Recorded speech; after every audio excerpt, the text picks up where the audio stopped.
something bad. Let's give it a moon dying way. Yeah, yeah, yeah, yeah.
You gotta stop.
Hold on to your hats, lace up your sneakers, and get up and get loud. It's game day. It's time for the Knockout City Community Tournament.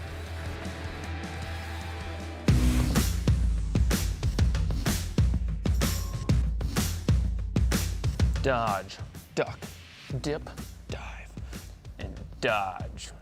Wavepunk, what are you doing? We're in Las Vegas for the International Dodgeball Open. This isn't dodgeball, it's dodgebrawl. Knockout City. Oh, yeah.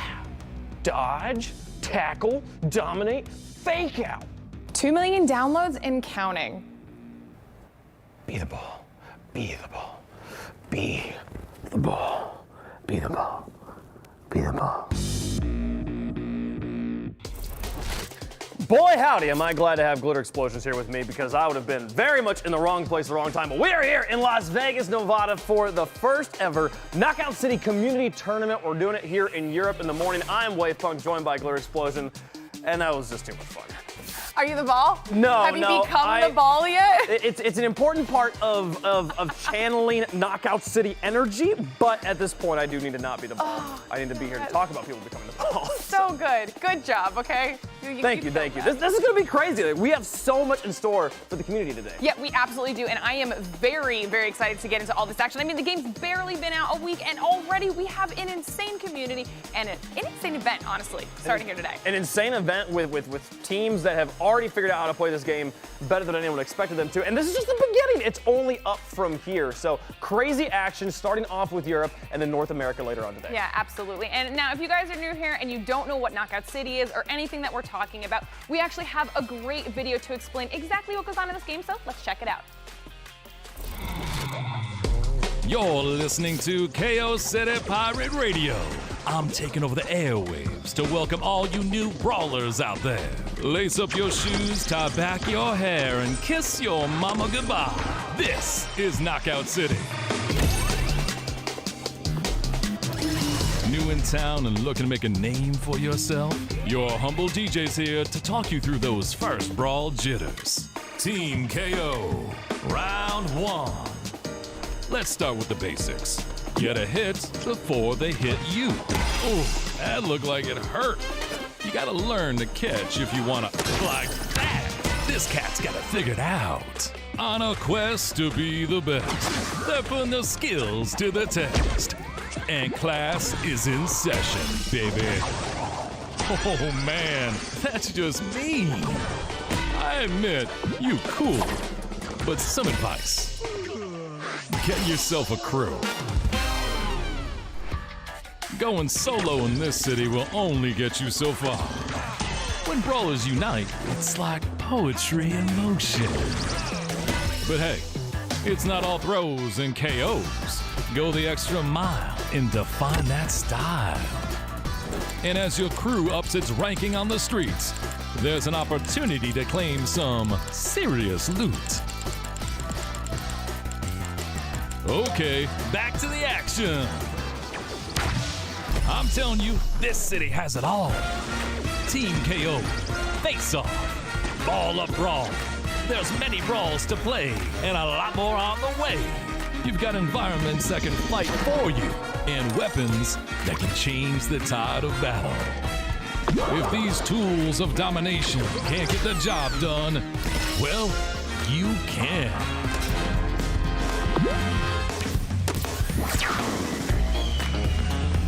Triple KO. Just remember, this ain't dodgeball. It's dodgebrawl.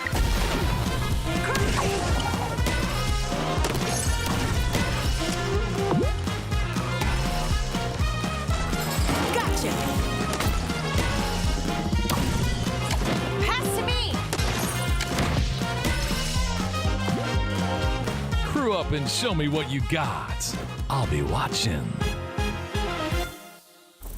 All right, now that you're all Knockout City experts, let's talk about how this tournament actually is going to work. We had 256 teams come into our bracket yesterday, and now there's only 8 left. We're going to watch them play out in a single elimination bracket where every match will be a best of 3. Every team is a team of 3, like if you've played online, same team size there. So the Knockout City Brawl format you've played before, that's what we're going to be playing here today, a top 8 single elim bracket. Yeah, and it's not just bragging rights that are on the line here today. We actually have a prize pool too. So first place is actually going to be going home with $3,000 in their pocket. Second place, $1,500, and then third place, a cool $250 as well. So there is a lot on the line today for our players. A lot of money on the line and a lot of pride as well. They've made it to the top 8, Yes. which has got to feel good in a 256 team field. But you know, every one of these teams wants to be on the top of that podium with that $3,000 prize pool here. Let's talk about those teams because there's 8 wonderful names here. Get to know these names, chat, because these are what we're going to be talking about over the course of the next few hours. Many of these teams making their first appearance here on a stage, on any sort of platform here. Brand new esport coming out of the gate. So I don't know. At this point, all of their stories are yet to be written. 100%. This is their opportunity to make a name for themselves. And chat, if you guys have any favorites right now, make sure you're shouting them out. Let us know who you think is going to take home the EU portion of this event because it is going to be a barn burner. Like you said, everybody potentially, this is their first time here on an esports stage, but 100% we also know this is their first time being professional or semi-professional dodgeball players. Exactly. Semi-professional virtual dodgeball players. It's a world first here. We're excited for it. Excited to see Team Candace, I think is my favorite team name so far. I just, you know, she took some time off of her lunch break from the salon reception desk here, and Candace is going to be trying to knock out OG7 in round number 1. We got Symbol taking on El Sweno up in the first match of the day. Last Resort taking on Wasted Potential, and Vixer taking on the Simboys. Yeah, I mean, for me, when I'm looking at this bracket, I just based off names alone, I'm kind of leaning towards El Sweno a little bit right now. The Dream, okay? I like that. I feel like there's a lot of passion behind that. They want to take this home, and they have the opportunity to do so right now. They absolutely do. They got a little ways to go, though, before they get to that grand finals, and so do we. So let's talk a little bit about how this event works overall. Not how the event works, how the game works right now. What are the players, you know, what strategies are they employing just within the first week? What does the meta look like right now in dodgebrawl?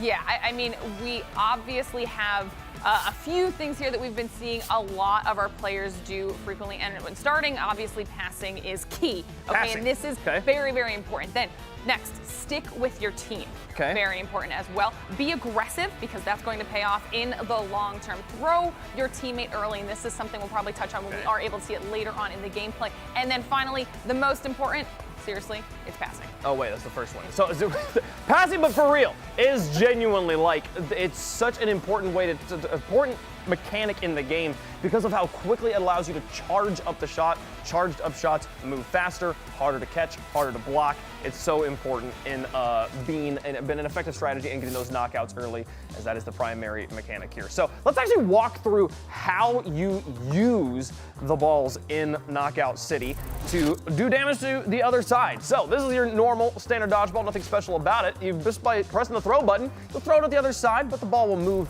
at a relatively slow pace. If you hold down the throw button, it will charge up, move much more quickly, and make the trick shots that much more deadly. Right, and the trick shots that you mentioned, we're gonna see here in just a moment too. We've got the curve shot where you'll be able to throw either to the left or the right, kind of wrapping around some of those obstacles on the map. And then on top of the curve shot, you also have the lob shot, and this will go up and over any of those obstructions that might be in front of you, which will help you work around some of the different ways these maps are laid out. Yeah, no, the map's definitely made to kind of force you into going for the stylish plays here. You can fake out a throw if you want to try and bait a catch out of the enemy, but if you're out of balls, well, hey, pick up a teammate, have them ball up, and they'll throw in. It's an instant knockout if a teammate hits an enemy player. If the teammate balls up and you charge them up like you would charge up a normal dodgeball, they enter ultimate throw mode, and you, on this ultimate throw, will put them into the air. They can guide themselves onto the ground here, and it creates an AoE, anything hitting there, instantly knocked out as long as it's on the other team. So lots of ways you can employ offense there with your standard loadouts, but there's always one special ball on the map. Yeah, and you guys can see here all the different types of special balls that will spawn on the map. Like Caleb just said, 1 per map. However, they will also kind of influence the style of play that we'll see coming out of some of our teams. Do you have a favorite here on this list? Oh, I like the moonball. The moonball makes me feel free and like I can go anywhere and nothing can stop me. I'm all the way up. Moonball gives you reduced gravity, and if you hit someone, they have significantly more. They get knocked up quite a ways. Okay, all right. I'm a fan of the cage ball. I like the opposite. Yeah, it is kind of the polar opposite. But I mean, if somebody does actually get hit, if you allow yourself to be hit by that, the 5.5 seconds being trapped in there is so much longer than you would think. It is. That's why I hate it. I don't want. The cage ball is so annoying. Here, we're going to talk about the first quarterfinal here for Europe. We've got Team Symbol taking on El Sweno here. Look at these players and get to know them. They are the first competitor stepping into our arena today. And I just can't wait to see what sort of pace they set here. Now, one important note about the matches is that maps are randomly determined right now. Early in the meta, obviously, map choice is going to become important as this scene develops. But right now, we want to play all the maps. So those games, we won't actually know what map they're playing until we get into the game. So I'm excited to see what map we start off on. Yeah, it's going to be all about adaptation, right? Because like you said, random map generation, but also the random special ball. So they are going to have to figure out how they want to play in each location, what's going to benefit them the most, and from there, I think we'll start to see which teams and which maps they are the most aggressive on, et cetera, because there are some maps that do lend themselves to a little bit more passive play style. There are a few maps that are a little bit more passive, a few maps that are a little more aggressive. Obviously, I'm partially towards the latter. But I also, I don't know. The passive maps are fun to watch the tactfulness of the teams and to see, yes, how do they change pace when it's a sniper ball on the map versus a bomb ball. Dramatically different effects there on the game. So we're going to be getting into game number 1. And let's see what they've got in store for us here. Going to start off on Galaxy Burger. And let's see, we're going to start with multi-ball. This is easily one of the favorites of the teams we've been watching in scrims throughout the week. Multi-ball, giving you access to 3 balls at once. Once you charge up the first shot, the other 2 come in charged up as well. Very excited for this actually as our kickoff, our starter game here, because I feel like this could be a very aggressive game for us here. Big fan of Galaxy Burger as well. This is something that we're going to see a lot of, but when we have the rotational high ground, when you're looking at the planet and the UFOs on this map, if you can get a player up there early and kind of either scout or get some damage down from above, that would be huge for these teams. Well, we'll see how things go in round number 1 of our first game. A best of 3 within the game, but the match is also a best of 3. So winning here on Galaxy Burger earns you 1 point towards that overall victory. The teams will play at least 2 maps, hopefully 3, the close one here. But already we see the teams getting the passing going early, the passing the fastest way to supercharge a ball. When you see the ball is red, that is a charged up ball. If it's purple, it reach at least supercharged level 1, and the more consecutive passes you see, passes can get the ball up to supercharged level 3. Perfectly catching balls from enemies will actually charge it past supercharged level 3, but don't need to worry about that at this point. If you're watching the game for the first time, if the ball's purple, it's coming at you fast. And you gotta catch it, because we already see some points on the board for Symbol. Starting off a little bit more slowly in general, though, this game is. I think they're kind of feeling each other out. Now, we do need to remember that there is obviously the potential that they have seen each other kind of coming through all of those eliminations. We'd already said how many teams had to play through to get here to our top 8 situation. So they might have come across each other and been able to figure out some of these strats and had to adapt them here a little bit. We can see that Symbol is taking a step back, trying to see if they can maybe get some better angles here on El Sweno. But this is more conservative than we're a little bit used to. Oh, they're definitely taking this match very methodically, not wanting to make mistakes, not wanting to get caught out. Kala takes a shot there, but look at the catches from Goki as he sends it back in. Return volleys, the passing around from Team El Sweno as they get ready to send them in. Callie will finally take a hit and try to get a response, but no, Goki catches again and again. Oh, look at Goki go 5-0 for Symbol as they mop the floor with El Sweno. That was a team wipe if I have ever seen one. Great job on behalf of Symbol. They worked really, really well together. Caught as many of those as they needed to. See some passes coming out of El Sweno trying to get their balls ready to go as well. Charged up. There's a couple of hits coming in onto the blue team right now, but they're handling it well, managing to stick together and really protect each other here. Looking to try and get a double team onto Bodie.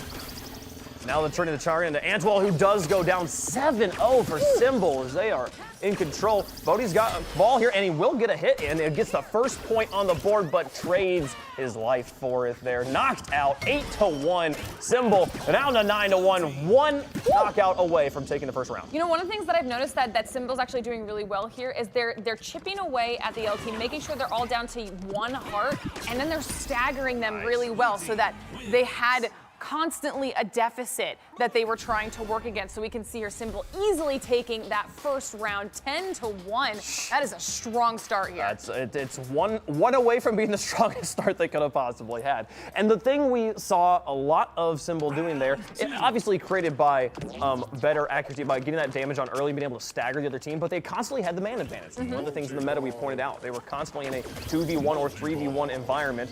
And we also see high ground being an important part of the game here as our Symbol player sits on top of the UFOs, one of the moving elements here on Galaxy Burger. Yeah, honestly, I love this map because there's so many things are rotating. Obviously, the platforms around the center are also moving. You'll see that those doors will close off the area and sometimes keep people locked inside down here on the diner portion of the center of the map. Right now, it looks like El Sueño's trying to stay around the middle. Now, if you're wondering why, it's possible because they went straight into the special ball right away as we are in a new round. That's where it will spawn first. But right now, they're just kind of slowly chipping away at the blue team, getting the first knockout on the board. There we go. All right, big change here as El Sueño didn't get their first knockout until they were down by 8 in round 1. But here, starting off early, the multi-ball, super big for when the teams get eliminated all in a group. You're able to pick up a multi-ball. That's 3 pieces of ammunition that you can try to get your team fully loaded up going into the fight. But one of the things about multi-balls, they do despawn much more quickly, so you got to be on top of that ammunition after the throws. And look at them going in. Very different round here in round 2. Yeah, we're seeing a lot more tackling come out here as well. Ooh, that was rough. The 2-on-1 could not escape that whatsoever. So that was a strong comeback here from Symbol, now in the lead 3-2. But El Sueño's looking like they're getting a little bit more comfortable now. They're finding their groove. They are finding the groove a little bit more. Able to stabilize after what could have been a tilting round number 1. You saw Goki there. Had a supercharged ball after the pass. He's going to pass it off of his teammates here. Here comes Cal around from the back, looking for the fake throw. He's in a 2v1, gets a hit on one, and nobody's able to even take a shot. Gets one catch, looks for the throw back. No damage done on either side here as both teams countering well. Oh, but Temps will finally take a hit. 5-3 as Goki and company start to run it up again. Ooh, the coordination there, the focus fire coming out of Symbol was so clutch. However, El Sueño does answer back a little bit. And one thing too that's important to remember here is that this is a game where a deficit might look like it's big when it's really not, because you can accrue those knockouts so quickly, sometimes back to back, that you can catch up very easily. And one of the fun things, depending on what sort of gamer you are, about Knockout City is there's really not a snowball mechanic in this game. Right. You're going to be down 10-0, but you're still at no more of a disadvantage than you were at the beginning. Well, if you're down 10-0, you've lost the round. I'm sorry. That was a very flawed statement. Here, Goki is going to try and pick this one up. You can see Professor Bodie's trying to watch these two. He's been doing a really good job of catching any of the passes the throws that they have been sending his way, trying to regroup with his squad right now. They don't have too many balls at their disposal, so they're trying to play safer. But as I say that, one of theirs does go down. And now down 2 knockouts away. Symbol is from taking game number 1. Bodie will get a hit in, but gets knocked out. The trade, and now only 1 away. And in a very rough situation, surrounded by players and so much ammunition, that'll take it. Game number 1, 2 up, 2 down, Symbol on top. That is a strong first game showing. So talk about setting yourselves up well going into the next round of matches. I mean, that is solid. Not only were they able to win, but it was decisive. I mean, obviously much stronger showing in game 2 from El Sueño, so it's possible they can just continue to kind of pick up on that momentum and do even better here in our second set of matches. But right now they're Symbol's scary. Symbol was scary, but the question, obviously, we know so little about these teams. It was mostly closed qualifiers yesterday. So is this Symbol's map? Is Galaxy Burger just their home where they understand? We saw them pretty consistently on top of the UFOs and on top of the planet. So like being very familiar with how to play on that map. I expect all the teams to have a pretty solid fundamental understanding of each map, but that might have been one of their favorites. We'll see how things go as we get into map number 2 there. But we saw repeated KOs from Symbol where they are not necessarily in a 2v1, but target acquisition really important here is they had 2 pieces of ammunition, 2 balls, either a multi-ball or a basic ball, and able to line up 1-2 on the same player there. One of the most difficult things to defend in the game. Yeah, absolutely. And part of that could have been because of the multi-ball situation. Multi-ball does allow people to be a little bit more aggressive and have those really focus fire situations because you have so much more ammunition at your disposal, right? A war chest. Exactly. So I mean that could have played into the play style a little bit, but God, that was a solid first round. Very, very solid. We'll see how they build on it going into game number 2. But Galaxy Burger's a fun map. I enjoyed watching the teams play it. One thing we didn't see from those teams was the early throw a player into the air and pass the ball up to them. I know, and I noticed that as soon as we jumped into the first matchup, we didn't see that. I think part of that was because we actually, like you were saying, we saw Symbol getting the high ground, but they were just using the platforms off the center to do that, to jump straight onto the UFOs or the planet. So it's possible because that is an option on this particular map. To do it. But I still anticipate that we're going to see a lot of that later on. Galaxy Burger also a map that is kind of a cone, like to the middle, right? There's a central pillar, so getting the player airborne, you don't have as much advantage on that map as you would on some other map that is more kind of flattened out. So we'll see how things go and see if either of those teams employ that strategy going into game number 2. But El Sweno, so the early game in round 2 was solid. But then it still did snowball back away from them here. I don't know. While they're getting into game number 2, I do wonder, like, what sort of communication are they going through? Are they talking strategy right now, or just trying to keep each other off the tilt? It's got to be a little bit both. I mean, like we had both said, we saw how good of a job Symbol was doing staggering, and I think one of the missteps there was that El Sweno never took the time to fully recover, to get their team back together and regroup in that sense, because, I mean, to be fair, obviously very fast-paced game and a little bit hard to do that. Yeah. Some maps are easier to do that on than others, but I think with just how coordinated Symbol is, El Sweno kind of needs to be able to counter that in some fashion, and I don't know what's going to work the best for them, but it needs to happen here. Right, well, and it's rough because they sort of did, right? The game was slower at the beginning, and they're like, oh my goodness, we're getting hit here. Let's try and take that one away. While we get into game number 2 here, let's talk a little bit about these special balls, because every one of them has its own unique mechanic. The cage ball, if you get hit with it, you can't get out of it, and you can either be used as ammunition for the team, or they can do what our unfortunate players doing here and just throw you off. You are able to roll around in it, though, to try and run away. Bomb ball does AoE damage. It will take away 1 heart if you are within the explosion radius. If you don't catch the ball, it will explode on impact as well. Have you ever exploded it on yourself, though? That's the real question. I've so far been, the timer is, it creates an internal clock that says, please give away. Here's the moon ball. That's your favorite there, the moon ball. You can enjoy that, yeah. It kind of gives you the anti-gravity feel. The sniper ball here is going to be the one that you can either choose to charge it up, have it be insanely fast with a ton of knockback on it, or the potato smack, Caleb. The potato smack, where you throw it at just without charging it up, and it travels slower than anything else in the game. We'll see if a sniper ball comes into play a little bit later on. A controversial ball, to be sure, but very fun to watch. And surprisingly, you can catch it if you're watching this. If you're playing the game at home for the first time, you're like, sniper ball, it's so fast. It is possible to catch it. I believe on Steam you get an achievement called catching a bullet. Is the achievement? It is very fast, to be fair. You feel like you caught a bullet when you get the sniper, because it still knocks you back. It's just one of the few balls that even when you catch it, it still has an effect on you. So. The sniper ball. We'll see how that comes into play a little bit later on. But game 2, just around the corner here. El Sweno looking to bounce back. And honestly, I think they can. Like you're saying, what are they talking about? Are they trying to keep each other calm, making sure they're not tilting? Are they revamping their strategy? I think there's a little bit of both. What I've actually been very impressed by in general, just checking out all of the streams across all of our players here today, is that generally they are able to calm themselves down in a very stressful situation, especially in a action-packed game like Knockout City. So I think for them, it's more about now that they understand how Symbol's going to be playing it, they just need to readjust themselves to that strategy, and they have 3 more rounds to do that. One thing we didn't see at all there in game number 1 was an ultimate throw, where also true. Member picks up their teammate, charges it up all the way, launches them in the air. It sets a long timer with a global sound effect that says, hey, this ball's coming in. Oh, yeah. But if it lands, it's an instant KO. And the one thing we saw from Symbol, they were, like we said in the meta, like, you gotta stay grouped up. One of the counters to being grouped up is an ultimate throw on top. You could instantly KO the whole team. Do you think the triple KO is gonna happen, though? I don't think it's gonna happen, but Boy, howdy, do I hope it does. I'm gonna start on back alley brawl here for game number 2, and the cage ball, Lauren, coming. Okay, this is, they heard me. The RNG gods knew that this is what I wanted to see. And when you combine that with back alley brawl, I think that's actually going to be pretty interesting. I mean, It'll be fun. there's a lot of little pockets where you could throw that cage ball off. There are, and there's actually a lot of walls on this map. One of the things about back alley brawl is that the entire outside of the map isn't actually exposed. So getting the cage ball, you will have to find those pits in the middle of the map or get to the, what I'm gonna call the left side of the map where there is an open wall here. But they're gonna meet over the elevator shaft is what I end up calling this. It's the loading zone is the official call out, I believe.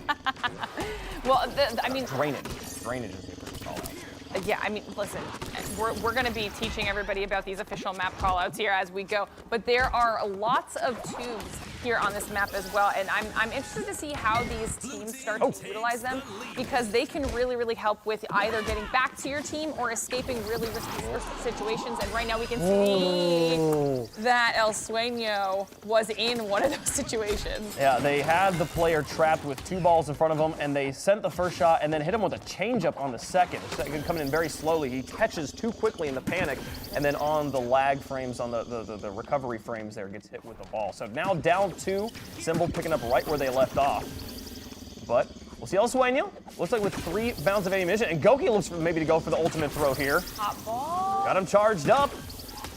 Are we going airborne? Send it, come on! I want to see it! Do it! Oh no, okay, he's gonna take it. Oh, thinks about it again. No, he's gonna hold on to it and get a better angle. I think this is gonna happen. Oh, okay, just kidding. Okay. I tried. I was really willing for it to happen. It'll happen eventually. We'll see it go. Note also, Symbol here, I believe they have a player named TempName4977. I believe that is their player Vixer. Bakseren, if you want to go look that player up. He's been doing an excellent job in the game. I want to give him the credit he is due here. Oh, look at the catch from Vixer in here. Now looking at 2 players, too many options. He's going to go for the pass and now look for the supercharged shot. They keep that ball wound up, passing it around the corner, keeping that constant pressure on El Sweno. I think we see the cage ball come out and oh, he went for the super. Coming down. Where's he going to hit? Can he hit? Well, we don't know. Okay. Get down somewhere. Okay. You know what? It didn't come to fruition, but the attempt is there, and that's all that really matters. We can see Goki trying to see if he can land some hits down on Paula. Does take one of his hearts, and well done. Ooh, wow, that was clean. They had the 2-man advantage with 2 balls as well, so able to send in 1, get him to dodge, and then hit him with the second one. El Sweno, much more even. Game number 2 here. Yeah, and that's kind of what we were hoping for here with a little bit of a reset. We see the cage ball in Goki's hands, trying to see if he can find a player to land that onto. And you'll notice that when the enemy team sees the cage balls in play, it's like all of the focus is there, making sure they're not getting hit by it or at least catching it to return fire. Yes, it does take you out of the game for nearly 6 seconds, which is a long time in this game. Leon a little bit out of position here, but he's going to be able to fall back now with the team's fully saturated on top of each other. Professor Bodie gets hit with a fake throw and gets knocked out. See you later, bud. Symbol now up by 3. That was a rough situation. I mean, it was completely right in his face. And that's another thing that we'll probably see throughout the day as well, is almost like that distraction aggression where we see one of the players push up. Oh! Nice shot. Nice shot. But we'll see that distraction with the player up front, trying to force the soloed out player to decide if they want to focus on catching whatever balls might be coming in from there or focus on the player in front of them who might receive a pass and then instantly hit them. The game does play remarkably similar to a fighting game where it's mostly about attacks and counterattacks and kind of that very complicated game of rock, paper, scissors of what button do you press and do I press the correct response in time? Do I predict what you're going to do? Here comes a throw, possibly charged up. Oh, he goes for the super. They're piled up on top of each other. They split up in different directions, the right proper counter here. And they're going to go for another one, looking for a stylish final KO. Only need 1 here, and they'll get him for the round win. Symbol up in round 1. That was clean. The 2 ults at the end, I mean, come on. I mean, they have a 6. They had a 5 knockout lead. They're like, let's try and finish this one off in style. Get the slow-mo. Oh, we love it. This is why we love the cage ball. This is why we love when you throw your teammates. Okay, it just makes it that much more interesting. All right. El Sweno now 1 round away from being perfectly shut out. Well, not perfectly shut out. Like I said, they have gotten knockouts, but game, set, and match on the line here. They are just Symbol right now is just doing such a good job of working with each other. Oh no! That was rough. Oh, Cal, no, we didn't see it. F's in chat. I'm assuming though that was off of the back of the knockback effects from getting hit that he then just couldn't recover from. There's no way that he just fell off the map. We did miss this. We did miss the beginning of it. He did just ball up though, which means there's probably 2 players back there, and they're looking for a team throw. When you're out of ammunition, ball up, become the ball.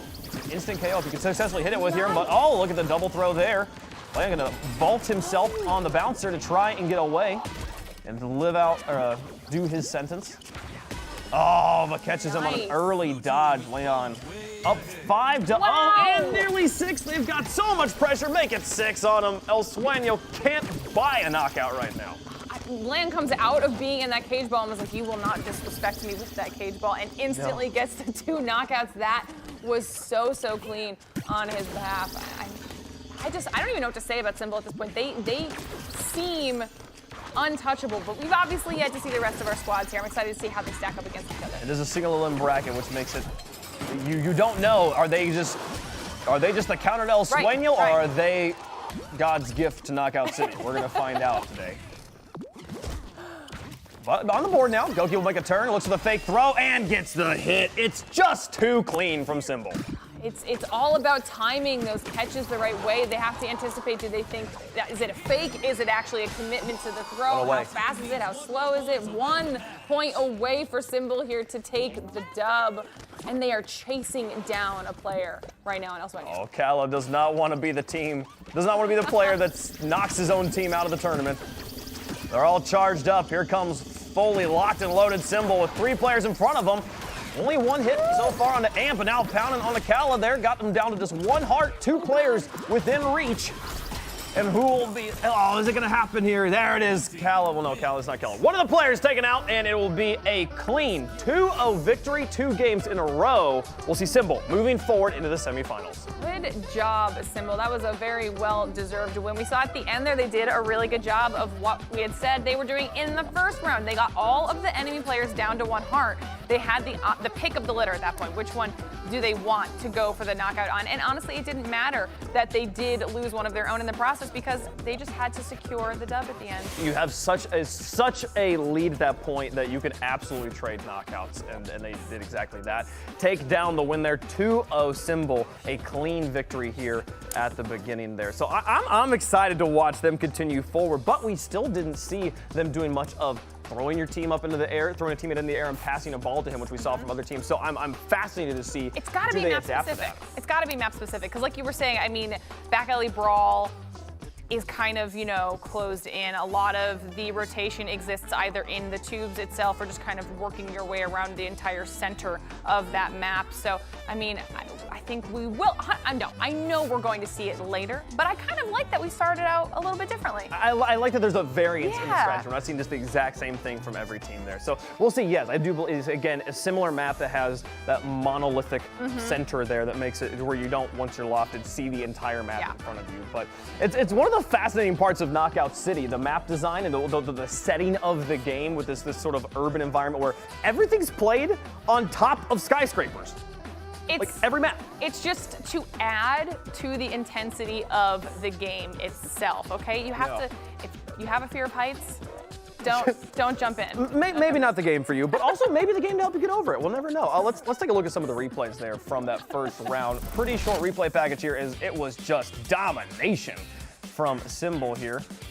Don't know what, I'm bored with Professor Bodie, but here is that. You see that 9-4 lead. How about it? Let's just go for the super. See if we can catch this guy. They get the tackle onto that player, Goki, and stunning him for a moment. We didn't talk much about how tackling works in this game. No, and we did see it actually coming out a little bit on Galaxy Burger. They started to use it a little bit more, but obviously it's the same action as if you were to dodge, but you hit the player. Yes. And it will either knock the ball out of their hands if they are holding it, or sometimes you'll both get stunned if you both go for the tackle. You go for it at the same time, yeah. But you can knock them out of the position there. Symbol moving forward in the bracket. Last Resort versus Wasted Potential going to be our next match, and the winner of that will face off against Symbol. So I'm excited here because a few of our teams coming into this next match, the Last Resort, believe it or not, an organization here with a signed roster already a week into this game.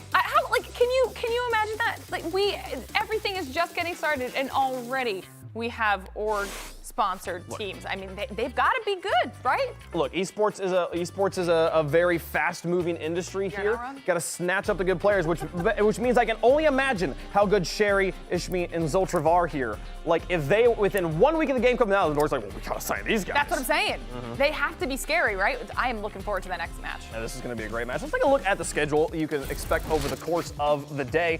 If you're someone that only enjoys grand finals, we'll come back around noon Pacific. That's when we expect that to get started. But if you're here for the Knockout City action, stick in the right place. You're watching the quarterfinals right now. The semifinals expected around 11 a.m. and the grand finals coming up at noon. That's just for Europe, though. We got a whole North American broadcast coming up later today. Yeah, that's why when we were saying at the very beginning of the show that today is crazy, we were not lying. There is so much Knockout City action to be had, so make sure you guys are sticking with us throughout the entirety of today so you don't miss a single second of it.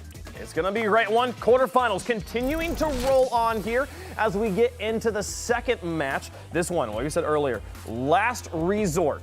Going to be hitting the pitch up against Wasted Potential. So Sherry, Ishmi, and Zoltrav. Zoltrav doesn't have TLR in his tag, but don't be fooled. He is a part of the team. He is signed to this organization. These guys already have more to play for than every other team here, because they not only are trying to win that prize pool, they're not only trying to win the first community tournament, they got to represent their org. 100%. And I mean, I gotta say something about Wasted Potential though, because is it really wasted if they're in a top 8 situation? Okay. Clearly there is just used potential. Yeah, it's not wasted yet. Okay, that's fair. That's last fair. resort could make it happen. We'll see. We'll see what happens here. And then they'll have to go. The winner of this, a reminder, going up against Symbol, who we watched drop like I think they dropped like 10 knockouts in the whole match. So like it was pretty close. I think they maybe dropped enough to lose one round, but they did not lose a round. 4-0 in that first game. So the winner of this got their hands full already. I wonder if they're kind of keeping their eyes on that too, knowing that if they move through, that's what they have to go up against. And does it, I don't know, does it get in their head at all? I guess it could. It could be. I think that these players, hopefully they're just paying attention to the match they've got in front of them right now. Speaking of which, let's talk a little bit about some of the maps, break down a little bit of what you can expect. Jukebox Junction, one of the maps here that we don't know we're going to be playing yet, but this one is a train yard. I think this might be one of the only maps that actually isn't built on top of a skyscraper, like I said earlier. Jukebox Junction, every map has some unique mechanic. The mechanic here on the Junction are these trains. You'll see these hard light path or railways come in. If you see that, make sure you get off the track so that train will come through and instantly knock you out. Yeah, and you don't want to be the person that gets taken out by the train, especially what if you're in a situation where you know your team is one knockout away from losing and then you get taken out by the train. Bad news bears. Okay, but I also this is where the iconic coffee bean is on this map as well, so I'm excited for that. Coffee bean here on the Jukebox Junction. If you're a coffee snob, this is the map for you. Yeah, and an important note as well, if you get knocked out on a map by just dropping off the map or by getting hit by a train or something, that does count as a knockout for the other team. So do not it's not like it's not like in a shooter where they have to have done damage to you for it to count as a knockout. If you just hurl yourself off the edge, that counts as a knockout. So the trains here could genuinely impact play. And I've seen a number of players on this map intentionally try to knock players into the train 100%. for the knockout there. The sniper ball we were talking about earlier, how even if you catch it has a knockback, could be huge here on Jukebox Junction. Sniper ball, we're probably going to see more of the tackling coming out because if they need to push people into that, they will do that. But also, something that we're going to see is the fact that they're not afraid to use the train as an obstacle when it is there, because you can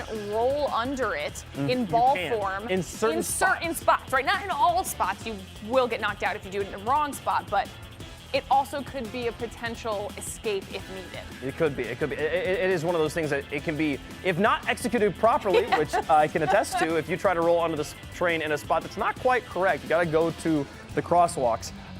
You will still get knocked out. So it could be one of those things, if you know how to do it and the opponent's like, I'm not quite sure I know exactly how to do it, and I'm not willing to risk it because it's an instant knockout if I don't. So Jukebox Junction, a fun map, one of the newest map. I mean, the game's been out for a week, but all new maps. It did come out like a few days after the game came out there. It is the newest map in the game. Super fun. Hopefully we'll get to play it here a little bit later on. But again, map's random, so we don't actually know what map we're going to be playing. Is it Jukebox Junction? Because, man, that would be hype. Nope, we're going back to back alley brawl, and maybe we'll see the tubes actually make an impact as we're playing with cage balls again. All right, you know, I'm okay with this, though, because it's going to give a different set of teams an opportunity to show what they have on this map. And then the real question is, do the strategies end up looking similar to what we just saw in our first matchup? We will see. How do these teams play? Team KO. We'll go for the early ball that's in front of them. And then look for passes, leaving the cage ball in the middle as they go to the outside. Early hits traded. Oh, Cage gets thrown in, but thrown back. Oh, that feels so bad to get hit by your own teammate. That is definitely a little bit of a bummer, but it's only one knockout, but it was the disrespectful kind. That never feels good. TLR regrouping here in the corner.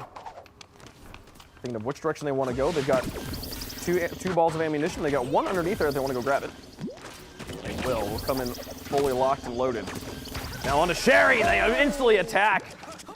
Now up by 2.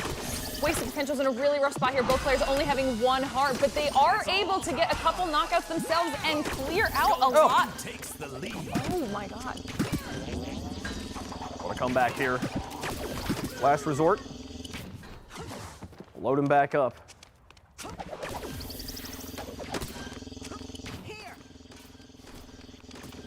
So far, yet to see. Well, we saw the cage ball play earlier. We've yet to see someone pick up someone. Oh, I don't know if DT5D meant to go to that too, but maybe now on a big mega flank. I think once he was through, the rest of it seems like we gotta stay together. Let's just follow that and reset after. We'll get a better position on the map. We do see a couple of players on TLR with only 1 heart, so there are potential knockouts. And as I said, one does come through from Wasted Potential while Sherry is trying to do as much damage as possible. Oh, Relevance taken out there. Now, Relevance's first heart was taken away while he was in a cage ball. If you get locked up in the cage, you can still be targeted by the other team, and there's no way for you to dodge or catch the ball. You just have to take the punishment. But you do, as a benefit, get knocked out of the ball early. So a little bit of a trade there. Yeah, I think the best play is if you do happen to get hit with the cage ball and you are now inside of it, do what we saw earlier, either use the jump, the bounce pad to kind of keep you out of the way, and so people can't pick you up to use you to throw you, or try to roll over to your teammates and hopefully your teammate can have a successful throw onto one of the enemies. Now there are a limited amount of balls on the map. They will not respawn until a ball despawns somewhere, and you can see Team Wasted Potential had a pile of 4 there. They're going to try and use that advantage to put pressure on the last resort here as we're tied up 4-4. Saw some solid curve shots coming out of Wasted Potential there onto TLR, and they had to back off a little bit. 1 heart left on Ishmi right now. Was that from behind? That was crazy. They put the pressure on from both sides. And last resort will take a 1 lead, now a 2-goal lead. See DT5D disengaged to the middle, looking for more ammunition. Keeping the balls charged up, the passing. So important. Look how everybody's got a purple ball in their hand. They'll be moving at the fastest speed they can. This is a lot more even here. Chasing. Yeah, they're chasing through the tubes. This is a risky decision, but there is only 1 heart there on Vin. Oh! Yeah, 1 catch, look for the pass to the outside, taking the shot. They'll get a hit there. One knockout away from getting the win. They're chasing through the tube. He's going to be charged up, coming through. Looks for it. DT5D is going to be able to disengage, but no, gets hit by 1. Here come the pass plays and the shot. 10-4. Last resort takes round 1. So much more tube usage than we saw the first time around. Yes. But similar scoreline, 10-4. I think the first time when we were first map of the first round was 10-1. So some of these teams very dominant. I mean, you said it yourself. TLR has a lot to prove being on an org here, and they just had a solid first round. Prove them right. Start with the charges. They make their way to the outer ball spawn. And oh dear, Zutrip, no! Zutrip, goodbye, good sir. He dodges off the map and there is no way to gain elevation, so he will just have to fall down. And then the man advantage will give Wasted Potential a 2 knockout lead. Yeah, it's definitely an opportunity for Wasted Potential to kind of push up and utilize this as much as possible. We do see Relevance in the cage ball right now. Oh no! So an important note about the ultimate throw. If there's anything above you, you will run into it, and it does instantly end the ultimate throw. So you saw him hit the tube, and that way he won't be able to loft above and look for the instant KOs. All right, just a little bit of a reset here. We see the Cherries a little bit far away from the squad right now, so they're definitely going to want to regroup. Seems like they're able to pinch Wasted Potential just a little bit here and get one hit down. Zin now down to 1 heart and in a rough spot. That was a solid throw coming out of Zin. Important, too, because he was about to get thrown on. Down to 1 heart, but here comes the pressure on the other side. DT5D is going to try and dodge this one, but Last Resort's coming back. This is a much closer game right now than we saw the first time around. A lot of our teams are clearly warming up and figuring each other out. DT5D in the cage ball, but so is Ishmi. Counter. And just stay away here. Now looking for the ultimate throw in. He's got the players grouped up on top of each other. Can he stay on top of them? No, they'll get away. He's off the bouncer. Goes in, doesn't make any contact. As an ultimate throw, if you hit a bouncer, you stay in ultimate mode. You saw it demonstrated there. You do lose altitude over time. You can't just go indefinitely off the bouncers, but a clever play to try and continue that play. I think if he had made it inside on that first bounce, then he actually might have been able to continue. Yeah. That was very, very close. Oh, one for the fake, double fake, and gets rid of the. I don't think he meant to throw the ball into the wall. He'll just back off now. And looks for the fake throw, or the slow throw. What a catch! Oh, and he went for the double catch. God, they both caught it. Oh no, so Sherry falls for the classic trap of panic catching. So you caught the ball, but he still doesn't, but he's pressing catch as many times as he can, so he canceled out the supercharge he got and won't be able to get the instant KO. Gets punished for it. TLR trying to get all of their balls charged up right now. Oh no! Zutrip does end up in the cage ball, but it's fine because he tried to land a throw and no one is near him to grab him on the enemy team, so he's able to get out of there and still be alive. Zin instantly taken out with Zutrip in his face to distract him, and a second KO comes out of him as well. Oh, look at Last Resort. Now on to last KO. And what a play from Zutrip. He got out of the cage ball and immediately went for the tackle plays. Ooh, there is 1 heart on DT5D. DT5D looking for the fakes, and they'll just pile them up. 3 shots in a row, and look at DT5D survive the onslaught.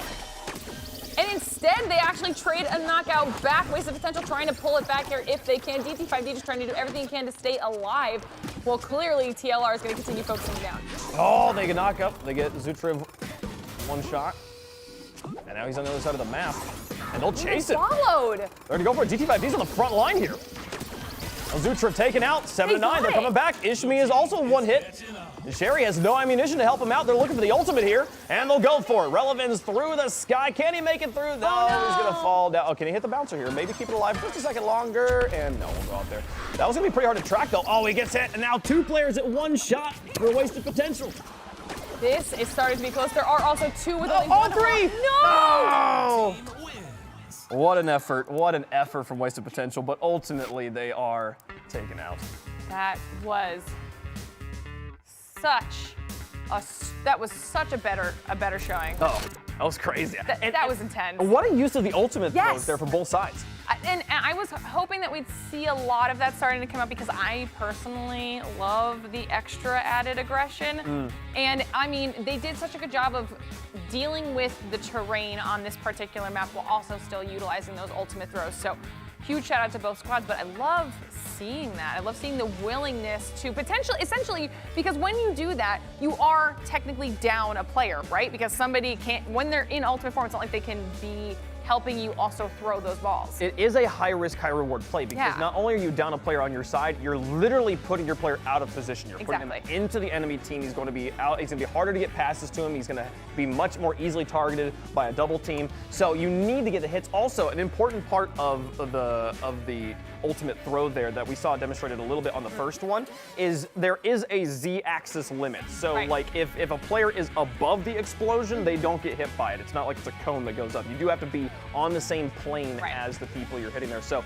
that you saw them go for the middle tunnel on top, because even if the player comes in underneath them, if they're in the tunnel, they're fine. So the thing I liked though, even though we didn't see anybody knocked out by the ultimate throws, it really it changes up the pressure, and it's something that all the teams have to be factoring in. We can't be right on top of each other just hoarding balls, or else that ultimate throw could knock out multiple players. Right, we saw many times when the ultimate throw did come out, the teams were pulling back and trying to make sure that they were out of, because there is also a limited range. When you are the person controlling yourself in the ultimate form, you can't just go across the entire map with it. You only have a certain amount of range / time to, be able to hit somebody with it. So if they run far enough away, regardless of whatever the terrain is around you, you still can't do anything with that. So right. But it is interesting as a player who's, if you hear the global sound go off and ultimate throws coming in, the ultimate throw moves about as fast as you do. So if you're just running, you're not going to be able to outrun it. You need to get vertical somehow. I believe you could possibly dodge fast enough to kind of get away from it. But usually what's most important is misdirection.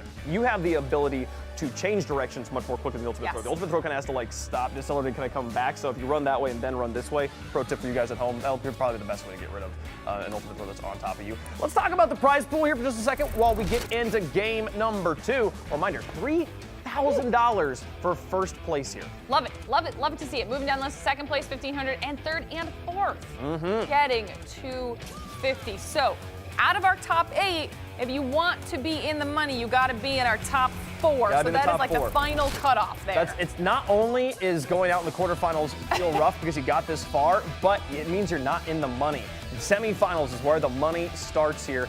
So we get into game number 2. We're going to be on Roundtable, and we've got the sniper ball on this map. Now, this is one of the more open maps for the middle. An open middle, and we see teams often start with the pass upwards for the player, and they will go for it here. Putting the player into the air so we can there's 2 ways you pass the players early in the match. The first is to vault them so you can give them a pass so you can have that aerial view. Right. The second is to get more ammunition more quickly.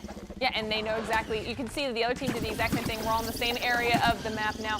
Same situation, so they're going to start preparing for these engagements. However, we do need to take into consideration the cars going around the entire center of Roundabout, because those, you can either ride them if you want to get some really slow, weird movement going around the map, but they will also displace you if you aren't paying attention and you are hit by them. They won't knock you out the same way the train does, but they can be a little bit of an inconvenience. Let's see Relevance here, backing up.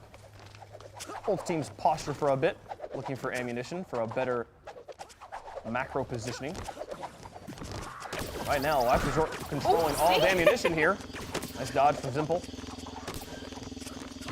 Now they should be trying to come in there and use this platform. Strange. Everybody making shots, but no one out. Finally, a hit there. Cherry getting pressured, the fake. Going for a second one, but now going for the back pass. They're doing a good job this time around of staying really, really close to the other team, kind of being all up in their face and forcing people potentially out of position a little bit, even if they didn't necessarily have the balls. You can see Zin and Ishmi really going back and forth, both on one of our. The car potentially. The car saving the life. The car just saved that's perfect. It's so difficult to play in the street here. Don't play in the streets, kids. Always look for both ways before you cross the street. Now Zutrev going for the ultimate throw to chase them down. You are not getting away, Zimple. Well, actually you are. Okay, we'll see if we can get a ball somewhere. Get more pressure on you. 4-0 right now for Last Resort. Starting off this round very, very strong. We do see all 3 of TLR currently on 1 heart, though, so they probably need to ammo up before they get into any sort of crazy action. You see the passes coming out to charge the ball up so they can be ready. One waste of potential comes around this corner. We did see a couple of them sitting in the middle of the map. They're trying to figure out how exactly they want to handle this situation. And I was going to say, when is the sniper ball going to come out? And we see it in the hands of DT5D. Now, the thing about the sniper ball is it requires the normal charge up and then sort of a second charge up to be able to be acquired. He's going to go for the potato smack, and he's going to hit Ishmi with it. It was too slow. Didn't know how to deal with it. And he'll get eliminated. That is... Ishmi hearing him. You know what? It just happens. The potato smack. I was hoping to see the potato smack. It comes out. We do see it. Wasted potential. Getting a couple points on the board for themselves here, and they're going to need them after that first round. You see them backing off, resetting a little bit, making sure they have enough ammo to push up. Ishmi down to 1 heart. They have so much ammunition here. Sherry's looking for the flank. We'll find some control. 2 minutes left here in the round. If the clock goes to 0 and our teams are tied, it goes to a sudden death overtime, and if that still remains tied after that 1 minute sudden death, the round counts as a draw, actually. Both teams getting a point, and they'll go straight to the final round. If one team already has won the first round and the second round is a draw, the team that won the first round wins, because both teams get a point. So. I don't know. I kind of want to see what that's like just so we can say that we've seen it once, but I just don't think any of our teams are going to allow that to happen. I think they're going to be way too good, way too aware of how much time is left on the clock, and we see a knockout coming in onto wasted potential. 6-4, TLR in the lead. This is a rough spot for Relevance right now. Fake into a supercharged fastball straight at him. 7-4 for last resort. Taking the win in game number 1 without dropping around. They're looking to continue that streak here. They got more pressure on them there. Zutrev is low, but staying on the front lines. Oh! They're feeding balls to Ishmi right now, so he's staying up on the front here. Then they can pinch Zimple in the back. Oh, wow. Ball forming underneath the Oh, and he car still right got now. hit! And he still on that. Oh, what are you doing? Why? Oh, I wonder if he got stuck or something. That was a bizarre strategy. See, at first I thought it was purposeful. I thought he was trying to evade them. But then it definitely looked like he was stuck when he took the 2 hits there. Yeah, the second one made it a little sus. I don't know. Poor guy. Either way, tied up at 8-8 as Wasted Potential rallied back off after finding a player trapped underneath the vehicle. We'll get the balls charged up here for last resort as they go back in and reconnect with Zutrev.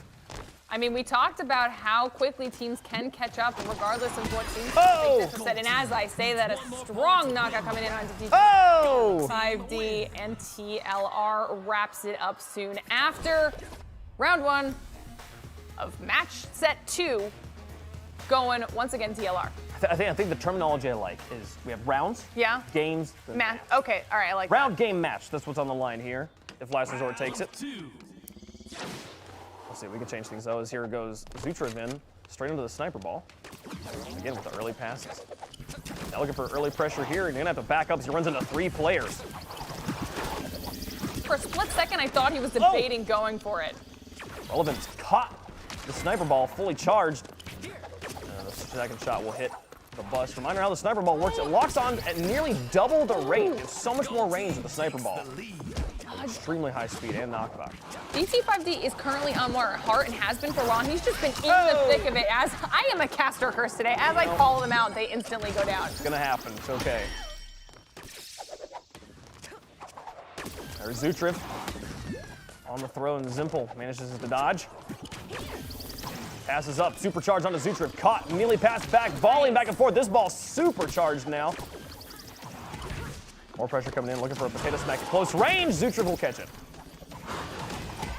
I wasn't sure if they were aware that Zimple was over on the side there, but it seems like they were able to catch that throw just fine. Ishmi and Cherry both down to 1 heart, but able to get a knockout. Turning around now to see if they can focus their attention on DT5D. 5-0 right now for TLR, not allowing Wasted Potential to get anything in on them. Wasted Potential here as they're looking for one more. 6-1. My goodness, they will take a trade there, but last resort in such a good place here for what could be their final round of the quarterfinals. Seeing some solid gameplay coming out. Oh, no, the ultimate is coming out. Will he be able to land this right on the edge? Okay, you saw him get onto a different plane. Not take the damage. Relevance dodging a very difficult situation here and getting the counter on the Sherry. 6-2 now. Getting some points on the board here for Wasted Potential. Not TLR, not allowing them to walk away with it as easily as they would like to. Right now, we've got 3v1. Run, Zutrev, run! He gets 1 catch. Oh, but takes some damage. Oh, got a catch after getting tackled. Has somehow stayed alive. I don't even know. I don't even know how he did that. Okay. He does finally go down. Ishmi taking close range damage, but the rest of Wasted Potential also going down 8-4 now. 2 knockouts away. Last resort is from the semifinals and a game against Symbol. Now 1. Can they find the last one? Zimple needs to play carefully. He's got to protect DD5. DD5 down to 1 heart there. In the underpass, Zimple takes damage. So much ammunition here, and they'll pound on. Oh, he gets the catch and finds a counter onto Zutrev. Backs up. DT5 and Zimple staying alive here. They look for fakes to take down the final round. Trying to get on the back line here. Zutrev's got a lot of plays to work with. Manages to get a catch, puts more pressure on Zimple with the catch. Now back on Ishmi, but Ishmi will find the trade. 10-5. Last resort. Take it in 4 rounds. Oh my God. Fantastic showing there from TLR, doing exactly what they needed to do as the org-sponsored team here, guys. Yes. That's the first half of our quarterfinals underway. So we're going to be kicking it to a quick break, guys, but don't go anywhere because when we come back, some more Knockout City action.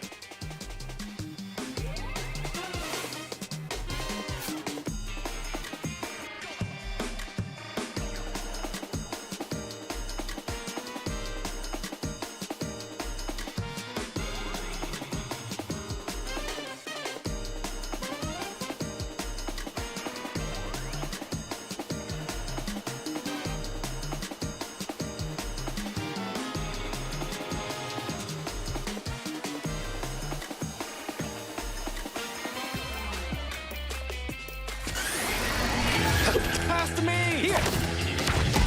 Gotcha. Attention all brawlers. The Knockout City Block Party is about to pop off. Where you and your crew can gear up and throw down. Free for a limited time. Earning yourselves some serious swagger and big-time rewards to set yourselves apart in this metropolis of Knockoutopolis. And this party won't stop, because Season 1 kicks off on May 25th, which means a whole lot more brawling is coming your way. With a new map, Jukebox Junction, where you need to watch your step if you want to stay on your feet. Ooh. New league play, where you can make a name for yourself in 1v1 or 3v3 ranked matches. New crew contracts, where the more you play together, the more you can unlock. And a new way to play every single week. So what are you waiting for, brawlers? Grab your friends and hit the Knockout City Block Party. It's gonna be a blast. Literally.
Welcome back to the Las Vegas Strip for the first ever Knockout City Community Tournament. Here are your casters, Wave Punk and Glitter Explosion. Yes, we are in Las Vegas. Thank you so much for that introduction. Now, obviously, guys, we just wrapped up our quarterfinal 2 action, and we're about to be getting into quarterfinal 3, but before we do that, we want to take a quick look back at some of the replays for what happened in quarterfinal 2. No, we didn't really get to talk about Last Resort and how confident they were there. 40 to, what is this, 11, 13, 23 they dropped there, so, Oh my God. pretty crazy stuff. I mean, and this is now back-to-back TLR. You called them out. We've said it a few times now. Obviously, you're already on an org for this game, and they showed us exactly why that is the case. Clean gameplay, solid teamwork. I mean, I'm excited to see how they actually do now because they're going to be going up against Symbol, the other squad who we saw have also a very phenomenal start to the day. We will see Symbol versus Last Resort in our first semifinal, but we got to get to the rest of the quarterfinals first here. Look at the passing plays, though. The Last Resort constantly finding each other. It's not just a distraction. It adds power to the ball here, but you can see the top part of the bracket resolves to the semifinals now. It's time to move on to the rest and see who our other 2 teams in the money are going to be. Vixer taking on Symbol is next. I know you love the name Symbol. I love the Symbols, okay? Okay. They are channeling the energy that Knockout City needs at this point. Yeah. And I'm excited to see what they can do. They certainly are. And after the gameplay we've now seen in our first 2 quarterfinals, personally, my expectations are pretty high going into quarterfinal 3. I want to see more of that solid gameplay because these teams are really stepping up to the plate. They have been playing wonderfully as we're getting into quarterfinal number 3. Let's talk about the players on this team. Again, many of these people, mysterious new challengers in the esports space, but also quite a few of the people coming in from other titles that they have played competitively, all of them very familiar to competitive gaming. Apology, Vixer and Herbador are going to be taking on Putis, Dental, and Rokus here. I just like, the Sim Boys chose a brave name. Look, and Yes. I like to compliment bold choices. I like to support bold choices, so Sim Boy's going to be my slight favorite in this match, but I will remain as unbiased as possible in the domination and destruction that's about to happen. See, I went off of the name game last time and I lost out. However, maybe Sim Boys with their, not only their fancy name, but the similarity to Symbol. Is that? Oh, that's right. Symbol versus Sim Boys would be a crazy final. Yeah. Honestly, they all are going to have to deal with the megalodon that is Candace coming in the final match. So we'll see if anything can handle that. Multi-ball going to be our ball of choice here. Going back to knockout roundabout. So second map in a row here, but different teams this time around. Which potentially means different strategies. I mean, obviously the teammate throw coming out early, making sure they can get some ammo, going straight for the center of the map this time around because of the multi-ball situation. Starting off with the multi-ball could be the small advantage that they need. Themselves charged up. They move forward, getting flanked by the Sim Boys. Currently underpass. Way to Flowers here. The first hit gonna be on Vixer. More pressure coming in, the double team onto the side, and Vixer will take the lead. Making it real easy for Vixer to push up now and potentially do some more damage onto Sim Boys while they have to wait for their teammate to make their way back. They're chasing them down right now, seeing if they can take advantage of the man being down right now, but they only managed to get one hit in the process. See them fall back to Flowers, and then move up to the middle. Here comes the rest of the Sim Boys. They'll find them at close range with a supercharged shot. Very difficult to catch. And now Putis into deep under the back lines and getting passed up. They're just funneling balls to Putis so he can just pound one after another into the faces of Vixer. Rokus is now trying to charge up some of these balls, getting the passes back and forth while they're waiting for Vixer to find their way back on over to them. Currently, no ammunition at their disposal. And as I say, they start finding some, being able to pick it up, trying to see if they can use the charged ball, but cannot. It seems like they're actually kind of running away a little bit, allowing themselves some time to reset. We're going to just regroup, find a position and ball situation that feels advantageous to them. Right now, Sim Boys sitting on it looks like all three of the multi-balls there on Putis. He's got a fully locked and loaded, so they can get the machine gun lined up if he wants to pass it up to his forward players. But they're hanging back right now. They're like, hey, we've got the 1 KO lead. You got to come to us. They also have the height advantage right now. I think they've been waiting to see if they could scout to try and see where Vixer was going to push in from. It just does come from the middle, and instantly Sim Boys pushes up, trying to start getting some hits down. Oh, and it is backfiring big time. They will trade, and they will actually get a 2-for-1 out of that, but no, Vixer comes out on top there. A debatable positioning there on the front line from Sim Boys, jumping behind that kiosk. Yeah, it looks like they now are playing on the back foot a little bit here. You can see Vixer trying to push up as much as possible, knowing they do have an advantage with their ammunition right now. Apology down to 1 heart, though. Vixer trying to step in and see if he can maybe save, and it deals out some damage, nailing 1 down heart himself. Onto the back line. I'm trying to pass up, but getting caught by a vehicle. Sim Boys close to dropping 2 here. All 3 of them down. Vixer has to fall back, though. Can't take the 1v3 situation. Oh, he finds a multi-ball.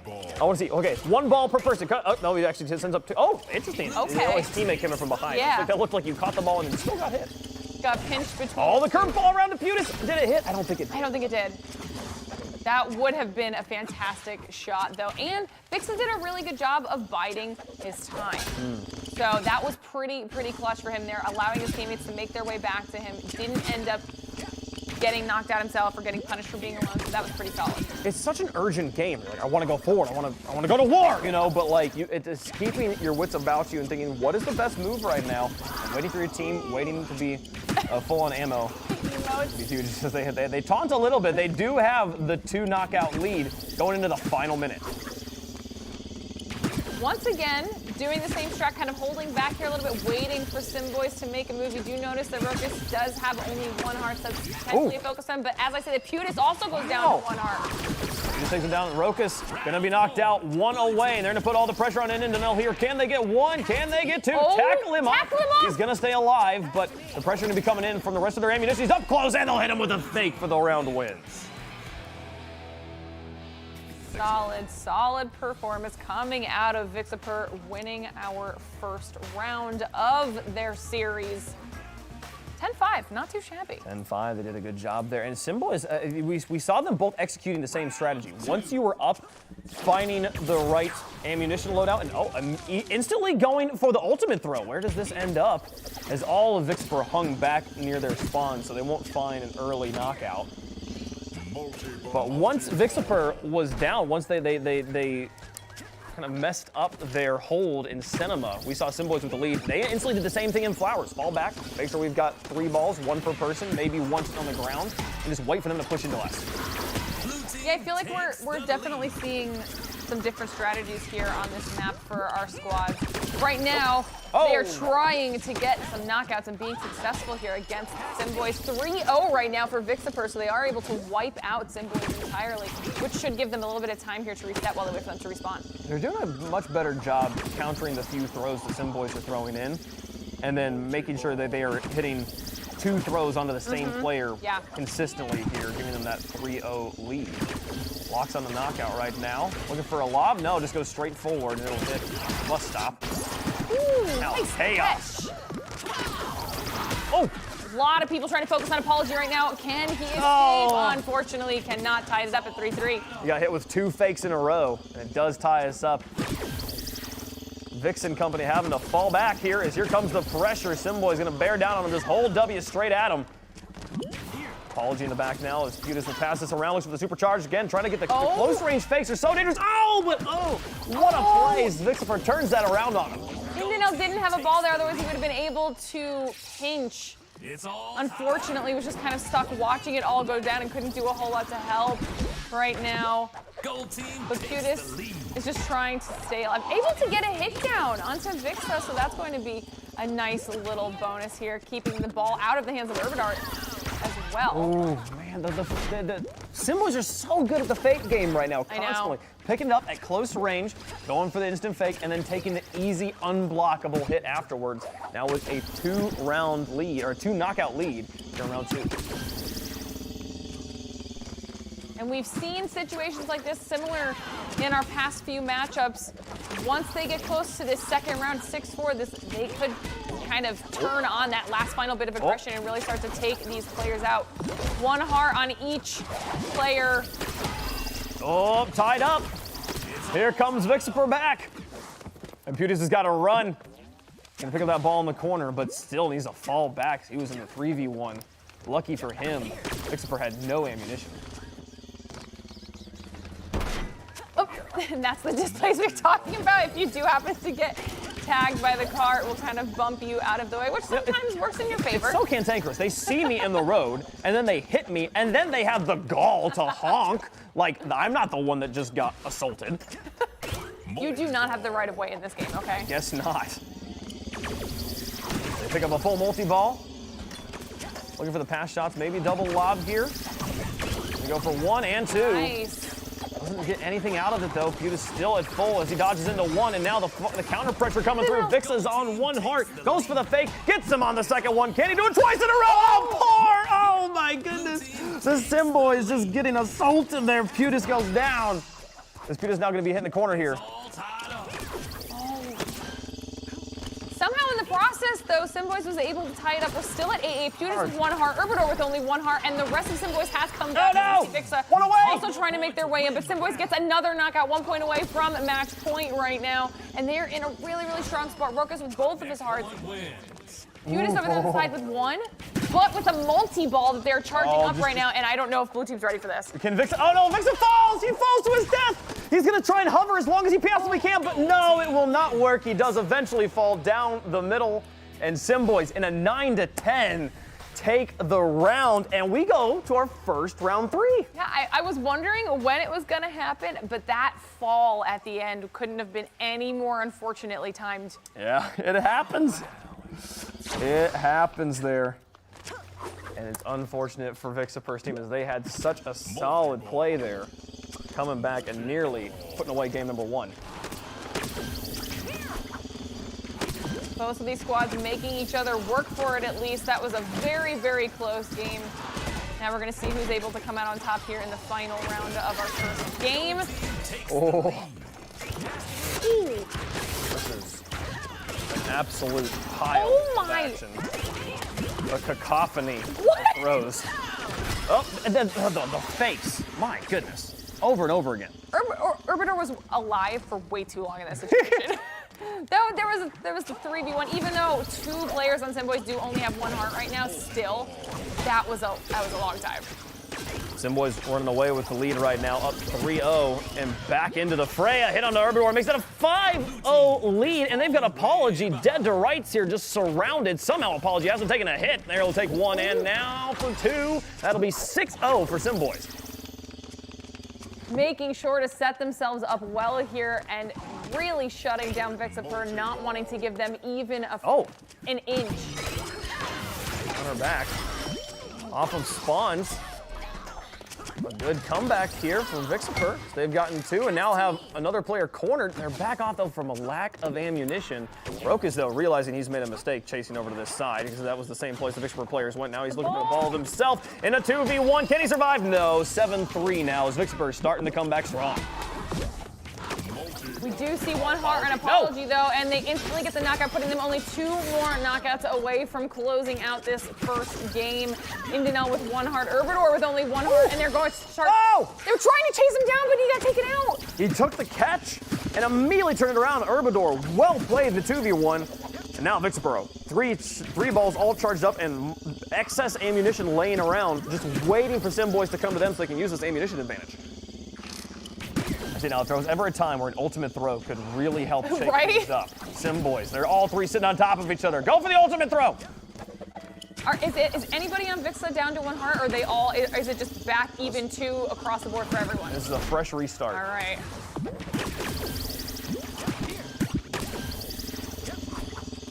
They are not letting go of this position.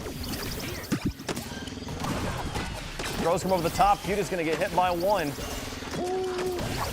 Oh, the pressure here, and they've gotten so many players down to 1 heart. All of Simboys in a rough situation, and Vixer only needs 2 more, and they'll get them back to back. Their Simboys take the 3rd round and claim game number 1. Solid performance from both of our teams there, but Simboys do come out on top. They started off that 3rd round with a really solid lead. Vixer was not about to let it go down like that. They did have a massive comeback, but in the end, Simboys was able to close it out. That's going to be really important moving into this next game. And with how close, though, this particular matchup is, I have no idea how it's going to go. Man, and going back to round 2 there, you know Vixer's sitting there being like, I don't remember which player it was, but the player that fell down the shaft in the middle. I think it might have been Vixer. Whoever it was. You saw, he pulls out the glider and you could see it on the side. He's pulling out the glider and he's hovering very slowly, just trying to stay alive long because there were 1 knockout away. If his teammate manages to get that there, they take the win. They were literally in the middle of that engagement with 1 heart left on the enemy team, so if they had just gotten that throw in right before he officially fell off the map, it could have been saved. It could have, and that's the difference between game number 1 going to Vixer or going to Simboys here. Simboys come back in the final 2 rounds there, claiming the middle one 10-9, and with a dominant performance in the 3rd round 10-5 there. So Simboys well-earned victory here in game number 1. Yeah, and you know, like we said, that's the first time we've seen it go to 3 rounds there in our first game, so that means that the competition is starting to heat up here. I mean, we got a good match. Yeah. These teams aren't going to they're not letting the win go easily, and I love to see that. That is very true. So I'm excited to see how things shake up here in game number 2, though. We just saw 2 rounds of roundabout back-to-back. So what map do we go to here? And multi-ball has seen a lot of presence here. We've seen a lot of multi-ball, cage ball, sniper. I don't think we've seen anything else though yet. I don't think we've seen Moonball. No bomb. I don't think we've seen bomb yet. So things could change here in game number 2. And I know that you love Moonball, so I do. That would switch it up a little bit. Now, we got to see it at least once. at least one time, get those players all lofted up there. Let's take a look at those special balls again. If you're just now playing the game for the first time, or maybe need a refresher here, all of these balls change things up. There'll be one on the field at a time, randomly chosen by the game. So we'll see the balls mix and match with the maps. And that left column is the column we've been talking about that we haven't seen yet. Yeah, and I think that we have seen just how the three balls that we have seen so far, how it changes the gameplay. And so I'm interested to see the differences between those and then bomb ball, moon ball, which we have not seen yet. Multi-ball being one of the ones we've seen a lot. Actually, to be fair, we've seen all those three pretty evenly now that I think about it across our two sets of matches, but multi-ball definitely does encourage that aggression, having the added ammunition. Yeah, for sure. And we saw what was crazy to me about that match we just watched was two things. It was one, the way that the teams chose to, when they had the lead, hold back. Yeah. One thing we've been seeing, especially in the ranked meta right now, is teams just running at each other the whole time. We got an advantage, keep pressing that advantage. If they're knocked down, punch them in the face, right? But here they're like, no, we've got a lead. Let's get our ammunition collected around ourselves and hold back. And then the other part of that was how often we saw players going down to fakes. Yeah, I think it's one of those things where once you're at this skill level, there is a very real chance every single throw that it is 50% a fake or 50% an actual throw. Yeah. So you are just stuck guessing the entire time, because on the flip side of that, if you were the one in control of the ball, you're probably doing the exact same thing to your enemy. And so it's really hard to guess correctly, because sometimes that is what you're doing, especially when we saw how many like super close-up battles there were where you can't do it. And that's the thing I think that's really important about fakes, is there is kind of an optimal range, right? There is a certain range at which fakes don't matter, because like I'm not going to react as soon as you hit the fake. I'm going to wait till I see the ball in the air. But at close range, the fakes are very effective, and the players basically are in a trap. They have to catch, they have to dodge, and then they are open to it on the other side. Galaxy Burger with the cage ball. We're going to stick with the balls we've seen so far in the game, as Simboys currently up 1-0 in the match. We'll see if they can finish it off here in game 2. Or do we get our first game 3 of the day? We've seen a round 3 now, but we haven't seen a game 3 yet. I don't know and this is, well, I don't know. I was going to say, the way these teams have been playing, I think that are going to want to try and shut it out as quickly as possible. But with how even these two teams were, that is probably in both of their minds. And they're going to make sure that it's not easy. Oh. Reminder, Galaxy Burger, a couple things that are interesting about this. Everything moves on this map. It's a big circle, a bunch of walls in the middle, constantly changing the in and out points of the center of the map. And also these UFOs and planets rotating around the outside. The Simboys have an early lead. I believe I heard the third one there too. So wiping out Vixer right at the beginning of the round. Nice start. And they honestly didn't take too much damage for it either. Playing around Ice Cream and now making their way into the arcade on top. Oh, we'll see Rokus go down. As Vixer starting to come back, and they've got a 2v1 on Putis here, who somehow survives and gets away. Well done, Putis. Okay, that was really, really solid. He needed to make sure that he was able to back off. You can see, I think Vixer is currently still trying to chase Putis while he waits for his teammates to come back in. Did Vixer just get thrown in the cage ball off the map? I think he might have. Now, he was thrown very high, so there's a good chance the timer expires, and he's able to come back, and it does look like Simboys did not get a knockout for that. So we'll see. Vixer tie things back up here. Indinol and Rokus now trying to put the pressure on Apology, who's cornered up against the wall. Being near a wall makes it much more difficult to dodge as well. He's only trapped to the passes. And now just pressure on top of each other. Where are the fakes we saw in game number 1? It's just catch. And I heard another cage ball coming out. I think it did get used before. And this, oh my. Oh, no, there's the pressure. Apology taken down. This is just back and forth, though. Right now, I don't think anyone's team is really standing out, because they're doing such a good job countering each other. Right now, Vixer's going to try to run away with only 1 heart left to his name, so it's probably won't bode very well. And there goes the knockout, 7-5 in favor of Simboys. The change-up will finally get him on the double team, but brilliant dodges repeatedly there for Vixer to survive that long in the 1v3. And what is interesting is that we're starting to see what is more important in a multiplayer situation where it's 2v1 or 3v1, not necessarily how many players are, but how much ammunition do they have to use. If there's 2 balls, it's almost impossible for the one player to get out. Yeah. But if there's only one, there's a lot of counterplay opportunities. I mean, and they just do such a good job of timing up those throws. Like you're saying, like if you're in a 1vx situation, you can pretty much really only stall. That's the best you can do, which actually is really clutch though, because that is the time your teammates need to respawn and get back to you on the map. So if you're able to stall long enough, even if you do go down, there's the potential for your teammates to be able to trade out those knockouts. Apologies, too close. They look for the fakes on him. They will get it there. Simboy's gonna clutch up the round here. And one thing I'm interested to see, we haven't seen a lot of players using each other as standard ammunition. They're going for ultimate throws. We've seen a few ultimate throws. We rarely see players saying, hey, just pick me up and throw me like a normal ball, which is still overpowered because if you land a hit with a teammate in normal, it's an instant KO. So in that situation where you're in a 3v1 and you only have one piece of ammunition, maybe take it down to a 2v1, throw the dodgeball to force the pass out of them, and then secure it with the knockout with a teammate ball. Yeah, I think in those, like you're saying, the 3v1s, 2v1s, like that's a perfect time to use it. It's possible that we're not seeing it in the regular multi versus multi situations because of the fact that there is still the possibility for the enemy to catch your own teammate and throw them back at you.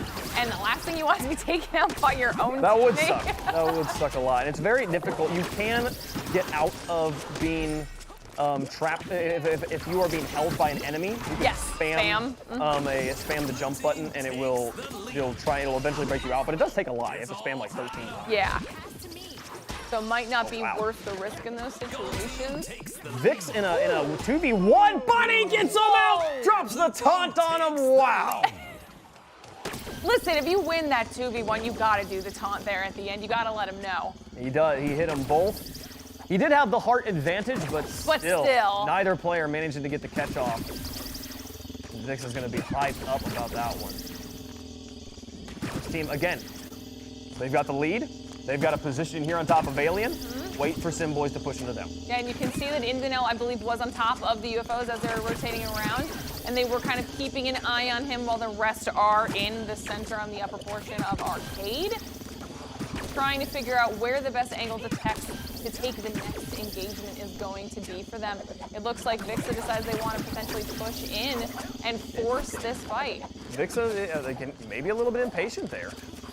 And hey, you know what? They're not coming to us. Let's go to them. Oh, and here comes the wraparound. Are they going to get punished for this? Now kind of in an awkward position in the middle. They still have the high ground, but they're much more exposed here being in the center of the map. They'll get a few hits in, but we'll just trade 1 for 1. And Simboys will now take the lead. Can they get it onto Apology? He's still got 2, and now everyone on that side down to 1. He can perfectly catch this. He can get a triple KO here. No, but he gets trapped and knocked out. That'll sacrifice the first heart. And the rest of the pressure starting to come in. We'll successfully get out of the 3v1, though, without taking the knockout. But once again, held them off while his teammates were able to come back and respawn to help a little bit. He does end up getting knocked out in the end, but didn't instantly give away the knockout, so that was huge. Huge there, and it actually baits Simboys into the middle where his teammates were waiting. And Vixer's team now got the lead. Apology still alive here as they get 2 more. Vixer's team now get another one, up 8-4 now. This is literally... This is just a pendulum right now. Every single game, it's in favor of the team that didn't get it before, and Vixer is not going down without a fight, and they need this time around. The pressure on to Putis here as they get a tackle onto him. Oh, but Putis manages to get a hit on 1. Herbador now down to 2. Last point, they can get ammunition. On to Indinel here, he's trapped up, throw him off the map and straight down. No, he will. I'll go for the lob throw. There he's out, 9-7. Simboys coming back. Huge. That is huge. 3 knockouts might sound like a lot, but it's really not. If they can just play smart and not get knocked out themselves, Simboys could potentially bring it back, but there are lots of hearts currently on Vixer that they're gonna have to go through in order to make that happen. But so little ammunition, they were struggling just to find anything. As Herbador is taken down, 8-9. They're coming back. Apology also low and surrounded by players. Only 1 ball left. Now down to 9-9. Next knock hits, and Vixer's in a rough situation, getting pressured here. Only 1 ball. They're going for it. The 2v1. Oh, but they disconnect. Vixer successfully disengaged. He's right in front of them. Oh, and the charger goes for the fake. Goes for the pass. The hit. No! Tackle him! I'm panicking. I'm panicking right now. The pass outwards. How? Oh, Vix, oh, can he get this ball? He's getting pressured here, and the pass upwards, the supercharge in. Vix puts the pressure back on Indino. Oh, and Simboys will, no, it's Vixer to take it down. And we'll go to round 3 again. Are you kidding me? After that comeback, Vixer still closes it out? Oh my goodness, that was so close. Vixer had 1 heart for so long, and Simboys could not get the final knockout to the point where all the players respawned, came back in. It turned back into a 3v3 for the final at the end, and oh my God. I wish Simboys had gone for the player throw. We saw them in the 3v1. They said, oh, I think they maybe like fell off a ledge and felt like they couldn't go for it anymore, but even an ultimate throw just put so much pressure on Vix to play perfectly. It eliminates so much of the positioning he could try to move to get away from the team, being zone denied by the ultimate. So, oh man, Vixer there. What a clutch play as Simboys kind of dropped that round. And we'll go to round 3 yet again. I don't even know. Vixer stayed alive for so long. Round 2 has been a 10-9, both games. This is so close. Very, very deserving teams right now fighting it out with each other here in our quarterfinal 3. 1-1 for our final round of our second game. Yeah. If Simboys takes the win in this round, they move forward in the bracket. If Vixer takes it, we go to a game 3. You called it. You said that it might happen. It really, I mean, the teams are so close. Ooh. Makes sense. Got snuck up on from behind. They're tied right now, 2-2. I feel like this is... How? Slow one. Might get away here. I should take the hit. Judas forced to absorb that one. The pass plays, and what a catch from Vixer. I love that that's what we're seeing out of a lot of these teams, though. When the cage ball does hit, they're not trying to go for throwing them off the map right away, because sometimes either the cage player is too far in enemy territory or it's just not worth the risk. They are ensuring at least that the heart is gone, though, by landing a hit on the cage player since they can't escape it. And it's smarter conservative play that is helping them chip away at that enemy, and it's that guaranteed damage. 2:58 in the clock in this round. Vixer up by 3. Simboys holding on to arcade control, but backing out and actually leaving Vixer in there. And the area of the map that's probably the most difficult to understand if you have a solid positioning on, because it literally rotates. You don't even know what the surrounding sides are, or your relationship to the ball spawns other than the one that is in the center of arcade. So a difficult part of the map. I do love this map for that reason, because it's constantly forcing players to have such a high level of game awareness, because you're paying attention to your team, you're paying attention to the enemy team. The map is constantly switching up on you, so you have to pay attention to the map. You're trying to find the ball spawns. Like, there's a lot going on in this map. Ooh, the ultimate coming on in, but I don't think connecting with anything. Vixer still with a 2-round lead, or the 2-knockout lead here. Apology gonna put in a hit? No, gets dodged. Apology still sitting on 1 heart. As well as a few players here from Simboys. You can see that Simboys was trying to get the damage in on Apology since it was sitting on only that 1 heart. It did not work out in their favor whatsoever, losing some knockouts there, increasing the lead that that Vixer has. And so the final player that was left up on Simboys does decide to back off. I believe they had the cage ball in their hands, though. We saw one. Maybe they drop it here as they choose to take top alien. Charge up their shots as here comes Simboys. They go in for the plays, putting the pressure on Indinol. Indinol is able to dodge and catch. Oh. Vixer will take a hit here. Now no, but they get 2 out of it. Rokas needs to stay alive here. More pressure coming through, but only 1 ball is the good news. Can he stay alive? No, he cannot there. Vixer take round 3. We'll go to game 3. I was just about to say that Simboys need to be really, really careful, because even though they just all came back, or at least 2 of the 3 had just come back from being knocked out, you're in a situation where you're in deficit and your team is in a match point situation, because if you do get wiped, then you lose. I don't know that they should have been as aggressive there to go for that fight because of that precarious number game they were trying to play. I'm doing the math here real fast. It's 51-48 knockouts between these two teams right now. It does not. Three that's knockout insane. difference That's across insane. 2 games that have both gone to round 3. And the crazy one to me is that round 2 situation where both teams, if you just take out that one, you had a lead. You had a lead. It was 10-9 both times. You had a lead. You could have finished it off right there. And neither time did the team that had the lead actually do it. The team that got the comeback. Well, actually, second game, Vixer did have the early lead. And they were able to hold off the comeback from Simboys there. But my goodness, so close. And positioning, so important from these teams right now. Remember in the middle of round 2 there where we saw Vixer have top alien control and they said, hey, we're going to sit here, we're going to wait for the enemy to push into us, we're going to wait for Simboys to push into us, and then they got impatient. And they go and take top arcade and they lose the following engagement there. Man, patience and trusting that when you've made the right decision, you've made the right decision, key here. Especially because in those moments, they did have some information on where the enemy team was. We had Billy Yeah, was they in the knew middle they that were was in top up arcade. on the UFOs, and they saw the other 2 that were on the top arcade. And so they knew that they could have waited them out. You know what though? It's possible that we weren't paying attention to the clock. They might have had to force the push because they might not have felt comfortable with how much time was left versus how many knockouts they still had to secure. Well, the thing was they had the knockout lead. That's true. I guess they didn't have to technically hit 10. Yeah, but it was only a 1 knockout lead. So maybe the feeling, and we're not on their comms, we don't know what it was that made them feel like they weren't safe there. But my guess is, early in a tournament like this, or early in a day like this where you're wanting to perform, not wanting to leave it up to like, what are they planning out there? 100%. What are they doing? They're taking too 100%. long. It's too quiet. You know, we got to go out and make our own success there. But still, losing that following engagement, and it did seem that the team, the team who moved into the middle of Galaxy Burger there, if you were moving into arcade, oftentimes losing the fight, it's so difficult to gain your bearings. That's why I was saying that at the end there, when Simboys was in that potential, if you wipe, then you lose situation, they were the ones that came through arcade on the top and kind of initiated a little bit of that push. That was risky. It didn't pay off in the end.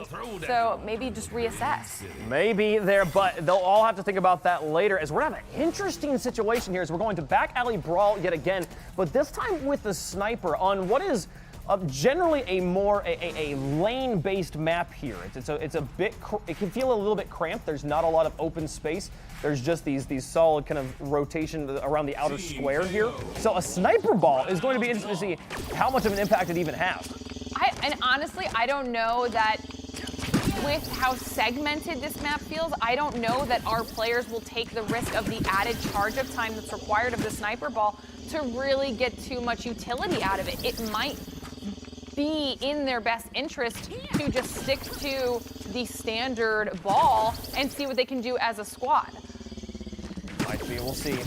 But I mean, the problem is, like, the sniper ball, while maybe being difficult to use on a map like this, is still a ball, and it's right. I'll take a sniper over nothing. 100%. And again, the colloquially termed potato smack is just such an ultimate mind game. The taunts coming through from Simboy saying, "Hey, come on, come play with us. Stop, what are you doing there?"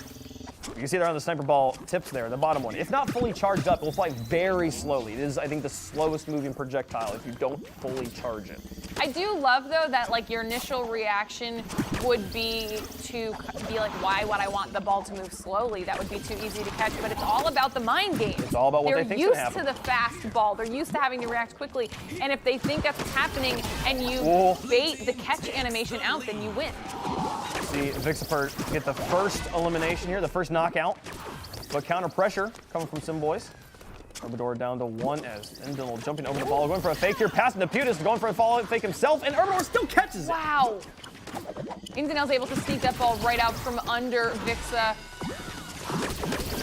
Oh my goodness, they're staying perfect right now. Vixer here with 3 knockouts, all of them on 1 heart, not a single one of them knocked out yet. And broke his, he's so trapped. Yeah, he's got no ammo, only 1 heart, no teammates. Gets baited with the fake and does go down as well. 4-1 right now, Vixer up solidly as well. They're playing very well together right now. Important for Simboys to at least get 1 elimination, and they will now get 2 there. We saw Vixer was on everybody at 1 heart for too long here. They throw the teammate though. It gets caught and dished off the map. Does he make it back? I don't think so, and look at that. Simboys tie it up. See, the thing is, there's just the natural ebb and flow of this game, though, because say you're Vixer and you have a situation where you go up 5x, whatever, you still will have eventually taken some hits in any of those engagements. So eventually, they will catch up by a few knockouts. It's inevitable. Well, what was so interesting there was the high-risk, high-reward play from Simboys as they picked up, or it was Vixer's team, they picked up each other. They threw the team ball, saying, hey, I want the instant knockout. It gets caught. They're on the one part of the map where you can throw the player off easily, and then they had an easy play on the other side. But look at this, back and forth now after that play, up to 7-7. This is a 4-0 start for Vixer. Yeah, and that's what I'm saying. Like, there is that natural ebb and flow, so that's why the leads are never too daunting, and that's why you can never count a single team out here, especially when they're playing as solidly as both of these squads are. A couple players on both sides down to solo hearts. We're going to see if we can maybe focus them down. 9 already on the Simboys. As I say that, one more knockout is needed, and apologies, down to 1 heart and trying to escape from all 3 of them right now. This is not a good situation. The tunnel does it save him. Vixer is right near that charged up, wait! Oh, and no, somehow catches that and hits him with the fake! You gotta be kidding me! He drops out knowing the play was coming and instantly catches the ball. What a finish! You know what? These teams keep surprising me. I'm not even mad about it. Oh. Not even mad about it. That was so good. Chase him through the tube. Know he's gonna be on the other side with a charge shot at point blank range. Catch it and immediately, not immediately counter it back on him, but hit him with the fake first. What a win. Simboys now with the lead in the deciding game. But it's gone to round 3. This has been the critical round in both games. I know. I really thought that there was a situation where Vixer was able to save that there because of the fact that they would have been able to communicate. I'm coming out of the tunnel, you're right near it, there's somebody following me, like, are we going to be able to pinch them type situation? And it didn't happen. And what's crazy is with that round going 10-7, they are now dead even. Oh my God, are they? 58 knockouts apiece. This is fantastic, honestly. This is entertaining. This has been the match of the tournament so far, 100%. If you're watching this and you want to give your friends one round to go back and watch, Vixer versus Simboys. Apology low gets knocked into the wall. Vixer also low on the edge there. Oh dear, Apology nearly dodging off the map.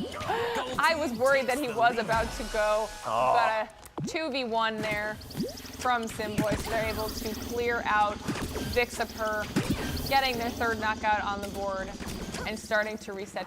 They're actually being aggressive. It seems like once they're done with these engagements, they are actively seeking out the enemy team to try and continue. Oh, they got corners here. Oh, but the ultimate into an alleyway. Can it possibly connect with Indino? I think it did. Didn't get the KO sound effect there, but I don't see Indino anywhere on the map anymore. Starting to get a little bit of a comeback here from Vix, as we did just see Brocus, I believe, get knocked out. Whew. Looking for the curveball around the corners. Nothing going to make contact, and balls falling down the center pit or respawn around the edges of the map.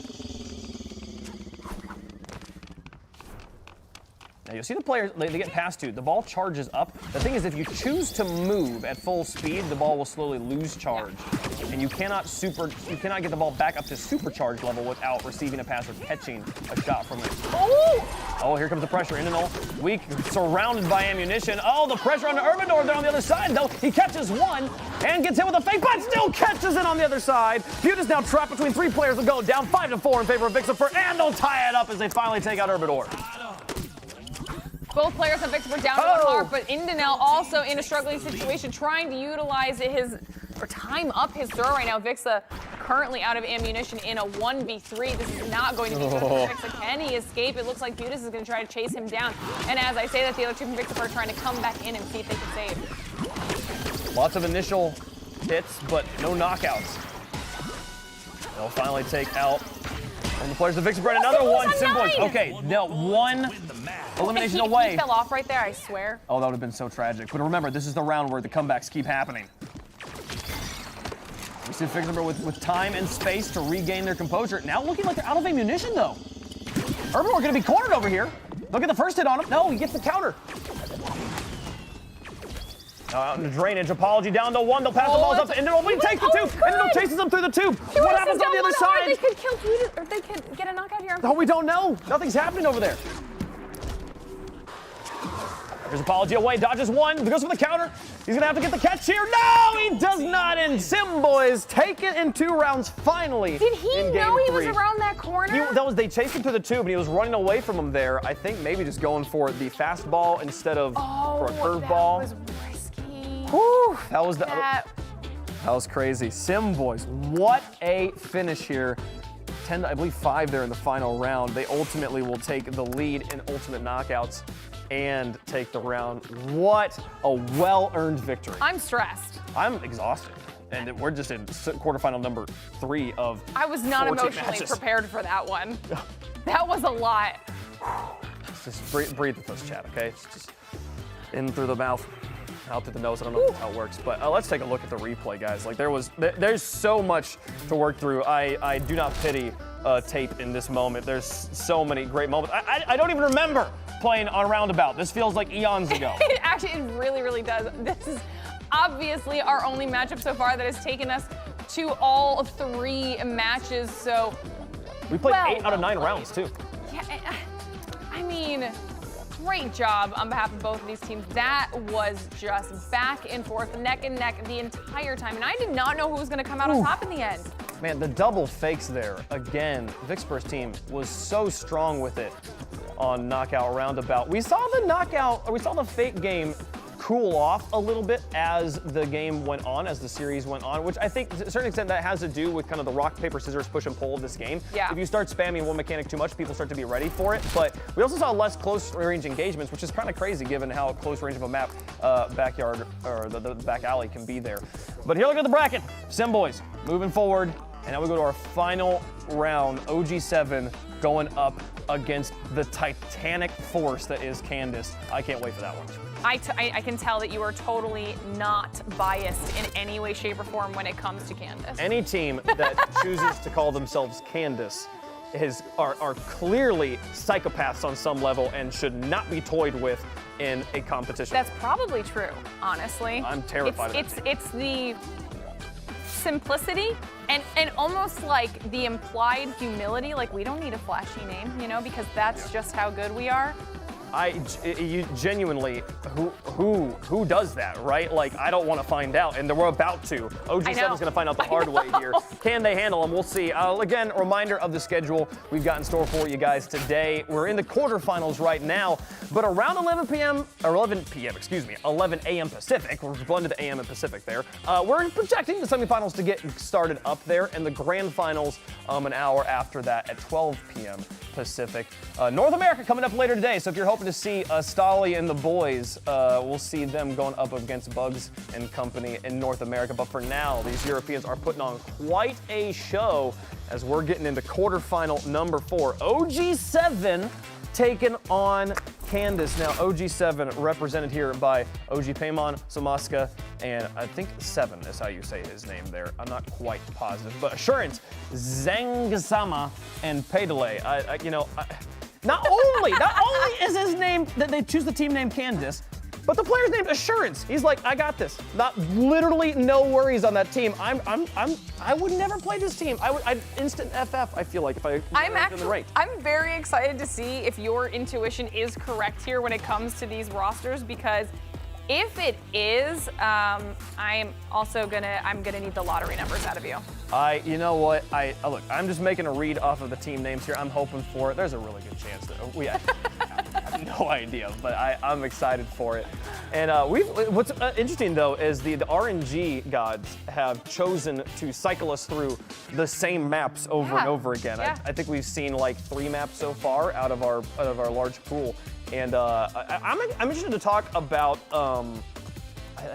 Concussion Yard for a second. We haven't seen Concussion Yard yet. This is the map with, I believe, the Wrecking Ball on it. A wonderful map mechanic. Again, there's different movement mechanics / knockout mechanics here. You see the green zone on the side. There's a Wrecking Ball that swings to and fro. If you run into it, it will fling you across the map. I don't believe it does any damage to you. It's a nice repositional tactic, but it can also be a little bit disconcerting if you're not ready for it there. I think it's pretty as well. Yeah, no, I would be excited if, you have just spoken it into the universe and this is what we end up getting here, because this, I feel like, is one of those maps that does allow you to be slightly more passive because of the positional advantages you can get with all of the different verticality changes as well. You have a lot of vision on that map. You can see pretty clearly with your sight lines, so could totally change up what we've seen so far. And this is a classic Knockout City match where you have, again, we're back on top of the skyscrapers. There is just massive chasms on the end zones of the map where the players spawn, where the teams spawn behind them. Big chasms you can throw players off of, especially if we get cage ball again here on the map. But also, huge pit in the center with that platform you saw moving up and down. At one point, that's a free way to cross the map. On another point, it is a treacherous cavern not to be reckoned with. But we will not be playing on Concussion Yard just yet. We're going back to the roundabout, and we're going back to multi-ball. Maybe, you know what? Maybe it's because it's being saved for the semis. That's right. And for the finals, okay? That's right. The RNG gods know how to put on a good show. Yeah, that's what I'm saying. All right, so OG7, they disrespected Candace's green bean casserole, and Candace is furious. So we'll see what happens here. As oh dear, running into I-75. Green bean casserole. I could go for some green bean casserole. 7 gonna pick up the underpass ball. They move to bus stop. Posturing at the beginning. Reminder about roundabout knockout. The thing that makes this map special. Passing cars circle the entire map. They're constantly moving. They will lightly bump you and honk at you angrily if you get in the way. They can get knocked like that, we just saw. The cars can be used. We've yet to decide, too, if the ball form player that we had seen in one of our last matchups was, in fact, stuck under the car, or if that was a purposeful tactical maneuver. I don't think we'll ever know here. Zhang Sama taken out early for KO number 1. And now Assurance will try and put pressure on. He won't get a hit out of him, and now in a tough situation, 3v1 surrounded. Goodbye, Assurance. Can he survive? No, it was only a matter of time. 3-0 now for OG. Strong start here for OG7, and that's, you know, this is not necessarily indicative of obviously how the rest of the series is going to go, but it sets them up well. This is allowing them right now to hoard so much of the current balls that are available on the map, while also keeping them charged up between each other, and then forcing the team to come to them if they want access to any of that. Yeah, well, we're seeing Candace having to push forward here as OG7 happy to hold on to their war chest. Now Assurance getting pressured in the midfield. There's Paydelay on the outside. Gonna get hit with 2. Not quite sure how to defend. The taxi actually intercepted one of the shots for him, but 4-0 now for OG. I'm trying to shoot it over the top of the crosswalk, and no, they just keep putting the pressure on him. 5-0, Candace can't find a knockout. The catches that were coming out of CX7 were just insane. They literally did not have any faltering whatsoever, and was able to return fire and get some more KOs. 5-0 is a very, very strong start right now. We'll see if Candace can retaliate in any way.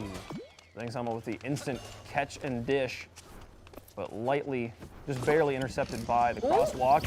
Ska here gonna go for the super. The ultimate throw gonna rain down, chasing down Paydelay. He's not gonna make contact though. Paymon. Picking up control in the back. 7 dodges out of the way. Assurance trying to collapse on top of him. What a catch, and straight back out to Paydelay, who also catches, still the perfect catch, and gets the hit on a Paymon. And we're seeing the knockout starting to come through. Candace gets 3 on the board in quick succession. And now all they do is chase down Paymon, who's also down to 1 heart. They do get the knockout on him as well. Now kind of starting to even things up here a little bit, 6-4. And still in favor of OG7, but that was a nice comeback that we saw out of Candace. I'm now considering the fact that, given that this is Europe, it's possible that Candace is not an English word and it's actually Candice, and I just don't know what that word means, but I'm sticking with Candace at this point. I did not even consider that, and now that you've said that, I am questioning everything I know. Candace is more fun, so we're sticking with that one. 7, absolutely obliterated. Here's Paymon and Soma stacking him up there. Paydelay will catch 1, gets the pass out to Assurance, sends the shot onto Paymon, but he will get the catch again. Slow plays coming in again as they try to get multiple balls onto our Candace players here sitting in this alleyway. They'll finally take out 1, and they're nearly tied up the game here. OG7 still with the 1-hit lead, but here comes the super, and they'll all get out, spread to the win. 7 now out of position with multiple the insurance there as Candace will take the lead. And that was the risk that we had talked about with putting your teammates in that ultimate position. Like you said, they're out of position, they're not near their teammates, and they're very vulnerable if it does get thrown into a full squad of 3. Oh, but here comes the counter from OG, and now they're 1 away with 2 quick. They'll make it 3 quick. The team wipe. The green bean casserole was burnt, and you know it, Candace. That's OG7 taking round 1. Oh man, they're never gonna live this down now. Never gonna live it down, not till the next bake sale anyways. Round 1 down. And OG7, we saw them get that massive lead. Candace trying to rally in the middle, but ultimately OG7 say, hey, let's get back to our game here. We know how to play multi-ball here. Multi-ball obviously creating the most amount of ammunition. As long as you can juggle the multi-balls and keep them alive, because they do despawn very quickly. Yeah, once you throw them and they're on the ground, that's when you really can be good about at least picking them back up. If you want to keep them in your arsenal. It's like 5.5 seconds. It's like the same amount of time you spend in cage ball that you've got to go and pick up the multi-balls there. Which feels like an eternity when you are in the cage ball, but feels a lot less when you are trying to pick up a ball and chase it down. Like, come on. The amount of times I'm running straight at, I'm like, it's right here, and it despawns in front of me. I was like, no, come back. OG7 getting early damage in. Successfully taking engagements on their own terms. And oh dear, Zing-sama getting hit with the changeup. Had some solid catches before he Look at all goes this ammunition. down. Oh no! Someone Scott being taken down quickly. Despite having lots of ammunition around him. Now 7 going to be in between 2 Candace players. He's going to disengage, head out from bus stop. That pass goes straight into the dumpster. Here goes Paymon with the throw upwards. Can Ska find any targets? He will! Gets the instant KO, and now the pressure getting dished out on the multi-ball. We'll get a few hits in, but no KOs just yet. Ooh, 1 heart does get taken off of Petalay, but he gets... 7 got stunned by the vehicle. Oh. Unlucky. It happens. It's so difficult to keep track of where all the ammunition is, where the other team is, and where the Grandma's Continental coming down Main Street at 50 miles an hour is. It's just not easy. Looks like Candace is trying to back off a little bit here. They don't have too many balls at their disposal while OG7 is hunting them down. As I said, that Petalay does get knocked out, and they're continuing their hunt. A few more balls in the hands of Candace now. They should be a little bit better equipped to at least defend themselves against the OG7 onslaught, as they also are able to get the respawn. 3-man up, back and ready to go. Paymon trying to do some damage, but only has 1 heart. This could be a little bit dangerous. He holds on to all of it, and 7 comes into the back line again. Candace cannot find the dodges on these ultimate throws. Paymon's still on the front lines, even though he's only had 1 heart this entire time. Oh my. Hey, Sam, pass to me. Stay aggressive. I got this. Sama trying to get around the fancy hover car. Oh, Paymon. As Assurance looks for the face, no but gets way! tackled off of it. Backing off. 4-7 in favor of OG. The lob throw going to come down onto the roof of underpass. See the pass out. Oh, that one hits a wall. That's an awkward pass situation. Assurance looking to cut them off. They're heading into flowers. But, oh, and then they double back to underpass. Look at this alley-oop. There's this ring around the rosy play. Girl with a 3 lead. They're happy just to take the engagement on their own terms. And they kind of are forcing Candace right now to start being aggressive. There's not a lot of time left on the clock, so if Candace wants to catch up at all, they're going to start making a play here. And right now, OG7 is pretty well set up, so that's going to be a rough engagement. Staying charged, but all the pressure is on Candace. Down by 3, they'll put the pound on to Assurance there. Maybe one of them connecting, but not quite getting the elimination. The KO will come in OG7's favor. Petalay gets a catch, but cancels his own catch there. And now the curveball with the dodge on 1. More pressure from the rest of OG7 as we're heading into the final minute. The 4 knockout lead, putting the pressure onto Candace. They've got to get active and aggressive quickly. See, this is a rough situation to be in because right now you're at a position where if 2 of you go, you get knocked out, then you lose, but you need the points, so you have to push up. They do have 1 player who's only on 1 heart right now, and they don't have a lot of time left on the board. There's 1 point now. They do get 1 of the knockouts. They only need to secure 1 more. Oh, what a catch. Trying to deal with the pressure and being surrounded. That'll be a 10-5. OG gonna take game number 1 pretty cleanly there, a 20-12 gap. And Candace being upset about the bake sale slander has not changed anything in this situation. OG7 stands by their statements there with game number 1.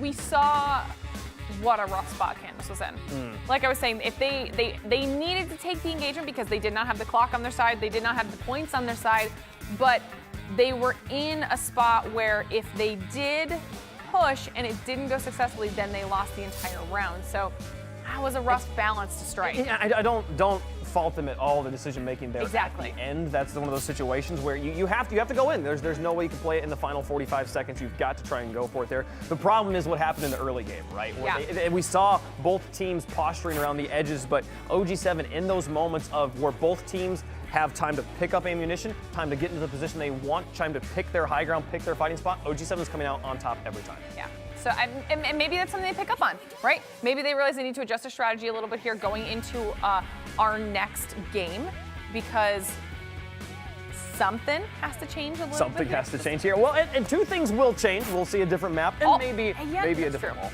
Yeah, so maybe they work better on different maps or with not the multi-ball, because that is super aggressive. I've heard a lot of players on my zooming around and lurking into community streams. A lot of players find Knockout Roundabout a frustrating map, mainly because of the vehicles. The vehicles are just, it's just such a difficult thing to track with there. So one of those situations where, hey, maybe Candace feels more comfortable here, but out of the frying pan into the fire here, Candace going on to back alley, and again it's sniper ball. They're not going to get any help here from the long range special ball in the close quarters map. At this point, though, they should be used to it. OG7 is so good at this opening. You saw the one player sits back and passes both of his teammates to balls outside of their spawn ball, so they will start with early pressure. You'll see Candace posturing on the back corner of the Lantern Alley.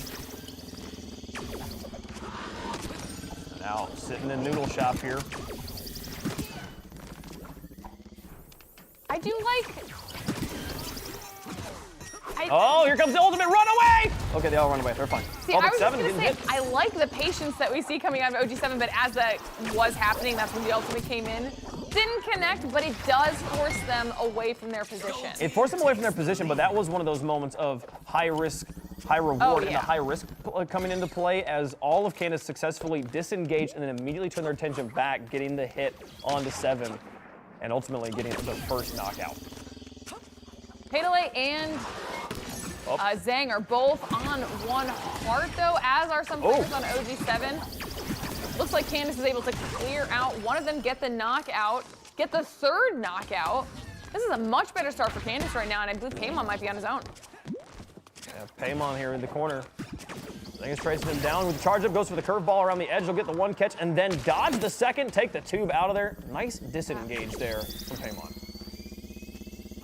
Zangasama debating using the sniper ball if he can maybe get some sort of a hit with it. Decides not gonna connect. Here, another ultimate coming in. Won't connect. Paimon goes in for the tackle, but none of his teammates have ammunition locked and loaded for the follow-up there. Now the fakes on the Paimon, and it'll pay off their assurance, taking another one. 4-0 for Candace here in game 2. Is this gonna turn into another back and forth here like we just saw? It might. It absolutely might. Different map, different team. There are multiple opportunities right now for OG7 to get some knockouts. So you say Pedale and Zangasama both on only 1 heart. Payman also only 1 heart, trying to escape from this 1v3 situation. Definitely less than ideal. Everyone's on 1 heart. What's happening? Pedale here will get the hit on the Paimon there, and Paimon just in rough situation after rough situation here, but Pedale will catch a ball, not see the second one coming in, not be able to rack the time. We'll see OG7 starting to close the gap a little bit here. If this is by the first few, Assurance somehow dodging an absolute barrage. Zangasama getting bumped off the ball on the tackle, and we'll see 7 pick up the sniper and just go for the potato smack here, twice in a row. Zangasama deals with it. Oh, do it! Off the wall! What a play there! I didn't think that was going to connect, but they did a really, really solid job with that. And is that the first time we've seen them actually just do the normal throw with the player? Normal throw with the player, and it's an instant KO when it makes contact. Does not matter how many hearts you have, it'll take you out entirely. I don't really know that it's going to matter much right now, considering Candace is up 9-3, but at least we see a little bit of a comeback for Candace. There's the first hit. Can they find the second one here? Paymon's successfully dodging so far. And he gets one and looks for two. He's controlling all the ammunition despite being in the 1v3. There's a fake, catches it still, gets tackled. The ultimate coming in, they've got to bail through the tube. Forces them to move away from that situation with the ultimate throw, which means they should be relatively safe as well. You see the final Candace player going up through the tube as well, while Scott was trying to get the knockout if possible. Doesn't end up connecting. Fatal in a really rough spot there. He chose to disengage on the fight from 7 and then gets pinched and taken out. And now 2 one-heart players from Candace pushing in here. The one gets cleaned up. They're looking for the second one. Here comes the comeback from OG7. Oh, they hit him with the lob. This is what I love about this game. When you think a team might be down and out, all they need is a couple good plays to start catching up quickly. There's only 43 seconds left on the clock, though, so if they want to secure this round, they're going to have to do so pretty aggressively while also staying safe. It's going to be difficult. Man, it's still 7. There's only 30 seconds left, though. At this point, Candace can play for time if they can just properly disengage and stay out of the line of fire. They've got that 3 knockout lead. They can even take 2 knockouts here. But now going to get crowded here and trapped in back alley. That's going to block the curve shots, which is nice, but still no. That'll be 1 player taken out. 12 seconds left. No 2 way. players down. The third just needs to hide for 8 seconds. He's back in drainage. Can he stay away? Take the tube. And they're going for the ultimate. He takes the tube back. 1 second left, and no, what a play. Candace plays the long game, plays for time, and takes the first round of game 2. That is the first time we've seen that. I did not think we were going to see it at all, honestly, but that is, it went down to the time. It did, and it was super cool to see the tubes actually deciding the round there. As OG7 says, we just got to corner this player, and he says, okay, if you push in on me, I'm taking this tube immediately. And they go, well, crap, now what do we do? Indecision for just a second. After kind of a late round throw from Candace when they chose to not chase down 7 and got trapped and lost 2 players there. Good to see them close out the round here and see if they can send us to game 3. Lots of damage already coming out of OG7. 2 knocks in their favor, but Candace is able to clean up 1. Assurance is in a really rough spot right now, though, trying to hold him off with only 1 heart while he waits for the rest of his crew to come back to him. Oh, Assurance went for the throw. Losing that piece of ammunition, and OG7 now up by 2 in round 2. I think OG7's a little bit mad about that last round there. They're coming out strong right now. Never want to when you clearly have the advantage, should lose it just because the clock expired. But clock management is an important part of any game. And here we see Candace starting to come back a bit. They close the gap. And they'll fully close it. Now tied up at 3. Assurance in the middle of 2, takes a hit, but manages to disengage and keeping the shots charged up there. 7, losing it, and tackles in to close the gap. Doesn't make the tackle, and will get punished for it. Candace keeping this one even, 4-4. Yeah, Soma had a nice throw there to return that knockout, keeping things really safe for both teams right now. Throws getting exchanged back and forth, and nobody letting any of those catches go. Oh, Pedale does take at least 1 hit there and gets knocked out by another member of OG7. That was a rough spot. He had all 3 of them against him. Oh, Assurance with the upward dodge. Able to get away from that one, but still just on the 1 heart, having to play clean here. He sacrificed for his team. Got the pressure in here. Paymon puts it into the post and now into the wall. Oh, everybody tackling into the wall here. Everybody just giving themselves headaches. I love when this happens. What are we supposed to do about this? There's a catch and a dish on the 1. Candace with it, tying it back up. Oh, back and forth. Candace takes the minor lead, but Assurance hits the wall and is punished for it. Still tied. After all that back and forth, somehow both teams keeping things as even as they are. I mean, that was tackle chaos because nobody wanted to let the other player get a hold of the ball. But right now, Candace does have 2 of their players on only 1 heart. Got to see what situation we've got OG7 in. But They might be at a slight disadvantage, or is it even?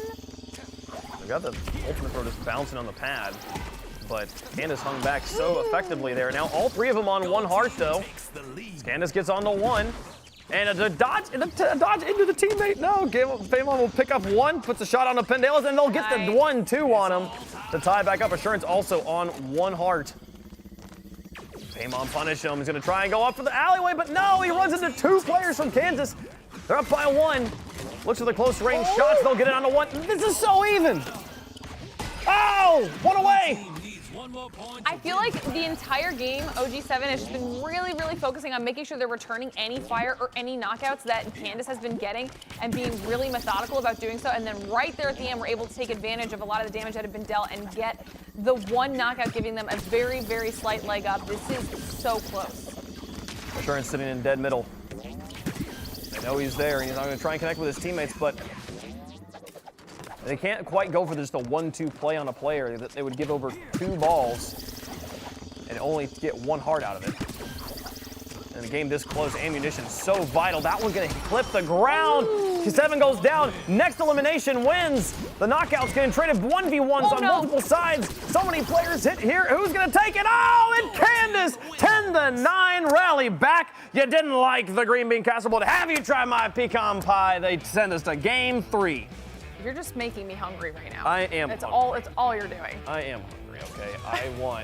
I want a hot dog with ketchup and bell peppers and onions. On a hot dog? Yes. Okay. Yeah, I'd go with I'm a not gonna bratwurst. judge. I'm not gonna judge. Bratwurst too, something like that. That just seems like a very Knockout City appropriate food. Then can we pair it with some cotton candy? Or cotton candy would work too. Yeah. Or pizza. I feel like Knockout City screams pizza energy. And then we'll tie it all together with some coffee from the coffee beans. Coffee bean, and then we'll go to Galaxy Burger maybe for shakes afterwards. You know. And we'll make sure that we listen to some Knockout City Pirate Radio. You always keep it locked on. Fantastic. Broadcasting from the mood. That man's got great signal coming that far. It's pretty crazy. I wonder what the delay is. All right, so we're going into game 3. OG7 took game number 1. Candace rallied back, and I wouldn't have it any other way. The bottom side of this bracket, so stacked here in the quarterfinals. Was not ready for that. I mean, they want to make it into the money. We talked about it. If you want to get some cash in your pocket, you got to make it through quarterfinals. And like you said, the bottom half of this bracket is not making it easy. I mean, we saw the first 2 O's, so I wasn't sure how the second half is going to play out, but this has just been pure, even, back and forth gameplay. Back on Galaxy Burger yet again. With the cage as well. The moon ball and the bomb ball continue to elude us. Come play. We want to see you. Maybe they're too strong. They're too strong. They're saving their energy for the finals.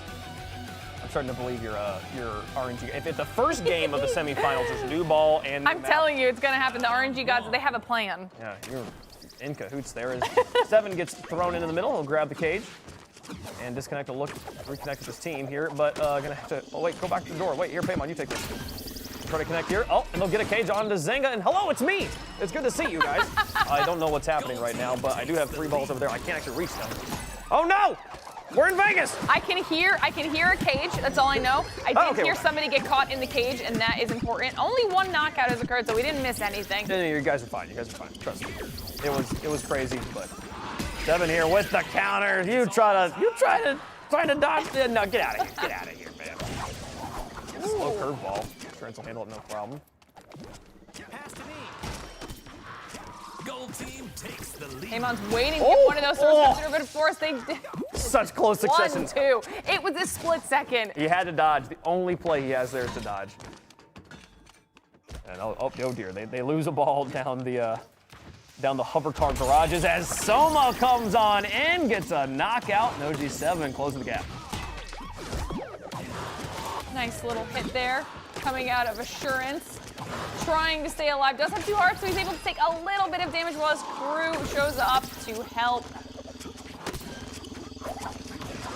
7 with multiple fakes there. Just waits patiently. And again, we talked about that in the last time. Fake range, really important. If you only do it at specific range, it's too far away, the fakes just do not work. But 2 players knocked out, neither player gets punished. As Paymon gets back up, he will ultimately take a hit. Pass up to Assurance. Well, that was Soma trying to hit it. I think Soma was trying to sneak around from the backside, see if he could maybe get that second hit onto Assurance for the KO. Oh, no. And ends Oh, up stunning Soma. himself in the process. Oh, no, and loses the ball. Oh, dear. That was Insult a series to of injury. unfortunate events Yeah. right there. Soma's not happy about that one. Candace with a 2 knockout lead, 3 minutes left to go. Still a very, very even game right now. Looks like OG7's trying to reset. They only have 1 ball at their disposal right now, so not in the best situation. And as I say that, a hit does come in from Candace, as well as them caging OG, one of OG7's players. He gets caught, and this is what I was saying! He disconnects, he bails out, manages to get it dodged to not take a hit, but will ultimately go down after passing the ball to his teammate with the bump. 7 now. Getting ganged up on too many players. Soma gonna go for it too, and Assurance, nice dodge out of the way. Curveball around, will finish it off though, and OG7 closing the gap again. Just a 1 knockout differential. Both of these teams having definitely settled into themselves quite nicely here. Not letting either team pull away too far with any sort of a lead. That was caught. That throw there by a 7, so trying to see if he can get some long-range damage down. It doesn't connect. Candace doing very, very well for themselves, catching a lot of these throws coming out of OG7. 8-6, 8-7. Candace holding on to the lead, but OG nipping at their heels, and there's a nice one. Paimon now in a rough spot here. Zhang is getting the ball passed up to him. Wants to take the shot, but knows it wouldn't connect over the top of the cross. Escape! Onto Alien, getting chased by 1. Assurance coming up from underneath, but does he have more ammunition? More players isn't going to help anything. Still It got the does walk on. stop the chase, though. Ooh, it does, and they'll back off. Uh-oh. Oh, ultimate coming on in. This one sounded dangerous and close. It won't connect with anything. A pass over. Paimon putting it onto a short. Oh, better catch Far that. away. Paimon cannot take a hit.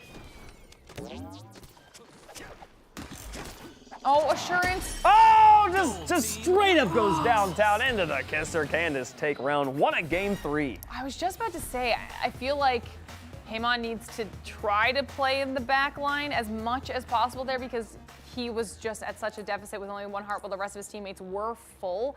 But Assurance wasn't going to allow that to happen. Also having 1 heart and knowing they had a little bit of a risk they could take considering their point lead, he wraps around and does finish him off.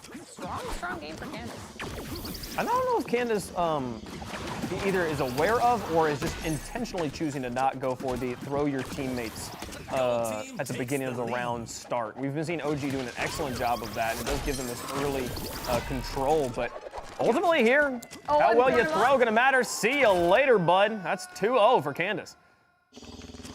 Cage ball becoming useful very early on in this round. And this is a great map for cage ball. Oh, yeah. The entire outer ring is throwable territory. Especially if you lob it and just like the amount of speed that comes with that, like ensuring that people can't get back on the map. 7, Soma and company here all piled up on top of each other. Nice catch. Catch, back up to his teammates. Paimon trying to turn this one around, but can't get the following shot. Supercharge down onto Assurance, and he keeps going for the lob shot, and it keeps hitting the top of Arcade, blocking his arc. I think he had also landed a cage ball, and nobody was there to really follow up on it, so that was unfortunate. Tons of hits coming through from both sides right now in this back and forth. Oh, there's a catch. Paimon finally taking out 7 with pressure. If this pass comes up to Assurance, it's going to be daylight. See you later. Soma right there. Oh, the catch and the fake onto him. What a play. Candace up 5-0. Candace is doing a very good job as a squad right now with juggling their throws.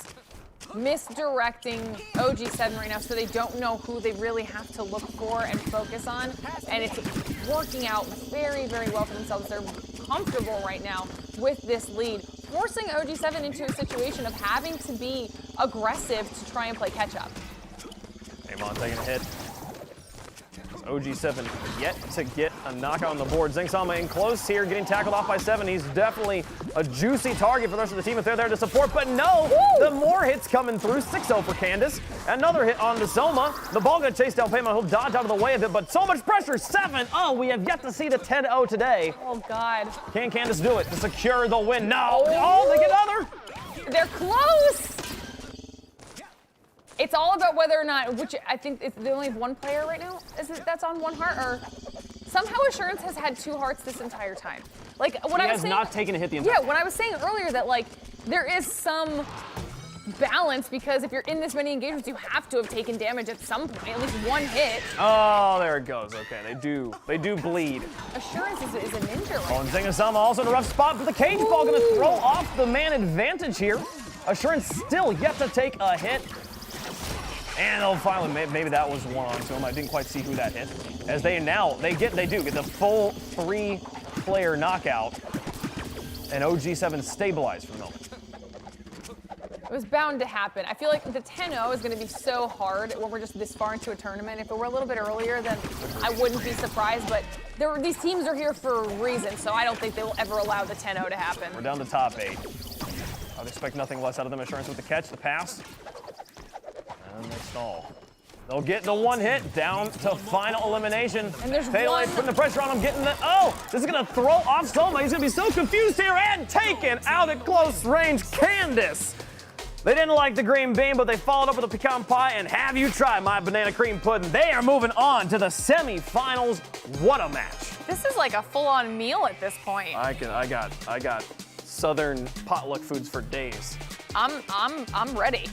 Yeah, okay, so that was we're now in a 1-1 situation here for... That was Candace. Candace taking it down. Wait, what? That was it. That was game 3. It fell so long. Candace, congratulations on the Where win. was I? I don't, well, yeah, you were right here thinking about food. All right, we're gonna go to a quick break. When we come back to semifinals right here, stick around. You won't want to miss it. That was Candace? That was Candace. How did I miss that? I watched the whole It was thing. green bean.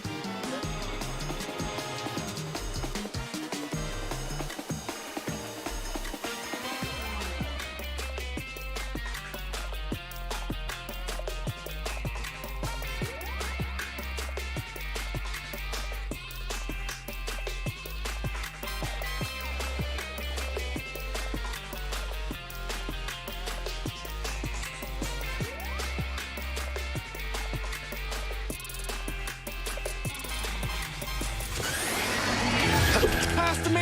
Here! Gotcha! Attention all brawlers. The Knockout City Block Party is about to pop off. Where you and your crew can gear up and throw down. Free for a limited time.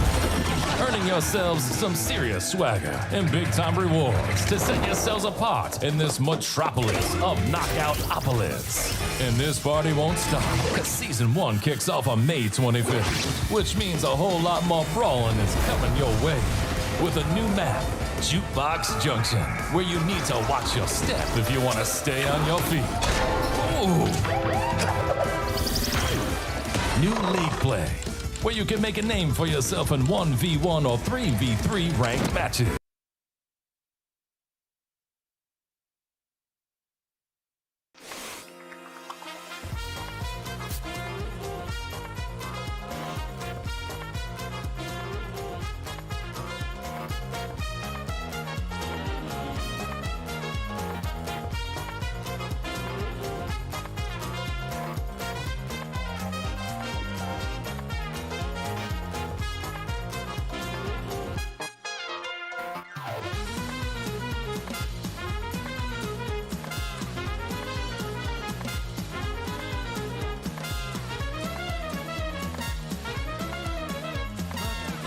Free to try on all platforms until 8 a.m. Eastern, 5 a.m. Pacific tomorrow.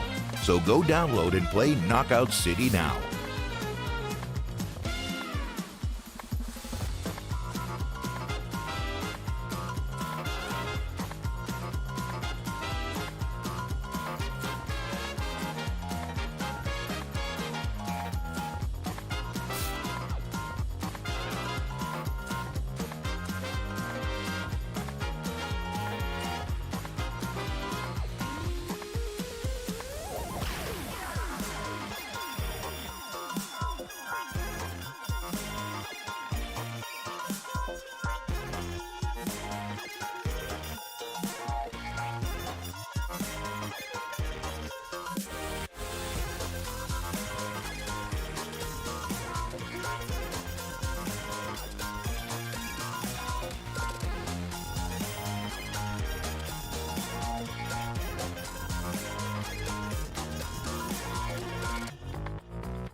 Oh man, the quarterfinals are all wrapped up. It's semifinal time. We're into the money, and it's time to see who's gonna play in the finals. Coming to you live from Las Vegas. It's a beautiful sunny day here, and I can't wait to, part of me says like, I can't wait to go out and experience it, but I'm genuinely having the time of my life in here right now, talking about food. Yep. Candace made it to the semifinals. Everything is good. Knockout City is a great game, and hopefully we start to see some new maps. Yeah.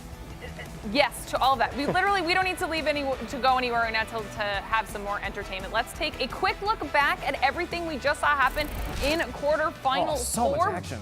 Because there was a lot so much so that I literally lost track of where we were at. That's how engrossed I was. You gotta use the food markers here. Yeah, it did start on the knockabout roundabout. And we do remember, like Candace, we've been like, man, Candace maybe kind of in a rough spot there. We saw OG7 with a huge lead, and then they were able to finish it off and stave off the Candace comeback. But then Back Alley Brawl was a completely different story here. Candace had this one cleanly, winning that one in 2 rounds, and then that domination continued on to game 3.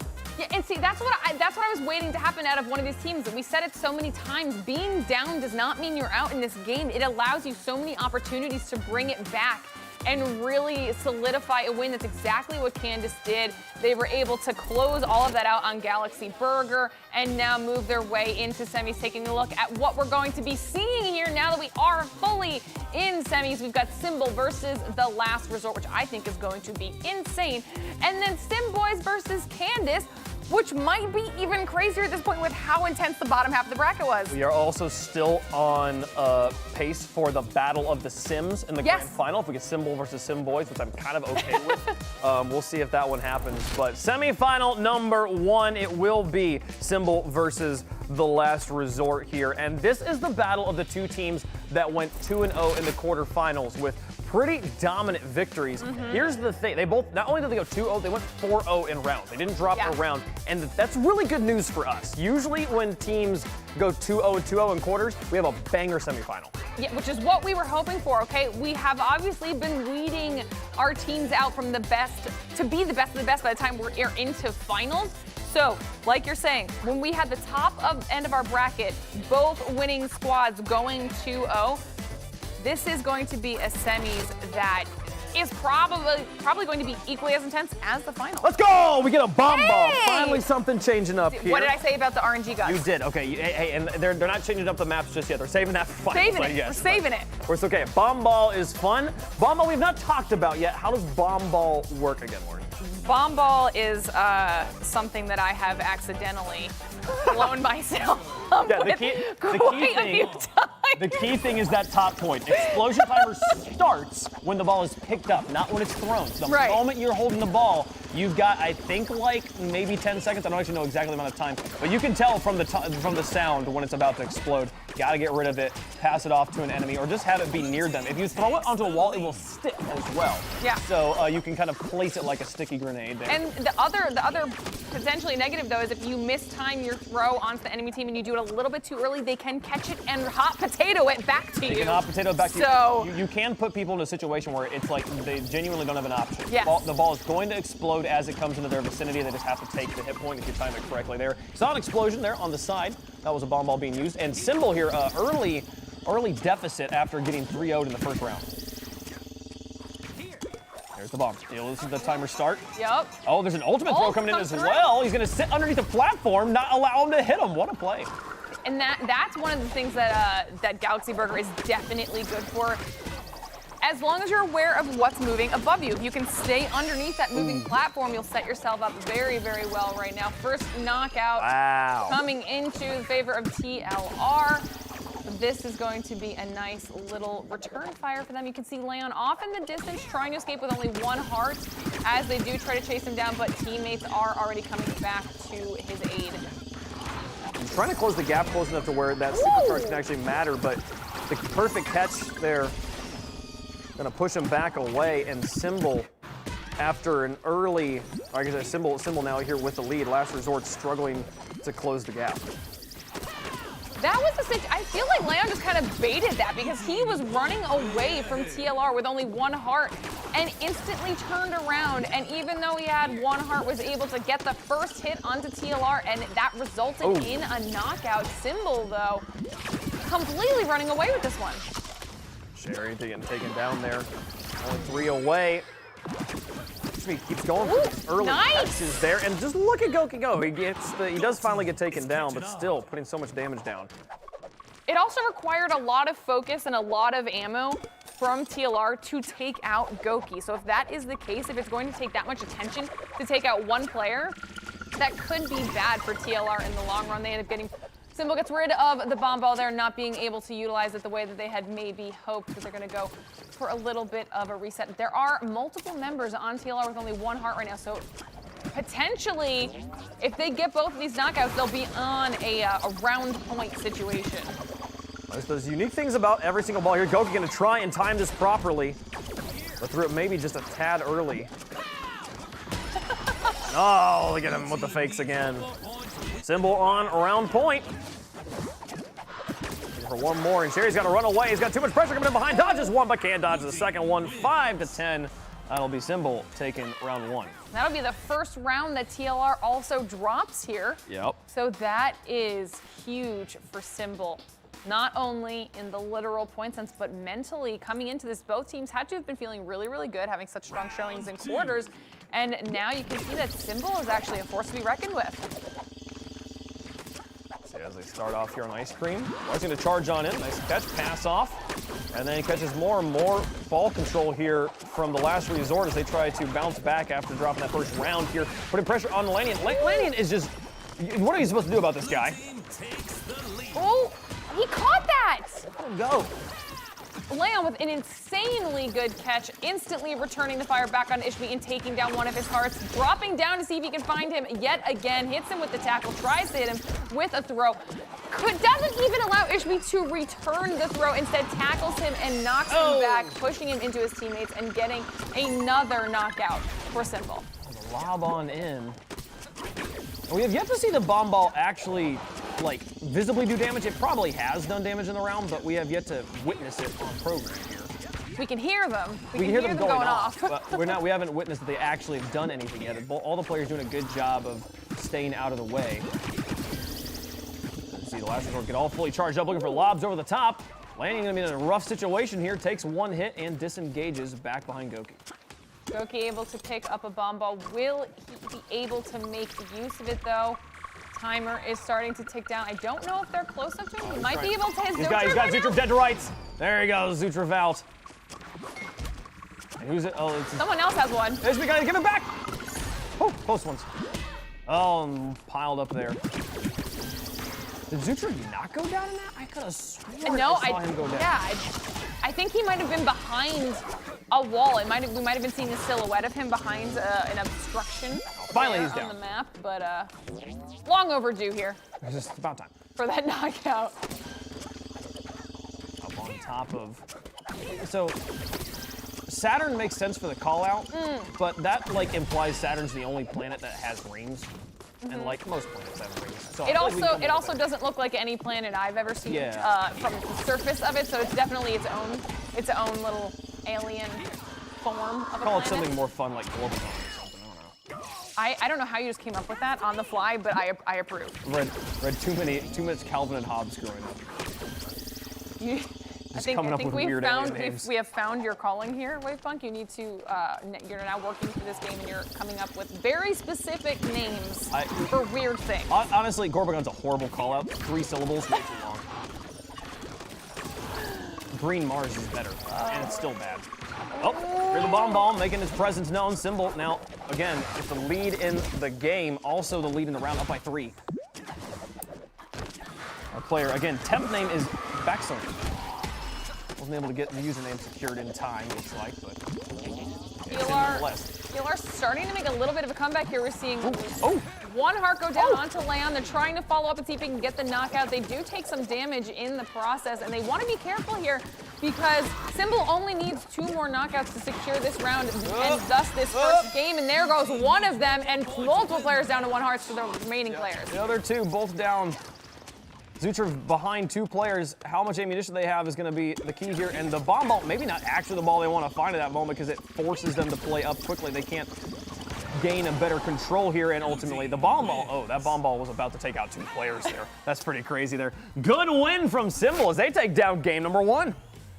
Also, still for Symbol, yet to drop a round. Yet to drop a round. Will that continue into finals if they make it there? I don't know. I mean, we still obviously have to get through one more game and see exactly how that plays out between these 2 teams. Yeah. But Symbol's looking very scary right now. Symbol is crazy right now. I said that this was like we should have a really close final there because it was a 2-0s in the semis, or in the quarterfinals there, but maybe not here. Symbol looking very hot. I mean, it's hard to gauge how they will play against each other because you only really have how competitive it looks like when you're watching that one-off match. You can't necessarily compare until you see them from there, but I mean, generally, very impressive. I do anticipate, though, TLR having a very strong comeback in our next game. You know, and sometimes on one map doesn't favor a team, right? We saw that with Candace there. The knockout roundabout was just not their map. They were able to bounce back very strong in the following 2 maps here.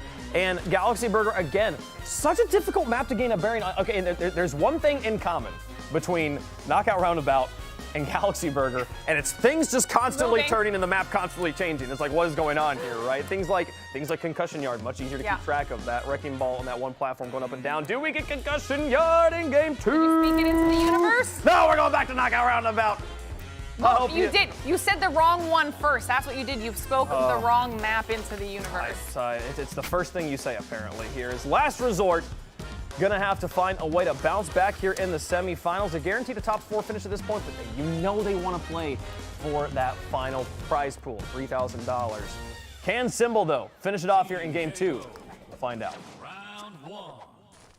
Let's see how they decide to start off this map. I don't believe they actually ended up throwing anyone, opting to just kind of take their time acquiring their balls, already getting things charged up. As you can see, Symbol just kind of standing off in the distance, deciding how they want to handle this very, very first back and forth. TLR, though, which I really, really appreciate right now, not looking afraid whatsoever, even after the first game. No, very boldly pushing in here. As we have now wrapped the entire map. We started at underpass, now we're in bus stop, and I don't think any damage has been dealt yet.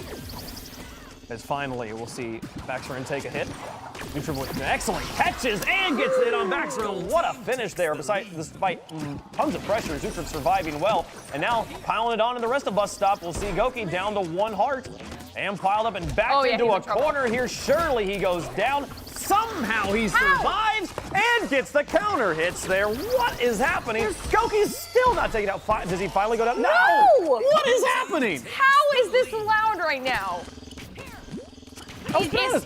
They're left here with just a plethora of balls. They're spoiled for choice. I don't even. Oh, the ultimate.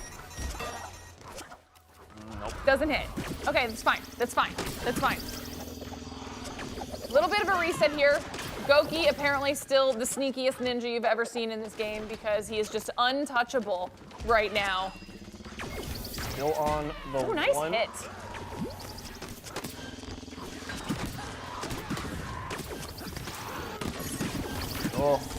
Oh, excuse me. Trying to ball up and get out of there. Successfully disengaged, but getting kind of trapped under Senema's overhang there. And another hit down. Now dropped by 4 as, oh no, Zutrix, no, just trying to disengage. Gets taken out again. 5 knockout differential now. And by the way, Goki's still alive. They kept everybody off of Goki. They were able to get distance knockouts, and they were able to turn around and instantly collapse on Zutrix, who's trying to wrap behind them to see if he could maybe sneak up on Goki with his single solitary heart he's been living off of since the beginning of this round, except Symbol's not allowing any of it to happen. Oh, Leon does take a hit.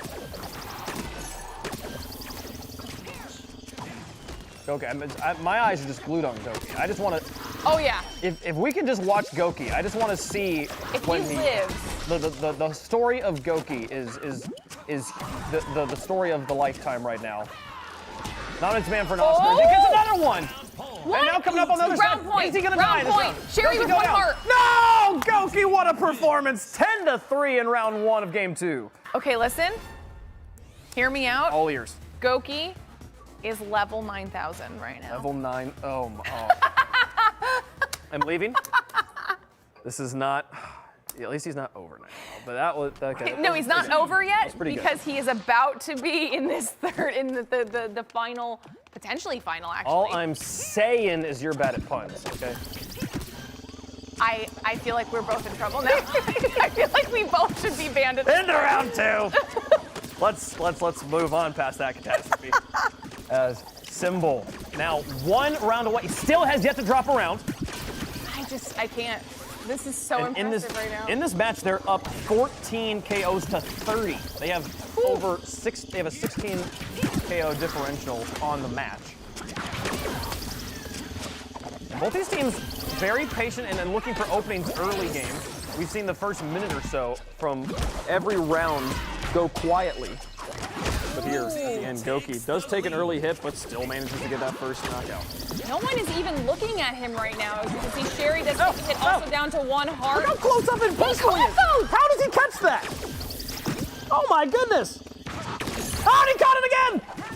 I swear if that was how it ended, I would have left. I would have walked away. I would feel betrayed. Okay, I have to get another one. 3-0 now. I'm stressed again. Nutra going to be in trouble. Okay, they back off for a second. Oh, but here they're trying to push in, and the pressure. The story of Goki continues. Does he ever get knocked out? Oh, and he finally goes down. Just needed a little bit of caster curse on him there as we go 3-3 now here in round 2. That was a solid run though from Goki. Big claps. Be fair. Lasted for way too long with only 1 heart, especially when he took a hit so early on. A lot of people on TL are really struggling right now themselves, so could be some potential cleanup happening here on behalf of Symbol if they're able to find them. Saw some players from Symbol under Sentiment. I believe they've backed off the bus stop now, and they're just full wrapping the map. Looking for more ammunition.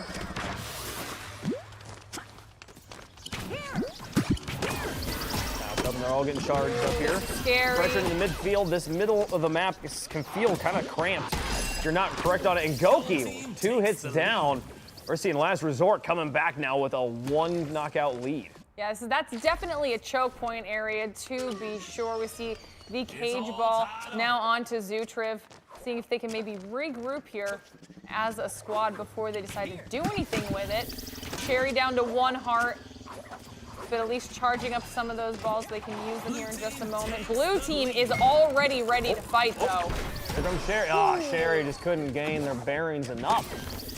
And Symbol, after dropping the lead there just a minute ago, now up by 3 and 2 away from 4-0ing Last Resort in the semifinals and being the clear favorite going into the finals here as temp name, or Baskerson, stays alive. Me a little bit trapped here. Does Sherry see Astron coming around the edge? Zutriv down to 1. Pressure on him here as they go for the fake. Sherry also not sure what's going to happen here. His players all around with ammunition. Trapped between too many, and they're down to 1. Too many on 1 heart. Ishby is scared as it comes down on them. As they do it, they do absolutely. Symbol unstoppable into the grand finals. I cannot believe they just did that. Great job, Symbol.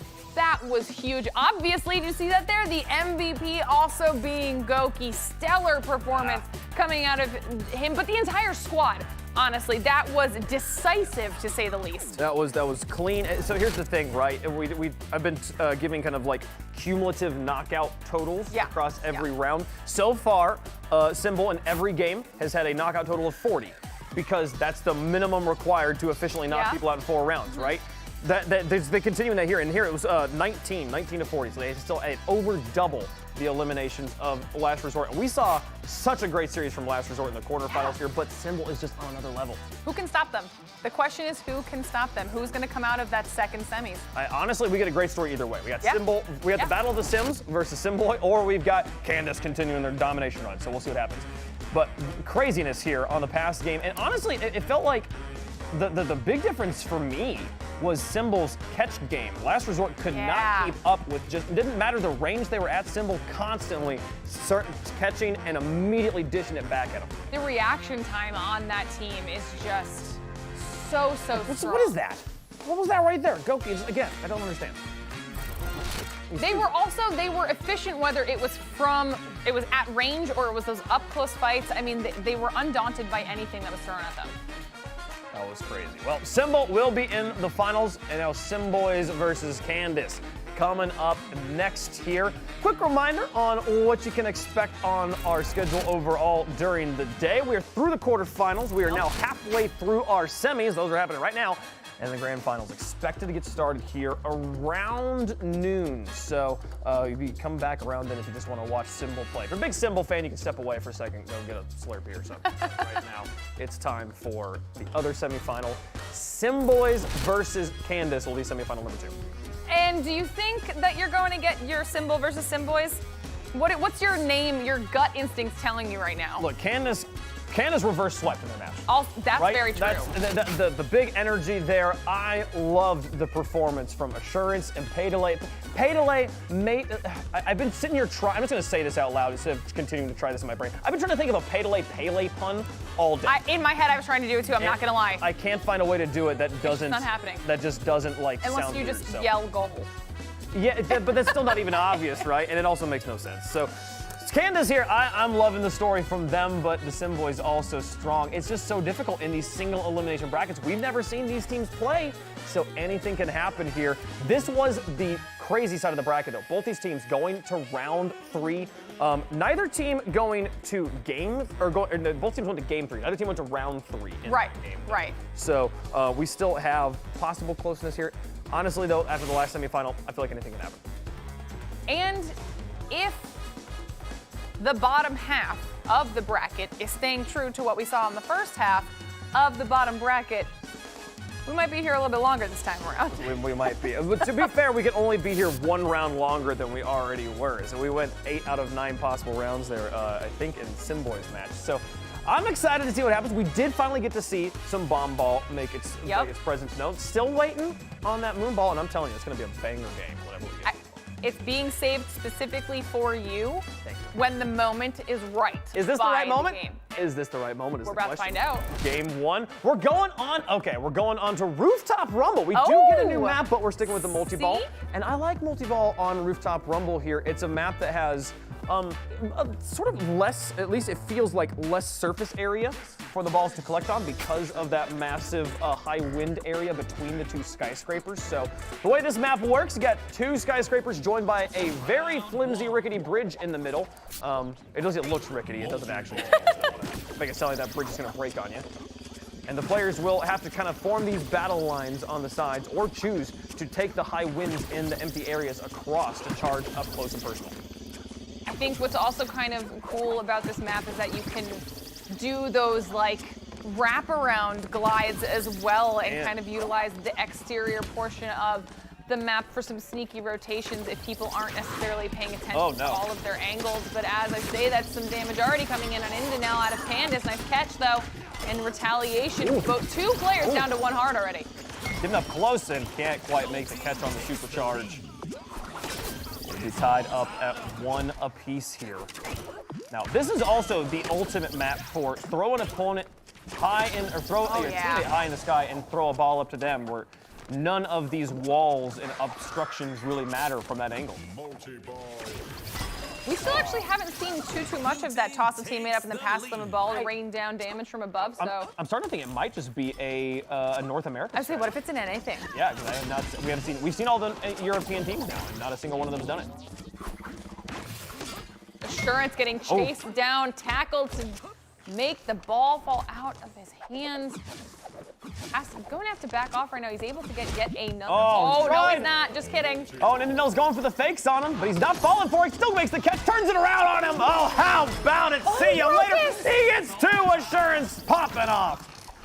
Cutest is also already down to 1 heart, and then Pele instantly takes him out. Team wipe for Candace. Good job. Who's going to stop Assurance? My goodness. He's just got so much pressure. Oh, he canceled the supercharge. He had a beautiful catch there, and now goes on the fakes. Hits Rokas on the edge here. And poor Roke is not going to happen. Assurance got warmed up and said, I remember, I should turn my monitor on. And it's just been lights out. I'm surprised we didn't see a tackle off the map there. I was assuming Assurance might have gone for it. But at this point, he might just live through the match with just one heart this time around. Trying to put the pressure on him here high. Will yet to get him. Fade away. Or maybe they did get Assurance. There was a lot going on in those few moments. It's possible. Yeah. Well, things are tied up now. They had to have gotten him. They got one. Sama also down to one heart while he's being chased down right now by Pewdis, trying to keep himself alive, returning some of those throws. Catches the pass, hits the shot. Pewdis now down to one heart. Pass up, and then they'll drop shot on top of Assurance.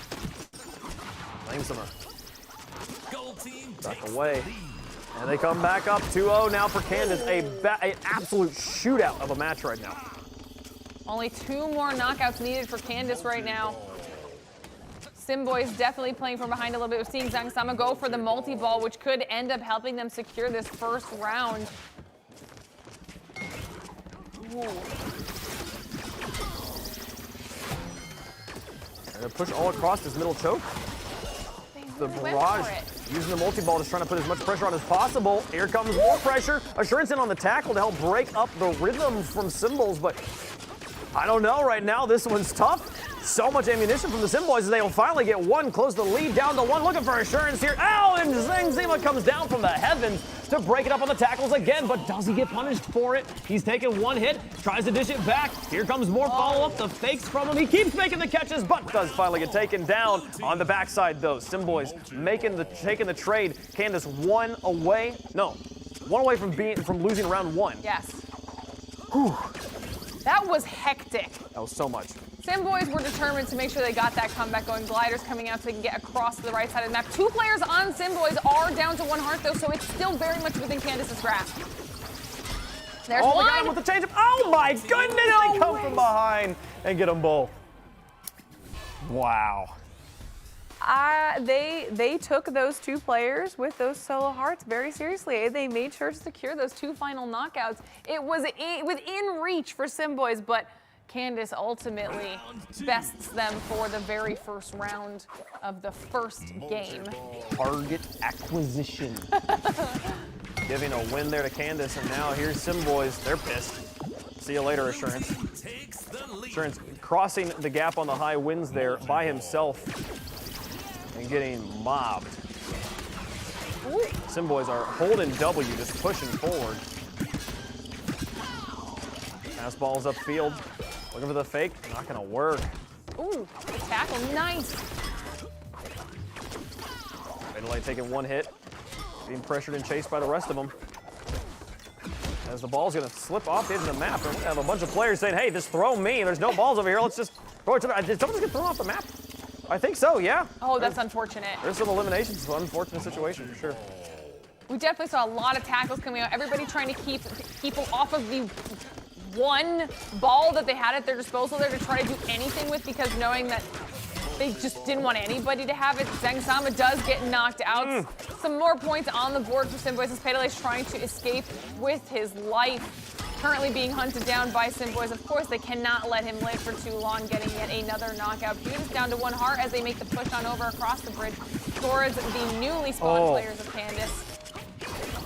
Assurance with a quick choice to shoot as soon as he was visible around the post. And there's a hit on Narokas, taken out 2-4. Simboys holding on to the lead, but the pressure coming from Candace now as they'll get another one down to 1. And they've cleared out this side of the map. And now looking for Endanel here in the corner. And look at a multi-ball to help.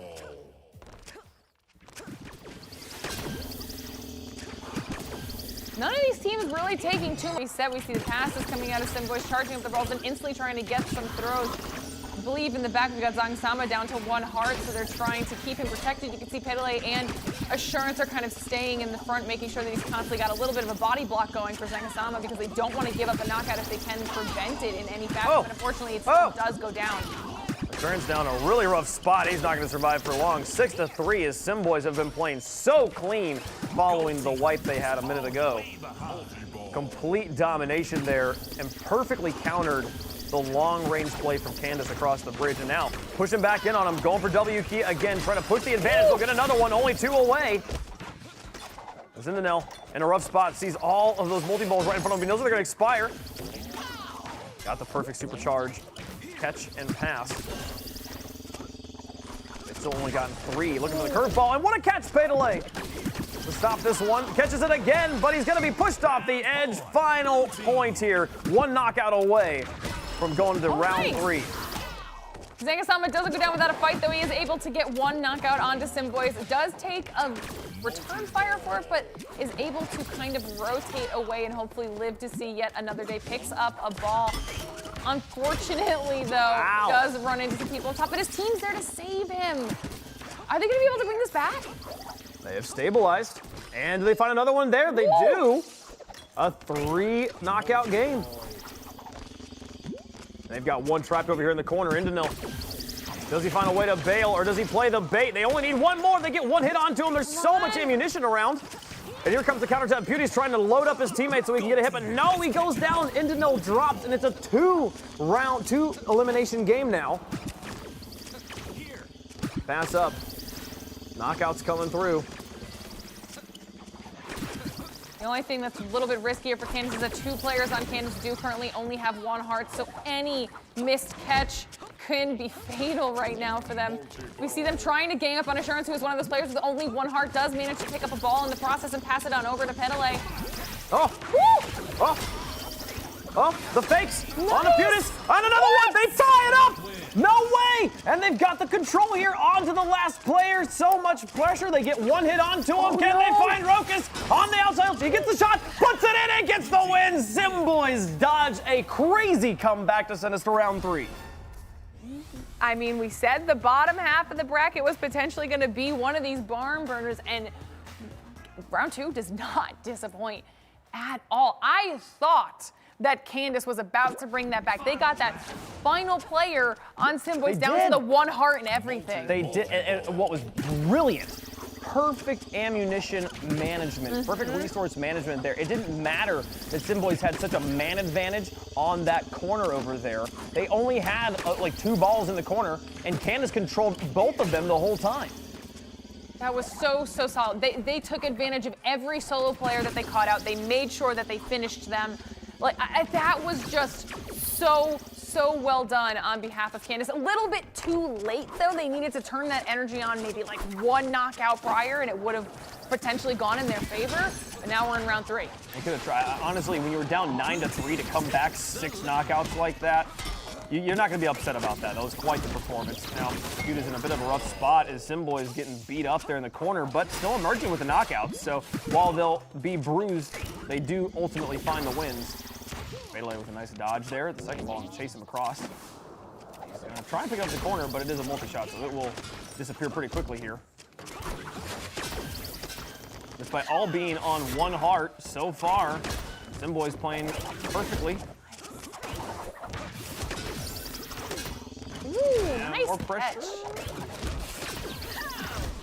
We are seeing so many well-timed tackles to knock the ball out of people's hands and then instantly have it happen to them. Like, these 2 teams are just not allowing each other to get enough hits on one another. Another one goes down. Assurance dropping 4-1 in favor of Simboys.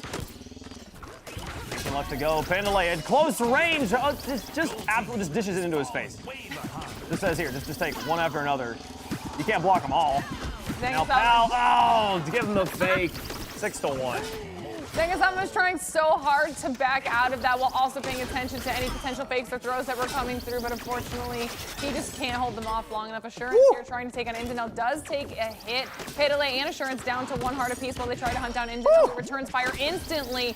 Simboy 7-2 right now. They got a quick lead going for themselves. But look at the comebacks here repeatedly. As he goes for the fakes now. 2 balls here. Can they get the hits on the Pay-to-Lay? They can. And Simboys, what they're doing. Indanel is just not letting them have it here. Assurance is going to try and get out, but no, they're piling the pressure on them. Take them down 1 away. Can Candace do it again and actually finish the job this time? I'm feeling like Simboys are kind of hot right now. They've managed to find a really solid rhythm. They've got two players over by them with 1 heart from Candace. All they need to do is just finish one of them to secure this round right now. It looks like Indanel's trying to do just that, and as the knockout comes through, Simboys take the round. They do that, pushing into the back, and he went for the slow shot too. It's just in a moment of panic like that, Candace never going to be able to find the catches properly. But man, rounds 1 and 2, both 19 knockout rounds. 10-9, both the first 2 rounds there. Such a close game here. As Simboys is able to get hold of that final round pretty cleanly and not drop it. But man, Candace is not going away. Yeah, I feel like Simboys almost took the entire first round to really kind of figure out Candace's rhythm, because that early game for Simboys in the second round, they didn't give Candace an inch whatsoever. I mean, it was 7-2 at one point. So, I mean, Candace has this amazing ability to bounce back from these deficits, but you don't want to have to constantly be in that position. You want to be able to give yourself a little bit of cushion in the process. Absolutely, and the MVP there for that final round from Simboys for me was Indanel. That one play we saw of him picking up ball after ball, finding the opening, understanding which Candace player was not going to be able to deal with the pressure he was going to put on them, and constantly play that perfect game there. Despite the plays we saw from Kansas, especially when the teams were divided there on the various sides of the map across from the bridge from each other, despite that, Simboys showing up so well. And we're going to be getting a bomb ball on, I don't recognize the background. We're going back to knockout roundabout. Okay, so we're going back to the vehicles. To be fair, though, in semis, we got both a new ball and a new map. We have. So I'm ready for concussion with the moon ball. That's what's going to happen in the finals. Concussion yard moon ball.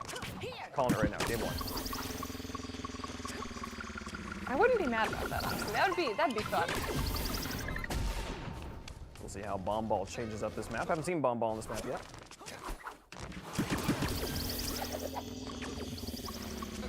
I feel like it's one of those balls where you want to pick it up to make sure the other team doesn't have it, but you also can't really use it on this map because you know exactly where your enemies are. And this is one of those things where we've seen teams kind of rotate around each other on the map for far too long to really truly utilize the bomb ball. How is Indanel this good?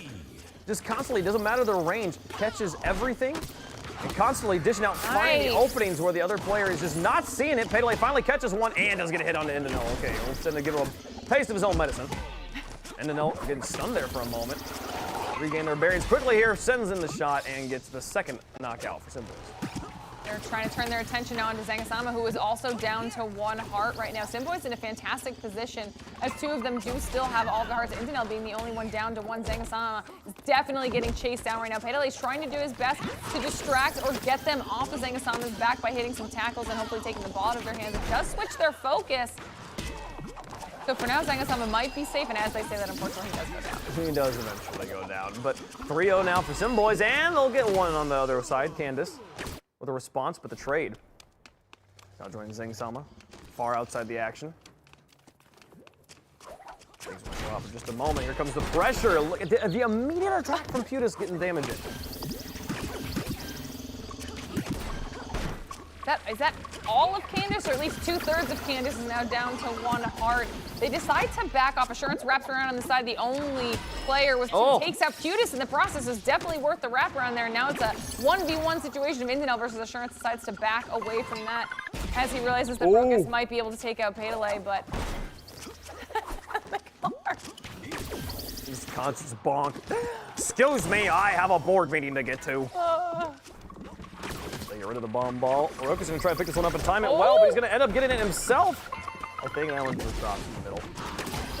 Long enough time. What a catch there. Assurance will just take a hit, and now pressure right on top of him. Too much. Oh, he catches them both. Dishes it back. Catches another one. No, okay, this one he blocks or gets hit by, and will eventually take the damage. 2-7 now. Candace looking strong here on knockout roundabout. Definitely a situation that feels similar after our first game. This is going to be a deficit that Candace is going to have to potentially claw their way back from yet again. No matter how good Candace is doing right now, Simboys is just managing to outplay them. And I don't even know how they figure out a counter at this point.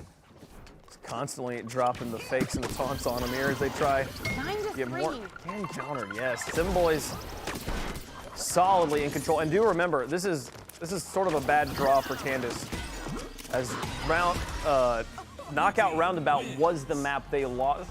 Oh yeah. Quarterfinals. That they struggled with. You're right. Yeah. So here, this round also not going in their favor, and now Simboys 1 round away from the finals against Symbols.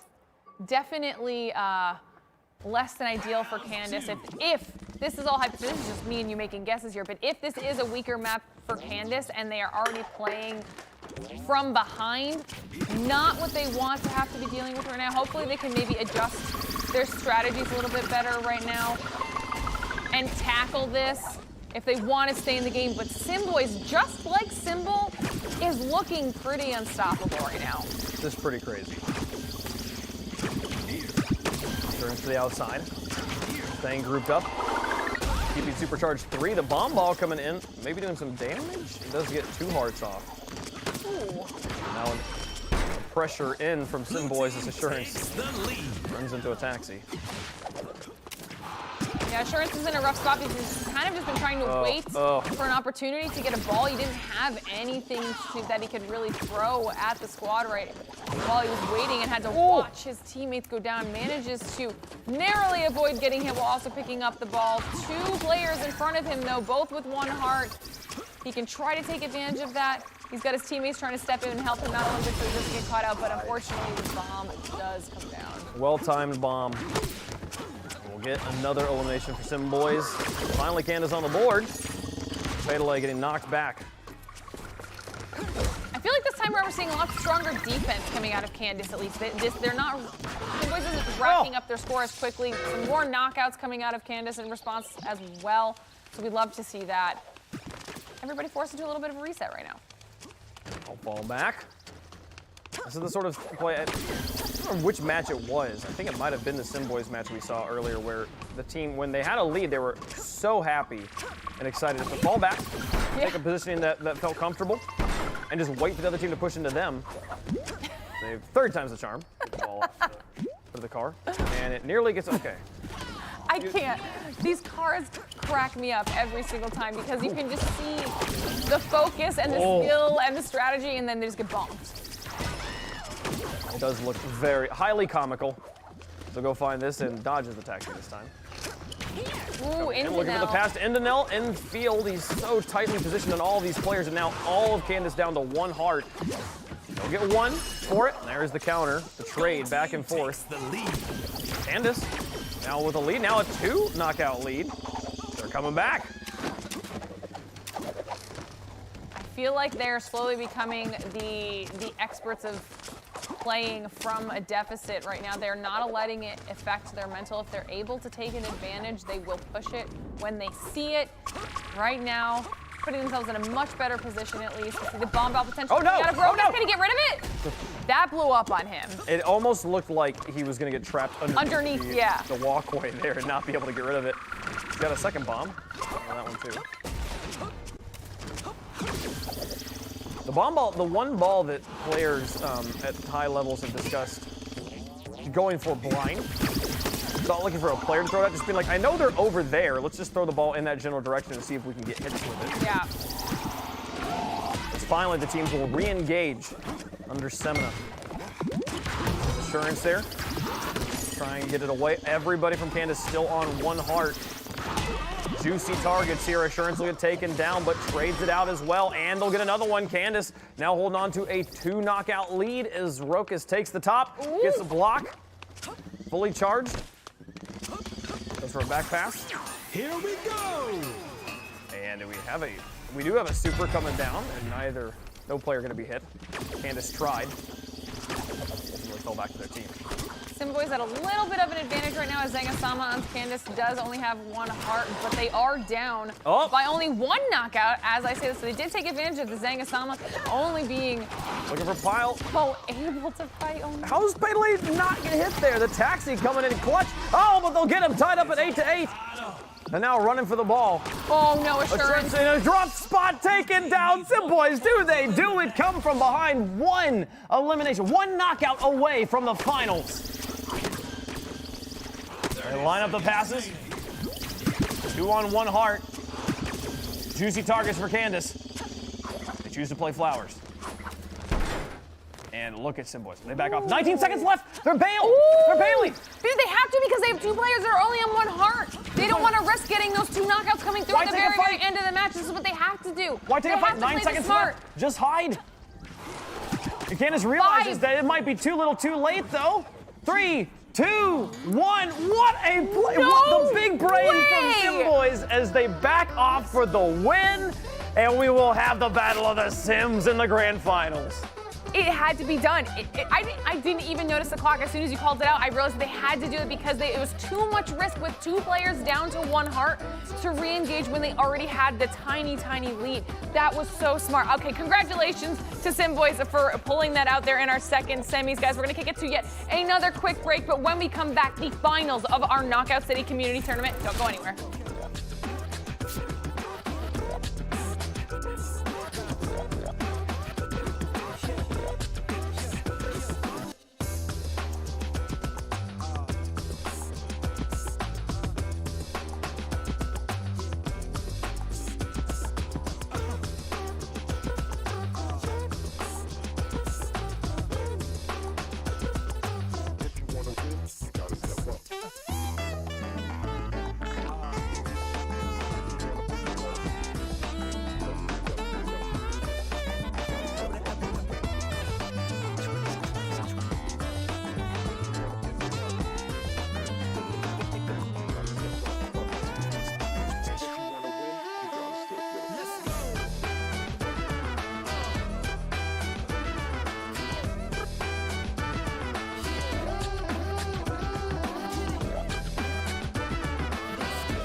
Attention all brawlers, the Knockout City block party is about to pop off, where you and your crew can gear up and throw down, free for a limited time, earning yourselves some serious swagger and big-time rewards to set yourselves apart in this metropolis of Knockoutopolis. And this party won't stop, because Season 1 kicks off on May 25th, which means a whole lot more brawling is coming your way with a new map, Jukebox Junction, where you need to watch your step if you want to stay on your feet. Ooh. New league play, where you can make a name for yourself in 1v1 or 3v3 ranked matches. New crew contracts, where the more you play together, the more you can unlock. And a new way to play every single week. So what are you waiting for, brawlers? Grab your friends and hit the Knockout City block party. It's gonna be a blast. Literally.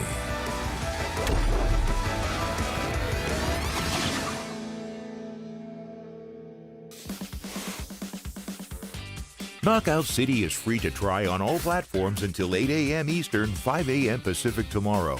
So go download and play Knockout City now.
Welcome back to the Las Vegas Strip. It's time for the moment you've all been waiting for. The Knockout City Community Tournament EU Finals. That's right, the moment we've all been waiting for, the EU Finals here. One more best of 3 to rule them all and to take home a prize pool of $3,000. And it's the Battle of the Sims 2. Who is it, the Bulls or the Boys? We're about to find out. I'm Wavepunk, joined by Glitter Explosions, and this is going to be a crazy match. To say the least, because of how we've seen both brackets at this point go. Okay, we need to talk about this a little bit. Okay. Symbol hasn't dropped a single round, not just a game, but a round. They are literally completely, entirely undefeated. And then Sim Boys just also swept their semis. They did. They swept the semis there, So- getting both wins. They did drop one round, but still rallying back from such a close few rounds there. Let's take a look at these replays from that game. Look at the scoreboard down there, 8-9, and somehow the Candace squad gets 1 and 2 back-to-back for that round win. And then the next round was as close there as it went down to 9-9 again. That time, Sim Boys able to close out the deal. Yeah, Sim Boys really had to earn their spot here in the finals, but I mean, you had put it out into the universe here, Wavepunk. Sim Bowl versus the Sim Boys. I mean, it almost felt like it was destined to happen. The teams made sure that it did, and I feel like we are going to be in for a crazy finals. This is going to be absolutely crazy, as we see there. Sim Bowl versus Sim Boys here. You put the Bulls versus the Boys, and usually I'm going to go with the steer with massive horns, but given that this is esports and Boys is spelled with an I, no, that's too much energy there. I think Sim Boys there have a lot going for them, but Sim Bowl hasn't dropped around. They're scary. They're scary, but the real question is, have they been paired up against a team the likes of Sim Boys? I don't know. Has anybody in Europe been able to take down this team? We don't know yet. Basker and Goki, the MVP of the tournament right now. Oh, God, yeah. Leon there on Sim Bowl side. Meanwhile, on the Sim Boys, Putis, Dental, and Rokus. Please go find these guys on social media. Go find their Twitches and follow them. These guys make excellent gameplay here for us in Knockout City. Concussion Yard? We haven't seen yet. Are you trying to make it happen? I want it to happen. I want to see this map. There's actually a few maps we Okay. haven't seen, but I really do want to see some Concussion Yard. I'm hoping to. A reminder: this is what happens here. We're gonna be the change we want to see in the world and talk about the map here. The Wrecking Ball. We talked about that a little bit on the other side, but there's so much verticality on the other side of the map as well. We have the construction, the skyscraper there. And there's so many different ways to move around on this map. There's a moving ramp there in the back you can see going left to right to help you get up higher on that middle monolith. So we'll see what happens here on Concussion Yard. I mean, if it does end up being played, I think it'll be. It will get played. Okay, we're channeling the energy. Okay. Should be. You Oh, have to believe. You have to believe. Do you believe, Lauren? I don't know. Do you? Oh, you don't Moon believe. ball. I want the moon ball. You didn't believe. Okay, I didn't get the moon ball either. Hey, at least we got some Junction, okay? New maps, the RNG gods know what we wanted here. We're to get game number 1. Sim Boys going up against Sim Bulls. Can they take the first round off them? We're about to find out. And you know what? We talked about this one earlier. We talked about how the train will come into play because we had highlighted a little bit earlier. So now we're really going to get a chance to see how these teams work around it. Oh, Indino goes in quickly to get the multi-ball, but then it gets knocked off him, and he takes a hit. That exchange not working out in Sim Boy's favor as we brawl in the middle. Reminder about Jukebox Junction here. This is the map with the trains, and you saw the one kind of train track there in the middle. There's quite a few different train tracks, so keep your eyes out. If you see white and bluish train rails going down, get out of the way. Bad news, Bears, because that train will knock you out if you are not paying attention, or if you get tackled into it, if you get knocked back by a throw that you catch into it. All of those are risky to do around the train tracks area, especially if you see the train coming through at the time. We did mention it earlier, you can technically ball form your way under the train in these areas where you see the ramps going down. You can go under it as it's coming through if you are brave enough to do so. But I don't know if I really want to risk it. These players probably know better, and to them it's not as much of a risk as it is just a mechanic they have to execute, but still, always a little nerve-wracking going underneath the train. in any circumstance. Oh dear, Leon getting hit from behind. Thought he was gonna be okay, but no, it's tied up at 3 apiece here with 3:40 left to go in round 1. Unsurprisingly so, we knew that this was going to be a close game, and neither one of these teams wants to give a leg up to the other. Every knockout is being answered with one. Symbol getting a very, very small lead over Simboys right now. Continuing to increase that lead, but this is easily something that Simboys can come back from. We'll see if they can. Symbol, again, reminder, they currently lead their teams. Not only have they not dropped a round, they've had like double the knockouts of everyone they've competed against. It's the first train rolling on through there. Or maybe that's the second train rolling on through, but you see the tracks we're talking about. Teams having to avoid it there. So, Simboys trying to regroup on their side of the map. We'll see if they can hold on here, keeping at least the one ball they have charged up. And now with a multi-shot, that'll help really equip them for the next fight. Yeah, and they're definitely in a good place to take it if they want to, because they do have all 3 of those players with full hearts, whereas one on Symbol is down to just one. As I said, I am the worst curse ever. It's okay. You're highlighting things that, like, it's an anomaly that this has gone on this long, and then the anomaly closes afterwards. You're doing a good job. Seeing Thanks. Symbol and Simboys here. Symbol one away. They're putting the pressure on here on the top. They get one in, but no, the counter. Simboys managed to get one. Did they get 2 out of that? It looks like Goki went down. He did. And they're starting to close this gap. Starting to close this gap. And don't worry, guys, we are working on getting this all smoothed out for you, but we will be keeping you updated here as we go on. Symbol still 1 point away, but Simboys is not giving up. They're able to get yet another knockout, and we can see them in the process of trying to chase down Leon, seeing if they can maybe close this gap even more. They have to be aggressive, but unfortunately it does turn back on them a little bit. Symbol, though, taking down yet another round, not willing to lose this undefeated streak. Yes, Symbol, they just, can anybody stop them? So far, the answer is a big fat no. 10-6 there in that round. And you saw, they had a 9-3 lead. Simboy starts to come back. They are able to isolate Leon from the rest of his team, and then Leon brings them around, wraps them into his team at the end. Says, you thought you were in here, I was in here with you. No, you're in here with me. And they take round number 1. Now it's going to be about how the Simboys are able to bounce back from this situation. You know, it's only 1 round. We're still in the first game, so they still have an opportunity to get some points on the board. Unfortunately, Symbol doesn't want to let it happen. No. 3-0 already. 3-0 already here, and just for everyone at home watching, yes, we're aware of the stutters, trying to get it fixed as fast as possible. It's actually pretty bananas that these players are literally in Europe and we're able to watch their gameplay. 21st century is incredible.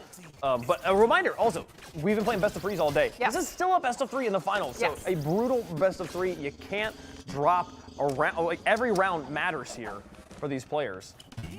At this point, if Simboys even take a round off of Symbol, that's a small victory right there. No one's done that. Because, I mean, they've just been so cohesive. They play as a unit. They've got insane mechanics right now.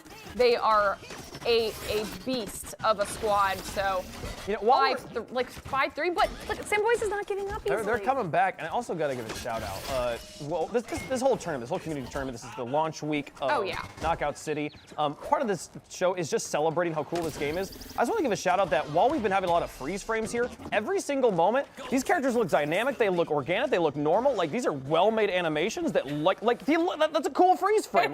Cool. There's plenty of other games I've seen that when you go into slow-mo or freeze frames, the characters look ridiculous. This is a wonderfully made game. Don't even get me started on the style of the skins for the brawlers. I can't. I'm obsessed. But can you start on it? I am obsessed with all of the options because so much of the style in this game just speaks to me. I think the train might have hit someone there. Hard to tell. But Symbol, after trailing a little bit to Simboys there, come back and do what they've always done. 8-6 now with the lead, 2 away from the win in game number 1.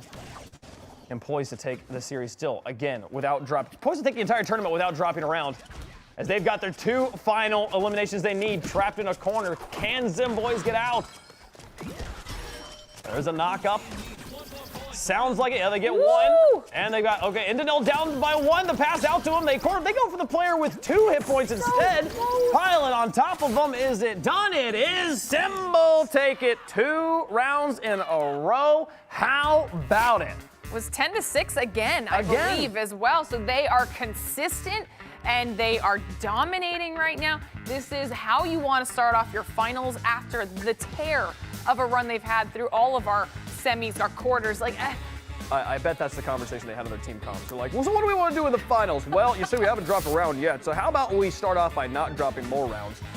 Here, again, and then in dominant fashion, too, 12-20, the knockout difference there. Yeah.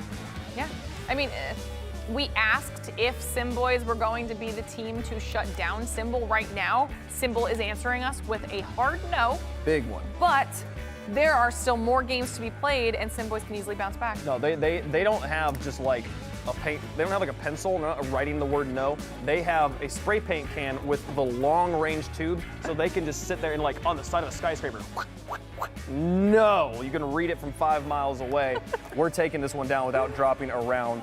That is 10 rounds. 10 rounds straight now for them. This has been absolute domination. We'll see. We'll see if Simboys can bounce back. Maybe Junction Jukebox Jukebox Junction not the map for them. Exactly. We'll see what happens. Reminder of what is at stake here, though, Glitter. Yeah, no, because you guys need to remember, we've said it a few times, but if you missed it, there is some serious cash on the line here, which is why these 2 squads are absolutely battling out. $3,000 for our first place team, $1,500 in the pocket of our second place team, and third and fourth, who have already been determined now, have taken home $250 apiece. Yeah. So, and think about how massive that is, because this game is literally in its infancy, and already these players are able to win some prize pool. Like, that's It's so cool. It's a wonderful way to incentivize and to draw attention to a game that, multiplayer games like this, it is entirely, they live and breathe off of their player base and off their community, right? It's a community tournament's huge for a competitive game like this. over 2 million downloads.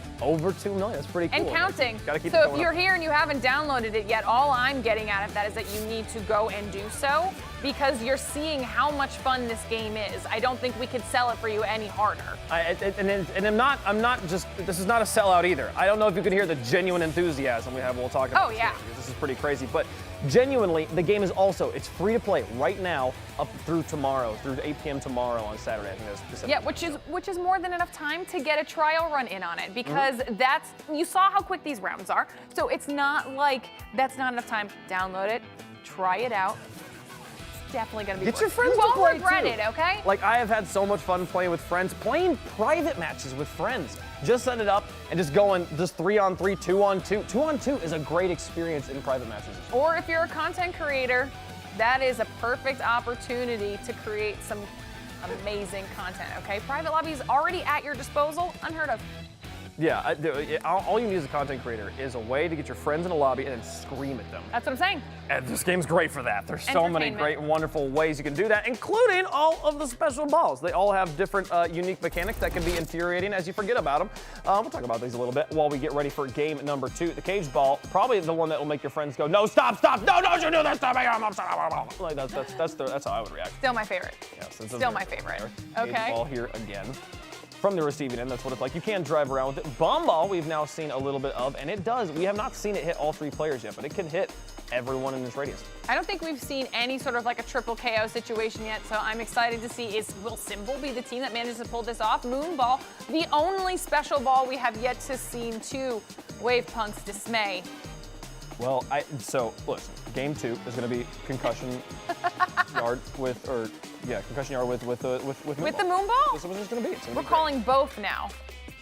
Watch us say that and watch it be knockout roundabout with snipers again. Like, come on, guys. I want my Moonball action. That's all I care about here. Multi-ball, great tool. I think currently the favorite in the pro meta.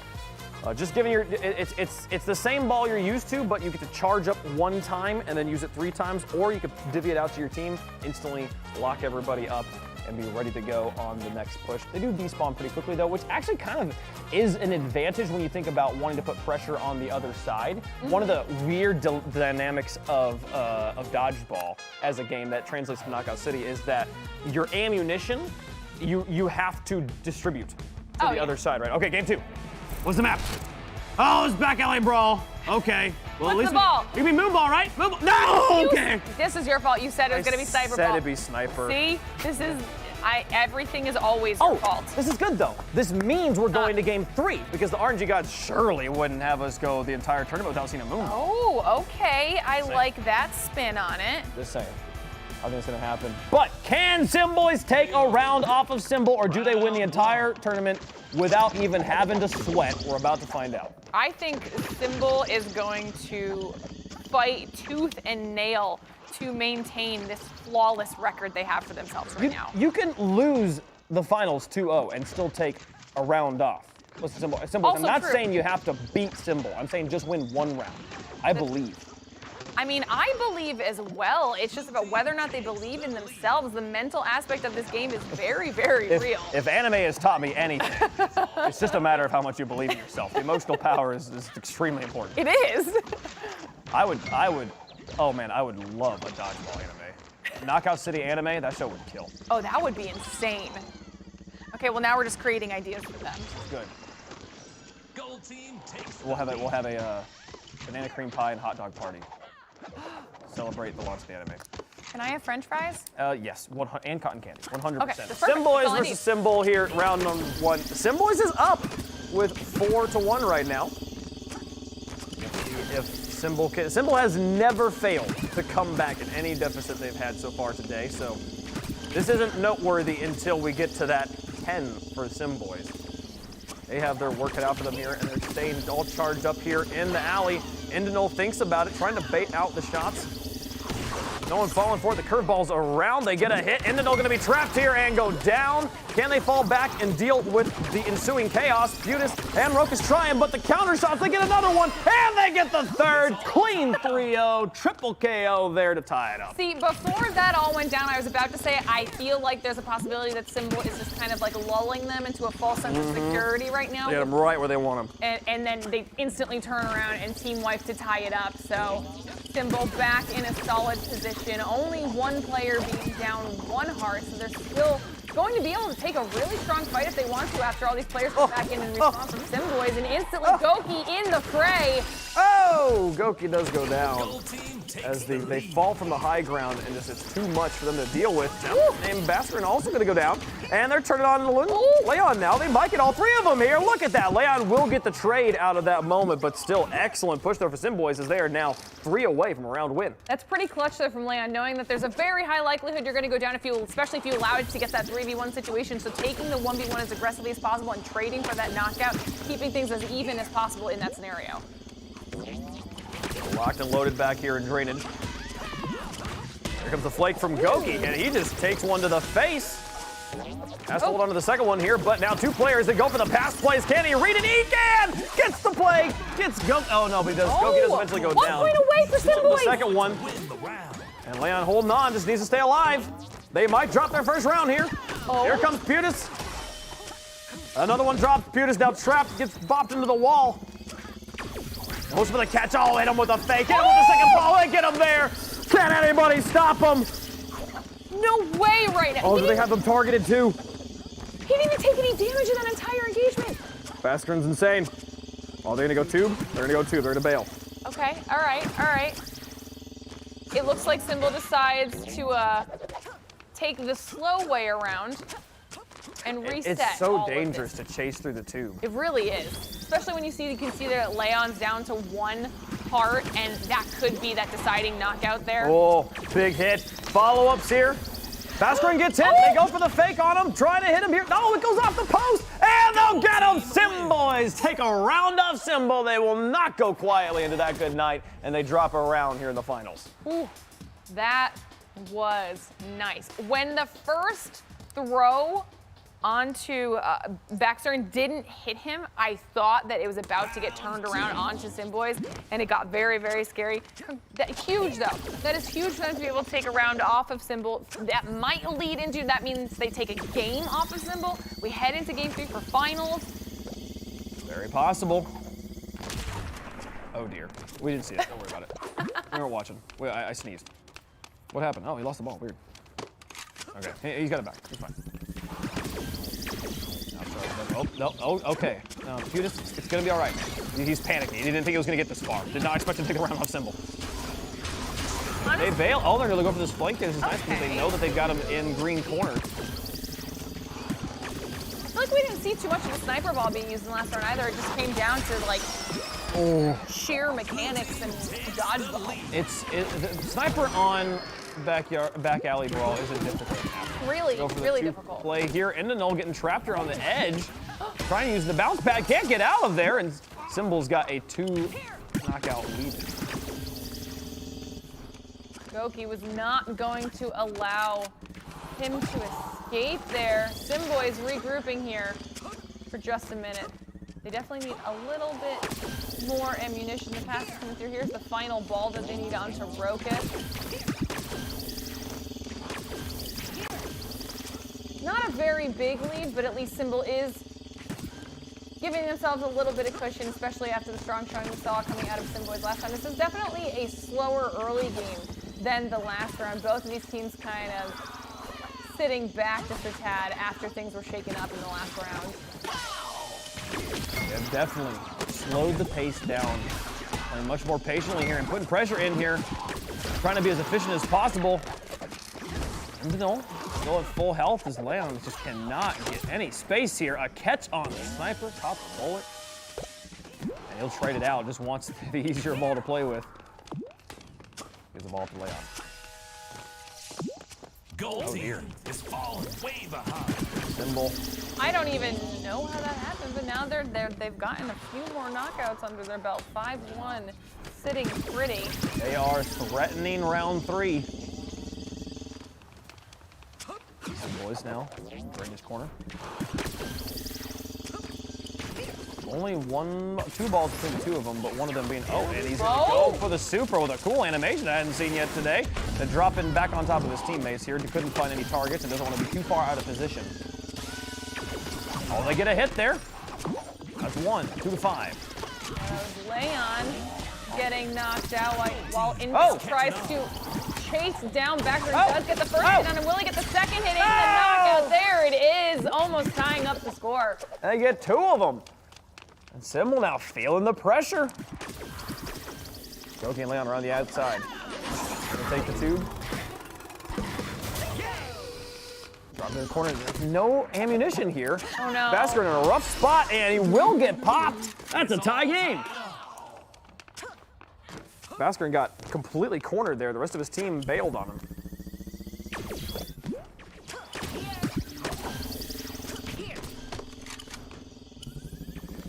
Charging up the sniper ball, but will it get used? Will they hit the throw on either Goki or Baxter? And Leon's up there now too. Oh! The baiting. They knew where he was, knew what he wanted to do, waited until he was occupied on another target. And they came in, Symbol with another lead here, and they get another. Chasing down, get the third, the clean 3-0, and now 2 knockouts away from round 3 in game 2. And it was a perfect example of why the passing is so important. You saw it, just quick pass between Goki and the other player, instantly charging the ball up and threw it to get that knockout, putting them in a much better position. That was so clean. Oh, here come the counters though. Symbol is not going away. This one's slowly chasing around. Leon gets hit in the pinch. Look at that move. And they've brought it down to 1. And now Basker in a tough situation as well. Is he able to make it out, or is Feudus still chasing him right now? 28 seconds remaining. Symbol might play the slow game too. Just run away, but I don't know if they feel confident with that. It's just a 1 knockout lead. Are they doing it? They might be. Definitely back off and make Symboys push you though, because they have all 3 of them down to 1 heart, and you do have the lead. They're taunting in the corner. Decently sized. Here they come now. Around the edge, they get 1. Yep.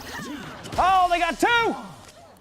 But the time will expire there, and Symbol take round 2. We'll go to round 3. Symbols takes this one.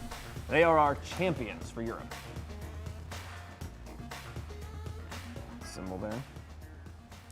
And we've seen it's an interesting play. This is the European meta of hang back, and when you've got a lead, force them to come to you. We've seen it now decide 2 rounds. Ooh. Aggressive play right off the bat. Symbol is coming hot. Takes the lead. Frustrated about dropping that round from Patience. They'll take a second one. That was a nice start for Simboys. Instantly putting Symbol on the back, but they weren't able to find the third player. Does escape, but Oh, they'll lose one here in the 2v3. Ball control from Symbol. Fake on the one and now too far away to fake. As Rokus loses another player, he chooses just to back off with the ammunition and wait for his team to tell him where they've spawned so we can join back up.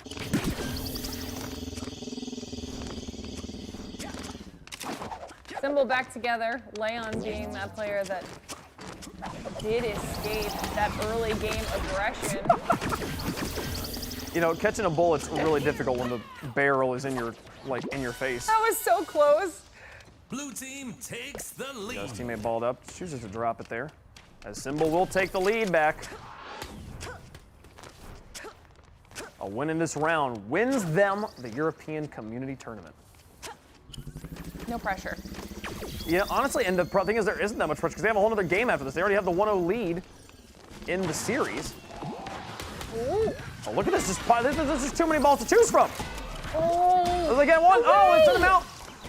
And Nintendo also going to be weak here. They're going for the fakes on him. He's going to try and catch him, but he's got too many players to deal with. Only one ball, though. Rokus also only has Rokus one heart. Oh, the little throw. Rokus getting caught. And Nintendo, you can't take the tube the other way. He gets one catch. They go to try and knock him off of it. Oh, and he passes the ball around. Gets that on Koki. Blue team is pulling way ahead. Hughes shows up just in the nick of time and is able to help with the escape and secure a knockout in the process. Oh, Koki! he just doesn't miss.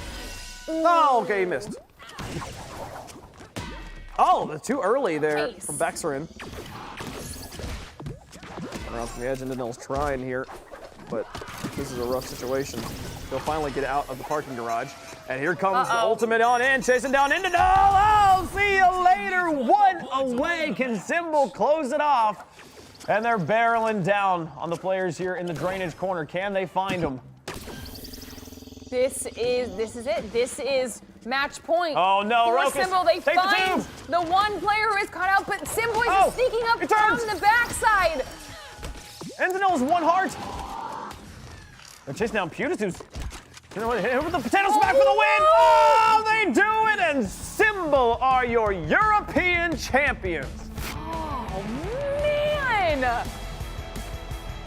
What a finish. They dropped one round over the course of this event. And of course it comes here in the finals, but would you have it any other way there? Symbol, from match number one, the first quarterfinals were like, well, they look pretty good. Spoiler alert, they were. That was incredible there, and they have won $3,000. Congratulations to Team Symbol. That was such a high caliber of Knockout City play. I mean, so clean, so coordinated. Oh, what if though? So obviously, Symbol is now our EU champions, right? But we still have an entire NA bracket that we have to go through. We obviously don't know how that's going to play out, but hear me out. There's got to be a point where we end up pitting EU champions against the NA champions and seeing how it goes. That'll have to happen eventually. Hopefully we can have Right? Knockout City land anybody? Bound to I'm happen. telling you, get on Twitter and talk about it if you want. Let's take a look at the replays there from the finals because it was a banger. We finally saw Symbol go up against a team that could match them in pace, but in execution, overall, Symbol taking the victory here at the end. And we saw so many moments in that back lantern alley where Symbol felt like, oh, this is too much pressure. This is going to be chaotic. They're not going to be able to play it cleanly, and every time they were able to come out cleanly. That was round two there. You saw them finally drop one, but ultimately in the end, Symbol able to take it into the round. Yeah, it was almost like Symbol was frustrated with themselves for dropping that one round. They came out so strong in the final one. They were not going to let that go. Symbol taking home the $3,000 and the title of our EU champion. That's huge. That is huge. That will be celebrating high on the hog today. And man, what a show they put on for us. That was brilliant. So that wraps up Europe, but now it's time for the North American action. That's going to be getting going here in just a second. Yeah, I'm so excited for this because if EU is any sort of an indicator for what we can expect going into NA, they have some big shoes to fill. There were some strategies we thought we were going to see here in Europe that we didn't, but we realized we've only been seeing it from North Americans, so could be completely different style of play. You won't want to miss it. The quarterfinals supposed to get started, projected to get started around 1 p.m. Pacific, with semifinals at 3 and grand finals at 4. Full day of action still ahead. You won't want to miss any of it. It's going to be wild. So we are going to take a quick break and step away for now, but when we come back, both I and Glitter will be here for the North American action. You won't want to miss it. We'll see you there. One knockout away from getting the win. Chasing through the two.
A lot of people ask us, how do we come up with the idea for Knockout City?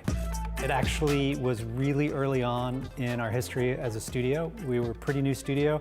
We had less than 10 people. We all just got in a room and thought, what could we make? One of the areas that we were super curious about when we started Valon Studios was, well, look, there's a world of action games out there, and they started to look very similar to each other. So we tried to look at action games and said, what would make this different? There was this core notion of throwing and catching a ball, which everybody understands. It's very universal. I mean, you could probably argue that it's, mankind's first ever multiplayer game. So the real work was going to prototype it and building that core mechanic, really focusing on the player movement, the player animation, the feeling of catching, the feeling of throwing. Knockout City has been in development for a little over 4 years. That seems like a very long time. In fact, if any of our team thought, hey, look, let's go on this 4-year journey, we may not have gotten out of bed that day. The first year and a half was all about just prototyping the core mechanic. We tried camera views from the side, we tried camera views first person, we tried lots of different ways to look at the action and interact with other players. What was the really breakthrough idea was when we said, what if it was dodgeball in third person? That was the magic idea that really sparked our imaginations. Most action games are about position and aiming. Well, when you're dealing with large distances and rapid moving targets, if you have to aim and hit a target with a physics object, it's darn near impossible to do. So the same mechanics that were going to work in shooters and other action games was just not going to work. Our game director, Jeremy, he came up with the idea of, hey, let's reframe the problem. I came in one day, I put together a little presentation for the team, and I said, all right, look, let's remove aiming from the table. This game is not about aiming anymore. This game is about timing and positioning. Here we go! And with that allowed us to make a whole bunch of choices about how the game should play. We've got elements from a shooter, elements from fighting game, and we could combine those in a way that nobody had ever combined them before. That's when we were like, yes. The explosion of all the ideas that you see in the final product came from that decision, and making everything about timing, the rock, paper, scissor of your attack choice and your defense choice, and then the positioning of trying to get around to the back of enemies, and working together with your team to flank and outmaneuver them. Why do we need a custom engine? Well, very early on when we determined we want to make a competitive multiplayer game around throwing and catching balls, we realized, wait a second, this is really a hard problem. It became pretty evident how twitch action and how precise the gameplay had to be. And in order for this to work, we had to make sure that, when you hit somebody with a ball, it actually takes a hit. And internet latency is a real challenge when it comes to a game like this. We had so many physics objects, each one of which is either a ball or a player. And when you have a game that runs at 60 frames per second, and it has to be just absolutely precise like that, and then you have ping times that can go up to 150 milliseconds, how does that work? And also with different types of CPU capabilities. You may be on a different type of PC, I may be on a Switch, but both of us are playing the same game. There wasn't a commercial engine that did this because the engines out there that we looked at are really designed to do the types of play experiences that exist today, but not this one. We got to make our own engine for this. We have to build from the ground up our networking architecture and a scripting language to help support the movement of all of these objects in real time, all simultaneously across 8 different machines. And it wasn't just about a game engine, it was actually about a new kind of programming paradigm, a programming language that was developed at Valent Studios that allowed us to roll back the entire simulation and correct it when there is packet loss, or prediction inaccuracies, and then have it catch up by rolling forward. The very first prototype, it's what we call the triangle game. And it was a bunch of triangles that are moving around on screen, and it was actually running over the internet. And we would dial up the simulated lag, and it would still play. It was like a thing of beauty for us. And it's amazing to just sort of fast forward 2.5 years of how remarkable we've been able to build the entire game and world and realize this experience that started with that triangle game.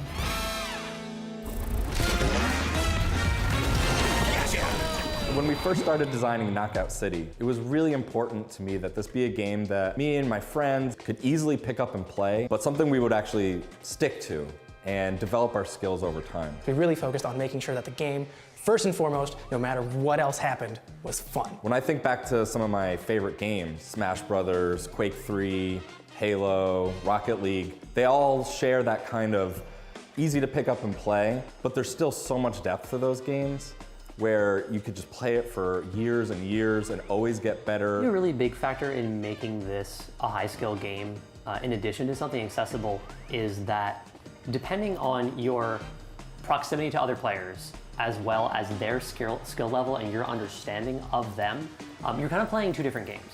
Once you start getting close to players, you start playing chess. Everything that we developed in the game mostly starts with the game feel. What feels right? Every time we pick up the ball, every time we throw it, we want to make sure that feels satisfying. There is a lot of kind of unique mechanics that kind of show up in the game, right? Curve shots, lob shots, fake throws. There's the overcharge perfect catch system, all the different ball types. For each mechanic, we say 1 player up against 1 player. What are the different choices that you have in your attack? And what are the different choices that they have in their defense? And how can we create depth there first? Then we start to move later to teamwork strategies. There was a lot of ways we could have gone to just make the game far more complex than what we currently have. But every time we did, it always felt like we were taking 1 step away from that core, solid, fun center, that juicy, molten chocolate cake, gooey deliciousness that was kind of the fundamentals of Knockout City. Some of the best players in the studio are in the QA department, but by far the best player is Merc. Chris Mercado, we call him Merc because we have too many Chris's. I have a reputation in the studio. It's one of the things that somehow has made it into the introduction. We have new hires like, hey, here's Merc, by the way, he's pretty good at the game. Merc's really good. He's probably the best player in the studio. The best player in the studio is definitely Merc. Quinn's really good. She's also she has really good positioning. I think it's always the same group of people that I'm afraid to go up against. It would have to be Quinn, Jazz, and Merc. QA usually has just really good rote technical skills. Oh, you're gonna throw them a supercharged ball and they're just gonna catch it because they do that all day and they're really good at it. Man, when we talk about strategies, there's so many. Verticality, always. If you can get a slow lob off of any high platform, no one knows when to catch those. Getting a ball, gliding over players, and just hitting them straight on the head. I am known throughout in the studio for what I would consider cheeky plays. Coming at one opponent with 2 teammates, which is you and another, just passing back and forth, and then your opponent never knows when or who is going to throw the ball. One thing I like to do is when I'm surrounded by the other team is to back myself to a ledge and jump off of it and just hang myself out in the middle of nowhere, no ground beneath me, and just float gently back in and just tempt the other team, be like, do something, do it. I know, I'm a juicy target, just stare at me, stare at me, don't look behind you, don't look behind you, don't worry, there's nothing over there. And then either my teammate gets up behind them or I get one of them to trip up and then they end up falling off the edge. If I have a regular ball and an opponent has a bomb ball, when they throw the bomb ball at you, if you can throw your normal ball at them, those two balls will collide in midair and set off the bomb ball and blow up in their face. I like a lot of off-the-map play. So either like gliding around behind someone, some of the maps like rooftops, you can get really nice flank routes just from one side of the garden to the other. Timing and playing mind games with people. If you have a volley going back and forth between you and your opponent and you hold it for just a second longer, they're done. Using the actual explosion effect of the ultimate throw to conceal what you're doing. You know, throw a dodgeball, throw a bomb ball through the smoke. I usually just play with distance a lot. So what I'll do is I'll just find the distance that I like and I'll just wait. And people usually get really confused and they'll like panic dodge or they'll panic catch. In the last beta, I went up against Jasmine. I was with a couple friends who hadn't played the game before. Oh, I see Marina, and I'm like, damn it, like, I'll have to focus on this one. I recognized her name, and so I said, okay guys, you have to just hold back. She will come at you with everything she's got. 2 people would come in, like we did a wave of 2 people, and then I'd KO them, and then Marina would come in, I would disengage, the spawns would get reset. 2 people would come in, I'd KO them. Marina would come in, I'd disengage. They didn't listen. They're like, oh, okay. Honestly, it's a Velen employee. We're gonna kick butt. They didn't kick butt. We got our butts kicked. I think we got 2 points total. So great time. A lot of my gameplay involves the psychology of players that I'm going up against. When I go up against Quinn, one of the things that she always does that gets me every single time is the fake throw. It's like she's right in my brain, and she gets me every time. So I've discovered that she really dislikes the screaming taunt. And my strategy with Quinn now is to start spamming that screaming taunt and I run right at her. It throws off her sense of timing with her fake throw and it allows me to get a hit off. She still usually beats me, but I feel better about it because I know that I made it a little bit more difficult for her. He thinks that he can get inside my head by using my least favorite taunt. But the joke's on him because if you mute a player, you also mute their taunts. So. The internal competition at Velen is pretty ridiculous. This is a game that's really competitive and we want to show that competitive angle. We asked ourselves, could this be an esport one day even? How do we internally kind of prove out that that is a thing that can happen? I'm the kind of person who doesn't really do things by halves. And my solution was, hey, let's have an internal tournament. We're gonna make teams, we'll have seasons. We had this little thing called Turf Wars. A series of matches, usually 3v3s. Kind of pull people from different departments kind of together on teams. So it's kind of like a team building thing as well as kind of a competition. We'll do a full competitive bracket throughout the duration of a given season. And there's also been 2 occasions of what I call March Malarkey. It's a 1v1 tournament that is a single elimination bracket. And that's given us a lot of different opportunities to not only see what the competitive nature of the game is like when people are really, and I mean this in a nice way, being tryhards about it, but it's also given us a chance to see what the social experience can be around that. During the last game, we'd all get together in the main office and just project the last game on the wall so that everyone was there, everyone was cheering. The office would just be separated, like they had their own team that they were rooting for, and it would get kind of crazy. One of the things I'm really excited about when we release this game is I know the community is going to quickly catch up to our skill level. They're going to quickly learn all the strategies that we have. And then they're going to quickly surpass us. And I'm really excited to see what new strategies the community comes up with that we haven't even figured out ourselves. So I want to see Merc outdone. I want to see Merc go up against people that will just totally crush him and make him feel the way I feel every time I play against him.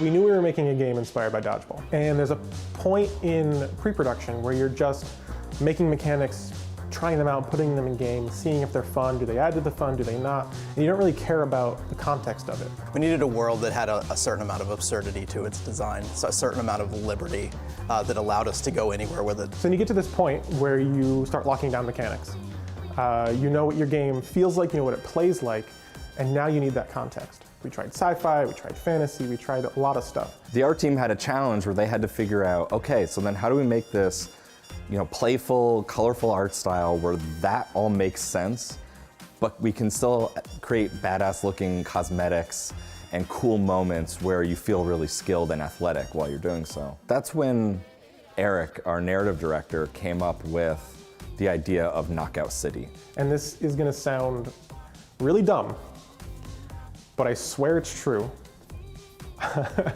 I woke up from a dead sleep with the title of the game in my mind. And I was just saying the title in my head over and over and over again, and I was like, I just couldn't fall asleep. So I reached over, grabbed my phone, wrote it down, sent it to myself, and then tried to go back to sleep. And I just couldn't. I just kept saying it over and over again in my head, which hopefully usually means that you found something interesting and something that's worth sharing. So I went into work the next day. I didn't tell anybody. I needed to collect my thoughts and get everything together before I showed everybody. So I was at my computer working on a mock-up for the title of the game. And anytime anybody walked by my computer, I would hide it because I didn't want them to see it yet. As soon as this idea of Knockout City came around, it put our game in a place, and it gave us this phrase that we started using to justify all of our game mechanics that didn't seem to fit together super well, which was, that's Knockout City, baby. Why do characters ball up and roll around on the ground? Hey man, that's Knockout City, baby. Everyone's driving around in hover cars. Why is there a bridge in a city street? That's Knockout City, baby. One of my favorite stories is we were in the middle of a play session and a pretty huge bug happened where I think someone got knocked out and they just went into a T-pose, and I think their eyes got really big and popped out of their head, and someone turned to me and said, is that Knockout City, baby? And I was like, no, that's not Knockout City, baby. Knockout City is a universe aside from our own. It's not our future, it's not our past. Guns never existed in Knockout City. They didn't do away with guns and replace them with dodgeballs. They just never existed. Dodgeballs have always been around. Something that we really cared about with Knockout City was that it was a city that was worth fighting for. It's a city that you want to visit, that you want to be a part of and live in. So we didn't want it to be all destroyed and dirty and gross. We went through a lot of iterations, a lot of exploring. It takes setting up certain pillars, certain consistencies that you need to create, like restrictions to be creative within. It was the combination of the technology and the retro influence and the way that the vehicles were designed, the 3D printing, scanning cranes that were hovering above the construction dirt, but looked like they were right out of the 50s. So there's kind of like a global universal shape language that we try to incorporate into everything in the game in some form or fashion. You'll see it in the environment. You'll see chevrons a lot. You'll see 3 rings a lot. So you get that kind of repetition in there, and it kind of helps unify the world. It's a very strange place, right? It's a city based around dodgeball, which is so unique. But it kind of needs to be in order to explain why there's no violence or whatever. They have dodgeball to settle all their disputes. We need to try to show that world to people. We need to make the world interesting, intriguing, and stuff like that. So it's that intersection between the desires of art and narrative. We needed to create a world that supported the gameplay, first and foremost. A lot of the gameplay is getting KO'd off the edge of a building, off the edge of a ledge, off the edge of a floating platform. We try to find as many opportunities to color dangerous things with either, a glowing magenta neon, or even just the color magenta itself is effectively the danger color, and try to border the edges of the world to make sure they know they're about to exit the level and fall into some pit or some obstacle, or just a dangerous thing like the wrecking ball in Construction has glowing magenta on it to inform players hey, this is a fairly dangerous object. We have to be able to make a wide variety of customizations that are going to be appealing to a wide range of people. You don't know what order players are going to experience all the visuals in the game at. So in a single player game where it has a linear narrative that's played out for you, you have a very good idea of what the player's going to see, when they're going to see it, and how they're going to experience. In our game, we have levels that players can play at any time. So we have to sell the narratives through smaller, world-building storytelling things. It could be something as small as graffiti on the wall. I like to say they're glancing details. The action in the game is fast, it's frenetic. In Rooftop Rumble, for example, we have a small story going on in which you have one side is nice and fancy and the other side is kind of a more dilapidated building, and they're having a party on the rooftop with their bandstand, and they're stealing power through a series of interconnected power strips and extension cables, and it drags its way across the level. So just small things like that. They don't interfere with the gameplay. They're not gonna mess up your movement, and they're not gonna get all up in your face, but just small stories to narrate what's going on in the world. I'm just really proud of the world that we created around this gameplay mechanic, where the game and the world make sense together and create something really special. So because we put so much work into finding out what this city is, what is Knockout City, when it comes time to look to the future and add new gameplay mechanics or maps or something like that, the city is just there waiting for it. For instance, when we go to the I actually don't know if I can talk about those at all. But anyway, when working on this game and continuing to make stuff for it to this day, we're constantly being asked this question of how does it fit? Where does it exist in the world, and what does it look like? And more I found that the answer to that question usually ends up being, well, that's Knockout City, baby. Let's go. When we first started working on the game, we realized pretty early on that the sound of Knockout City was just as important as the visuals. Something was really important to us was the readability of the game. You need to get that instant player feedback. Positionally, we do a lot to ensure that from an environment standpoint that you can hear what's directly in front of you, and that has your focus. Sounds that don't matter, you're not going to hear so much. Something that we like to think about a lot as audio people is how much information can you give the player from just sound. If you go into the hideout and play catch with the dummy and listen for that sound when it's coming at you, catch a few balls, and then close your eyes, and I bet you can still catch that ball every time. We knew we were making a dodgeball game. When you get hit with a dodgeball, it reverberates through your head, and that is the sound of the ball just pinging off your skull. Yeah, it was a dodgeball, but this is future, so maybe it should be synthesized. Maybe it's completely fantastical. We really started to get better results when we started adding in real layers of real dodgeballs. Something with this texture that everybody knows. The main thing that I was concerned about was making sure that when you got hit, it felt like you got hit, because you're really getting beat with these balls. And when you get KO'd and your body goes flying unconscious across the landscape, we wanted it to really feel good. You can hear that. You can hear that sound in there really happening. Not only you KOing somebody, but when you got KO'd, and you start bouncing around and your limbs are hitting off the ground and everything like that, and your character's reacting, we wanted that to sound fun and funny and good. With VO, we definitely wanted to give the player lots of choice of expression. We really went for a wide range of timbres and tonalities with the character voices. The direction I received was the weirdest direction I've ever received as an actor. Pretend you're picking up a 10,000-pound boulder. Sure. Yeah! Just like that.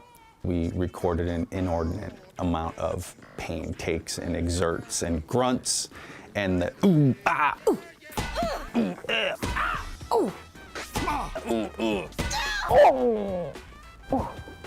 Because again, we really wanted it to make it feel like it hurt.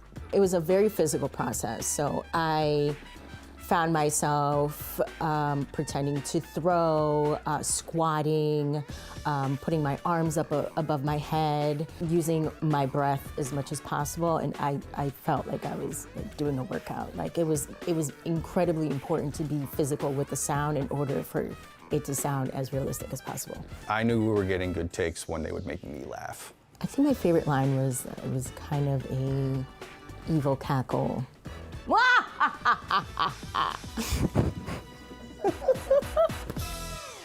was watching movies and reading articles about it, watching movies like American Graffiti and The Warriors, obviously. I just kept coming across these old radio DJs from the 50s and 60s, specifically Wolfman Jack, and specifically this guy, Jocko, Jocko and the Rocket Ship Show. Like there's all this like secrecy around Wolfman Jack. He didn't want anybody to know who he was or like where in the country he was. Was he actually off the shore in international waters, and that's why no one could catch him? And there was just that was just so interesting to me. You have this personality, this voice. They're talking to you, and they're right in your ear. They're as close as they can possibly get to you.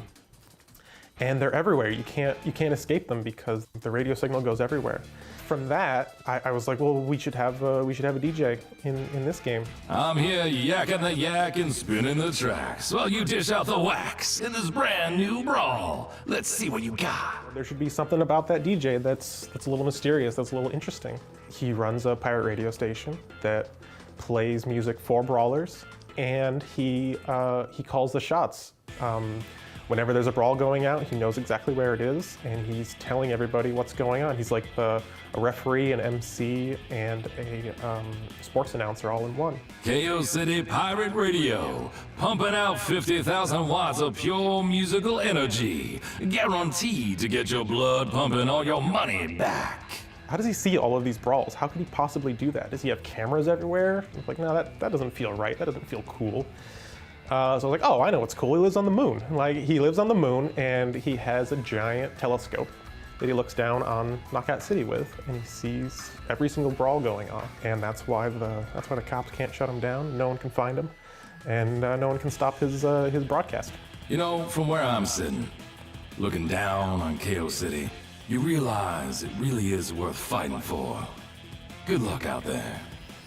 With music, much like the sound effects, we're going for like this retro futuristic kind of a sound. So where we started to make some progress was we break it out into different categories. Like for the city, for example, we wanted to use a big band sound, and how that big band horn section can really help to give that city some life, right?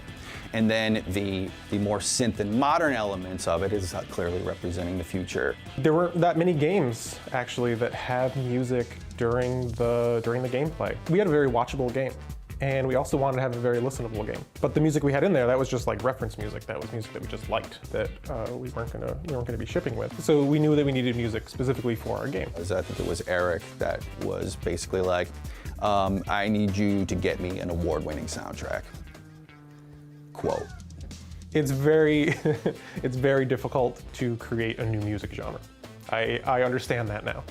But at the time, I was like, let's do something. Let's try to figure out something new and something fresh. Talking about the radio DJ, if you have a radio DJ, then that means you have a radio. And if you have the radio, that means you're not just listening to one band. You're listening to a whole bunch of different bands.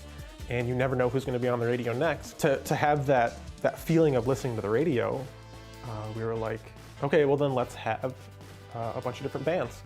Let's name them. Let's come up with backstories for them. Let's make sure that when a song is playing, you can tell what band is playing it. With this multiple band approach that we were going after, we needed musicians that could really give us that wide range of style. And that's when we found the sound links. When we sat down and tried to figure it out, each band was going to have their own sound. And the cool thing that we did is before we even started working on a band, Matt and I would sit there and just talk about, you know, who is this band? What kind of instruments do they have? We became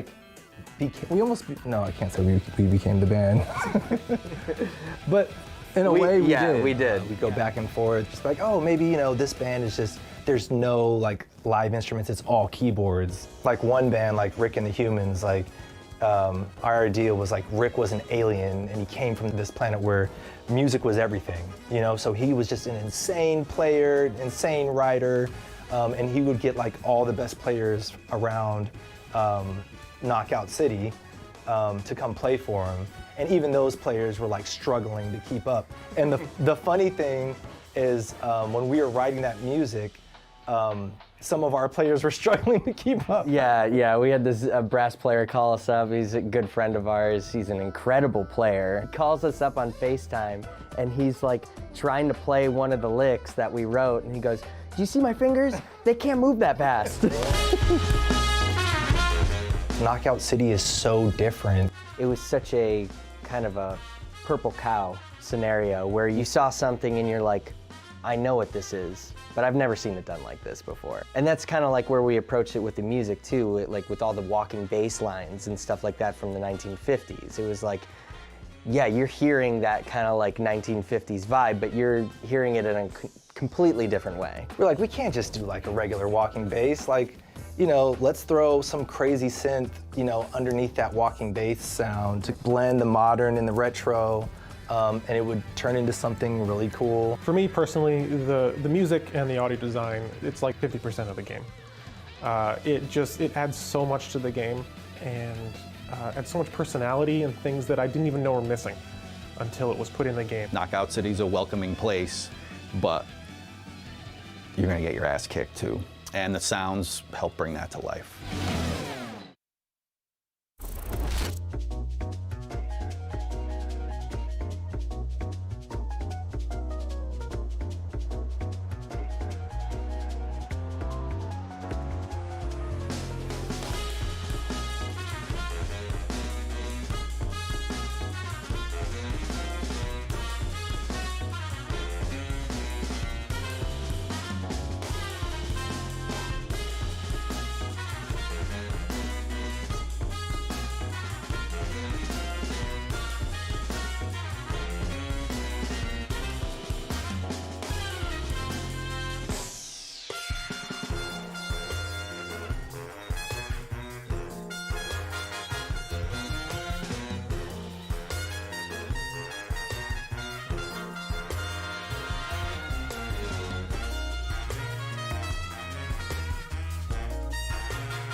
Oh boy, hold on to your hats, lace up your shoes, and get up and get loud, because it's game day and we're here for the Knockout City Community Tournament.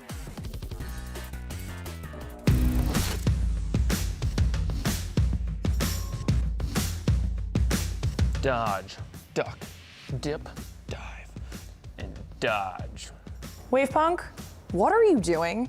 We're in Las Vegas for the International Dodgeball Open. This isn't dodgeball, it's dodgebrawl. Knockout City. Oh, yeah. Dodge, tackle, dominate, fake out. 2 million downloads and counting.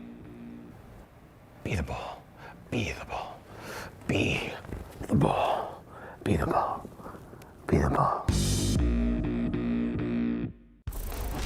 I'm gonna be honest, chat, I don't understand it either, and I was there. But we're here now in Vegas, and we're ready for some Knockout City action. If you missed Europe earlier, boy howdy did you miss a show. You should go back and check it out, but we're about to get the North American action started up here, and I could not be more excited about it. I'm Wavepunk, joined here by Glitter, who was the only sane person. I literally, every time we see that, it makes me laugh. We're now an entire region down. Have you become the ball yet? No, I am still very much here, and I'm too lanky to become spherical. It just does not work, but that's okay because I just need to sit here and talk about these 8 teams we've got that are competing in this event here for North America. Yeah, no, today is going to be an absolute barn burner if EU is any sort of a precedent, but guys, I know this is round 2, this for the day, but if you're new here, just joining us for the NA section, and you're wondering what exactly is Knockout City? What is this game all about? Well, we actually have a quick little video to break it all down for you, so let's check it out. You're listening to KO City Pirate Radio. I'm taking over the airwaves to welcome all you new brawlers out there. Lace up your shoes, tie back your hair, and kiss your mama goodbye. This is Knockout City. New in town and looking to make a name for yourself? Your humble DJ's here to talk you through those first brawl jitters. Team KO, round 1. Let's start with the basics. Get a hit before they hit you. Oh, that looked like it hurt. You gotta learn to catch if you wanna, like that. This cat's got it figured out. On a quest to be the best, they're putting their skills to the test. And class is in session, baby. Oh man, that's just mean. I admit, you cool, but some advice. Get yourself a crew. Going solo in this city will only get you so far. When brawlers unite, it's like poetry in motion. But hey, it's not all throws and KOs. Go the extra mile and define that style. And as your crew ups its ranking on the streets, there's an opportunity to claim some serious loot. Okay, back to the action. I'm telling you, this city has it all. Team KO, face off, ball up brawl. There's many brawls to play and a lot more on the way. You've got environments that can fight for you and weapons that can change the tide of battle. If these tools of domination can't get the job done, well, you can.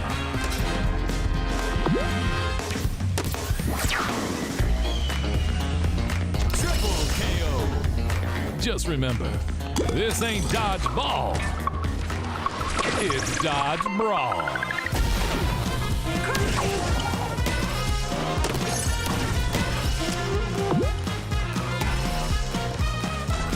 Gotcha. Pass to me. Crew up and show me what you got. I'll be watching.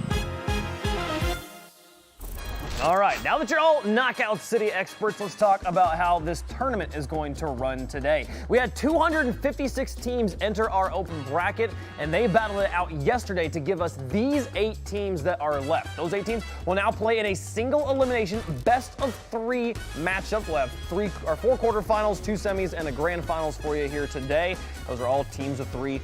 3v3 knockout action here. That's what you've got in store for you today, as well as quite a bit of cash they're playing for. Oh yeah, it's not just bragging rights that are on the line here for our squads. Guys, there is some money on the line, and when I say some, I mean a lot. First place taking home $6,000. Second place going home with 3, and third, a respectable $500 in their pockets, and they're already so close to that point. Now, big money if you make it through the quarterfinals. You're getting paid off here today. Now, chat, you're probably sitting there going, well, what's in it for me? What can I get? Well, hey, chat, the players aren't the only ones who can walk away winners this weekend. Just type the code BLOCKPARTY in all caps in Twitch chat at any point during our show today to enter to win Knockout City swag bags, game codes, and more. Stay tuned until the end of today's show when the winners will be announced in chat. There are rules that apply. Make sure you check those out. So, there's so much stuff. I mean, just look at the, you can get coffee beans. That's a nice shirt. I like the shirt. That is a nice shirt. I want to try the coffee bean, like the legendary coffee bean. From I need to know Jukebox what it is Junction. like. That's what I'm saying. Is it good? It could not be, and I'd be still okay. Like, it's cool. It's great. Anyway, let's meet the teams, okay? I just really hope you give me one of the shirts. I'm gonna be completely honest here. We got so many teams here. TP Orgla's Orphans here, the TP gang, showing up in 2 different squads here for North America. We also got TSO, and there's quite a few of these players here. This is gonna be their first big tournament ever. Oh yeah, not only is it their first big tournament in general, but I can pretty much guarantee it's probably their first time being professional dodge brawlers here on this NA stage. This is quite a unique game. We got Team Instinct, got Team Fish Stick representing the Fish Stick Discord there. A bunch of amateur bubble scene Fortnite players on that team. Do the skills translate here? Well, so far they have. Made it to the top 8. And just making it to the top 8 of a tournament like this, a big deal for these teams. You're top 8 out of 256 teams. That's crazy. But you know, for every single one of them, if they're not making it to the finals, it's gonna feel like just a tease at this point. Absolutely, 100%. And that's why we love this competition. Okay, we have the best of the best after hundreds of teams. And this is how it's all going to break down here in our tournament bracket. You can see our first match of the day is going to be TP Orphans up against the Comets. And then we will move on down the bracket from there. Instinct versus Fishstick, Salavi versus Yaha, and TSO versus TP Monkeys. You like that name? I like Yaha. Yeah, we'll see if they can do it here. Now, over in Europe, we had a team, Team Symbol go all the way to the finals without dropping a round, and then they only dropped one round in those finals. So they went 12-1 on the day, setting the bar pretty high there for our North American teams to try and top. Oh yeah, I am excited to see if our North American teams can not only meet it, but then surpass it. And then speaking of similarities across the regions as well, the meta, okay? Now we've got the meta here for you guys. Obviously, passing numero uno is the most important thing, all right? Sticking with your team, second most important thing. You also need to make sure that you are being aggressive. Throw your teammates early, and we'll hopefully see that for you guys here a little bit later. We can explain it when it does happen. And the fifth most important thing. Most important. Passing. Okay. We're back on passing. We just need to reemphasize just how important passing is around here. You'll see so much of it from the teams. When they're sitting there with nobody around them, the one thing they're still doing, passing the ball to each other. Keeps that ball supercharged so that you can hit with maximum power there right out of the gate. Now, how do the ball mechanics work in this game? Let's walk through how the dodgeball mechanics of Knockout City work. You start off with just a normal throw. Just pick up the ball and throw it at the teammates. Press the throw button, and teammates throw it at your opponents. But you can also charge it up by holding down the throw button to shoot with more power. Yeah, and when you have the option to shoot with more power, that's when you can start unlocking things like our trick shots. Those are going to include the curve shot, where you can curve it around to the left or the right, hopefully making it around some obstacles there on the map. And then the other option is going to be the lob shot. So it's going to go up and over anything that might be in front of you and a little bit taller than you are, going to make working around those map obstructions a lot better. Now, but what do you do when you don't have a ball? I mean, you could try and fake out throws to give a little bit of a shimmy up there. But if you don't have any balls around, you could pick up a teammate who can become the ball, like I was trying to do at the top of the show, and you could throw them as a projectile. The crazy thing is, if a teammate hits an enemy, it's an instant KO. Everybody has 2 hit points, basically, and every hit takes away one of those hit points. A teammate takes away both. The ultimate throw, if you charge up a teammate and launch them into the air, they become this airborne homing missile. They're not a homing missile. They can control where they are and land on. It's an AoE instant KO. You can knock out all 3 other players at the same time. But that's just what you do with teammates in normal dodgeballs. Here's all the special balls we got. Right, now if you guys don't know what these are, they're going to be one special ball type per map that will randomly spawn, and they all have their own respective abilities. You guys can see here there's a bomb ball, moon ball, cage ball, multi-ball, and sniper ball, but I'm not gonna lie here, Wavepunk, I am partial to the cage ball. Being able to trap somebody in there for 5.5 seconds is huge. No, too restrictive. Don't like it. I want a moon ball. I want to be able to go wherever I want, as high as I possibly can. We got quarterfinal number 1 right around the corner. We showed you the teams earlier, but let's go through their rosters in full. We got the Orphans of the crew TP here going up against Comets. Orphans going to be a favorite coming into today's events with Stolly, X-Ray, and Enzo. Yeah, I think I'm definitely leaning towards the Orphans this time around. Definitely some names if you guys are already part of this Knockout City community, which I'm sure you are. That is why you're here. You're going to recognize a lot of those names. You can make sure you check them out on their Twitch channels as well and see the amazing content that they are creating. But not to be outdone is the Comets. I mean, just because we have a favorite, with the matchups that we've already seen throughout the day today, I would not be surprised if we saw some upsets. I wonder if they get a buff on Galaxy Burger being the Comets. You know, just saying that might be their favorite map there. Now, and not to sleep on them at all, Fades, Fed, and Super Robo here. Gonna be trying to bring in game number 1. Let's see where we end up. We're gonna be going to the Rooftop Rumble, the map most of us probably began on, and we're gonna begin with a bomb ball. Now, you play with us before. The bomb ball here is the moment you pick it up, begins a 10-second, I think, timer. It begins a timer of a certain length of time. You'll hear it over the course of the sounds, the effects that go off will let you know how close you are to detonation. Gotta get rid of the ball before that happens, or you will take AoE damage for 1 hit point. But we're going to be playing with that here on Rooftop Rumble. Some crazy wins here on this map. They're going to look like, we're going to see some early super action from our North American teams. Love to see the aggression coming out of the gate. Doesn't end up connecting on anyone, but still, it actually was perfectly placed for the movement to stay with the squad, so there was no one being out of position there. Well, the bomb ball got given out a little bit early by Stolly, and the Comms are able to turn that back around and take away hit points from both of his teammates. But so far, no KOs here. Look at the bomb ball, begin that timer again. They think about it, sort of stall it out until the last minute. You throw it the last minute and get it in there. It's basically unblockable. Oh no, it hits Stolly, and the follow-up will knock him out. Enzo set up Stolly for failure. Oh, that was definitely unlucky. And then Enzo is also knocked out soon after X-Ray taking one of those hits. Can he get out before his teammates are respawning? You see Stolly trying to make his way towards down the bridge. X-Ray is not able to make that catch, so already Comets up 3-0. Doing well here.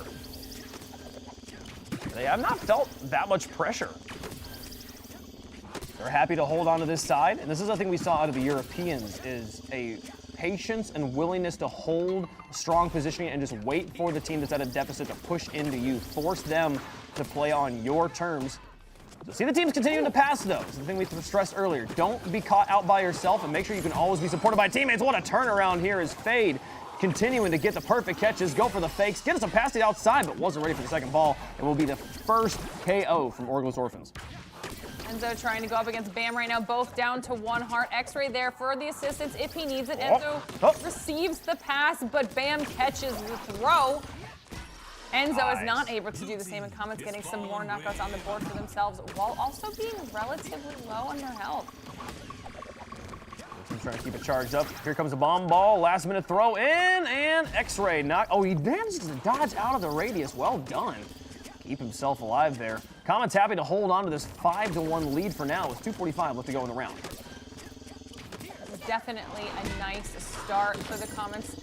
Blue team's forced across the bridge if they want to take that engagement. Enzo does take a hit in the process for it, but they are able to dish one back in return, trying to just even up the score if they can. They definitely want to do so soon, too. Unless we got them all grouped up over there on the side. Maybe an ultimate throw could win it here, but no, we'll turn it back around. Bam. Not going to be able to survive that one. Now supercharged ball. Pass to the team. Pass back and forth, keeping that charge steady between them as they try to corner these two players. Curveball around the edge from a teammate. Bam will catch the ball and turn it back around on Stolly. 7-3 Comets. That was a nice response to the aggression that Orphans was putting down onto the Comets. They instantly take out another player. 8 knockouts on the board as they chase down X-Ray. He did have 2 hearts, now down to 1. Is he going to be able to make it out with his life? Does not seem so. 1 more knockout on the board for Comets and 1 point away from taking this first round. See the pressure. Well, the Comets hold on to their positioning again. Pick up some balls, pass it back around, and just force the Orphans to push into them. You're the ones that need the points. Come get them. Bombs coming in from both sides, not going to do much. Curveball in onto Stolly. Here, going to try and get on the back line and create some chaos. Stolly, a front liner for his team. As he gets the tackles in to just create the momentary CC. Or Enzo. Down to 1 heart, going to be the target for Comets as they lose 1. Bam also taking a hit. Fade and Bam need to find a way to get control of the ball and work on Enzo, and they'll do it there. 10-5 in round 1. Comets coming out of the gate very, very strong. This is definitely going to give the Orphans something to think about here going into the second round of this first game. I feel like what the Comets did really, really well was they had a level of coordinated aggression that I felt like kept Orphans on the back foot the entire time. They just could never fully recover from what they were kind of on the receiving end of. Oh, that might hit all of them. Oh, they'll get out in time. Maybe caught one on the back end, but no, they were full health. timing bomb balls. Something that could be giving a lot of players, a lot of teams, just some extra free hit points here. Trying to put the pressure on Bam, hit him with the passes, but no, he's ready for it. Nice. Catch, but couldn't handle the second ball, and now going to be taken out. The Orphans coming in hot in the beginning of game one. Can they get three? They sure can. Talk about an adjustment. They scoped out Comets' strategy in round one and are bouncing back very, very well for themselves right here. Do end up losing one player, but still have a lead right now for themselves, and if they can... Oh, no! Ooh, that was rough. That was better time to bomb ball. Hit on the Stolly, passes out, picks up the spawn, and then tries to pass through a wall. Not going to work, has to catch that ball before it rolls off the map. Now passing back. Bam, in to create tackle pressure, goes for the catch, kisses him on the fake. Stolly putting pressure on this team. This one going to get dodged into. Will not connect for another hit point. Having to back up now as there's two players on him. Gets the catch, looks for the fake, and hits Bam in the face. Tries to pick up the bomb, drops it on the fade, who goes for the spin. Holding on to this one, he's got to get rid of it. He's on top of a teammate. This one, oh, can he throw it in? Oh! Super Robo going to take that one in the kisser. Fantastic job by Stolly there. Not only staying alive, but keeping his composure in that situation. That was just unlucky. There wasn't a whole lot he could do in that scenario to even get out of that after he had managed to return the bomb ball, get a bunch of solid catches in there to prevent himself from getting knocked out. It allowed them to get a few more knockouts themselves on the board and give themselves a little bit more of a lead. All right, Enzo, hold on to this one. Get rid of it at the last moment. And the blind throw. Talked about this a little bit in Europe, but the bomb ball, one of the few balls we'll see at high levels. Players just not go for a lock-on, just kind of toss it in the general area of their opponent to see if the AoE damage can do its work.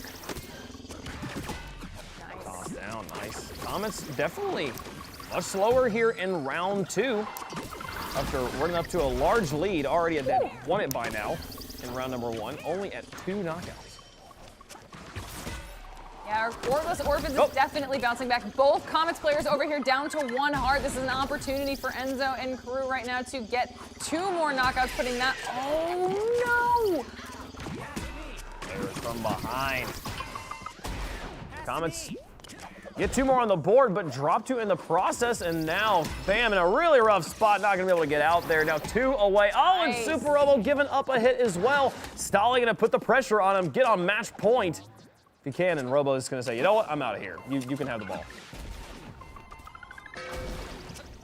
No matter what, though, Comets is definitely in a precarious position, knowing that if a wipe here means a loss, and that would even things up here for these 2 teams. And Super Robo is definitely going to be one of those targets, but the rest of the squad is also down to 1 heart, so Orphans has the win right in their clutches. Are they going to be able to close it out?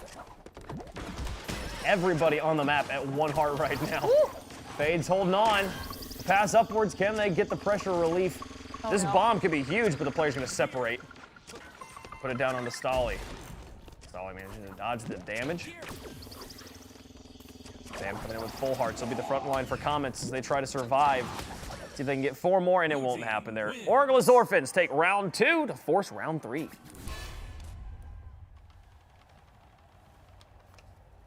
Both teams going 10-5 here. I was just going to say, did they just flip-flop the score? That's what I was just looking at. It's Comets. Round 4, blue team. Round number 1 going their way. The midfield bomb. Focal point of both teams actually thinks about going in for it. Charged up shots from both sides. They'll use the supercharge to deflect the pass. Now the bomb going in on the feels bad. And he'll take a hit. But these teams playing, there's such a patience from both these teams right now, not willing to lose their positioning. Saying, look, we know where we play best on these maps. Let's not go over just because we're aggressive. It's all tied up. Okay, I don't know if they took any damage. So I was a little bit early on the throw of that bomb ball, so the yellow team was able to return it back outside, but I don't think it resulted in any damage going down onto Orphans.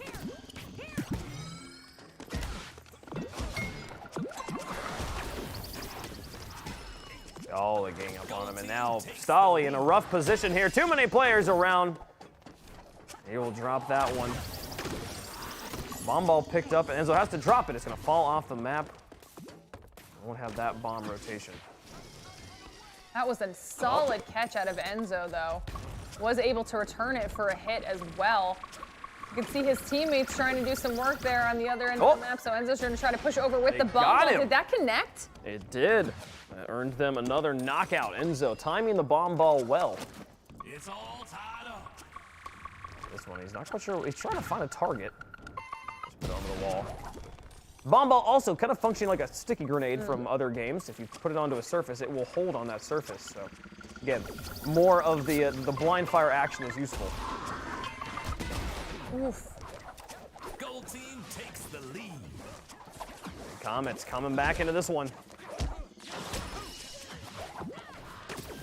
There's definitely some strategy, too, obviously, to just kind of getting rid of the bomb ball. If you can't use it, it's better to have it off of the map, kind of in that despawn period. Then somebody has to find where it shows up on the map from there and takes out of play for a little while. Fade here on the middle bridge. Wants to push up in the front line, but he's only got one heart and pushing into 2 players. He'll back up and wait for the rest of his team to join him. We'll see even there. Bam, taken out. And now the turnaround, Super Robo. Getting knocked high. Enzo gonna chase him down. You can hear the bomb ticking somewhere on the map. There's a catch. Super Robo gonna try and get this one away. The pass over, pass back up. Chasing down Robo here, looking for those decisive 4 knockouts they need to win the match. Do it.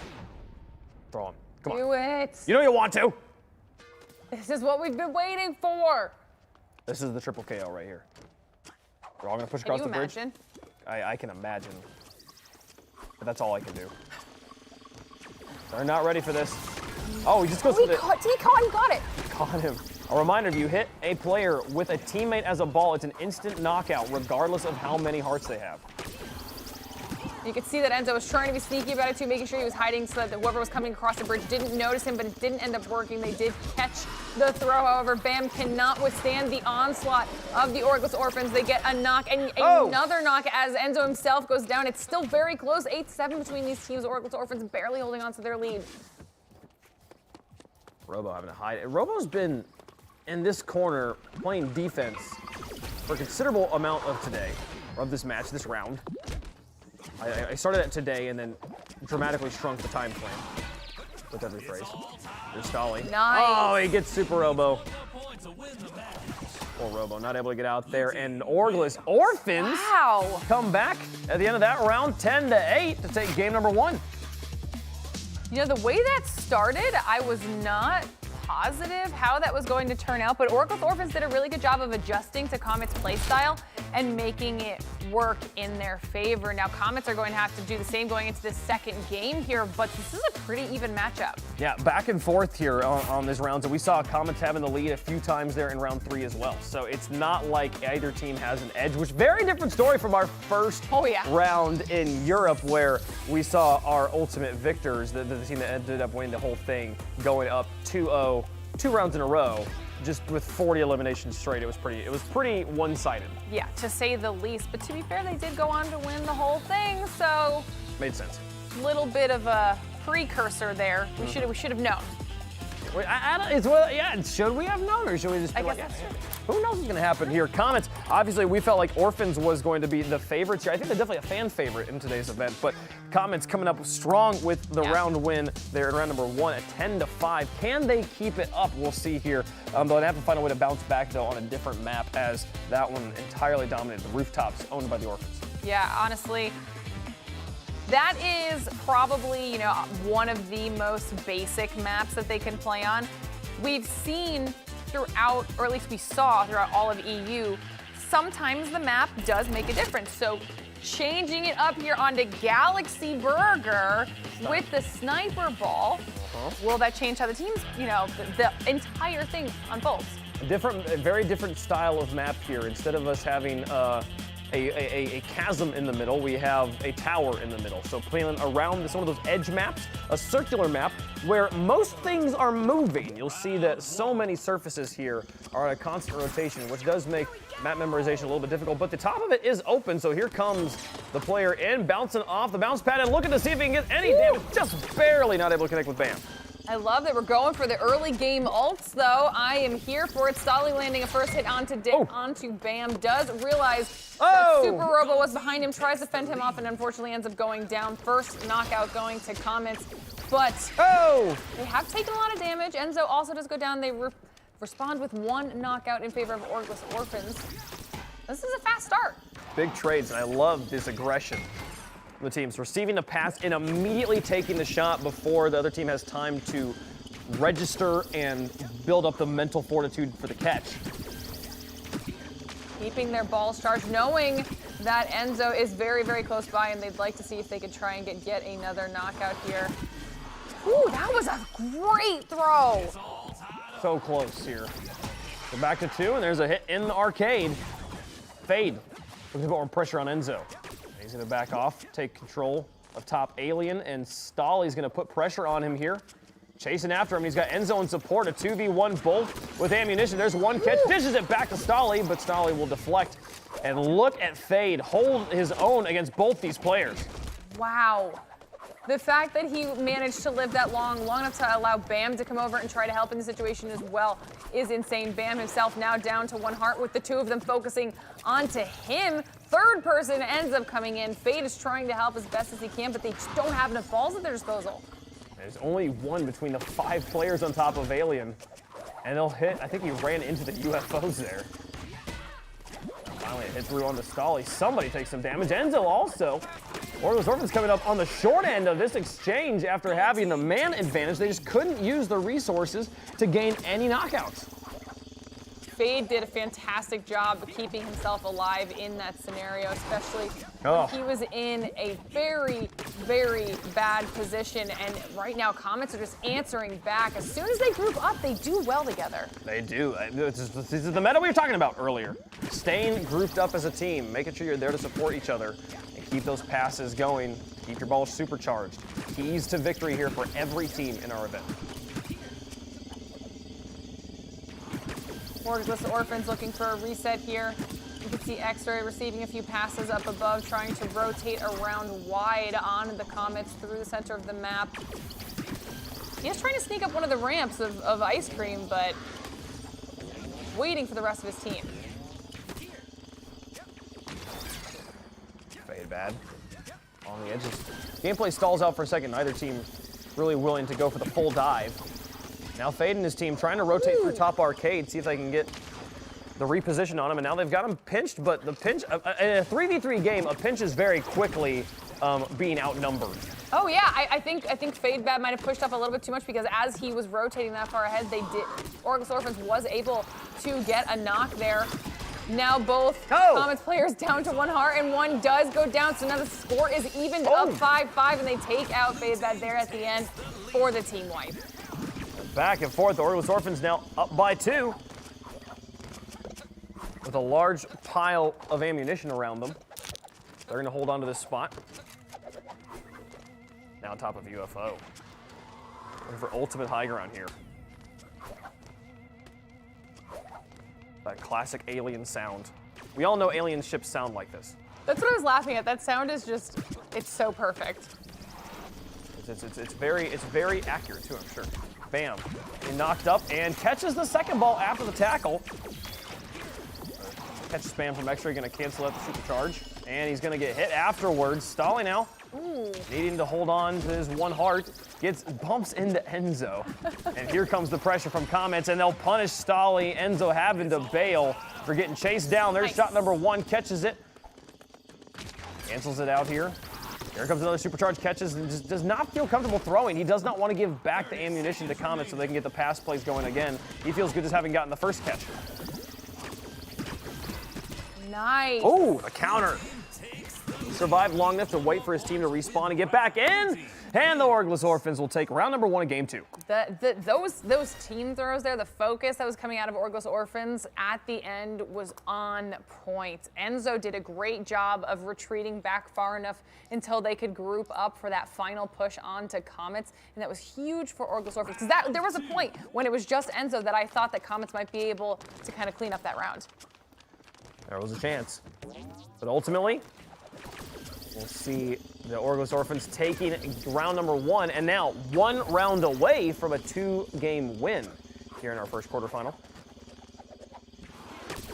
Salih picked it up from the outside. You see everyone just sitting here in the top of arcade. He's going to try and go for getting behind him, but unlike other games that involve projectiles, getting a full-on flank is not as valuable as saying like a tactical shooter or a battle royale, where one player on a flank could possibly wipe out an entire squad. You really only have the ability to do 1 heart of damage at a time. So the flank a less valuable positional advantage in Knockout City than in other games. Oh, the counters. Definitely doing their best here to try and start off the game strong. Both teams exchanging a lot of really strong passes. A lot of them were caught, though. I guess unsurprisingly, this is the best of the best right now for our Knockout City Community Tournament. And we saw Orphans at least juking around the edge. And Comets says, hey, we've got the advantage. We'll wait for you to come to us. They take position in the outer ring of upper arcade.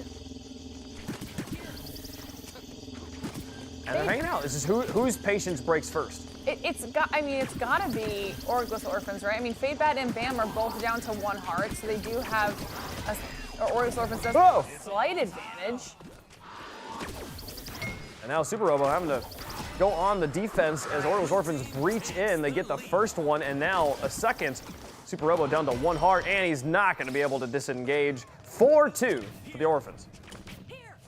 I think that was smart. That was a good time for the Orphans to push. They needed to do it. They also, we've got to remember these are not very long rounds. So there's only so much time where teams can really wait each other out before they start putting themselves on a little bit of a time crunch, especially if they're at a point deficit. So right now, Orphans has set themselves up to now have the advantage, which is going to be very, very nice for them. They're still landing a bunch of hits right now, too.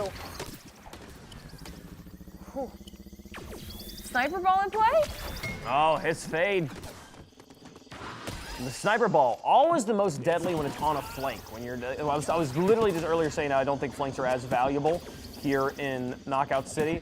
One exception to that, when you have a sniper ball. If they're not looking at you, man, that thing is as good as a guaranteed heart. The sniper ball is the asterisk for that statement. Yes, but except for this one. You'll find the sniper ball is the asterisk for a lot of things. I don't think Salih knew that anybody was behind him as he does end up getting knocked out. Comets back in the lead now after a strong play in the center of the map. It's so difficult to breach and enter into Diner and Arcade. The constantly rotating map makes it so difficult to understand where to look. Where are these players going to be positioned? I don't know. An ultimate coming on in. Doesn't find anybody here. Looks like it's going after Fade, but it won't make contact. Fadebad does decide to back off. Bam is currently in a 1v2 situation. Fade's able to clean up one of those knockouts and have a trade going so they can maintain their lead, but he is low and is now in a 1v2 himself. I believe he's receiving passes from behind this. It looks like Comets is starting to group back up. They back off. Interesting. They go in, take the ammunition, and just disengage. They didn't like that positioning. I mean, there's only a minute left on the clock, and they are up by 2 points, so they definitely don't want to take any unnecessary risks when they have 2 of their 3 players down to 1 heart. As I say that, Orphans ties it up with less than a minute to go. Less than a minute. If it stays tied at 0 seconds, we go to sudden death overtime for a minute. The first team to get a knockout will win. And if nothing happens in that minute, it goes to a draw, in which case Orphans would actually take the win because both teams would be awarded a round point. But at this point, not tied up, 34 seconds left. The Orphans just got to hold on. They can find one more. They will be the victors and knock out the Comets in round 1. And we haven't seen an overtime happen yet. No. So it would be a first for this entire event, but I don't think these teams are going to allow it. Orphans 1 knockout away from the win, and as I say that, they take home round 2, and therefore they take home quarterfinal 1. They do take home quarterfinal number 1, and what a battle too. You gotta wonder, like, given the seeding that comes through a 256 team bracket, obviously things are gonna happen there, but is there a world where the Comets, if they're on the other side of the bracket, that's a preview of our finals? What a close match. Very, very close match. I mean, huge shout out to Comets because that, for the first match of NA, incredibly close. Very, very close there, but still only going 2 games. Ultimately, Orphans, Stolly, and the gang able to continue that one through. So we'll see them continue there. It was interesting to me at the end of that game, we saw the teams disengage from a fight there in parking. It was Comets saying, hey, let's go and get the ammunition and back off. Part of me wonders if on diner like that, if on the Galaxy Burger, they don't want to play in parking on the lower level just because you can lose the balls in the parking spots. And it's like, let's just take a fight somewhere else where we can actually kind of get the rotation down of throwing the balls in and then going back and collecting them. Yeah, that's definitely something to consider. But before we get into any more action, let's actually take a quick look at all of our replays from that first match because we have some good ones here.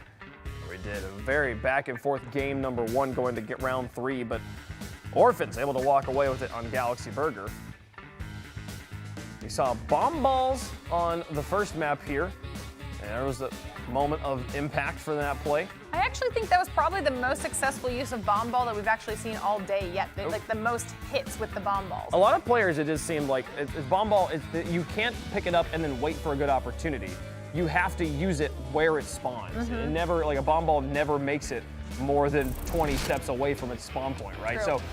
So Orphans there in 2-0 fashion, gonna make it through to the semifinals and into the money. Congratulations. Next up, Instinct versus Fish Stick. And I can't wait to see her. Those are some great names there. The schedule on the day, don't forget about it. We've got some great action coming up for you guys. We're gonna show you every match of that bracket. We're in the quarterfinals now. The semifinals are supposed to get started around 3 p.m. Pacific, with the grand finals following an hour later. So stick around, you won't want to miss it and see who takes home that $6,000 prize pool here in North America. Yeah, I mean, there's a lot of money on the line. And in case you guys are just joining us, let's take another look one more time at all of our special balls and how exactly they work. Because we started off today and we've already gotten to see some bomb ball, we've gotten to see some sniper ball, but there's still so many more. There's still so many more, and we still haven't seen a moon ball. Where am I going to get a moon ball? That's my question there. Cage ball, an infuriating ball to get hit with.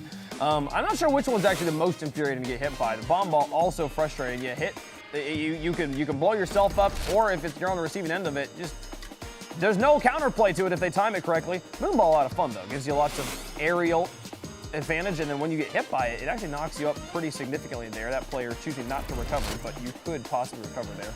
And the sniper ball locks on at double the range of the other balls, but travels either faster or slower than everything. If you don't charge it up all the way, it's the slowest moving projectile. If you charge it up, it is the fastest and the most difficult to stop. And we did see our players utilizing both ends of that spectrum with the sniper ball. We did see a few potato smacks in there. Yeah, getting them in slow. People just don't know what to do with it sometimes.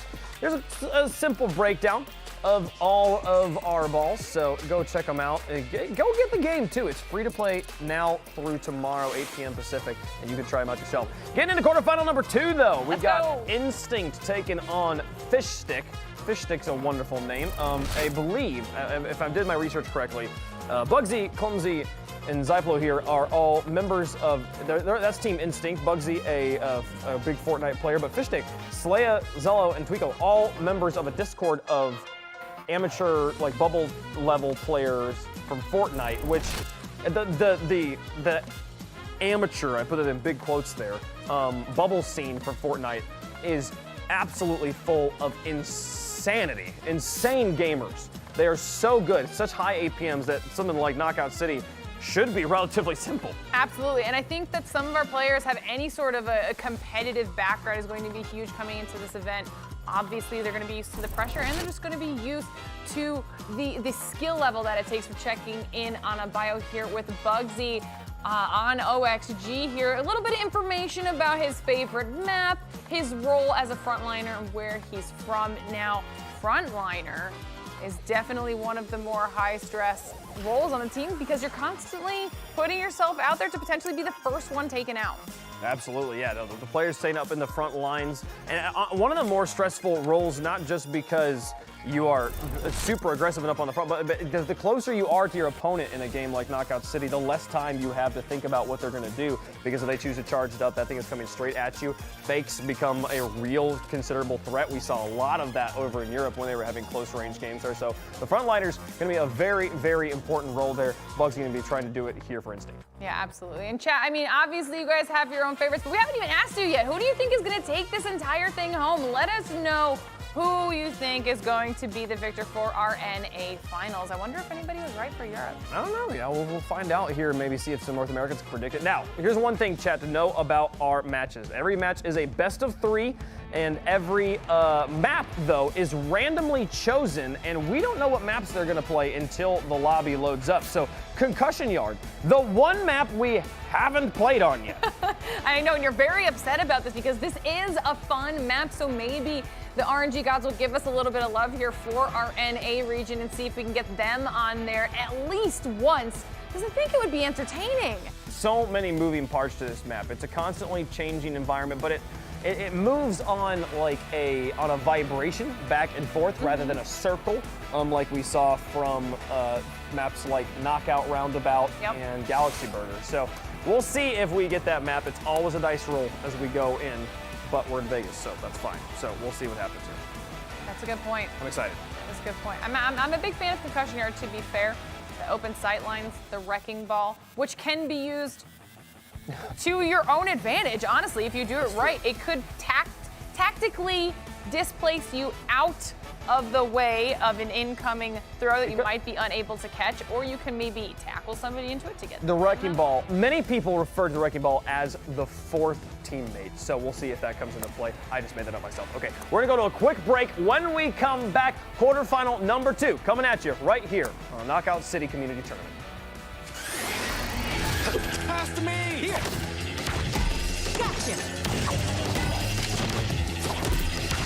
Attention all brawlers, the Knockout City Block Party is about to pop off, where you and your crew can gear up and throw down, free for a limited time, earning yourselves some serious swagger and big-time rewards to set yourselves apart in this metropolis of Knockoutopolis. And this party won't stop, because Season 1 kicks off on May 25th, which means a whole lot more brawling is coming your way with a new map, Jukebox Junction, where you need to watch your step if you want to stay on your feet. Ooh. New league play, where you can make a name for yourself in 1v1 or 3v3 ranked matches. New crew contracts, where the more you play together, the more you can unlock. And a new way to play every single week. So what are you waiting for, brawlers? Grab your friends and hit the Knockout City Block Party. It's gonna be a blast. Literally.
The players aren't the only ones who can walk away winners this weekend. Just type the code BLOCKPARTY in Twitch chat for the duration of the show and enter to win Knockout City swag bags, game codes, and more. Stay tuned until the end of today's show when the winners will be announced in chat. Rules apply.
You're listening to KO City Pirate Radio. I'm taking over the airwaves to welcome all you new brawlers out there. Lace up your shoes, tie back your hair, and kiss your mama goodbye. This is Knockout City. New in town and looking to make a name for yourself? Your humble DJ's here to talk you through those first brawl jitters. Team KO, round 1. Let's start with the basics. Get a hit before they hit you. Oh, that looked like it hurt. You gotta learn to catch if you wanna, like that. This cat's got it figured out. On a quest to be the best. They're putting their skills to the test. And class is in session, baby. Oh man, that's just mean. I admit, you cool. But some advice. Get yourself a crew. Going solo in this city will only get you so far. When brawlers unite, it's like poetry in motion.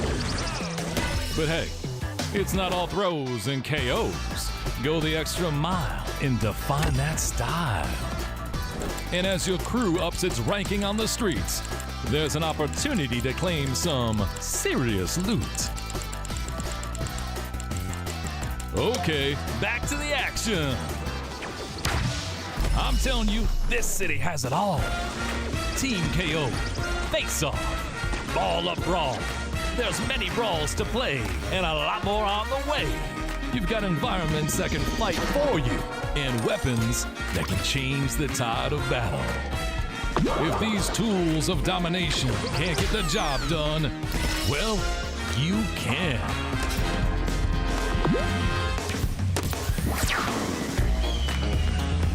Triple KO. Just remember, this ain't dodgeball. It's dodgebrawl.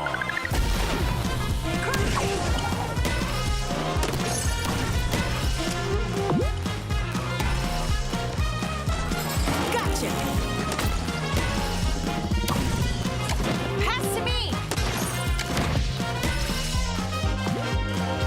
Crew up and show me what you got. I'll be watching.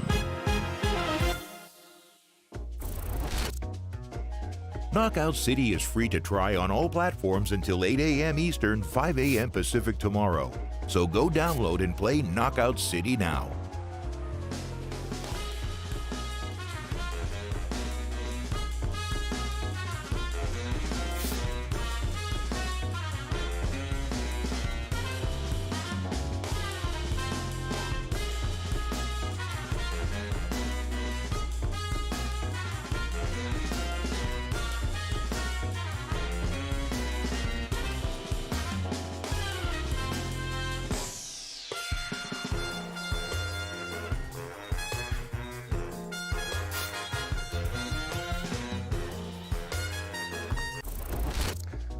Beautiful Las Vegas right now is the home of the first ever Knockout City Community Tournament here with a $6,000 prize pool for first place. I'm Wave Park, joined by Glitter Explosions, and we've seen the best that Knockout City has to offer right now.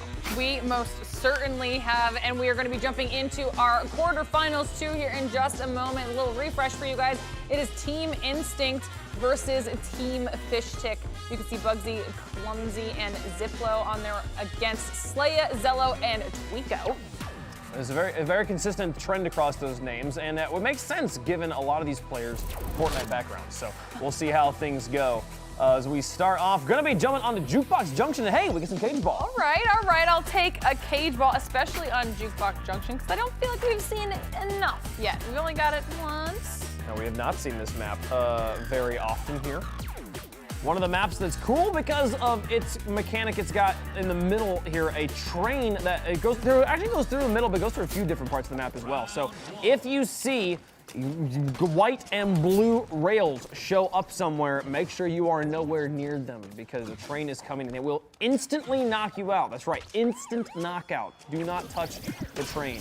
Yeah, and you don't want to be the person that gives those extra knockouts on over to the enemy team. Oh, yeah. That would just be embarrassing. Super good point that I don't think we've clarified here in North America. If you fall off the map, that counts as a knockout for the team. Do not get knocked out in any way, shape, or form.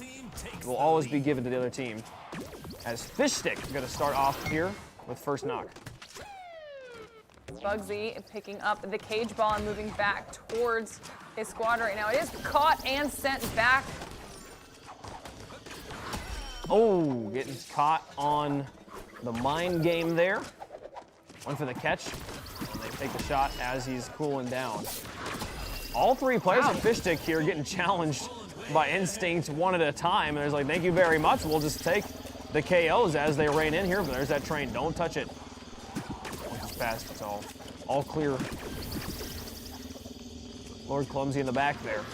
Very, very strong start for Fish Stick. Already up to 5 knockouts. Instinct finally getting up on the board with their first. Both players on a Fish Stick down to 1 heart, and they both do go down, evening the score just a little bit here. But Fish Stick right now is on a rampage. They were, but then cleaned out there on that drive. All three of them getting taken down. Pass around the one object, the one ball they have right now, and they need to be careful here, leaping up. As you can see the train coming over the top. There are some of the bounce pads there on the side that will launch you into the train if you're not careful. So, always a treacherous environment to navigate. Everyone on Fish Stick back up to full health. Another knockout coming out of Fish Stick, I believe, onto Bugsy. Another hit onto Ziplo, and right now Fish Stick is just cleaning house. This is one of the fastest rounds we've seen. 8-3 now. Can they finish off the last two? Looking to reload. Pick up the ammunition.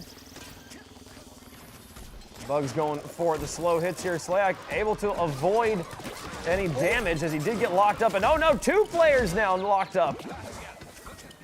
They look to throw him away. Oh, he gets the hit. Nothing feels worse than being in the cage and knocking your teammate out. A nice round of damage coming out of Instinct there, getting a few more points on the board for themselves. But Fish Stick still only 2 knockouts away from securing the first round win. Ziplo is also only on 1 heart, so there's a potential knockout there for them. They're definitely going to be focusing their attention on him. God, here comes the train. It's going to bisect the battle. They got to be careful. You could easily tackle a player back into it. Trade gives it to him. Can he headbutt him into the train? What a stylish way to win round 1 that would be. Clumsy on the edge here. Bugsy looking to bump off 1. Slay not going to be able to get back here. Oh, he does get back. Well done. I thought he was a dead man. I did too. Zello decides to back off and play a little bit smarter here, considering there's only 1 more knockout that they really need to focus on. Let's regroup, do it as a squad, and not give any unnecessary points on over to Instinct. Okay, Bugsy passing with the team, keeping these balls supercharged. They can throw with max power, and they thought they had him trapped over here, and they will find Slay in the back here as he's going to look for it, but oh no, more players, more taken out, and finally, Fish Stick will finish off that last player there to take round number 1. Yeah, they were able to land that cage ball, making the final knockout nice and easy for themselves. Setting themselves up here well in the first round of our quarterfinal 2. This was a matchup where I wasn't 100% certain what to expect. So with it being as even as it is right now, this is very, very enjoyable to watch. We did see the teammate throw coming out, trying to see who could get the first cage ball in the middle of the map. It did go over to Fish Stick, so Instinct backed off and picked up one of the other ones around the side. Playing out here in taxis, edge of the map. Oh no, Bugs nearly over the edge. Now into ball form. Picked up 1 round and took the shot. See the teams pull back for a moment there, but Slay up in the enemy's face here. Hasn't been landed just yet, but he's in the cage ball. Can they get the throw out and take it out to the edge and hurl them off? Goodbye. That'll be a point for blue team. Cage ball being utilized very, very well on behalf of both of these teams right now. We're seeing more people getting traps in them and then being able to kind of do something with it from there than I think in some of our previous matches.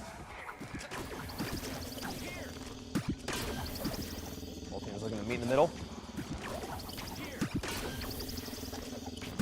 Out into luggage and then out of luggage into coffee beans. Nice. Oh, goodbye. Nice. Have fun recovering. Sorry you can't. And Lord Clumsy has no chill. He is chasing down this player, Zello. He was gonna roll underneath the train.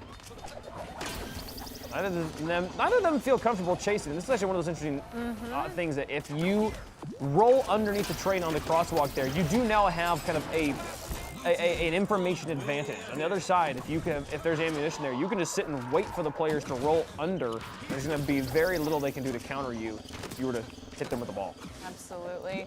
And we see here that once the train did pass, Instinct was able to recover very nicely, getting some more knockouts on the board. Not happy with the way the first round went, so they are trying to have a decisive victory here this time around, see if they can keep it up. More hits coming in onto Slaya. Looks like they're gonna try and push up. A few players on both sides down to 1 heart. More knockouts though coming in the favor of Instinct, now only 3 away from the win. Lining them up, 1, 2, 3. Don't take that jump pad straight up into the train. And here comes Ziplo and Clumsy. Oh no. Oh, and then follow-up train. Oh, but he gets 1. Can he get 2? Charges it up, thinks about it, and hits him on the other side of the catch. Well done. Slay takes 2 down with him. There was a split second there where I really thought he was about to get caught on the divider and be taken out by the train, which would have been so unfortunate, but instead he turns it around and wins the 2v1. Now they've got another player locked up trying to make the comeback here. But no, Instinct has other ideas. The ultimate coming down. Not gonna find anybody just yet. Trying to get off the edge. Oh no, stunned up. Oh, it dodges off the shot. Just too slow of a reaction from Instinct. Instinct, though, is only one knockout away, and That's so many players are available to be knocked out. Somehow Fishstick survives, especially when we've got at least 1 player down to 1 heart. I got the team colors mixed up there, but Fishsticks was able to cage a player and throw him off, giving them a man advantage. And look at that ball chase it down, but it'll get dodged away from.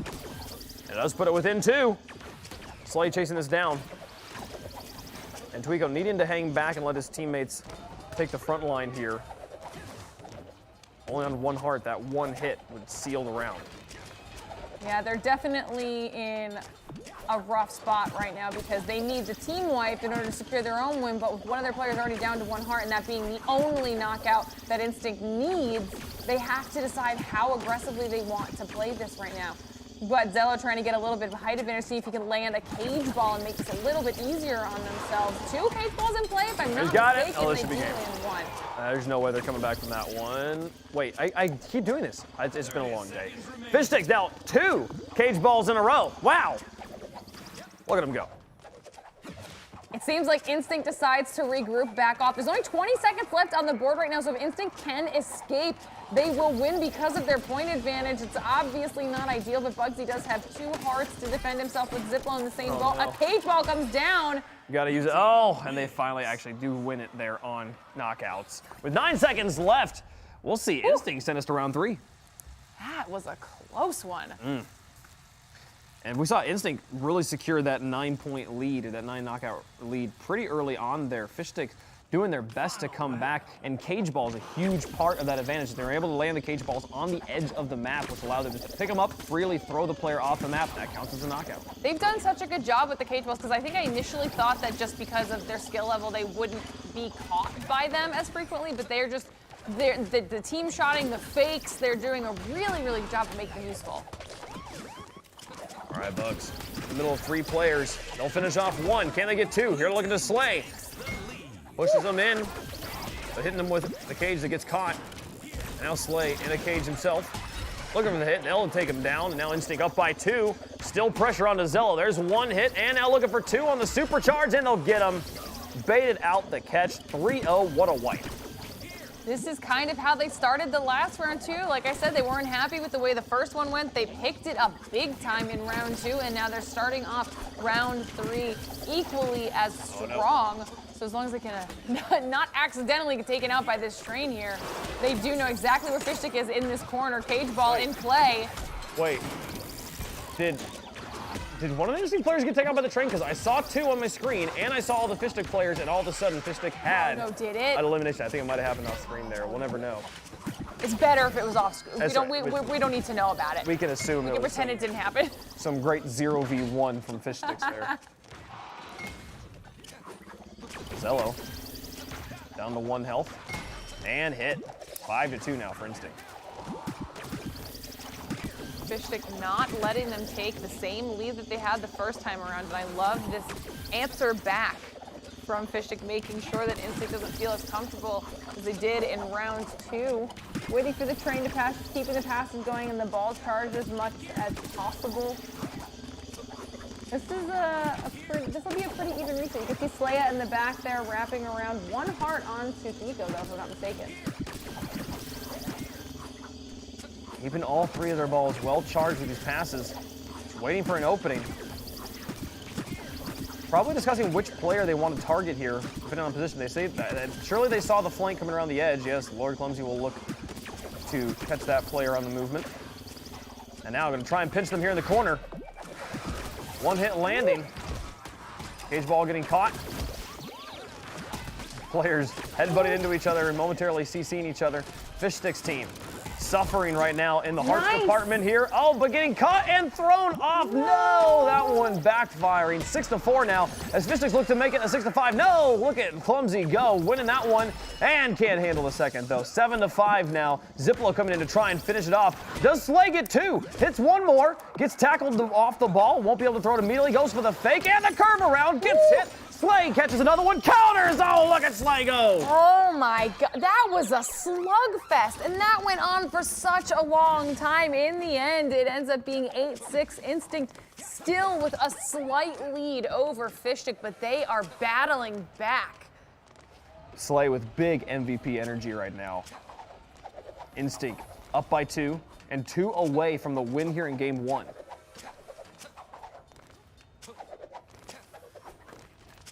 Fishstick have to be smart about this because any small mistake can hand the win over to Instinct, but they also can't sit back. They do need to be a little bit aggressive, be smart with their aggression, but make sure they can maybe tie, at least match the knockouts right now so that there isn't such a massive advantage for Instinct. We've seen rounds go to time already, twice over there in Europe. Now pressuring the players back into Coffee Bean. See Ziplo here as the train is making this fight very hectic. He'll get finished off there as they're closing this one down, looking to tie it up here. They do so, and they've got the next player already lined up. Bugsy here gonna get taken down, and look at Fishstick come back. 1 KO away.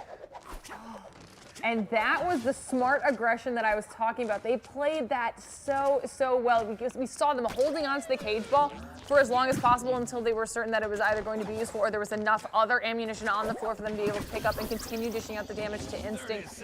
The train kind of buried them in too. Oh, look at that. Are they still hiding out in Taxi? This genuinely might work. They're burning so much time. Hold on to this lead. Oh, but they'll get found by Ziplo here. And now they've got a 3v1 against Ziplo. Ziplo's got to stay alive. Oh no!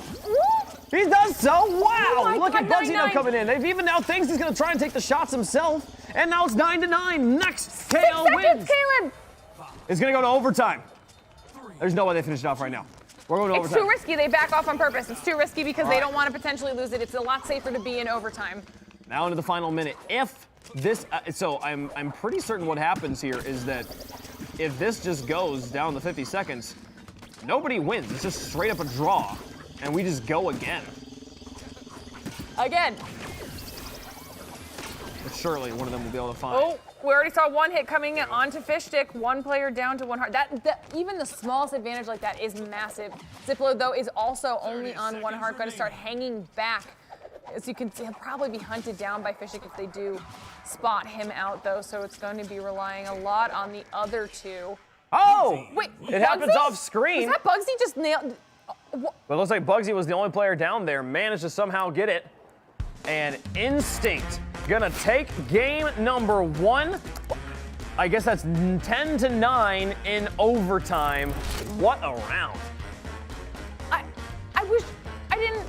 don't even know what happened. We did miss it, unfortunately.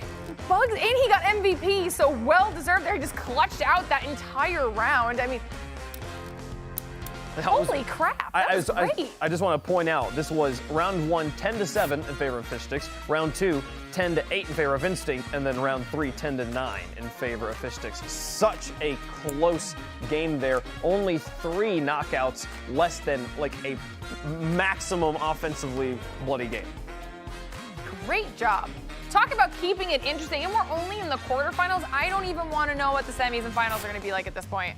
Me neither. This is kind of crazy stuff. So that's just game 1 also. We have another game between these two teams, so we have not sent one of them through to the semifinals. Right now, we've got TP Orphans waiting in that semifinal for the result of this game. That will be our semifinal number 1 that we'll see after the conclusion of our quarterfinals. But man, again, these players, not only are they playing to get into the semifinals, to get closer to playing for the grand, to try and take that title, this is the money match. If you win this, you are into our money for the day. Right, if you're gonna make it all this way after how many teams have registered in this event, the least you want to do is bring home a little bit of cash. 256 teams. You made it out of top 8. Can you imagine placing 8th and not making it to top 4? How tragic would that be? Back alley brawl gonna be the map, and we're gonna go with multi-ball. An excellent choice here for a map like this that plays in those alleys in tight quarters. Just having extra ammunition gonna be a big difference maker. Let's see, can Instinct bounce back here and take it away from, Instinct took game number 1. I don't know why I put that down incorrectly in my notes there. Instinct is the team with Bugsy on it. They took game 1. Fish Sticks looking to bounce back here in game 2. Honestly, I'm exhausted after just watching that. I feel like that managed to go on for a very long time, for a best of 3 for that first game, and I can't imagine how stressed and exhausted they have to be after that. They have to be able to bounce back here. Fish Stick coming out aggressive in the very first few seconds here of this round. Already a knockout on the board, but Instinct looking to retaliate. 1 heart onto Slaya, trying to see if they can get the knockout on him. They are split though. Clumsy is kind of stuck behind everyone with no ball and not really an opportunity to push up, so they're gonna wrap around, see if they can find each other and regroup a little bit here. Bugsy successfully gets in the green tube, or the yellow tube, excuse me, and is able to disengage from that game. He's getting 3v1'd over there in the alley. Now here comes the press from Instinct, going up towards Noodle Shop. They'll get the hit. Oh, there's 2. Look at them go. Instinct now with a 1 KO lead. That was very, very clean, especially considering I think they only lost 1 heart in that entire exchange, but got themselves 3 knockouts. So that was definitely worth. Multi-ball picked up by one of the players. So it'll be Slay. Locked and loaded with 1 on each hip. There's another multi-ball. He'll drop it to pick up the other one. Now both multi-balls controlled by Team Fish Stick. Can they make use of this firepower? They're trying to scope them out, see if they can maybe track them down.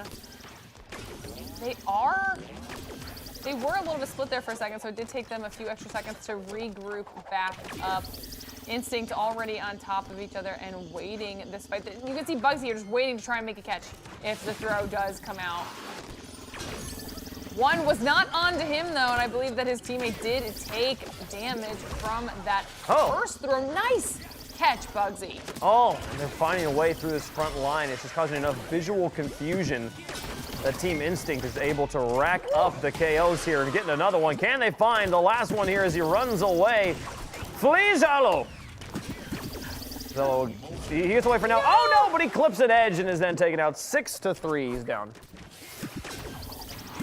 All right, looks like Instinct's now trying to find the respawn players. Bugsy still full health right now.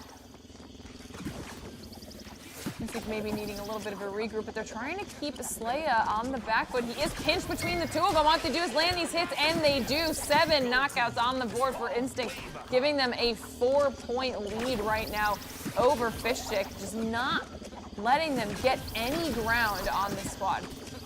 7-3 now. Instinct got them cornered over here in the back of drainage. You got one hit in.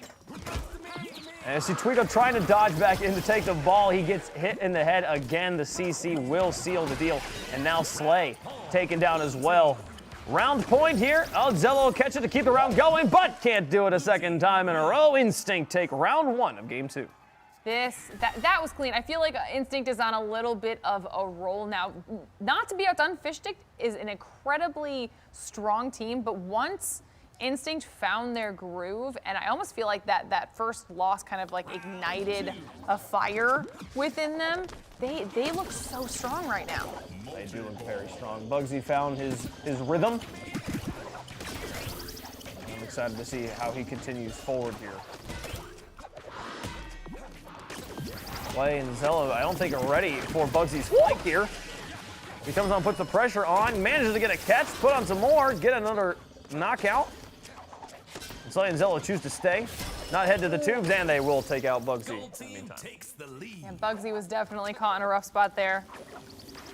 Tried his best to be dodging until, you know, his last breath. But Slaya now trying to sneak around the side of him. They do spot him out and instantly turn their focus on him. Loses the first heart and is about to get knocked out. Can he hold them off? Seems like he was able to. Ziplo decides he wants to take this 1v1.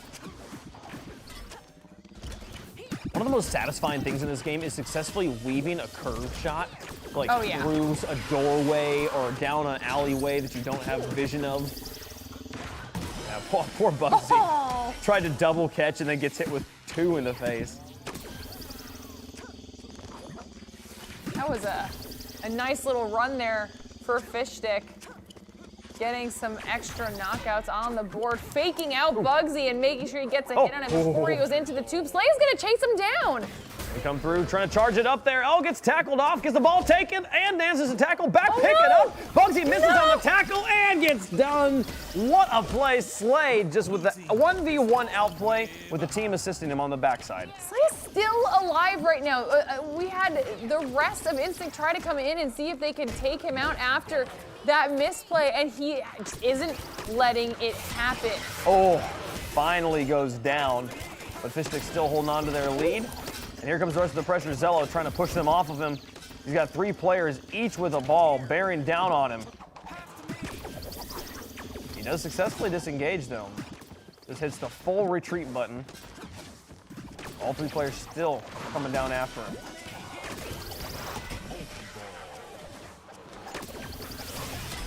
Oh, man, Fishstick is already up to 9 knockouts. Ziplo's down to 1. He holds them off momentarily by securing a knockout and therefore saving himself. But they are going to have a rough comeback here right now. I mean, it's possible, but all of Fishstick is essentially fully reset. They've got some balls on their side, so Ziplo is going to have to play on the back lines and hope that Bugsy and Clumsy can kind of tie this one up. A clean team fight, though, gives the win to Instinct. Oh, are they going for this out position? They're going around back to yellow. There's no radar in Knockout City, so a movement like that could go undetected by an unobservant team. As the fight's going to happen here in drainage. Hits 1, manages to take the catch, and just goes back to pick up the multi-ball. He says, I'll hold on to this one for later. Look at the wraparound that Tweako's trying to do right now. Yeah, are they aware of where Tweak is? He's going to come up, and he's back up with his team now. I think he might try to push them from the side. Right, He does. He gets the hit on the Clumsy. Here comes the rest of the pressure. Can they get the hits off? No, they hold on to it, and they finish off the player that jumps into the hallway there. Fishsticks takes round number 2. We go to round 3 yet again. Another clean match from both of these teams. Every time one does well, the other answers back. Not content to allow it to be so easy on either of these crews. That was a solid round from Fishstick, and right there at the end when they were all kind of clustering around Footbridge, they played that so well. They certainly did, and now we're into round 3. This is round 6 between these teams. They've gone to round 3 in both games 1 and 2. And if Fishsticks is able to win this round, we will have a game 3.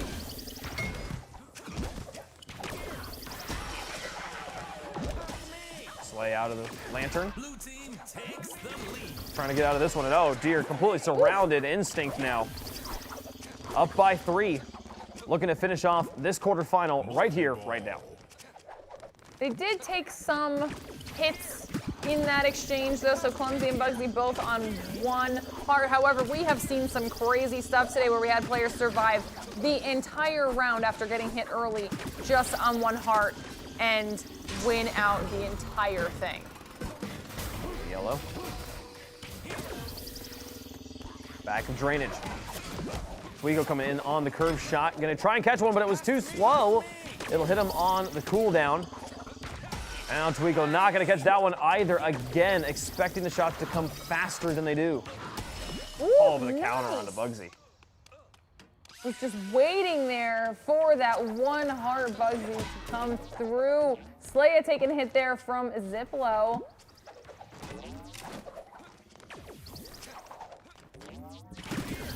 Looks like they're waiting for each other to do a little bit of a reset here. Decided that the pushing into that wasn't necessarily worth it. Let's go make sure they have all the ammo they need. Charge the balls up. See if there's any multi-balls around that they can potentially pick up. And both teams right now are essentially on equal footing with the ammunition they have at their disposal, their health they have available. Oh. I'm not sure if Clumsy meant to do that. Okay, Bugsy went with him, so probably. Oh, we're gonna go for it. They're thinking about it. As they all of a sudden find themselves without ammunition, and now here comes Fish Sticks trying to barrel down on them. Put the pressure on them again. That's a one-way tube. It can't go back the other way. But Fish Sticks provides ammunition. We'll see Instinct get 1 and now 2. Only 2 KOs away from the win.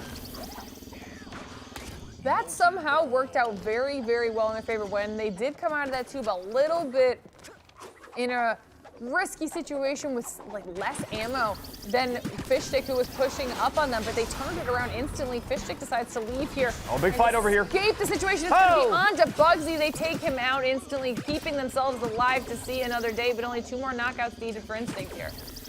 The 3v1 on the Bugsy, helping close the gap, but again, they're hanging out in front of Yellow's entrance, and they're just gonna take it. This is surprising. We've not seen this sort of active use. This isn't situational use of the tubes. This is, hey, let's hang out over here, wait for them to come over here, and then we'll go through the tube. Like very premeditated plays from Instinct. I'm loving that they've got this coordination down though, because that's the type of stuff that's going to be very important if they are the team that moves through to our semis and into our finals. Clumsy taking a hit there, and does he get knocked out on top? But instead, Instinct responds with yet another knockout. 1 more is all they need to close this entire thing out. Clumsy versus Slaya, both on 1 heart. Slaya takes out Clumsy, shutting down the potential win for now. All he has to do is regroup with his squad and see what they can do. Oh, they can find Bugsy here, make it a 2 knockout game. 3 balls, they'll connect. But now we've got Ziplo looking to finish off the match as well. 106, and I feel like it's still too early to be playing time. Ziplo can't. This is a good map to play time on, given that you have these tubes that just teleport you around the map. There he goes. And there you go. And they choose to run back, but they will see someone somewhere on Instinct takes the win. And I think it was Bugsy again. Bugsy again getting that one, and that's going to secure Instinct a berth into the semifinals. GG's, everybody on Instinct. That was a hard-fought battle, and so that's all we've got here for quarterfinal 2. We're going to kick it to a quick break, guys, but when we come back, we'll be jumping into quarterfinal 3. Don't go anywhere.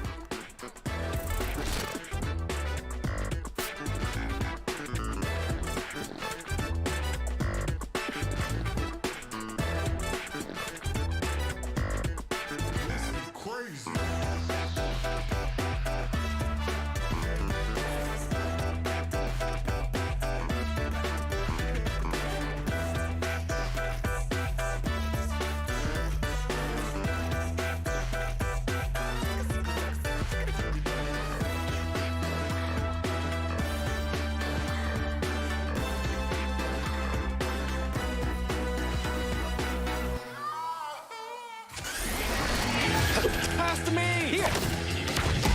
Gotcha! Attention all brawlers. The Knockout City Block Party is about to pop off. Where you and your crew can gear up and throw down. free for a limited time. Earning yourselves some serious swagger and big-time rewards to set yourselves apart in this metropolis of Knockout-opolis. And this party won't stop, because Season 1 kicks off on May 25th, which means a whole lot more brawling is coming your way. With a new map, Jukebox Junction, where you need to watch your step if you want to stay on your feet. Ooh. New league play, where you can make a name for yourself in 1v1 or 3v3 ranked matches. New crew contracts, where the more you play together, the more you can unlock. And a new way to play every single week. So what are you waiting for, Brawlers? Grab your friends and hit the Knockout City block party. It's gonna be a blast. Literally.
Checkable.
Welcome back to the Las Vegas Strip for the first ever Knockout City Community Tournament.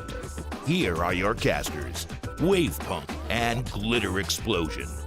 Thank you so much for the introduction. Yes, we are halfway through our quarterfinals here today for our NA region of the Knockout City Community Tournament. We're going to be moving into quarterfinal 3 here in just a moment, but let's take a quick look back at how exactly quarterfinal 2 played out. Quarterfinal 2 was a banger, especially in game number 1.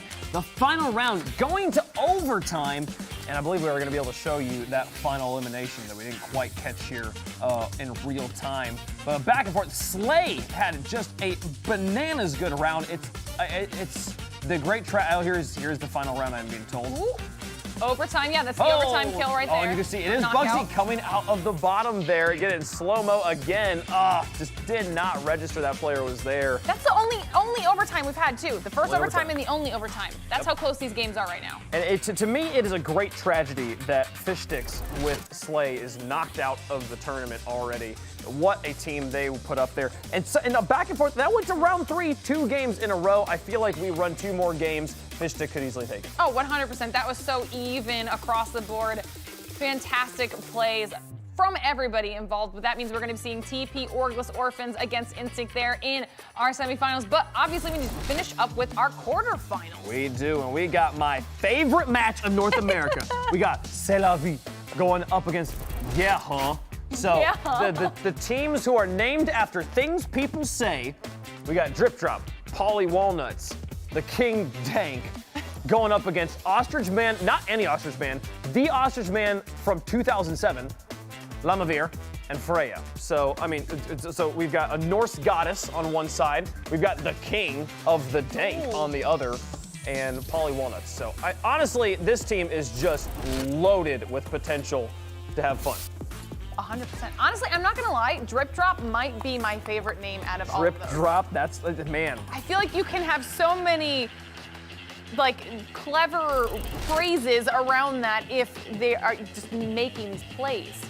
You drip. There's a well. Okay, here's a question. Let's look at the drip. Look at the drip on Drip Drop. Is it good? It better be. It better be. Gotta live up to the name. It's fine. Okay. Well, we've got a little suspender action going. You got the little like over-shoulder swag, but like it's not just dripping, you know. There. So come on, you gotta live up to the name there. Anyways, on to Galaxy Burger.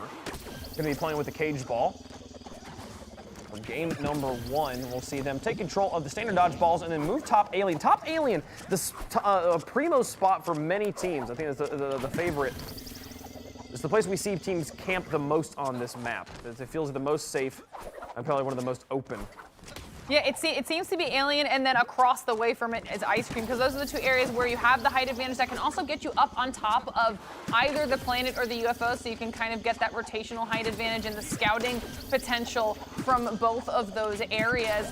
Right now, it seems like both the squads are trying to do just that. You can see Salavi all on top of the UFOs, figuring out where Yaha is about to be. Yaha spots them out, and then this is where it starts to get a little bit different. These teams need to decide who's going to be the first to engage. I'm just a little disappointed that they went for team name Yaha and not huh yeah. It's right there. It happened. It could. This could have been great. That could have been the call. Chat is going to be so happy with you right now. I think chat's going to hate my guts. I'm pretty sure that's what's about to happen. Drip and drop, charges up a cage ball, looking for a shot onto Lamavir. Will get caught, and Lamavir going to look to counter this one now. Here comes King Dank on the backside. Goes. No damage. Finally, Freya will take a hit. He went for the tackle, and all that resulted was a hit on King Dank, the first one to go down here. First point goes to Yaha. So you could have said first point goes to oh yeah, it'd be like so much more fun, right? I was just thinking that. Oh, things that could have been. Ostrich Man trying to take the shot. And now, taken down will tie up the game. Man. Ostrich Man getting a knockout there, setting his sights onto Drip and Drop. Is he going to be able to hold them off, receives a pass, tries to dish out some damage, does have his team at his back now, so he's got a little bit more confidence, and it gets one hit onto Freya. Did he jump off the map? She's back! Ooh! The empty parking spot nearly claims a soul, but no. This time they'll get away, and King Dank is going to get out a dodge. He's in the middle of a pile. Unfortunately, Drip and Drop will be the sacrificial lamb there, and now Ostrich Man trying to chase down Polly Walnuts. My goodness, I love esports. I was gonna say, I like Polly Walnuts too. Polly Walnuts being traced down by Ostrich Man. Can he pass to the King Dank? Salavi beating Yaha right now. God, this is primo name content. Well done, players. I love the creativity. So to all the teams who have just made it that much more interesting to it for us as the casters here, thank you for that. 5-4, Yaha with a lead. Polly passing Drip. Ooh. Freya losing control of that ball and then struggling to find anything else. Not really sure where she wants to go here. Go out to the edge. Surprised she decided to not grab it. It hadn't rolled too far away, but maybe she's worried about getting caught on an off angle there. I think it's super important, though. A super great thing to pay attention to there. Freya more concerned about positioning than about having one in the chamber. And she chooses to fall back to her teammates that have just been knocked out. They can reposition here. Only a 1 knockout game right now. Salavi holding on to the lead. Salavi really also liking these UFOs, making sure they're passing to keep their balls charged up, but they are kind of camping up here, feeling pretty safe with all of the information, knowing exactly where Yaha is trying to rotate through, deciding when exactly they want to drop down and start taking yet another wave of fights. I mean, they seem content on these UFOs. They're having a good time. They come to us, we have the lead, you have to attack us, and right now you can see Yaha, they only got one ball passed around between them. The passing so important here to keep your balls completely charged up, and yeah, Salavi's like, why would I sacrifice inventory here? They will finally dismount as they thought they had Lamavir isolated enough, but no, it's gonna turn around on them, and Yaha now with a tie game, they're gonna chase down the king, draft, shoot him with a slow shot, he'll pick it up, charge, goes for the fake, passes to a teammate. You know, I wonder if Yaha was just leaving it so that they only had the one ball in anticipation of having to catch some of the throws that came in from Salavi, because they knew that the entire team did have ammunition to hit them if they wanted to. So it was kind of a defensive strategy to make sure they were available and ready for an onslaught when it came. It works out well for Yaha in the overall because they're now up by 2. They are up by 2, and I want to just point out, compliment them on the best hold we've seen. Oh, the game ending on Oh my clock. God, I didn't even notice. You can tell it's been a long day, chat. We completely ignored the clock. Yeah. Yaha gonna take it on time for round number 1. The crazy thing for Yaha there was they not only gained the lead, they were down by 1 right before that fight began, but they were coming from arcade, from the top of arcade, one of the harder places to hold, just because it's constantly changing environments around you there. They hold a more difficult spot on the map, win the fight, and then disengage to deny Salavi any last-minute comeback. Salavi was pretty adamant for a little while that they weren't getting down from those UFOs. I wonder if that ended up being to their detriment. We do see a throw come out of Polywanas on a caged player, so that is the first knockout on the board in favor of Salavi. Cage ball being one of my favorite special balls here. You guys can see that it forces brawlers into ball form inside of that cage for 5.5 seconds, which is just enough time to get thrown off this map. You're like, I'll be fine. No, you won't. Ostrich man getting hit by 2 balls there. 3-0 now. Salavi, a strong start after taking round 1 on time. Not only is it a strong start, but you'll notice not a single hit been dealt to Salavi yet. They were able to get a team wipe him, and all 3 of them full hearts right now going into the second wave of engagement. So they're in quite a comfortable position. Polywanas getting a hold of the caged teammate. They got thrown into a teammate, I believe, there. So Yeah. they will take some damage and eventually drop 1 knockout. Having to disengage from the fight was the problem. They realized their positioning was a bit too aggressive, so they tried to back off, and at that point, the balls came raining in. Salavi able to tie it up here, 3-3. Yaha trying to make a push onto Salavi while they are on top of Alien right now. That did not go well for Yaha in that scenario. Ostrich Man also down to 1 heart. And in the cage ball. Oh no! Did that not work? I think it maybe bounced off the UFOs. I'm not quite sure. I thought at first maybe he was trying to do some damage onto the other player with it, but then missed. It just did not go according to plan. It could have been either way there, yes. It could have been, Salavi could have had a stronger lead than they have right now, but they'll settle for 5-3.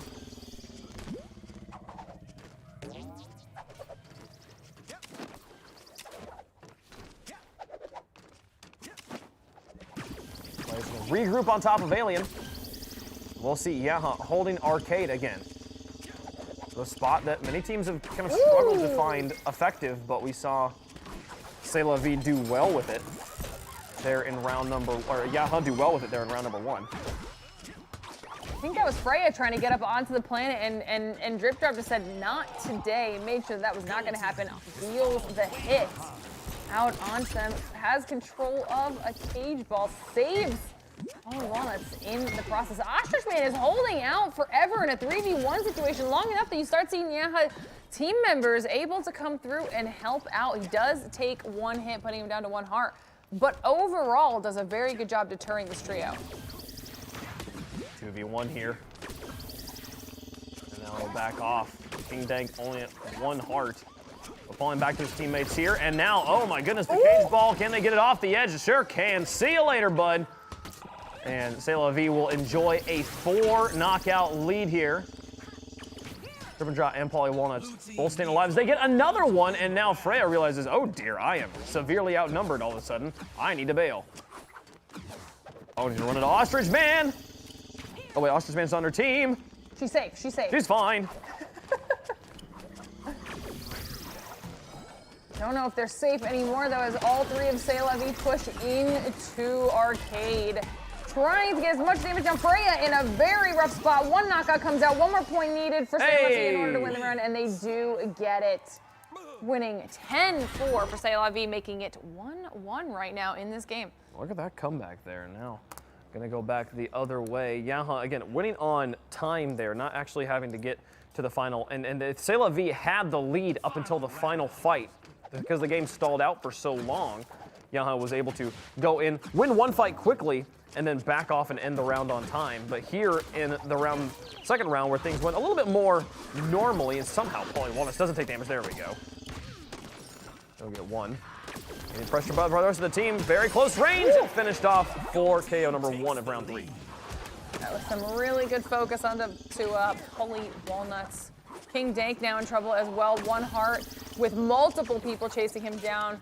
But his teammates are within range, able to provide a little bit of backup, but unfortunately wasn't early enough because he does go down. Lamavir now trying to battle off the other 2 remaining Salavi players. Did somebody just go off the map? Somebody did go off the map. Oh no! Yaha now up by 3. Drip and drop. Needing to hold on here. Got the cage ball, but Lamavir says, hey, you know what? Let's just hold on to our teammate. Let him live it out. Not going to throw him to the wolves. Pick up a standard dodgeball. Fall back to reposition. Salavi doing a good job controlling the cage balls right now. As they land another one, drives in and throws them off. So efficient there. Even if Dank takes a hit here, that is so worth. Will take a hit. Can he find a catch here? He'll actually find all of his own. Go for the pass. Now the curve shot around, the curve pass around. They'll trade players. Bounce, bounce. That was some solid back and forth there between the 2 teams. I mean, that throw off the map, like you said, was so worth it there. King Dank, another drip and drop getting caught here in the cage ball. Oh! Teammate tries to save him, unfortunately ends up getting knocked out as a result of it. Drip Drop does get out of the cage and is able to escape with his life, trying to keep 2 of Yaha's players off of his back, while Polly Walnuts tries to come in. Yeah, again, stuck in the cage right now. Goodbye. Drip and drop will fall. We'll have to respawn. 7-3, Yaha trying to take game number 1. What has been a very back and forth first game here, Galaxy Bird. Will fall back to his teammates, but getting pelted from behind here. Catch 1, wanted to throw back, or went for the fake anyways. Hoping to get hits on a drip and drop, but now the throw off the map again. The cage ball making more of an impact in this game than at any point in today's tournament. Needs 1 more point to win the match. I feel like it just kind of increased all day with its usage and its utility. So, I don't know if that's because the RNG gods are favoring it right now, but Yaha takes home that round 10-3. Really solid performance coming out of them. And I mean, after winning on time, this is a lot better. This is crazy. What a back and forth, right? Round 2 going in Salavi's favor, 10-4. This is the most lopsided match we've seen, where it's not one team dominating, or usually from each round there's kind of a consistent story. Here, the time technicality first round, the 10-4 in Salavi's favor, and the 10-3 in Yaha's favor. This is a hard way. It feels like certain teams are making mistakes and not able to get out of the like cascade that follows it. But the truth is we saw a lot of teams saying, hey, I'm gonna fall back, I'm gonna group up with my teams. I don't know, it feels like, while it feels like this is like a staggering mistake, that's not what we saw happen. Yeah, not at all. I mean, I feel like there was a little bit better cohesion there, especially moving towards the end out of some of our squads. We saw Polly Walnuts being able to kind of pull it together there for a squad, a little bit of bio on him, where he's from there. Certified catcher. Certified catcher. The role and favorite map Yeah, Surprise, surprise. Look at that. We were just there. That's exactly what you want to see there. He felt good. We're going to go to Knockout Roundabout for another time today and pull out the sniper on this map. I think this is one of my favorite maps to have sniper on. Obviously, sniper, a more controversial ball in the community right now. But when you get it, you got to figure out how to use it. And this map's got some nice long lanes that you can try to find some opportunities on. We'll see Salavi trying to get an opening here. The cars have other ideas, but they will close on the sniper and underpass to begin things out. People are already getting bumped by those cars. Now, guys, if you don't know, those cars will displace you, but they will not knock you out the same way that the train does. So you don't have to worry about that. But they can get quite annoying, especially when the battles start happening in the road, and that is just yet another aspect of play you have to take into consideration. Yeah, for moving map elements that can impact you, it has one of the mildest effects, which in some ways makes it the most infuriating. Could you not? And if you don't move, it'll just keep on happening. This first KO goes over to Salavi. Looking for number 2 here. And the potato smack hit Freya. This is sniper versus sniper, and Freya versus Polly Walnuts. They'll back off. And what a catch from Polly. They'll hit another one. 2-0 now, Salavi. That was some solid teamwork there coming out of Salavi as they try to chase down the final Yaha member, who is on only 1 heart, if I'm not mistaken, but it's clear they're trying to regroup with their squad so that it's a little bit safer for them, and does manage to find them. And as soon as Salavi sees that, they decide to regroup themselves. Polly with the pass off. Checks the top of Cinema. Ball has been spawned. Now the certified catcher will look to do their thing. We're up against Lamavir. Catches one. Now up against another. Charges into the second. Picks up the ball and dodges the taxi to get back into the action quickly. Looking for Ostrich Man, but Ostrich Man will be gone. Now on to Lamavir. Very close range. Too many targets. Lamavir won't be able to stop them all. And now on to another player. Look at the dodges from everyone. Every time you hear that high ping sound, that's a player charging straight into a ball and bouncing it off of their knee, forehead, shoulder, something like that. It does not count as a hit, though. It is a proper deflection, a counterplay. Saw a lot of those coming out here. And as the dust settles, 2 more knocks have gone the way of Salavi, giving themselves a nice little lead here over Yaha. The rest of the squad for Salavi still full health. Polly Walnut's the only one they really have to worry about right now, but he's got a great position here. The wall right in front can keep him safe, but he's able to get some vision, see where the Yaha squad is rotating in from, and then instantly drop down with his crew to start yet another engagement. Many blows traded here as Lamavir charges in. Let's see. Oh, no. Take it off. Lamavir trying to close on this ball, but getting tackled off of it. And the tackle game, this is a thing we've seen from players in scrims before, too, that when there's a loose ball in between 2 players, sometimes both players will be hesitant to charge in on it because they know that the moment they pick up the ball, they're going to get tackled. And then they could fall prey to a counterplay out of Cinema. Probably going to be a hit, and now every player on Yaha on 1 heart. And the problem is they're already 3 away from losing round 1. They cannot afford these hits. I mean, we see a couple knockouts coming out of Yaha, but at this point, I don't know that's going to be enough. Another one has gone the way of Salavi. Only 2 left in order for them to take home this round. They were just so well grouped up right now. Another knockout after the team shot coming out of Salavi. Yaha is in a rough spot. Freya has to run away with only 1 heart left. Polly Walnuts is on the hunt.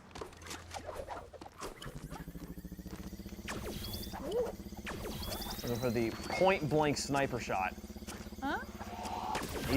Ostrich Man gonna just wait out his team. Another dodge. Only needing 1 more. Ethan Man patient up on top. He's able to dodge it, and then, a big hit. Now 5-point game. His drip and drop might go down. No, he catches that shot. Goes for the fake. Takes a shot to the back line. And again, I believe all the players from Yaha on 1 heart as he's chasing down these Salavi players. Very close range, but just nobody has any ammunition.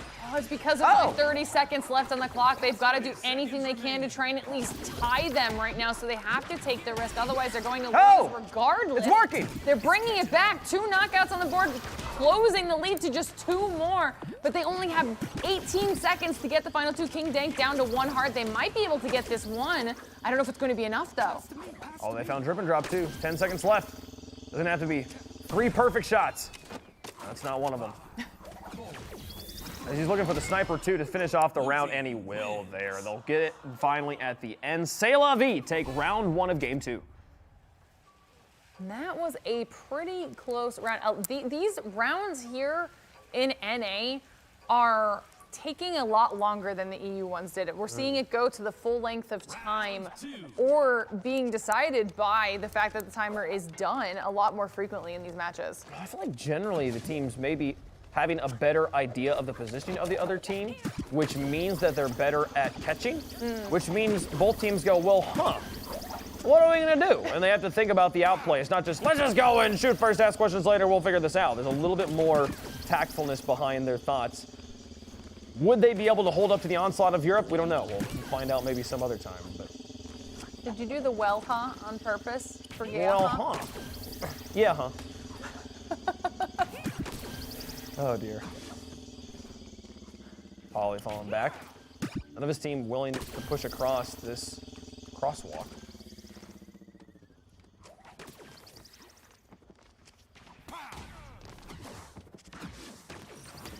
Oh, one player pushing in. Llama Bear going to be in a 1v3 here and taken down. They laid the trap, caught him, and now Ostrich getting hit as well, looking for a second follow-up. Oh no, hitting the corner. That's never what you want to see. Probably going to have to fall back and join up with his team. For that drive did not go the way they were hoping for. Oh, and he gets hit by Ostrich, who just takes the crack shot early. And a second follow-up here. Oh, somehow Polly survives 2 balls before the third one finally sends him to the sky. I almost feel like they got a little bit too tunnel vision there on Ostrich, trying to just go for that knockout and constantly running around the center, that clock tower, and it ended up really hurting them in the long run. However, the teams are currently tied, so it's not too terrible, but that was a long stalemate. It was. And we're still no closer. 2-2 now. Drip and drop low. And he'll get Llama with a slow shot. Salavi back on top. Ooh. And we'll trade.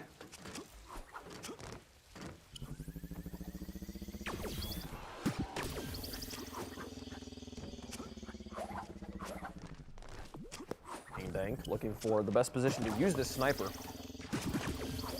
The sniper does give you significantly more speed, but at the cost of much longer charge up time, and it's difficult to change targets once you've charged it up as well. You have to charge it up for that target. You have to get it fully charged and then charge it up again, basically. And if you drop the shot, you lose them both, but hits them there. You can see Lemavir was watching him that entire time too. He knew there was a potential for that shot to come out. Didn't end up being the sniper shot specifically, but does secure another knockout for Salavi. Now they've turned their focus on over to Ostrich Man as a trio, seeing if they can push up on some of these cars and maybe get a few more hits in. Decide that it's time to back off as we see the rest of Yaha emerging. Quick knockout coming out of Salavi, switching their focus on over to Freya, who's now down to 1 heart, and they are hunting her down. Oh, but here comes Llama in support on the back line, just constantly tackling and creating chaos for Salavi, but they will still find the hit on Freya, and now attention changing over. Ostrich Man and Llama going to be grouped up here. Llama with the early catch, and it'll actually still kind of set his rhythm off. He won't be able to catch the second one either that he does have time for. Dink, though, gonna drop. 6-8. Yaha with a good closeout to that fight, keeping this game within reach. That was really, really close there for a second between those teams.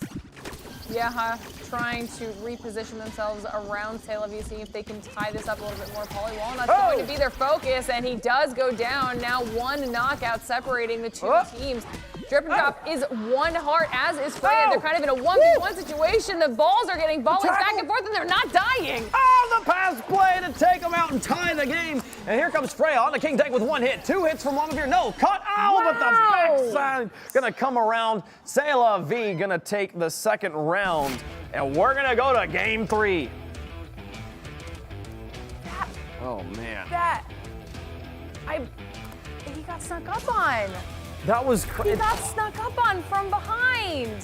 He did, absolutely. But the plays he was pulling off there in the flower beds with the pass plays at the very end, brilliant stuff. Yeah. What a way to rally when they were so far behind, but yet the early lead giving them too many options there in the end game. Salavi able to take that one off. Yaha gonna have to look to game 3 if they want to move forward.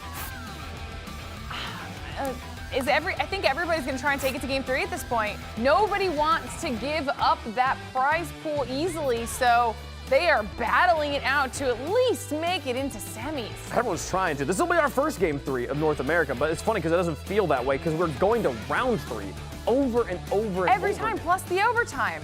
Yeah, the overtime was crazy, right? That was nuts. So, man, knockout roundabouts there with a sniper ball. The sniper, there was a few moments of what the sniper ball really was doing was zone denial, was saying, hey, I'm gonna sit up here, I'm charged up on you, you heard the sniper charge, you know that I've got a sniper trained on you, so you know you can't do anything about it, you can't cross this plane.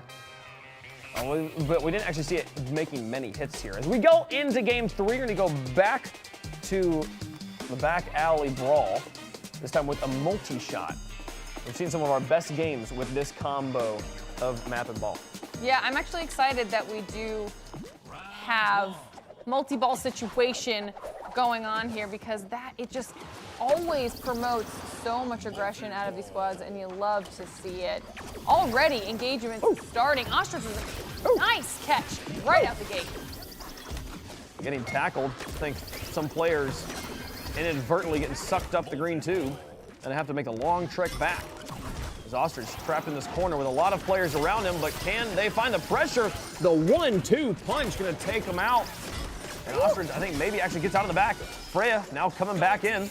No way. Lamavir and Freya, can they get through? King Tank's got the health advantage, but doesn't have a man advantage, and he's just gonna bail in the situation. That's a safe call. I mean, I'm surprised that Freya made it through all of that. I was certain that she was going to go down. King Tank does make the smart play, though. Decides to group up with his squad. Gets hit, but returns the fire and gets a knockout on the board. Freya still in a rough spot, even after having rotated away. Everyone looking her way right now. This knockout has to come soon. Just staying alive. We saw Goki over in Europe survive on 1 health for so long. The whole round. In some of these games, so could Freya do the same? Back pass here, realizing, hey, maybe I shouldn't be on the front line with 1 health. There is a point, though, where sometimes you just don't have a choice. If all 3 of you are super low, you can see King Tank and Polly Walnuts are both at 1 heart. So Drip and Drop's trying to see if he can take the majority of that fire. Tries to get hit onto Ostrich Man, and instead gets 1 put onto him. Ostrich Man is going to see if he can maybe move away, realizes he doesn't have ammunition, he doesn't go for the ball. All right, he decides to go head back, regroup with the entirety of his squad. King Tank is right here, though, with only 1 heart. Oh, so much pressure there, and if Drip and Drop hadn't gone for the curve shot and just taken the shot straight down, he might have been able to finish off Ostrich Man. Instead, it bounces off the wall. Very close first round here. 2:53 left to go. 5-4 right now. They're pushing back into Noodle Stop. Polly Walnuts holding off a lot of this back and forth with only 1 heart to his name. Currently tied up. Eventually, he does go down, I believe. Oh, hit up. Ostrich Man finished off. Lamavir now in the sky as we see the aerial pass play for the first time today, I think. Polly Walnuts high in the sky, receiving a pass and then taking a shot at Lamavir, who successfully catches.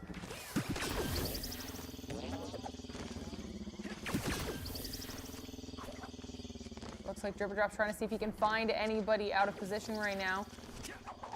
Yaha seems to be favoring this corner where they can, it's almost like they feel a little bit safer, whether that's, on footbridge or over in the other way.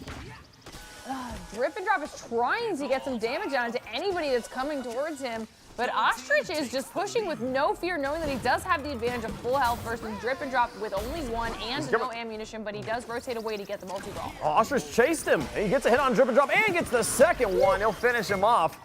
And now, Yaha 2 knockouts away from the win, but here comes Salavi. Only a 1 knockout difference, and they're trying to close it and tie the game. There's another hit on the Freya. Freya gonna try and disconnect, looking for the multi-shot here in the corner. Fully loaded. Can they use this to finish off the game as they tie things up? This is going to be close. These teams have to be smart because there are at least 1 player per squad who only has half health. They need to decide how they want to handle this engagement. And as I say that, Salavi is able to get another knockout, putting them within 1 knockout of winning this round. They aren't exactly comfortable though, because these knockouts can happen very, very quickly, and Yaha still can win this. This is so close. Polly Walnuts on 1 health. Yaha 3 away. Ooh! As the player coming in on the super, gonna just use it to maybe reposition a little bit. There's a catch up back and forth here. Freya low. Salavi falling back for ball control. Llamaverse also low. Everybody on Yaha at 1 health here. They cannot take another hit. Ooh. And Freya, no! They come from behind, and Yaha finishes off the other 2 teammates. And 9-10, they'll take round 1 of game 3. Wow. I did not see that coming, but great job, Yaha. And this is what I was talking about. Just because they were down by 1 didn't mean it was out of their reach, and they prove exactly that. Taking home round 1. I mean, and doing so with the disadvantage. Okay. Salavi instantly trying to shut them down here, though. I've been waiting for some player to do that. You pick a multi-shot at that range. He didn't charge, he just pressed fire 3 times. It's like you have to perfectly catch 3 balls in a row. And I know that one of my teammates has a normal ball too, so 4. And 2 of them hit. So there you go, easy first win.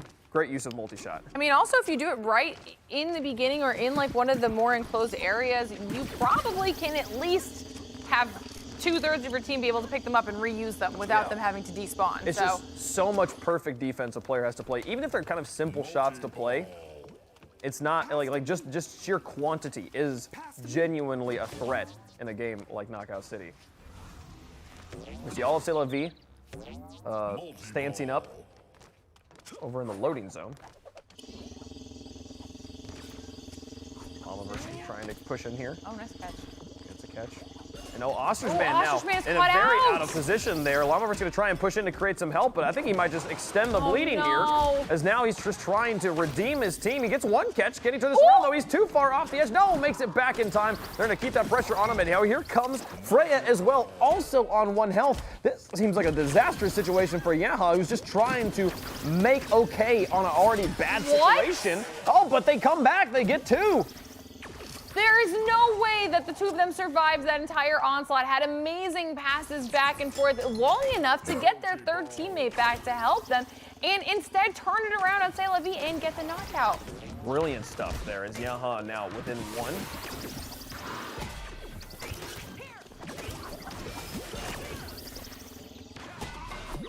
And everybody taking off that first health. It's about to be a bloodbath here. I think Drippin, the only player left with both hearts. Not anymore. 5-2, 6-2, and Salavi take advantage of that early pressure to clean up on 3 easy knockouts. Yeah, I mean that was bound to happen after the escape that we saw coming out of the Yaha players.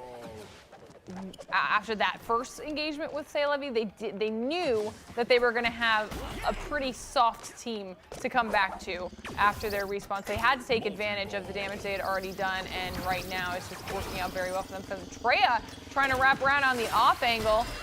It does distract Polly Walnuts long enough to get a knockout onto him. Ostrichman taking the tube and having to come along the way. The side of Freya is able to get a ball in the process. Right now, the score is almost dead even. A 1 knockout game as they hunt down Salavi. They'll find them in drainage. And they're low on ammunition here. Freya gonna get alongside Ostrichman, and there it is, gonna team up on Drip and Drops. 2 throws into a knockout. As efficient as you like. Yaha now up by 1 in the round. They've got the first round win as well. 2 knockouts away now from advancing to the semifinals. Oh. as you say that, Lamavir does take a shot out of the tube and gets knocked out immediately after, and then Salavi ties it up. Not content to go down easily. A third knockout coming the way of Salavi, only 1 point away from getting their win for this round. However, we saw this situation last time with Yaha. They were down by 1-2 to win, and they came back. So it's not like they're a stranger to this. And as I say that, I love that. Well, so very different style of resolution here from Salavi. As they say, oh, hey, see this one player? See how we've got a multi-ball? See how we've got we got 4 balls here? Throw them all. He can't catch them all, and they get the win there. We'll go to round 3, game 3. How do you like that? I mean, they're fighting tooth and nail to ensure their spot here in the semis. Hopefully these teams are paying attention to just how desperately each other wants it, because as we move through this bracket, it's only going to get tougher. Only going to get more difficult. Salavi and Yaha now in game 3, round 3. Winner of this round moves forward to the semifinals for a top 4 finish and part of the prize pool. Multiple multi-balls in play already. Once does get knocked back, but stays alive. One of the hearts gone on Salavi. They got the ostrich man. Now looking for hits on the Freya, but Freya successfully blocks. Polly seeing the pressure here from Ostrich Man, pushing for multi-ball. Will get one off of him. Does he take the multi-ball away from him? Not quite exactly, but Ostrich Man, no! He falls to his doom. I wonder why he pushed up for that, knowing that all of the Salavi players were in the general vicinity. He wanted to take it away, I think, honestly. He's like, can I get in here and snipe this multi-ball away from them? Not trying to use it immediately, just get it and get back to my team. I want to let them start to snowball those early knockouts into more map control and resource control. And I guess it was early enough in the round that the risk might have been worth the potential reward had it gone in his favor, but not the end of the world if they do just lose that one knock in the process. Oh, what a catch. And a turn. Look at Polly Walnuts go. 4-2 now, Salavi trying to knock Yaha out right now. They put more pressure on them. Yaha making mistakes and jumping into the walls, but somehow not being punished for it just yet. Lamavir will finally take one, gets tackled. And here comes the pressure from Salavi. Gonna turn on this one. Freya catches that one. Nicely blocked. Trying to knock Freya into the pit. Not gonna have any luck there. Oh! Definitely, Polly is not allowing her to leave. She is able to pick up a multi-ball and does go through the tube to escape that engagement, considering that Polly was not planning to let her get out of there. That could be a big power shift. We'll see how things go. How do the multi-balls? Both teams have one right now. How do they affect the play? As here comes Ostrich Man boldly into the side, looks for the tackle. Lamavir and Ostrich, all of the players from Yaha down 1. And they'll take out 2 of them. Where's the third? Bring me another. Did they get all 3? They might have actually just gotten all 3 in that corner. That or one is a very crafty disengager. 8-3, Salavi. Either way, that still puts them only 2 points away from closing out this round. I hear the ultimate. Oh, so I love the decision. But ultimately not able to find anybody. They break up some of the pressure here, and they're looking for the final hits. The pass play to the side. They'll take out Polly Walnuts. 8-4, Salavi's lead closing slightly here as they're trying to corner the rest of Salavi, who are out of ammunition. Oh, and he turns it around, gets a hit. One more away. Freya on last HP. They go for the pass. She'll get a block. How long can this hold? Long enough for her to at least regroup with her entire squad. So now Salavi's gonna have to fight through some other people if they want to go for that final knockout. They do have some time, considering that they're lead. So if they need to chip away at the rest of the squad, they can. But right now, instead, we see some knocks going the way of Yaha, trying to close that gap. But in the end, Salavi does take it 10-6. Congratulations to Salavi. There must have been a Salavi player in the back of that alley as the 2 wraps through everybody from Yaha on 1 heart. The last hit point there, and they won't be able to to stand it off there. Salavi coming up in 3 games, round 3 to take the win and improve to the semifinals. We're going to go to a quick break. When we come back, the last of the quarterfinals before we get you guys set up for the semis. Stick around. You're watching the Knockout City Community Tournament.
The players aren't the only ones who can walk away winners this weekend.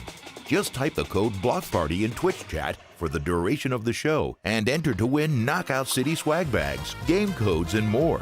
Stay tuned until the end of today's show when the winners will be announced in chat. Rules apply.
All right, quarterfinal number 3 was a doozy here, going all the way to round 3 of game 3. But this started all the way back on Galaxy Burger, which was a back and forth, lopsided affair. I mean, back and forth literally describes this entire quarterfinal. We saw rounds going to time. We saw wins coming from behind. Neither team wanted to give up easily here, so just fantastic gameplay out of both squads, but it was close every single time around. It was that final game 3, 24-29 in knockouts there, so very close, a 4 knockout difference over the course of the 3 rounds, but ultimately, Salavi going to advance there to the semifinals, and we got one more quarterfinal before we move on entirely to the semifinal action there. Gonna be TSO taking on the Comets, I believe is the last team there. So we got some crazy action here. Let's see, we got Feint, Lonnie, and Ethan there taking on. I said the Comets. I meant the Monkeys. TP Monkeys. It's our other TP squad. TP team here. Yeah. Wiki, ZK, Jai, and Kyler about to go up there. We've seen a lot from Wiki over the past week in the content creation department there. Excited to see if he can carry that over here to the esports competitive realm. Yeah, is the other TP squad going to be able to also qualify their way through to semis? Will we eventually see a TP versus TP finals? We might. I mean, we already saw the similar names in EU. Will it repeat again here in NA? Or will TSO shut down any hopes they have of making their way to the finals?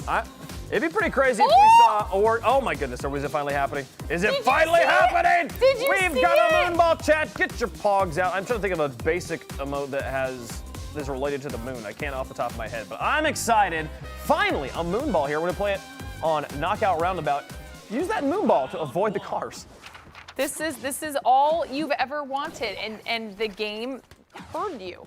Which means the only thing you haven't gotten that you've been asking for is the final map, and maybe that's what finals is. To be fair, that's the only thing that's left to be had. So at this point, we're pretty close. Moonball, it reduces the effect of the gravity on the brawler who's holding it and the brawler who gets hit by it there.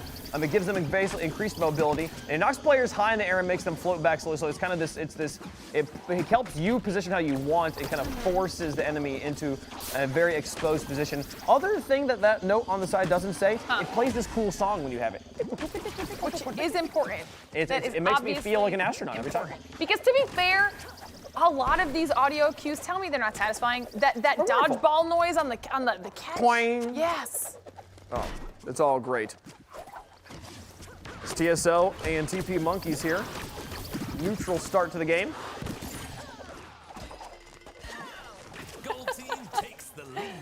Oh, the POW coming out of Wiki as they get the first knockout of the round, and they are not letting up with this aggression. Second knockout coming out for TP Monkeys as well, starting off very strongly here. 1 heart over on Always. So it looks like that might be the next player that they try to hunt down. They try to push that one through on a curve shot. Fly over the ground, but able to pick up the moonball for a moment. Supercharged as well. Looking for shots and able to hover for longer because of that reduced gravity. Do you hear that? Do you hear the music? I do. That's the sound that you were talking about. We'll fight over here in Flowers. Ethan in the pass, and now looking to play the front line ball and gets punished for it. Sent to the Shadow Realm. 4-0 TP Monkeys here in round 1. They were not going to allow Ethan to do anything from his position above. Now all of their efforts are focused onto the final solo TSO player. They aren't able to actually finish that out though, because Ethan came in with the ultimate to kind of zone them away, preventing them from getting their 6th knockout here. But it is, or was 5-0 until TSO has responded. I'll send that one back away. You also see when a player gets hit by the moon ball, they're knocked up pretty high in the sky, and then they have this sparkle moon dust trail behind them until they land. Sort of just drawing more attention to, hey, by the way, see this person? See the blue trail behind the person that's wielding the ball? The person who gets hit gains a similar trail that's red. Awesome. Are they going to pass him the ball up here? Okay, here's the throw the player in the air, have them glide with a ball to look for aerial coverage that denies a lot of the cover that the teams use. This is a strat we thought we were going to see a lot today that we're finally starting to see come out. Yeah, and they even had given him the moonball ultimate coming out. Now seeing if they can maybe land this on some of those players. Unfortunately not close enough to be able to get over that middle portion of the map. We can still hear that moonball is in play, trying to see if they can maybe catch somebody on the edge of the map, because it will knock them back off of it. It'll knock them back off of it, but it is vaulted pretty high. I don't Yeah. think I've ever seen someone not be able to recover from being knocked off the map by a moonball. Unless you've got multiple people there ready to continue throwing balls at you or tackle you off. It is possible to get them far enough out. Well, that glider does a pretty good job. Oh. There's high. Goes for the hover. Receives the moonball. And now looking for a Wiki. He'll Nice. drop it on his head, but Wiki was ready for it. Catches and passes. But throwing your teammate up like that is serving two purposes, right? Because they're not only are they able to kind of throw those balls down onto some potentially unsuspecting players, but it's also a scouting mission. Yep. So they can figure out exactly where all the players are positioned on the map and know where they need to rotate from there, or do things like throw down some ults, as we see them trying to do. Doesn't quite catch him, but it was close. We've seen 3 ults so far, nobody able to catch anything, and this is easily the most defensive, slowest round we've seen so far. 35 seconds left, 5-5, not even close to the end. Overtime very likely here, as we're seeing TP Monkeys all pretty low, but TSO also dropping a player, so keeping things close here as Wiki will go out as well. 7-5 now, 20 seconds left in the round. Overtime looking likely unless TSO can hold on to this lead. So I'm gonna pick up the ball, go for the scouting again. What's crazy is that TP Monkeys were up 5-0. And TSO has made a massive comeback and has now surpassed them by 2 knockouts. They win on time. They do. Because of it, and that's huge. It was funny to watch there.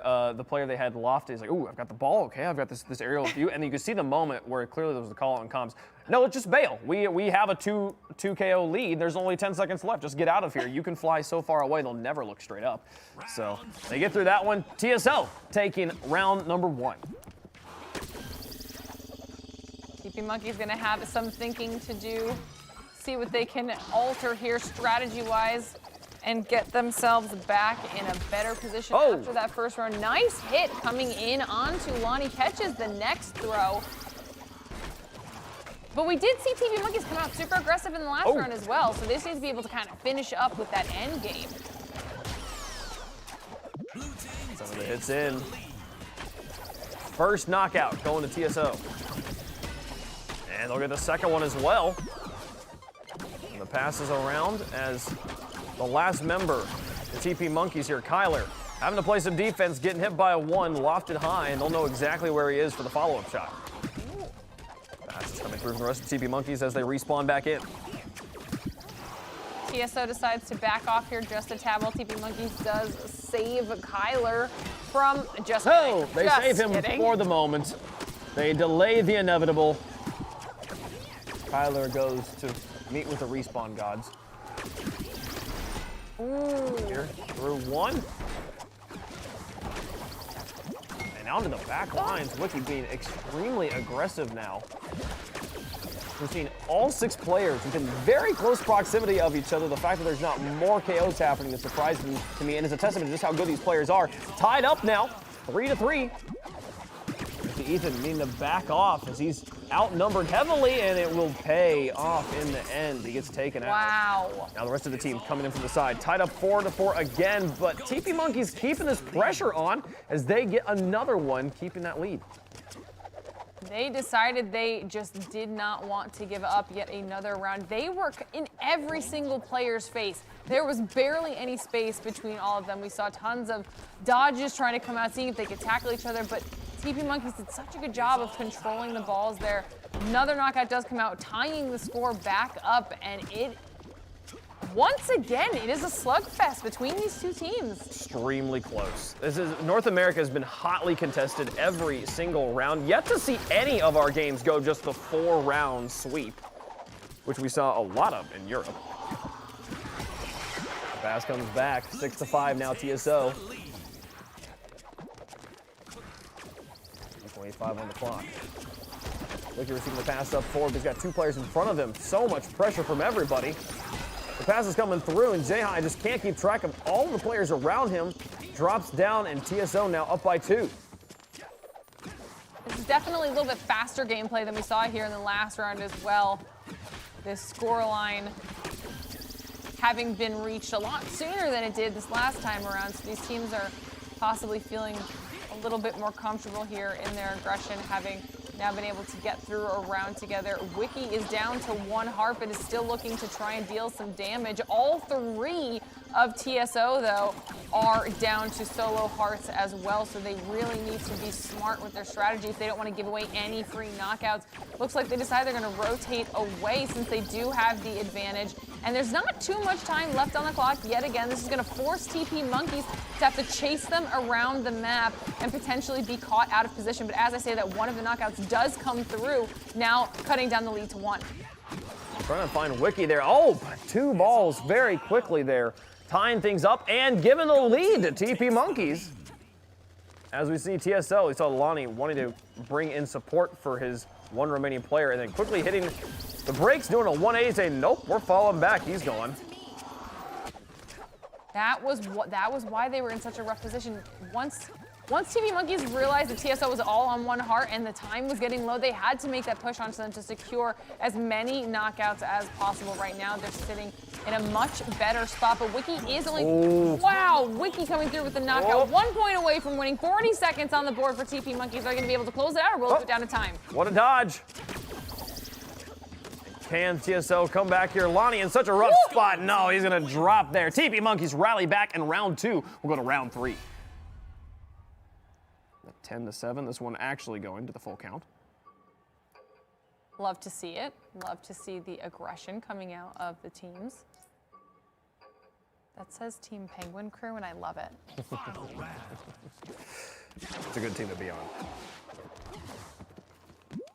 Lonnie took a first ball, pass up to Feint, who was lofted at the beginning of the game. All the rest of the team here from TP Monkeys around bus stop. So TSO take mid-control, but now backing off to Cinema as the wrap comes through for TP Monkeys. Lonnie doing a good job here, holding off TP Monkeys.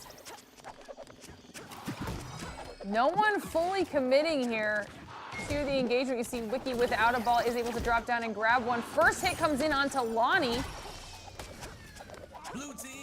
There's one thing I've loved, we were talking about the throw a teammate high in the air and then have them do the glider and you pass the ball up to them, and how we've been seeing that in this game, or we haven't been seeing that before. I think a big part of that is teams seeing extra advantage in doing that because the moon ball is the ball of choice on this map, which gives you reduced gravitational influence, so you can hang up there for even longer. Every time the player's up there, we're seeing the moon ball get past him. Yeah, no, it's definitely an added bonus to being up there and being able to scout and potentially deal some damage, or at least displace some of those teammates away and kind of try and quarter off one of those players. Because if you can section off a solo and have your entire team be able to focus them down, it makes everything so much easier. 3-2 right now in favor of TP Monkeys. Once again, though, a very evenly matched back and forth between these two squads. I'm impressed with the caliber of play that's coming out of NA right now.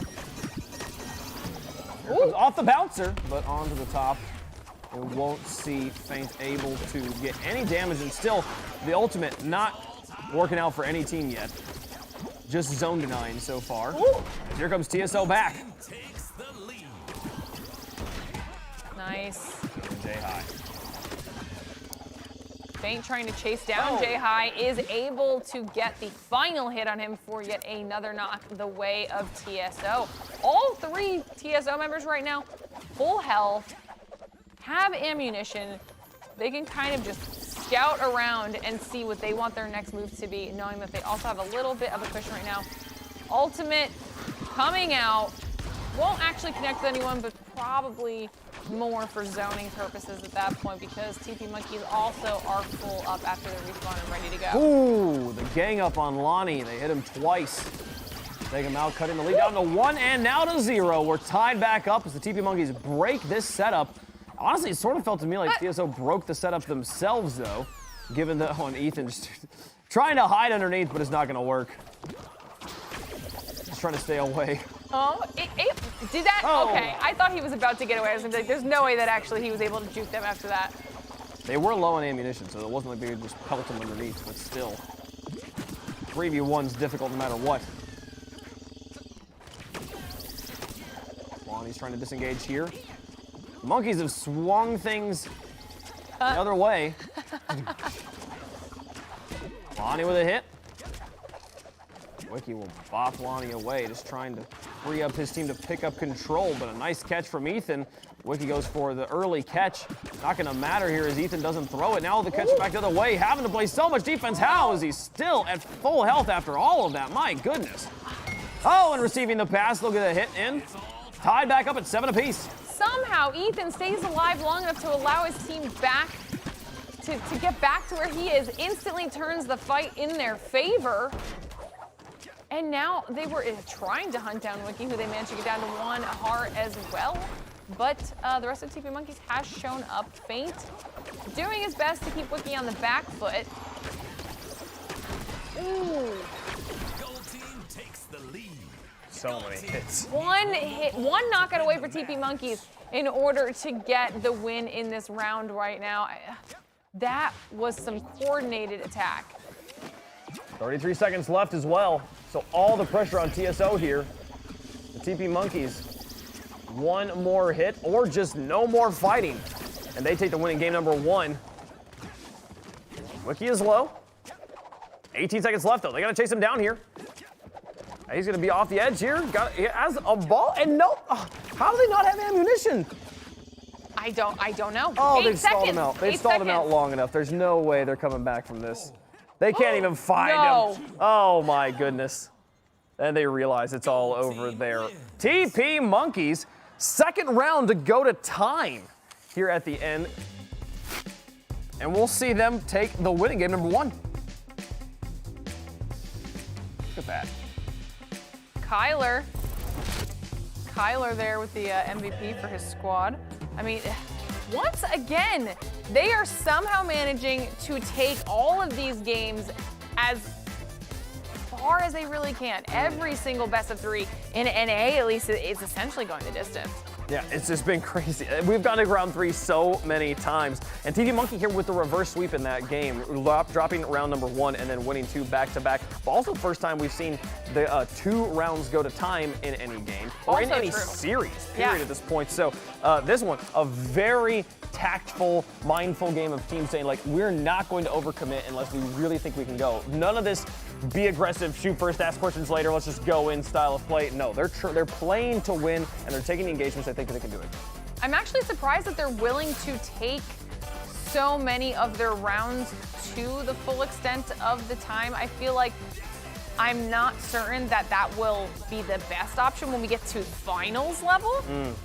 So maybe they're saving their aggression for later on, but we're going to be moving into our next game here and seeing, will TP Monkeys close it out or will TSO be able to push this to a game 3? We're going to be in back alley brawl here this time around with, I believe that was multi-ball. Multi-ball again, yeah. So we've seen a few really excellent games here of back alley brawl, specifically with the multi-ball. And if North America has taught me anything, this is just the precursor to the deciding game. Game 2, just filler before we get to game 3. There's Lonnie receiving a hit.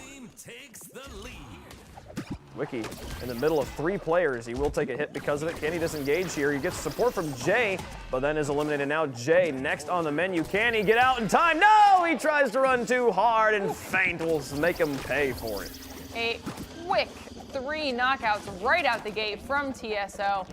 Setting themselves up nicely here in the first round of game number 2. But this is kind of how back alley brawl tends to go. It's really anybody's game until the literal last moments of the round. Well, all of TSO hanging out behind Noodle Shop, waiting for opportunities here. Are they gonna find them both? There comes the ult. Does he find anybody here? This is rough, and he will successfully, not only will they dodge it, but they're able to punish Jay on the ultimate throw and get 2 on the board. Now Ethan's gotta run away. He's only got 1 heart. He's gonna run into Jay. I don't know if they have any balls. Oh okay. no, that was a series of unfortunate events. He knew at that point that there was just no chance for him to really escape. He tried to do his best, see if he could do a quick, close range catch. Does not work out in his favor. Everything's now tied up at 3-3. Honestly, he thought, when he hit his head on the post, he was like, well, this is the end of it. And then they didn't hit him while he was down. And he's like, what's going on here? I gotta try and catch. Oh no, spam the catch button. And they're like, well, just wait for a second. He'll stop. And they did. 3-3 now. Accept your fate. Just accept it. It's gonna be okay. Next fight, go next. All right, they know he's back alley. Could have gone forward. Yep, Lonnie. Feint will disengage up the middle. Are we a little light on ammunition? Maybe we're gonna do a ball refill real quick. Make sure that everyone on the team is good to go. Power them up in preparation for TSO wrapping around or making any sort of a push. Kyler does have only 1 heart, as does Jay, so it looks like Vicky will be in the front lines for this next engagement. Blue team takes Man, so TP Monkeys choose to loft one of their players, throw him a ball, instantly punished. TSO able to light him up, knock him out, take the lead, and now a 2-round lead. TSO coming back to life, pushing the TP Monkeys back into loading docks. Now one player in the mid, don't take him out here. TP Monkeys fighting a response.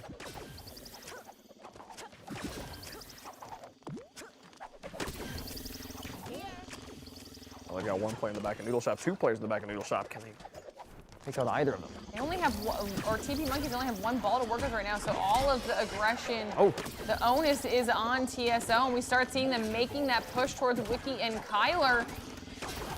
This is a little bit risky because Lonnie did only have 1 heart, but Wiki instantly takes a hit. Oh, almost. This is the double tackle. Yeah. And Lonnie does end up getting punished for being alone down there in the bottom. Oh, Feint's gonna disconnect. Ooh. Disengage over to his teammates and receives a pass immediately so he can hopefully punish anybody coming through the tubes after him, but TP Monkeys will let him go. Final minute approaching, 6-5. TSO with the lead. TSO regrouping and starting to get their passes off between themselves in preparation for potentially the final engagement. But as I say that, they decide to tube away as a crew and try to rotate behind them because you know that they're not going to be followed through the tube. I think this might be the, let's just keep on moving away. Let's just stay over here, and the moment they start to push us, back through green. Don't give them an opportunity to tie it up. 30 seconds remaining. Wow. Oh, but they do. Oh my goodness. Back and forth. TSO able to punish 2v1. TP Monkeys though, 8-6 now. Still the 2-round lead. 18 seconds left. Ethan's just got to hold on. He's got a lot of players. Oh no, they're all around him here. Oh. All at 1 health. 9 seconds left though. I think they'll be able to disengage well enough to keep this from going to overtime. There they go. Another round going to time. But right at this point, we've had 4 rounds between these teams. 3 of them have gone to time. I don't. How they have the patience to allow that to happen is honestly, it's crazy to me. They are just really not wanting to give the slightest bit of advantage to the other team. They're willing to take it as slowly and methodically as they need to here. It ends up working out in their favor, especially because TSO does need to take this game if they want to stay in it. I mean, in the long run, it was smart for them. And I think that it maybe has a little bit less to do with, I mean, it's sort of its passive play, but it's respect for the other team of, hey, if we throw this to them, they're going to catch it, and we're going to be out of resources here, so we're going to look for a better moment of opportunity. And just that, both teams having that mentality is really slowing down the pace of play, which is one thing to say while watching what we're currently watching, of just players on top of each other. But even there, you see Feint not throwing to Jay, just confident Jay would catch it. Jay did catch it and immediately punished Feint for taking the shot. It's exactly moments like that that makes Feint go, okay, next time I'm gonna wait until I've got a teammate and we've got 2 balls that we can hit and we can guarantee a shot off. I mean, that's what we talked about at the very beginning of the show, like, you know, sticking together. That numbers advantage is just so important. We've seen it play out here time and time again, whether it's this match or literally any of our other matches. There are very few situations where being at the numbers disadvantage ends up being successful. Wow. That was insane. They just knocked it all out. Again, using that advantage. There wasn't even a full numbers advantage, so the numbers advantage is I feel like a misleading thing because it's about resource advantage, right? You need players there to have balls in their hands. If they don't have control of the ammunition, it doesn't matter how many players you have. So there, TP Monkeys doing an excellent job controlling the resource. TSO suffering because of it. After winning round 1, they'll finally get a second knockout here in round 2. It's also about making sure that, you know, if you are at the disadvantage, you're playing it the right way, because we saw a couple times where, not necessarily in this matchup, but where we saw teams knew they didn't have the same amount of ammunition as the as the one they were going to go up against, so they purposefully left people open without balls, ready to catch the onslaught that they knew was going to happen. And if your reaction time is there, then that's also going to work. Now, when you're focused on, when you're able to kind of like simplify your decision-making tree there, and say, hey, let's just your job is to catch, sit and wait for them to pass it to you, because they're going to take their shots. You'll be ready when they do. There's Lonnie coming up by himself. The rest of the team coming through the tunnel. You see ammo being traded. Lonnie pushed very far up, gets a bump on Jay, and that opens up an opportunity. Jay will sacrifice a heart. Now Wiki in a rough situation too. 2 players on top of him. He's only got 1 piece of ammunition between the 2 of them. Lonnie picks up another one here, and now 3 players in front, but they don't have any ball control. Oh, dodges by head in the tube. He's going to be right behind Jay, but again, neither player with any ammunition here. Looks like they decide to continue making the rotation away in an attempt to find a ball. They do get one into their hands, but both Jay and Wiki are down to 1 heart, and both end up getting taken out here by TSO. Closing that lead down only to 1 in the favor of TP Monkeys right now, and that's nothing when it comes to these matches. 6-7. And with 1:22 left to go, this one feeling like a good candidate to not go to time. We'll see if they can. They throw the ultimate up, see what they get out of it. Oh, they might get 2 here, but they successfully disengage before anything can come in. What could have been a game-ending throw. Then on the 1, not able to make the catch. There's elimination. TP Monkeys 1 away. Looking for the threats on the Ethan. They'll get the dodge out of them, send them away, and we'll go to round 3. Oh, man. This is so weird. Round 1 of game 1 was 8-6 on time to TSO. Round 2 was 7-10 to TP Monkeys. Game 2, exact same line. 8-6 on time to TSO, 7-10 to TP Monkeys in round 2. So does that mean? That means we're bound for 7-9 time by TP Monkeys here in round 3. Okay. All right. Let's see if that holds true then. If that does, that's bananas. There is no way that they are purposefully replicating that, but the fact that that coincidentally is what's happening, I mean, it's got to say something about their play style. It is very, very consistent from both teams here so far, 100%. First 30 seconds come and go quietly. Nobody getting knocked out just yet. The Monkeys choose to play loading zone here. See if they can use the high ground of the ramp. A number of first hits being exchanged, but nobody knocked out just yet as Wiki somehow holding on to things here. They'll get a knockout on 1. Feint trying to back off after receiving 1 hit. Not liking the likes. Ooh, what a dodge. So what was it, 7-9 on a time, TP Monkeys? Yep. Well, they've got 2 of them already. 2. Another ultimate. Scouting over the top for TSO.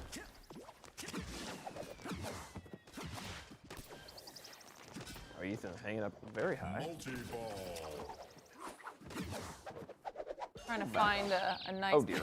It's okay. Oh, it's, you know what, man, it's all right. It's all right. We've all been there. This game cracks me up sometimes. Dropping down from paragliding in a dodgeball game and headbutting the wall twice. We've all done it.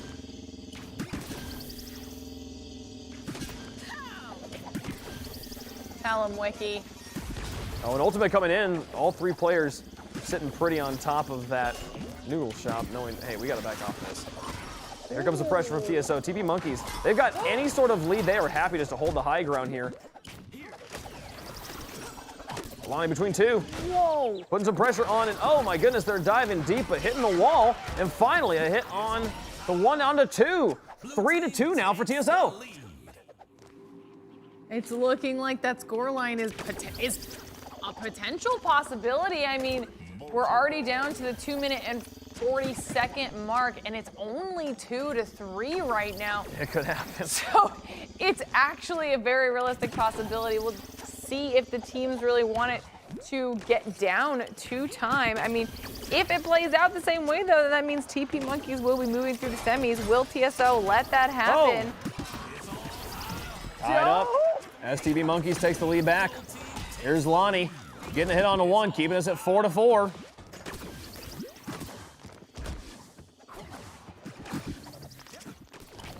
left. And a hit sends him to Narnia here. 5-4 now for TP Monkeys. Oh. Bang with a catch to stop this one, hold on to the shot. Trying to re-engage with Ethan. He and Ethan not quite on the same page there. One was trying to pass, the other dodged into the pass. 5-4 for TP Monkeys. 1:47 on the clock. Massive fight happening here in the loading dock. Wiki made it to dodge that second hit and get one of his own. 5-6 now. TP Monkeys holding on to the lead, but just barely. Looking for their 7th here on Ethan, who's just trying to get out. They can't find any ammunition. way. It all went over the edge. They'll disengage. We'll restart. I did not think he was about to make it out of there, but like you said, everything had gone off the edge ball-wise. They had nothing to hit him with, and it gives him a free out. Also allows him to regroup with his squad, all of whom now have some balls in hand.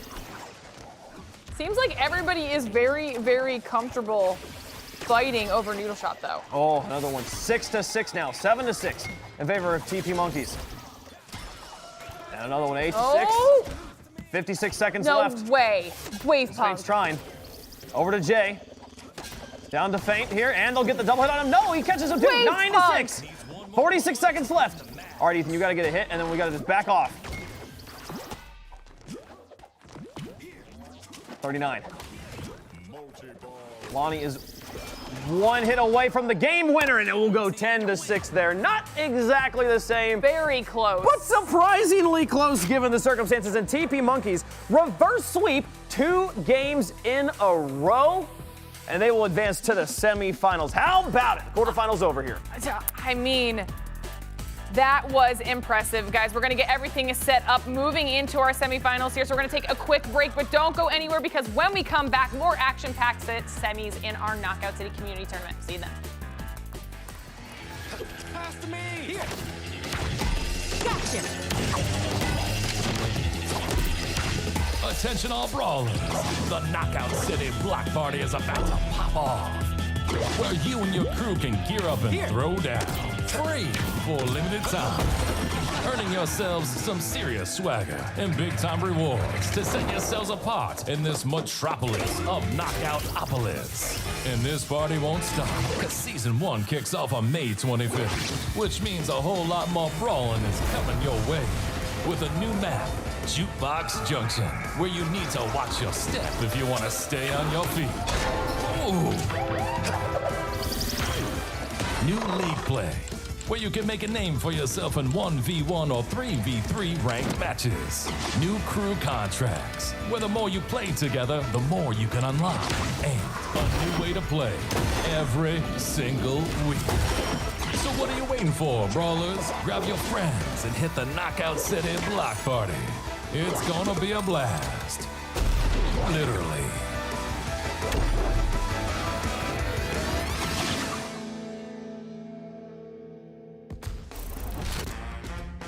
Knockout City is free to try on all platforms until 8 a.m. Eastern, 5 a.m. Pacific tomorrow.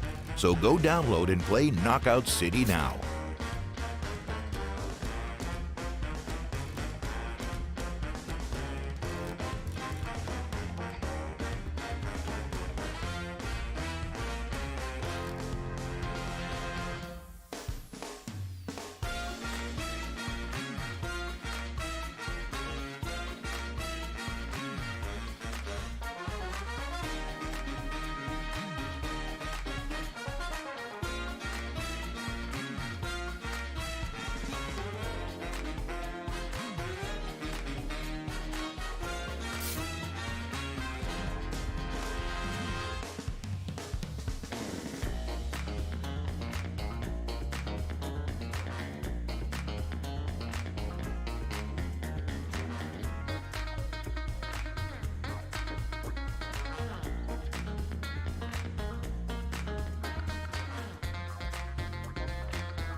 All right, everybody, welcome back to the Knockout City Community Tournament NA region. We are about to get into our semifinals after an absolute slugfest. here in our quarterfinals. So if you guys need a quick reminder of what exactly all of our players are playing for, here is our NA prize pool breakdown. Wait, Funk, there's a lot of money on the line. There is a lot of money on the line, but all the teams that are left can breathe a slight sigh of relief knowing that they have earned part of it. If you're in the top 4, you're in at least $500. If you win a semifinals, you're winning at least $3,000, and taking that top spot gives you that $6,000 prize pool. Let's take a look at the replay from that crazy TP Monkeys versus TSO match. The most tactful matchup we've seen yet today, with 1, 2, 3 rounds going to time of the 6 they played. I also can't believe just how consistent the scorelines were across the board for both of these crews, because I mean, it just shows how even the competition was between the two of them, that they were able to accidentally replicate those. It was just such this was the most chess match we've had in a very FPS style gameplay there, of players really trying to be tactful about where they were. You saw real thought out strategy, especially with the aerial plays we saw from teams. But as we look at our bracket here, we got the TP boys on both sides. We are set up for a TP finals. Monkeys versus Orphans. Possible? We'll see. They got to get through their respective semifinals first. Salavi and Instinct will have other ideas. We're going to start with TP Orphans.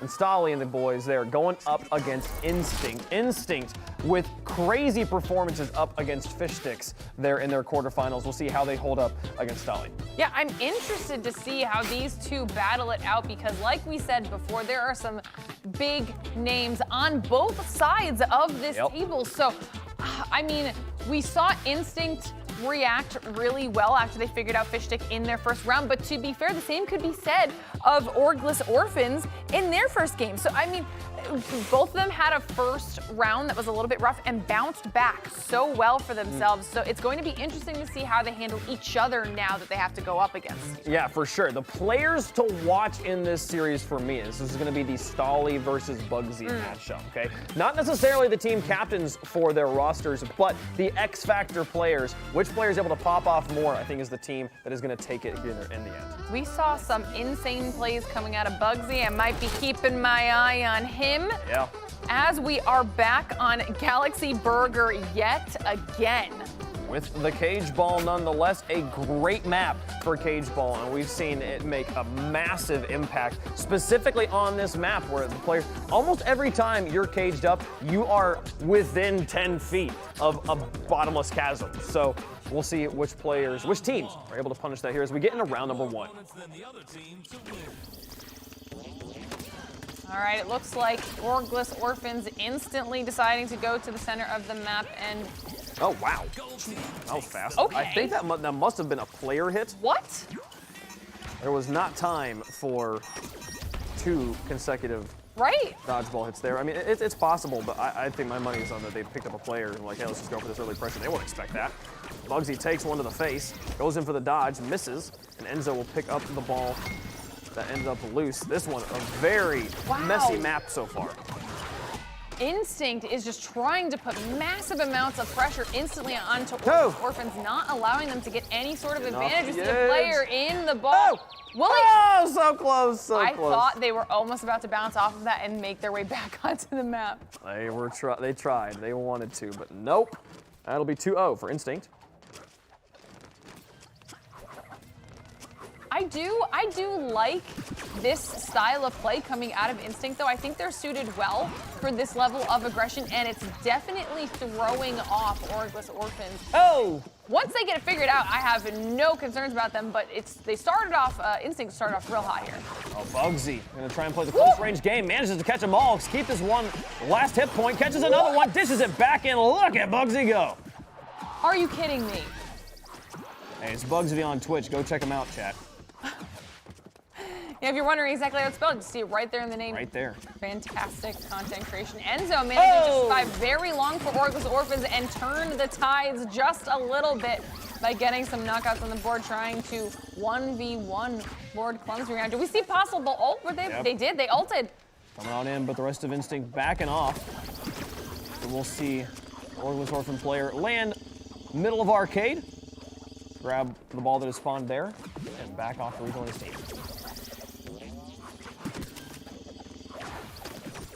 Lord Clumsy trying to figure out exactly where they're going to move as a group. I thought Stolly was about to get trapped inside with that rotational door. Unfortunately, he sneaks through as with the rest of his team, taking out 2 more players in the process. Orphans in the lead now.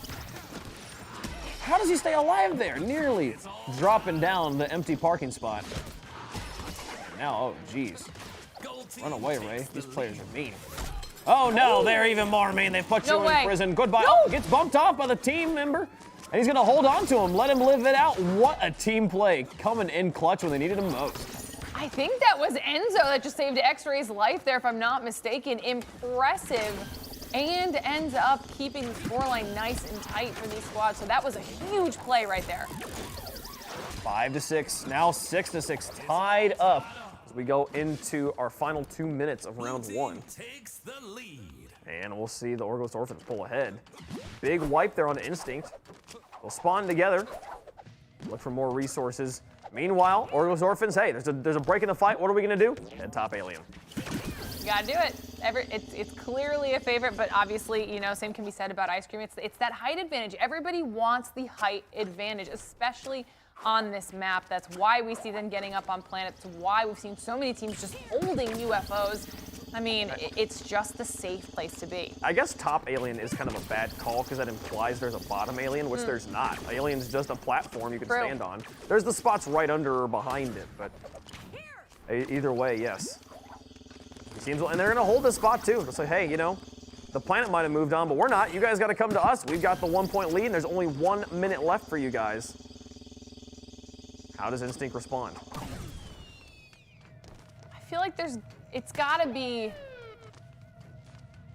a little bit stressful knowing that you're just kind of sitting and waiting for the team to kind of push in and attack you. I believe both squads are essentially on equal footing. One player at 1 heart, the other 2 being full health. Most should have some form of ammunition at this point, but Instinct does not have a lot of time to make this decision. They need to make a move now with only 30 seconds left on the clock and Orphans with the lead. Oh, coming in. Off the bouncer, going for the back line. Extra's able to dodge it. Now they're on Alien with Team Orphans. Enzo, from back off as Stolly tries to put the pressure on this team. They're kind of conceding control with 14 seconds left. They're like, hey, you know what? Oh, no. Chase us. I'm willing to gamble. You can't take us out while we try to disengage here. 7 seconds left, and it's looking like this one might be our lowest scoring time round yet. And it will be 7-6 there as the Orphans recognize, hey, they've run out of time. They waited too long in arcade to push into us. And you know what? They were right. That's why I was wondering when it was going to happen. Instinct maybe underestimating how that fight was going to go, thinking that they might have had a little bit faster conversion on those knockouts than what actually transpired and ends up coming back to bite them there in the end. Maybe just a small adjustment here for this next round will set them up a little bit better this time around, but Orphans handling that very well, calm the entire time, making those smart calls and staying back, not having anybody push too far forward or being out of position. And we did see that a little bit out of Stolly in the first time around for quarterfinals, not seeing that whatsoever here in semis. Stolly trying to pass back the pile of ammunition he has at his feet. Now, Clumsy coming over the top. Here comes all 3 Instinct players trying to push any advantage they've got. They'll get 1. As the players are pushed off Alien. Bugsy with a bump onto Earns. He gets another one here. Enzo catching 1. And trying to turn this one around on Ziplo. Not gonna happen. Ziplo will not be defeated. Stolly takes a hit to the back while he tries to break back to the top of Alien and takes a second one to the face. 3-0 now, Instinct. This is a very similar start, though, that we saw last round. Instinct has a really strong early game, and they are not afraid to be aggressive right off the rip. It's whether or not they can maintain that aggression throughout the rest of the round. First knockout coming in for Orphans as another is traded back on behalf of Instinct, keeping that 3 knockout lead, increasing it now to 4. Instinct looking very solid this time around. Oh, Stolly getting caught on the faking the catch twice in a row. 6-1. Man, Orphans won the first round 7-6. Instinct now has the same score they had at the end of round 1. And it's a 4 KO differential. This did happen a little bit faster this time around, so there are still 3 minutes on the clock right now for these two squads. If they can just bring it back and reset a little bit, Orphans could easily close that gap. As I say that, one knockout does come out, closing it down to 2. Something they can definitely manage here, as all 3 members are full health and ammo loaded up right now. They certainly are. 2:43 on the clock. As we've seen, Orphans cut the lead down a bit. Or cut the deficit down a bit. Excuse me. And now Ziplo on top of Glorbagon. I forget what I named it earlier. As we see Stolly try to move the rocket. It wasn't a good name. It wasn't meant to be. Nope. Hit on the Bugsy. Bringing 2 players within knockout range, but Stolly goes down first, and the lead continues to expand here. I believe Enzo did get a hit as he was dropping down. So at least taking some damage with him as he makes a smart decision to back off. Enzo has some really, really solid game sense when it comes to Knockout City. He's making some great calls for the squad right now. I like seeing being able to control their aggression, because I think that's something they need to be able to do against Instinct. Well, now the Orphans needs to not make the same mistake that Instinct made in round 1. We see Orphans with top arcade control here, but Instinct positioned on top of the UFOs with a 3 KO advantage. They can't just let them sit there in the final minute and a half here. They'll get 1 and they will push on them. Ziplo getting bopped here. They'll get back to the map. Looks for the fake. Oh, it hits him. Well done, Enzo. Baiting the catches out of him and hitting them on the cooldown. 7-6. Instinct still holding on to the lead. Bugsy is definitely going to be the player they want to go for, as he's the only one with 1 heart right now. The other 2 should be full health. So if Orphans is able to focus down Bugsy, they can easily tie this up with a minute left, but they're just going to have to make sure they do it with... Oh, they got him! 56 seconds left. Look at this one, a close game. Do we get our second overtime of the day, or does somebody find a last-minute elimination? They're on to Enzo. Ziplo hits the wall. No, a critical mistake, and Orphans have the lead. 42 seconds left. Can they hold on to it? A cage ball can help. This is definitely a stressful situation for them. This is the first time, I think, that they've really been in the lead. 25 seconds left on the board. They just need to be defensive and smart right now. Oh, no. Oh, a challenge in. They challenge him off of it twice. Stolly picks up the cage ball, immediately turns around on him, trying to put them in the cage. 13 seconds remaining. Backing off. Stolly looks like he might be in the clear. No, he's got too many points. Oh, he hits the wall! He caught the ball! You're kidding me! Stolly gets up and spams the catch for the win. 2 seconds left. It doesn't matter. They got another elimination, another knockout somewhere else. Orphans take the first game 2-0, both going to time. What a game. Are you kidding me? I didn't even see how he was able to make that catch. Stolly, absolute ice in his veins in that. That was the most clutch moment. I thought for sure that was where they lost it. Now, so it's interesting because, right, it's like he gets knocked out. If I'm stalling that moment, this is just spamming. I don't need to throw it back at you. I just need to catch it, and it's just a matter of, do they have it charged up in time to hit him before the CC wears off? The one thing that takes away from the moment too is that on the backside of it, the rest of his team also got another KO. So even if they had gotten him in that moment, they still would have won on time. But brilliant, not to take anything away from what he did there. Oh my gosh. And hey, 2-0 there. The Orphans take game number 1. Can they take game number 2 to go through to the finals and set us up for our Team Penguin Grand Finals? I'm waiting to see it. I mean, I want to say they can, but the pressure that Instinct was putting on them the entire time, that was close in every single round. That was not an easy win for Orphans by any means. So once again, NA, you're putting us in a situation where I could not in a million years call how this is going to play out. I'm still just blown away by how many rounds are going to time as well. These teams with so much respect for each other, playing calculated there. I mean, Instinct hasn't gotten 8 knockouts in a round yet, and the games have been wickedly close. As we're going back to the alleyway, and we'll see how things go here for game number 2, though. Instinct now on the ropes. You've got to win this game to stay alive in the competition. I guess it's really going to come down to if this is a fight style, a map that works in favor of Instinct. We've seen them be very comfortable with aggression. I wouldn't be surprised if Back Alley Brawl is a map that they feel very comfortable on. Whether or not they're going to be able to kind of turn the tide here still remains to be seen, but I don't know. They've just had so many clutch moments that I still think no matter what, even if Orphans comes out on top, this is going to be a brawl to the end. So one thing that could possibly slow it down is we did draw Sniper here.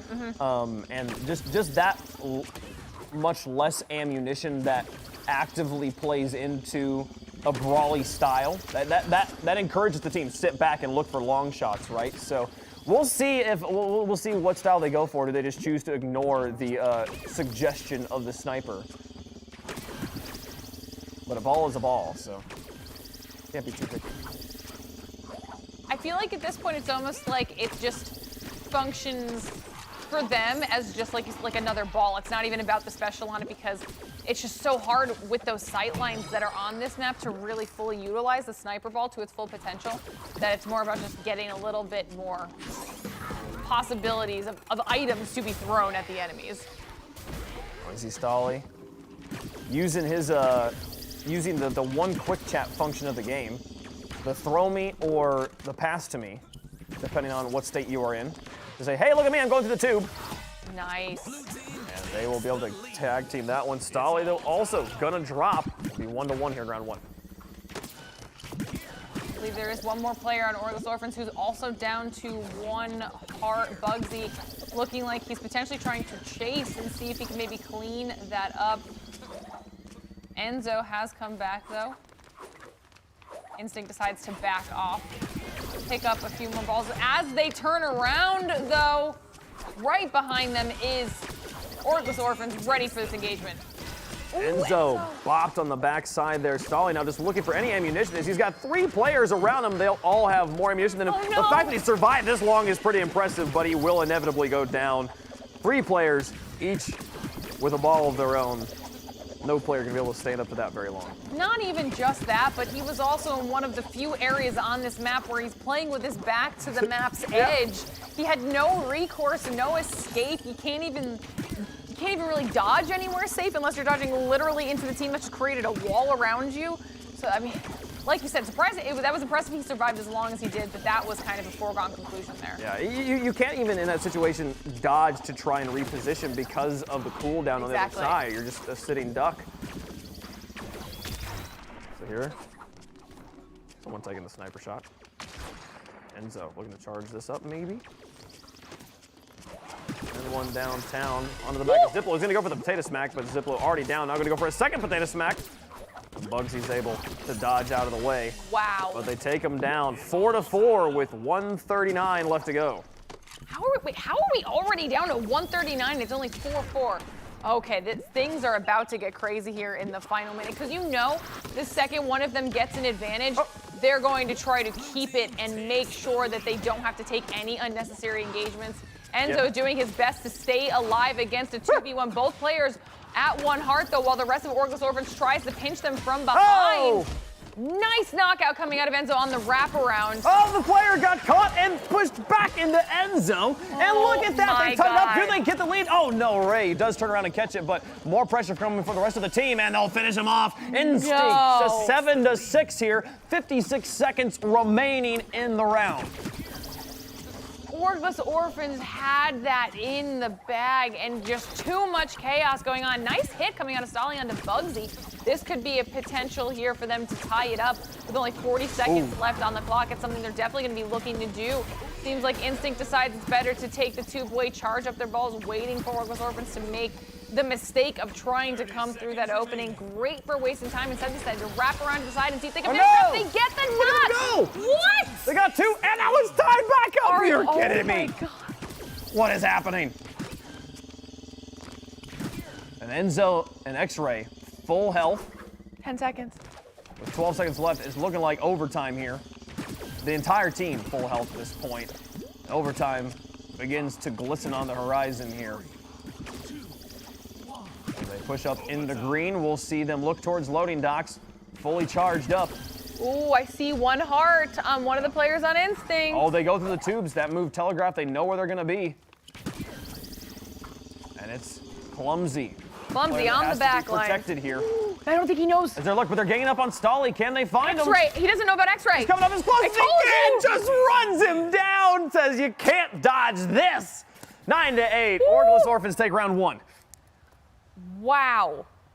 This is Orgless Orphans now 3 rounds straight against Instinct. None of them going to 10 KOs. It's just, they're too good. I feel like both of these crews are just so smart, so methodical, and they have done such a good job of not allowing themselves to tunnel vision on a specific player. They're working well together, so it's resulting in fewer knockouts, but such close gameplay. These teams, again, this has been the entirety of North America today. Every match, if we ran it again, genuinely feels like it could go the other way. And we don't even know who wins this one. But Nice. only if Orgless Orphans, despite how close it was, if Orgless Orphans wins this round, you have to say that they were the better team, given that it went 4-0. Oh, yeah. Clumsy getting baited out there, though, and TP Orgless will take that first one, and then immediately response. Instinct is just neck and neck with them. The combinations that were just coming out of Stolly, though, to get that first knockout were kind of nutty. He didn't know that there was going to be the rest of Instinct waiting for him on the footbridge, but if they weren't there, he 100% would have escaped, and that would have just been a very, very clean start for Orgless Orphans. Obviously, Instinct's not going to let it be that easy. They have to make sure they're constantly answering back with knockouts of their own. Another one going the way of Orgless Orphans right now. I feel like they can taste the victory. It is so close, and they're going to do everything they can to ensure that they bring it home in this round. They are 1 round away. And yet this has been such a methodical and calculated round. Only 4 knockouts so far here in round 2. Stolly trying to chase down Lord Clumsy, and he'll get him. 5-1 now. And this is one of the biggest leads we've seen yet between these teams. They had to have just gone a team wipe there because that scoreline jumped up massively after that skirmish over on Noodle Shop. That's huge for Orgless Orphans. Especially because if they really wanted to, definitely not what I hope happens, but if they wanted to, they could play a constant game of cat and mouse now and just run away. 6-1, another knockout. Oh! Responses. Clumsy. Right, He's going to get one, and then he's going to take top loading docks from them. They're going to try and trap him in the alley here. And somehow he gets out. Where did he go? Sneaky, sneaky. Coming around the back here, Stolly trying to reconnect with his team. Enzo down to 1 and now dead. Stolly going to be pressured from both sides, and the response comes through. 7-3 here. 7-4 now is Orgless. Hold on to a lead, but trying to just stave off the comeback from Instinct. Let's see if they can finish this off in 4 rounds flat. Nice escape coming out of X-Ray, making sure to regroup with his team, knowing that he is low, doesn't want to give away any unnecessary points if it can be prevented, but Instinct is on the hunt. They do not want to give this second win on over to Orgless Orphans. A lot of first hits traded here. There's one down. They've got the win right in front of them. Just got to hit Bugsy and the other player here. Both too low, but no! A response comes through. Bugsy survives. He's knocked out. They catch him on the change up. Oh my goodness. Enzo now wanted to throw it. He's going to chase him. I love the boldness of the play. He's going to be turned around ready for this one. He hits him with one. Turn him back on him. Hit him with the lob shot. No, it doesn't connect. He's 1 away. There they come from underneath, and X-Ray finishes it off. Orgless Orphans are through to the finals. That was clean. Oh, that was so satisfying. Oh, I'm genuinely so pumped just because in the match that has been as stalematy and as slow as, slow makes it sound bad. As much as these players are thinking through their actions and not willing to take risky plays, the moment they grabbed the ball and said, he's 1 health, I'm going through this tube. I'm chasing him down. I can finish this off. And they actually got it there. The final round, 10-7. Orphans went to knockout limit there, and they have now qualified for the grand finals. That That was fantastic. I'm sorry, that was a great game. Good job, teams. I mean, we also need to give a huge shout out to Instinct because they put up an epic battle. Let's take a look back here at all of our replays from that matchup. But oh man, this was such a close. I'm running out of adjectives to describe to say it's a cerebral game, but. These players were very safe, very cautious, and not allowing the frantic, urgent nature of this game of I want to go in, I want to throw the ball to dictate their actions, but choosing what is the thing that is going to help us win the most in this moment, that moment of Stali being trapped and somehow surviving so long. So long. It's an exposition on blocking there. Running the masterclass. Man. Even in situations on both sides where we see individual players caught out, always a little bit of returning fire no matter what, no matter how foregone you thought the conclusion was. Both sides not going down without a fight. This was just so... that's us. Because that's what we're like 90% of the time. That's my face is nearly in this desk perpetually as Orphans advance to the finals. Salavi versus Team Penguin Monkeys, because that makes sense. Will be the next side of things here. We knew the TP had to tie in somehow, but it's the Team Penguins. Team Penguins. Crew. Yeah, they are Team Penguins, yes, but they are Team Penguins Monkeys. So that's a abomination of an animal if I've ever heard of one, but it's okay. We'll let them be who they want to be here, and they are very, very good at this game, and I am so excited to watch that matchup. And part of me now really is rooting. I knew you were gonna say it. Yeah, just the rivalry. I want to see it. I want to see the Monkeys versus the Orphans there, and see which part of Team Penguin takes the top spot. I mean, it would be the theme of the day. We saw Symbol and Symboys coming through for EU. So then moving into NA, I will not be surprised if we end up with crew versus crew. We certainly will. Well, players aren't the only ones here who could walk away winners this weekend. Just type the code BLOCKPARTY in all caps in Twitch chat at any point during our show to enter to win Knockout City swag bags, game codes, and more. Stay tuned until the end of today's show when the winners will be announced in chat. There are rules that apply, so make sure you're checking that as well. Lots of great stuff here, though. The shirt is definitely the thing I want the most, but also, what's in the box? What's in the box? The swag box includes. It's right there on the screen. Is that what? I think some of it's at least these sweet enamel pins that we have on our jackets. So if you guys are wondering what they look like, you can see them right there. But checking back in with our NA prize pool breakdown, $6,000 on the line, and Orphans are that much closer to securing the bag.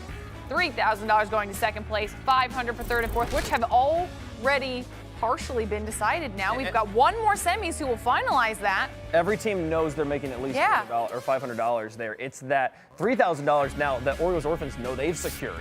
Even if they lose the finals, they will be taking that one down. So, man, a back and forth though. This has been, it's so different. I think we had maybe one round go to time. Yeah. Over in EU. In Europe, exactly. And we've had, I don't know, like maybe 10 so far here in North America. What's really interesting is the moments where you see the teams, like thinking about elimination games, right? Mm-hmm. Shooters often run this sort of format. First to a certain score line wins. Right.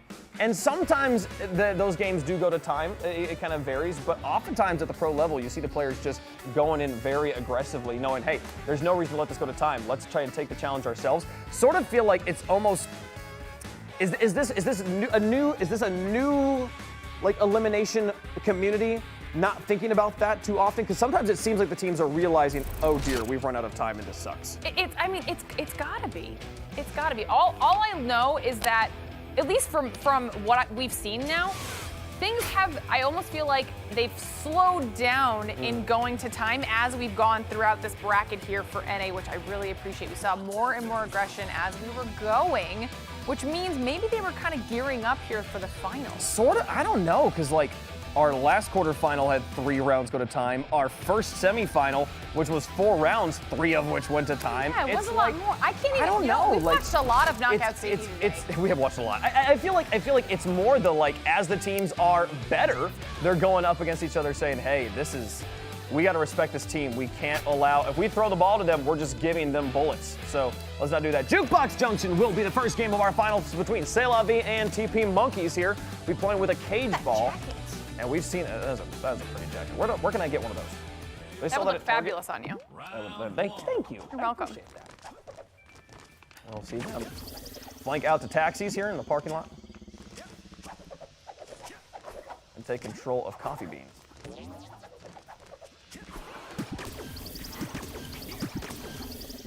Now for these two teams, I think.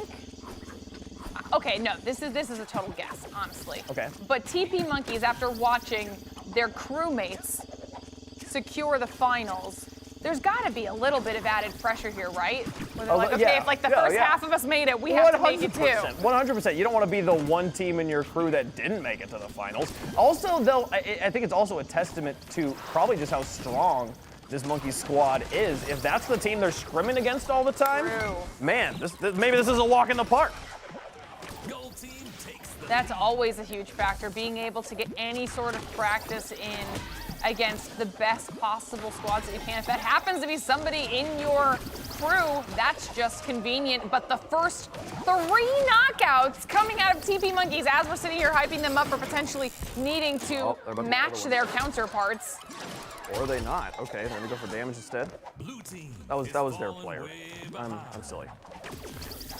I thought they were about to throw their own player off the map. I'm a little blind sometimes. So 4-0 now as they get the damage in. Train down below. Drip and drop. Hanging on with the cage ball there. Just what's up, bro? Getting some taunts off. And now the central train coming through. We'll see Pauly and Drip and Drop. Ooh, here. nice. There's Wiki. Receiving the pass. Hitting one. And they go for the fake so much, waiting for him to dodge pass and saying, oh, cool, free opening, let's go. 5-1 now, TP Monkeys. Wiki just did that with so much finesse, completely unfazed by everything else that was going on, making sure to secure the knockouts. Oh my God. Another one on the board, another knockout on the board for TP Monkeys to only one for Salavi. They're Brazilian them right now. This is brutal. It's true. We saw a few matches like this over in Europe. There's some good old-fashioned wallopings, but haven't happened yet. And to be fair, Salavi have been down before and come back. So this match still, those 3 eliminations can feel like 1,000 yards. Those 3 knockouts. Let's see if they can get there. I just love the This is what I was hoping we'd see out of some of these teams. Oh no! Turning it into an ult. Oh, didn't get anyone. Oh, so close. King Dank, though, is there with only 1 heart. Pauly Walnut's now also down to 1. Wiki is on a tear right now. He's insane. Absolute monster. Drip is going to try and get up close and personal. He charges in, gets the catch on him, gets the oh no, Drip and Drop will catch another one and try to disengage from the fight. Here comes the rest of his team. They'll get a hit in. Now chase down King Dank. Catch him on the catch. Last now, one. Oh, we'll go. They're going for style. Oh, I'm coming for you. Oh, he's going to stay. Oh, he stalls out for a second longer, and it doesn't make contact. He'll get punished for being out of position. High risk, high reward. It would have been worth it. That would have been the finesse of the 10 KO ending right there. That would have been for the flashy plays. And they have the cushion to do it right now. They're up 6 KOs, so you might as well go for it. It puts so much pressure on the team. Like, make sure you're looking to the sky. Be thinking about an entirely new angle, and they will somewhere in the distance find that 10th KO. TP Monkeys looking strong here in round 1. Yeah, making it look real easy. I mean, like we were saying, they've got to live up to their Orgless Orphans counterparts right now. There is some pride on the line at least. And it's got to feel good to know that if you both make it to the finals, then both first and second is going to your crew. It's going to be like, hey, we scrim you guys all the time. You want to do it for $3,000? Pretty crazy. Starting off the round quick and strong once again. TP Monkeys first knockout on the board.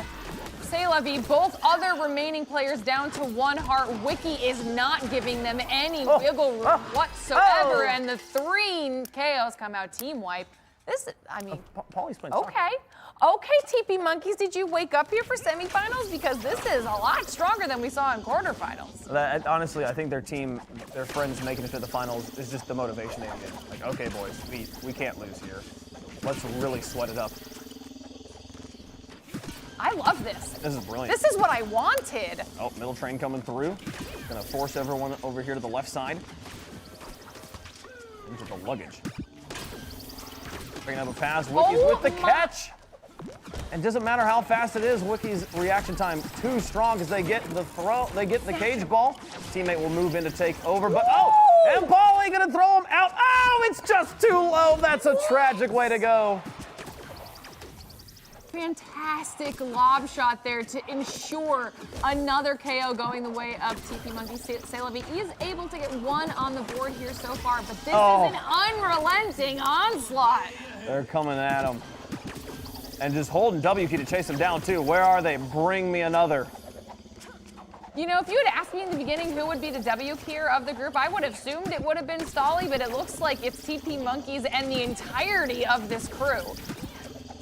Now stalling out while the train holds them to one side. We're gonna take some shots here. They get charged up and then immediately dish it back. He drops a taunt on him too. Wiki's feeling hot. Oh, and gets taken out. Pride goes before a fall, good sir. And Kyler might get knocked out here as well. Kind of cornered inside. He'll get back. Look at that. That was a fantastic save. I mean, it was bound to happen on Wiki, but he's just on fire right now. Got to go down every once in a while. Another knockout going the way of TP Monkeys. Another knockout about to be another knockout. How long can Drip Drop survive here between this 3v1 situation? He's trying. 8-2. Oh, dang, takes another hit too. 2 away. This might be even faster than the last round. There's still 2:15 left on the clock, and they're only 2 knockouts away. This is bananas. Oh, they're taking the wrap shot around. Does it make contact? I don't think it does. Ollie Walnuts only has 1 heart, as does the King Bake. These could be the last 2 knockouts. It could be, but here comes Salavi. They are tired of the slander of saying this is easy. They'll take 2 and close the gap to 3. Now looking for the regrouping Monkeys. Where are they? They might be in Grand Central.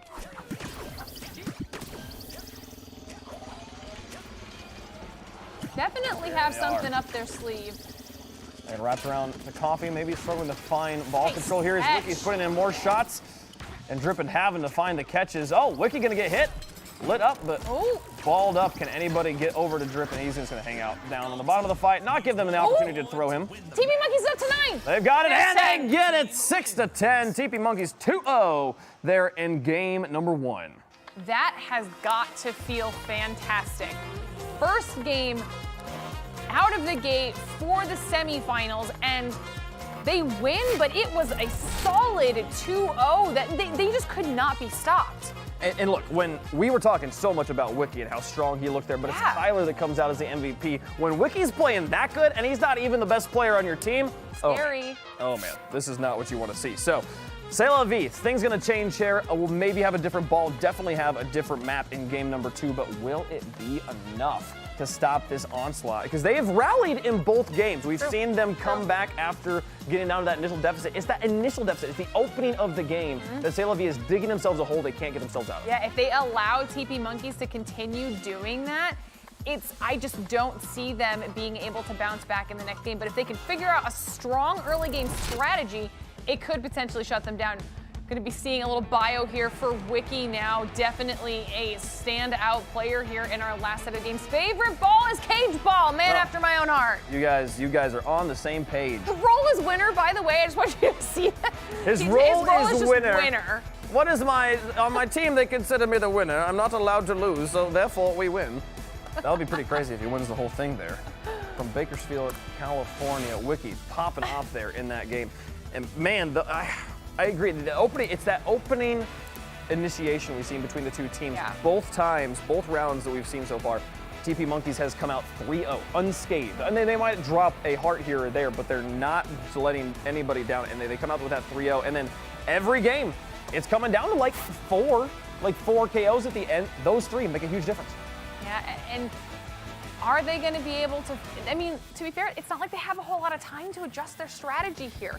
I mean, it's not like they've got an overnight like they did last time from yesterday to today to really think it through. They have to adjust on the fly. Some teams are going to be able to do that, some aren't.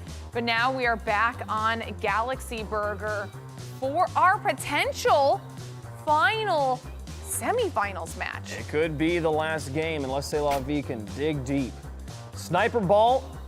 See, this is a good open map for it. There is the central tower to work around, but lots of places where you can be kind of on the back lines while a fight's happening up close. We'll see if anybody uses it effectively in that way. Gonna toss the player over to the top of Alien to pick up that sniper. Charged up early. And just shoot it at the wall. I don't think I can go through the wall though. Now drip and drop. Play around the outside of arcades, find them on the planet, and Jay's not going to be pinned behind this. He's going to understand that this is showed for a second, but knows he really shouldn't come out there and takes the shot. Wow, nice dodge at the end there, but will be finished off. Again, the sniper forcing his hand into a predictable situation the rest of the team's able to punish. Yeah. See Wiki here with the taunts, even though he has literally no ball in hand, is currently on the retreat, and his team is down by a single knockout. I appreciate that enthusiasm. He's a winner. Even when he's losing, his role is winner. So, hey, the game's as good as over. Those are the vibes we needed from the beginning, okay? Oh, that's rough for Pauly. That ball just taking a skip off the corner and bouncing off the map, and now he's empty-handed here. But huge change. We need to point out that what we were saying, the problem for Salavi in that last map was the initial opening there, where they were losing all 3 players on the opening fight. Here, they take the first elimination, and we go to a minute and a half into the game before we see TP Monkeys get on the board. Yeah, even just kind of slowing down that momentum of TP Monkeys is huge for Salavi. That's what they needed to do. I mean, granted, it's not... You know what? I was going to say it's not too big of a difference, but then it's more back and forth right now. This is a pretty even volley this time around as opposed to what we saw in the first game. Yeah, the huge lead has been cut down, and so Salavi here are going to feel much more confident in their abilities as well. They're not going to have that voice in the back of their head saying, what just happened? Why did I become garbage at this game? And they'll be able to, they find one in top arcade. TP Monkeys going to go back to the old faithful. Let's just go back to the top of Alien. It's not going to be called Alien anymore, it's just going to be Old Faithful. Old Faithful. It is where we see a lot of these teams holding because I think, obviously in every map it's that height advantage that is important, but this is one of the easiest height advantages to get to take, to hold. So it's just kind of a comfort zone for a lot of these teams. We see Pauly Watts trying to make a huge push into TP Monkeys. That was a big risk, and it pays off a little bit here for them. Catches him on the catch. Catching him on the catch. I don't know if that makes sense to anyone but me, but the player goes for the catch and you go, I got you, man. You went for a catch when I wasn't throwing it, now I can throw it at you for free. 6-2, Salavi coming alive in round number 1 of game 2. Yeah, really turning the tables here on TP Monkeys. They're going to need to adjust with only 2 minutes left on the clock if they want to be able to catch up and potentially 2-0 this semifinals. Kyler went for the aerial play, got tossed up, and then got a ball past him. Immediately turns that around on the following catch, and here come the Monkeys pushing into Alien. Quickly taking the high ground, not bothered at all. Drip and drop, not going to scare them in the slightest. They're changing around here. King Dank in a rough situation, and he's not going to be able to survive them both. 1 KO game now. The POW's still coming out of Wiki as well. At this point, I think it's a team morale thing. Love it.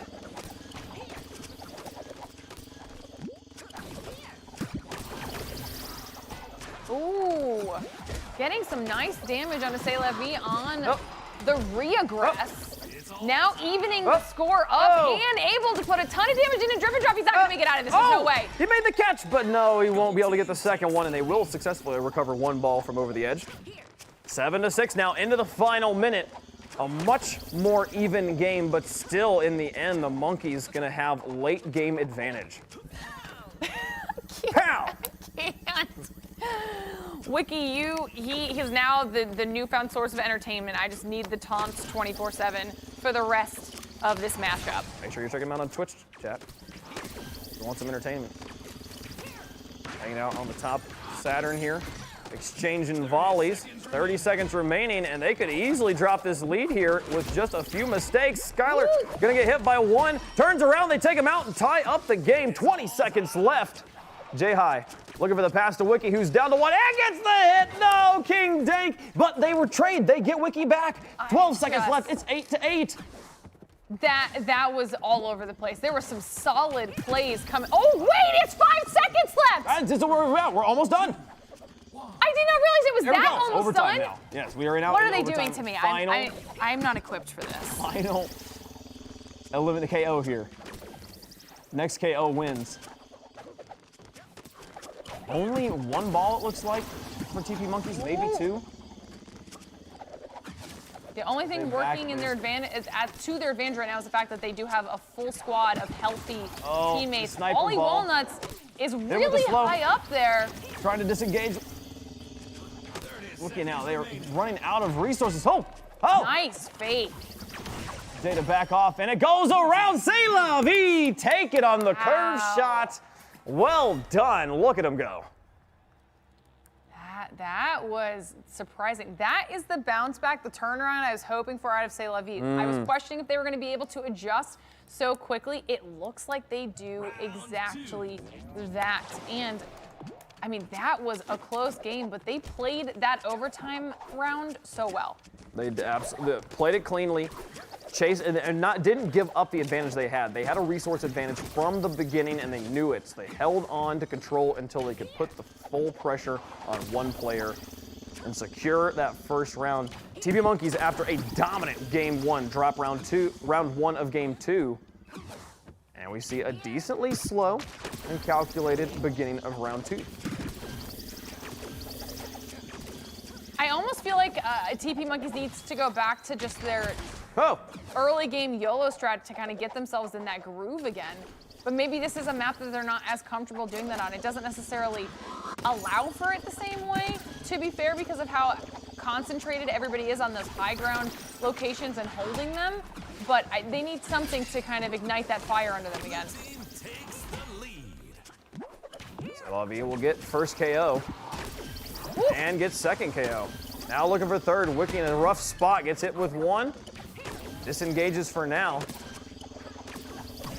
Is able to charge over the top. No, eliminated. 3-0, Salavi, a different team here on Galaxy Burger. And this could just be one of those things. Maybe this is a map that Salavi is super comfortable on. You know, there's definitely, that's just going to be a thing. Every player and every crew is going to have their preferred map. So that this might be working out in their favor. However, I am by no means counting TP Monkeys out. The high ground there. Wiki will take a hit. Getting pressure, everybody getting tackled into 4-1. Salavi continues to trade and then get another one and another. 2 wipes in a row. The TP Monkeys cannot get their wits about them. Ollie Walnuts is having some really, really clean plays as well for Salavi. This is a massive lead. I mean, to be fair, they had a lead last time. TP Monkeys were able to bring it back, but they just couldn't win out in that overtime moment. They don't want to have to be in that situation again. They want those decisive wins. Here at halftime. 6-1, a 5 KO differential. King Dank pushing through Arcade with the rest of his team on the flanks. They chase them into Ice Cream. He's gonna go underneath here.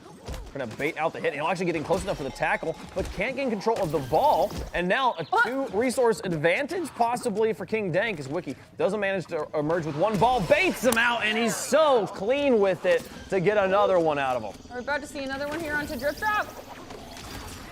Oh, they do, 4-6.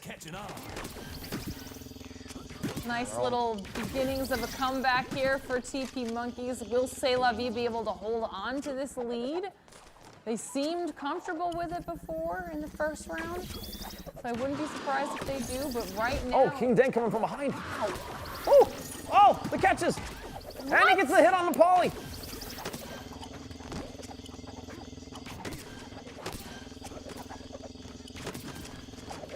Is Poly the target here?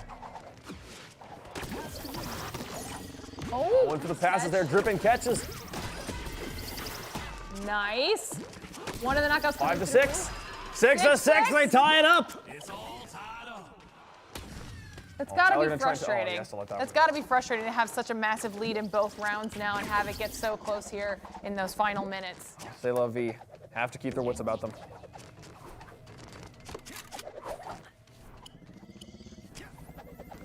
A little bit of a height reset here for Salavi, trying to scout out where TP Monkeys wants to be holding. Kyler So high. up in the air, scouting the area out. 50 seconds left on the clock, and I believe 2 of the 3 TP Monkeys have only 1 heart right now, Wiki being the only one that's at full health.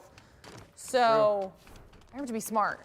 They need to regroup. Kyler very isolated right now. He'll make his way around. Upper in the arcade, controlled by Salavi. 30 seconds remaining. They are all full health right now. There'll be some clean catches. Drip and Dot gets hit. The pass plays come through. Where's the catch? Oh my God, Monkeys with the 2 knockouts. And they've got it up. Just can they hold on to it? 12 more seconds. Oh, Team Dank. He gets Nice 1. catch. Oh my God, Wiki, Back and run. forth, and Wiki just says, hey, you know what? I don't need this. I'm out. Oh, but the sniper. If the sniper gets Kyler, how crazy would that be? Not going to happen there. The round lost. And we'll go to round 3. They are, man. I'm glad that Salavi was able to get around, showing that they're able to adjust on the fly and adapt to whatever gameplay strategy we've got coming out of TP Monkeys right now. TP Monkeys, though, wanted to make sure that that was not going into yet another overtime situation. They didn't like the way that one ended. They make sure that they tie it up 1-1 in our second game here, and this is going to be the deciding round. This will be. For game 2, anyways. For finals, potentially. If Salavi is able to win, we go to game 3. If TP Monkeys puts this one away, we've got our finals set with a Team Penguin all-out brawl. He takes high arcade ball, moves on the planet, and fails to pass to fall down. Oh my goodness! We don't talk about it. It'll be fine. That was so unlucky. What a pinball situation. Now down a resource. Will they actually get punished for that? Oh, there's one hit from Jay. And a follow-up hit on the Skylar. Man, the punished is an understatement there. 0-2 now. And Wiki gonna have to find a way to get out of this one. Can't get it through the first hit. He's already too low. He will drop. And that's 3-0. And you gotta wonder, if they could have held Planet with 2 balls, would that have changed everything? That's always the worst part about any sort of competition like this, is like, was it that one mistake that was the make or break moment? You'll never know. We saw the 3-0 leads very difficult if the team's able to keep the momentum up, but a nice response here. These Monkeys get 1. King Dank with a lot of players in front of him. Gets to charge up and get some damage in before disengaging from the fight. And when your team has the lead, disengaging from the fight, there's only so bad of an idea that can be. Oh, looking for the... Oh, nice this is angle. Such a good position. And Wiki will actually get taken out, so he doesn't even need it. Oh, but Jay was right underneath him. Jay! Pop! Why fake him there? There you go. 5-1. Takes him down. Yeah, this is yet again a huge lead for Salavi, but we've seen TP Monkeys come back from a deficit like this. Obviously, it's less than ideal to have to constantly be playing, you know, while being down, but they seem relatively comfortable with it. There's still 2 minutes, 40 seconds left on the clock, which is very similar to where we were at last time when they were this far behind. Oh. Shooting up the scout. Interesting, when you're inside the burger, you can see through it as he's trying to drop down behind. It's Drip. No way. Oh, Drip wasn't ready for that. No, poor Drip on the back line trying to hold it down. Oh my goodness, now Wiki needs some help. Here comes Kyler for the support. He's got the lob pass on in, gets the hit on Polly, and now on to Dank. Oh my goodness, the 3 sweep. Cleaned them up, 4-6, they're coming back. And that's what we're talking about when we're mentioning Monkeys and their ability to just completely ignore the negatives associated with that sort of a deficit. They're like, no, we're not that far behind. Watch, we'll just get a quick team wipe in for you. And that play from Kyler, dropping in, finding the back line, and picking them off one at a time. And what was a great setup from Salavi, failed dramatically. 142 though. Salavi still enjoying the fruits of their early lead. They both line each other up right now. Wiki tries. Caught it. Oh. Ooh. I don't think Wiz caught that. Doesn't have the ball. One less heart, so. It was close. There's Dank pushing in. They hit him closely there. Only one. Everyone so low. Bopping them around. Oh, everyone's so weak in here. 4-7. I heard a sniper ball load up. Hit us. Oh, 5-7. Can he get any sort of ammunition? Oh, he's down. 5-8. Salavi light it up in here. But Wiz now. Wiki. Going for the fake on him. No, gets tackled off. Picks up the ball. Slow shot. Doesn't make the lock. Somebody. Both of them are at 1 heart, and I thought one of them was going to be able to pull it out. They go for the pass up. The fake, the pump fake. And they get him 7-8. 42 seconds left. 7-9 though. Nice, Salavi. Crowder's got to stay alive. Trip and drops. Lining up a shot from Alien. Oh, and he's just going to push him.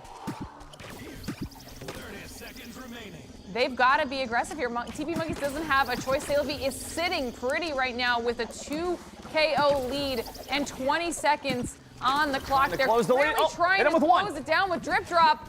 Oh, hit him with a slow shot. They get the one. 14 seconds left on the gotta find a last target. knockout. They gotta find a target. Oh. This is stressful. I don't know if they're I don't think they're going to be able to do it. There's only 5 seconds They're all left. hiding. They found drip and drop again. They go for the curve around, and it's not going to matter there. What a hold! Salavi play the distance game and force game 3 for the first time. We have an entire game go to go to time every single round. That was impressive, to say the least. King Dank there with the MVP after all is said and done in our second game. But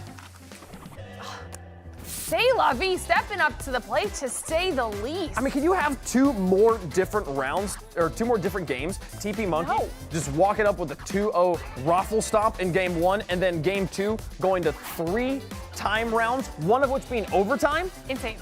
Close stuff here. So we go to game 3. The winner of this game faces off against the Orgless Orphans in the finals. And boy, howdy, the thing I'm noticing here, Glitter, is we are running out of time for concussion.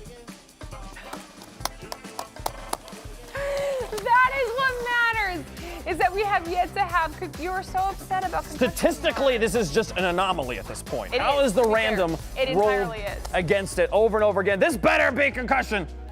I'm just saying. The universe rooftop rumble is not listening. Okay, I'm fine. I'm not mad. I'm just disappointed, okay? We still have finals. We do. We have at least 2 more games. Maybe 3. We'll see. We'll see what happens here. So, Salavi, 1 point. TP Monkeys, 1 point. You gotta have 2 to move forward. They'll find it here in the final game. Dank getting thrown on top of this one with Kyler. Dank will emerge with control, and they'll try to put the pressure on Kyler as he tries to retreat here. Successfully get back to his side. You know what? I actually like that this is the final map. Why's that? Because this is like the training tutorial OG map. You should be the best on this map. This is the one you need to be good at. Yeah, like this is going to be a good Oh, and they example of your finally, skills. Kyler goes down to an ultimate throw. I think this is the first time we've seen a player actually get caught out by that as he tried to push across the bridge. So Salavi will enjoy an earlier lead, but no, immediately taken away, neutralized in the corner, and they'll get a second one. TP Monkeys now on top. But still very back and forth. I mean, they tried knockouts there. Falling off, that was unfortunate. Drip and drop got cut off and fell to a gloomy death. I mean, that choke point of the bridge is dangerous. It is. It's the high winds are deceiving too. You think they carry you up, but no, they just carry you across faster. They do carry you up maybe at the very beginning, but you just fall down. And the multi-ball playing its role here, just constant pressure here. Salavi putting on one shot after another, 4-3 now, as they light up the Monkeys. Woo! There was a lot going on over there in the garden. Teams are gonna need a minute here to reset. Paulie Walnuts is pushed up very far on the bridge against a full and healthy TP Monkeys crew. but do they have enough ammunition? That's the real question right now.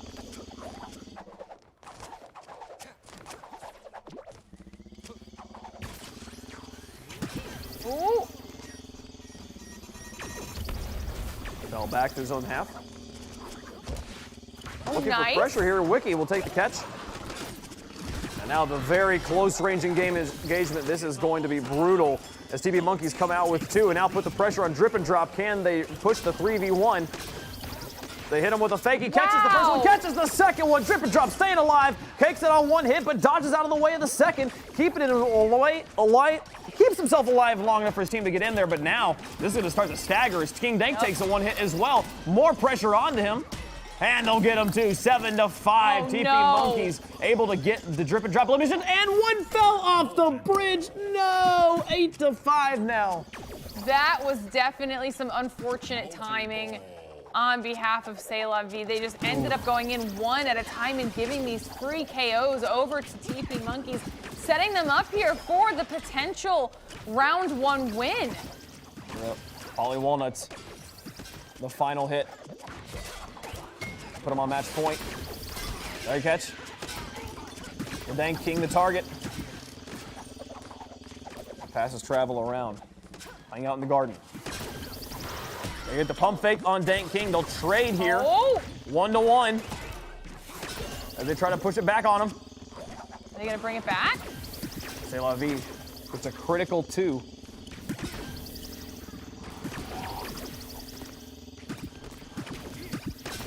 Maintaining supercharge well. Wow. Maintaining this bridge pressure. Fully armed and dangerous. Oh, they get a hit. They tie it up. Jade charging into the back line, trying to create chaos. It's 9-9. 1v1. Oh, this Do is it. You won't. Kyler versus Drip and Drop. Oh, they coming around the edge. Kyler gonna try and get him. No! Salavi takes round number 1.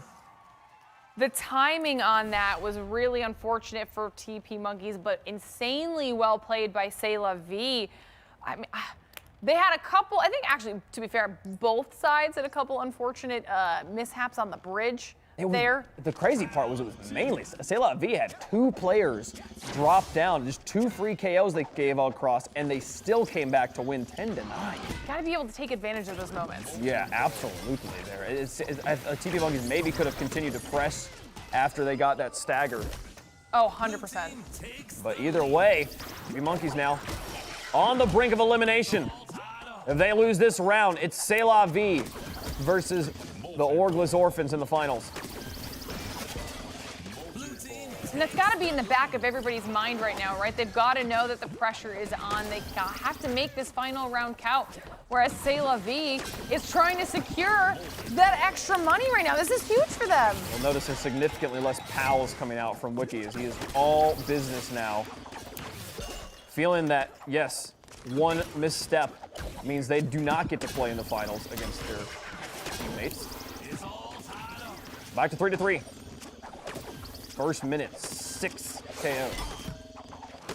Tons of back and forth between these two crews right now. They've just been so strong here in our second semifinals of the day. You can tell that both teams really, really want to take this one home. 1-1. From the game's 3-3 in the round. They go to the outside. Drip and Drop takes a hit. Coming back in, Wiki gets to take any damage. No! Getting knocked around. Kyler now trapped in the corner. Polly's gonna try and put the pressure on him. They feed a ball to him. And Polly has to back off now. And after a crazy first minute, the second minute, we'll only see 2 KOs now. This is just so insane right now. Salavi is doing an amazing job fighting off of Monkeys, and Monkeys are doing everything they can to survive. All of the damage is just being dished on to them. Oh, this is... This could not be closer. Literally, it's 5-5. Into the middle, all of TP Monkeys holding on to the edge with a 1 KO lead. Move over to the garage. 2.5 minutes here left on the clock.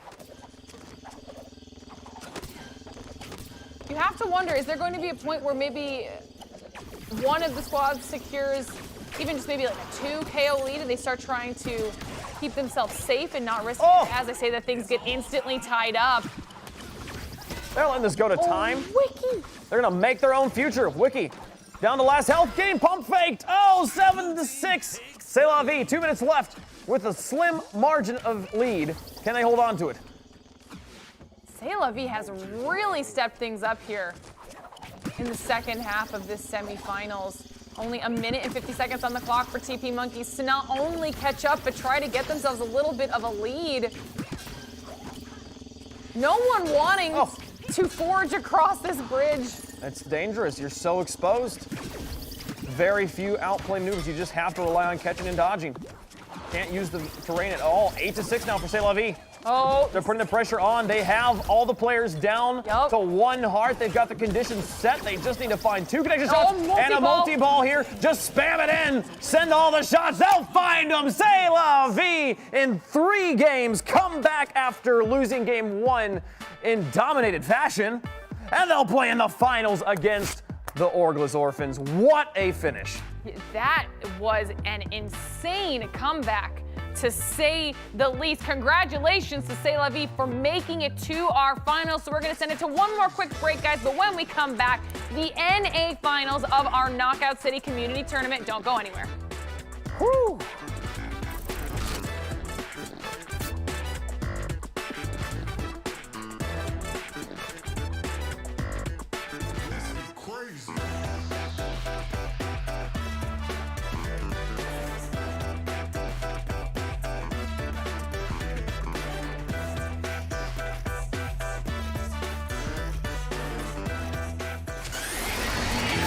Pass to me! Here! Gotcha! Attention all brawlers. The Knockout City block party is about to pop off. Where you and your crew can gear up and throw down. Free for a limited time. Earning yourselves some serious swagger and big-time rewards to set yourselves apart in this metropolis of Knockoutopolis. And this party won't stop, because Season 1 kicks off on May 25th, which means a whole lot more brawling is coming your way.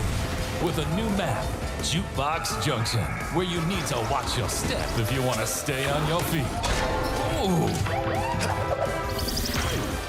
New league play, where you can make a name for yourself in 1v1 or 3v3 ranked matches. New crew contracts, where the more you play together, the more you can unlock.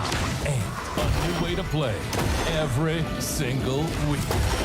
So what are you waiting for, brawlers? Grab your friends and hit the Knockout City block party.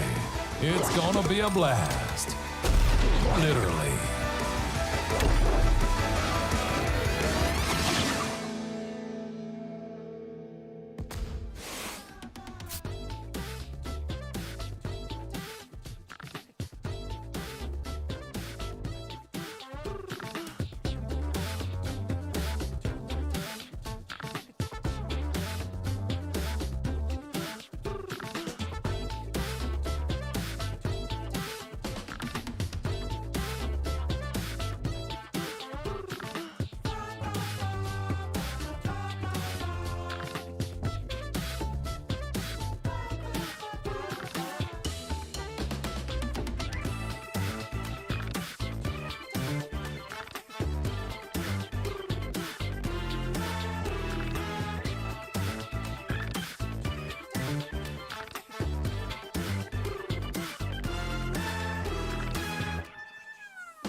It's time for the moment you've all been waiting for.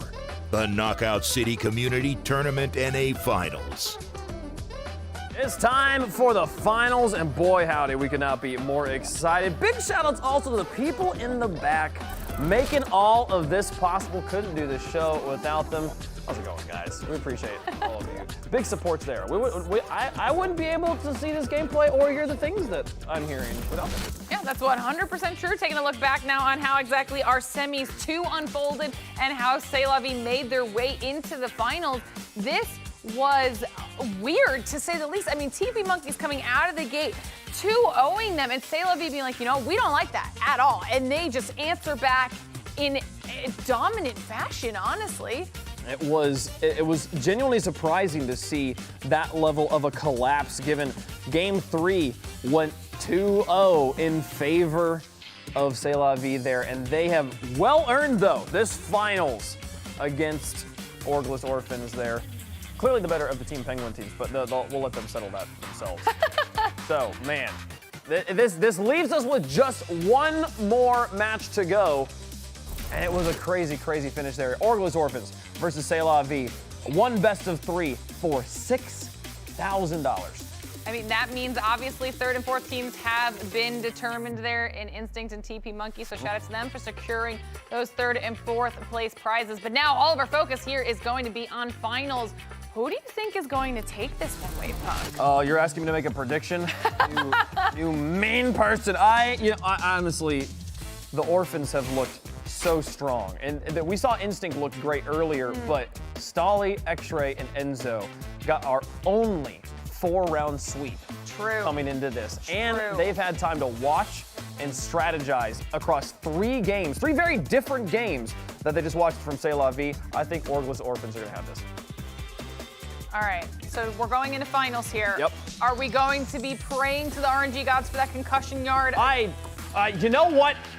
RNG gods, I think that I've given you too much glory, and at this point, maybe they'll listen to me if from some negging or something, you know, just. It's the only map we've yet to see. I don't think the RNG gods can do it. I think they're not capable of giving us concussion yard. They aren't doing this by choice. They're doing this because they're incapable. So, let's see if they rise to the challenge. Prove me wrong. RNG gods, as we go into game number 1, who's it gonna be? Yep, they can't do it. Told you. Knockout roundabout with a bomb ball. This is a fun one to have on Knockout roundabout here. Bomb ball, the cars create so much chaos, and then you put AoE damage on top of it. What are you gonna do? First game of the finals. Get up and get loud. It's game day, chat. We got a finals here. We're gonna crown the champion. Ooh, this is going to be a close one, honestly. I think it's all going to come down to the early game, because we saw that if Salavi controls the early game, then they do well throughout the rest of it. If Orphans can shut them down early, just like TP Monkeys did, then Salavi might be in a little bit of trouble. True. The early game was huge, and Orphans start out with 2. That bomb ball. Yeah, big. Finisher. Oh no! Oh no! And that's the 3rd one. Oh no! Oh, this is Salavi. It's round 3 all over again. Salavi. Salavi. No big deal. It's their name is just their anti-tilt mechanic. That's all it is. Listen, they can come back from this, even though I kind of just said that they couldn't. So. We'll see. I mean, anything's possible, but history would say this is a problem for Salavi, as they'll throw a bomb in late, hangs up in the air for a while. Oh dear, nearly hurt each other. Getting those bomb balls off the board for now, at least making sure they're not in the hands of Orphans. A knockout does come through in the favor of Salavi, getting some points on the board as we start getting into all the action. Nice dodge from X-Ray. 2 shots inbound.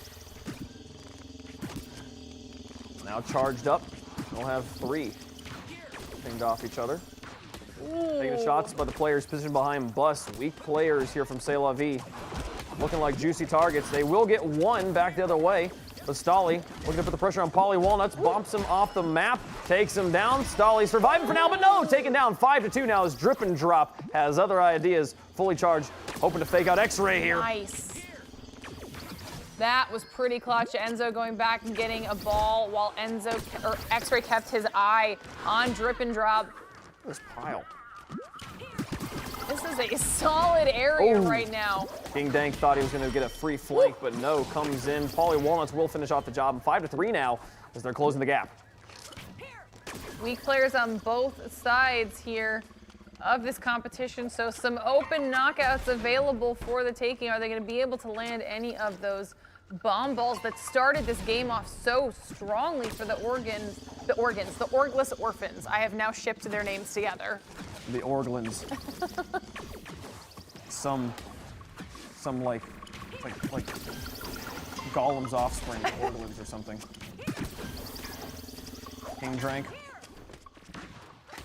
Passing around the edge. Paulie Walnut's not going to go. He was looking to maybe check the top of center though, but I don't think he feels like he can go over there. Dolly challenges it off, gets bumped and beaten. Wow, and look at Salavi coming back after that early start that was their demise against the TP Monkeys. They have rallied here and tied things up against the Orgless Orphans. Don't call it a comeback. Salavi is handling their business right now, not letting anything rattle them here in our finals. Only a minute and 40 seconds here left on the clock while it is tied at 5-5 in our first round of... Oh. Oh, God. Salavi trying to put the pressure on him. Gold team takes for two. Enzo now up against X-Ray. Finds the hit on him just with a simple shot. Now looking to pass the bomb in. This actually just sends it away. Doesn't have any good targets that aren't right next to a teammate of his. X-Ray. Enzo did a fantastic job there of holding them off for as long as he could. Stolly and X-Ray now back on the scene and instantly get a hit onto Drip and Drop. Tied back up at 7-7. King Dank also down low now. Bomb comes in. Oh, big damage. 8-8 now in the final minute. Stolly passes out. Well, passes the ball outwards. He didn't pass out. He's doing okay. I think he's still doing it. And we'll go take middle ball control. I feel like in the final 30 seconds, if you're tied and it's this close, this is when the teams start to get a little bit nervous and they back off. It's almost like they prefer the overtime, even though it's literally the exact same scenario. You feel more in control than, oh, they got the final elimination, but we technically had 1 second afterwards, but I didn't register in time that I could have done something else. I think it's just like a more satisfying way to lose. Like, it's not as frustrating to lose in overtime as it is to lose at 1 second. Stolly with a nice charge back and a catch. No way. Oh, and they'll drop there. Wow, 6 seconds to go. Oh, Orgless Orphans close out two back-to-back very quickly there. 10-8 in round number one. That was insanely close. That was a very, very strong finish to our finals here. Orgless Orphans setting themselves up nicely, but still many rounds here to go because if we recall, Salavi was the one that started off that round. Potentially looking like they were gonna struggle, bounced back hard. Ooh.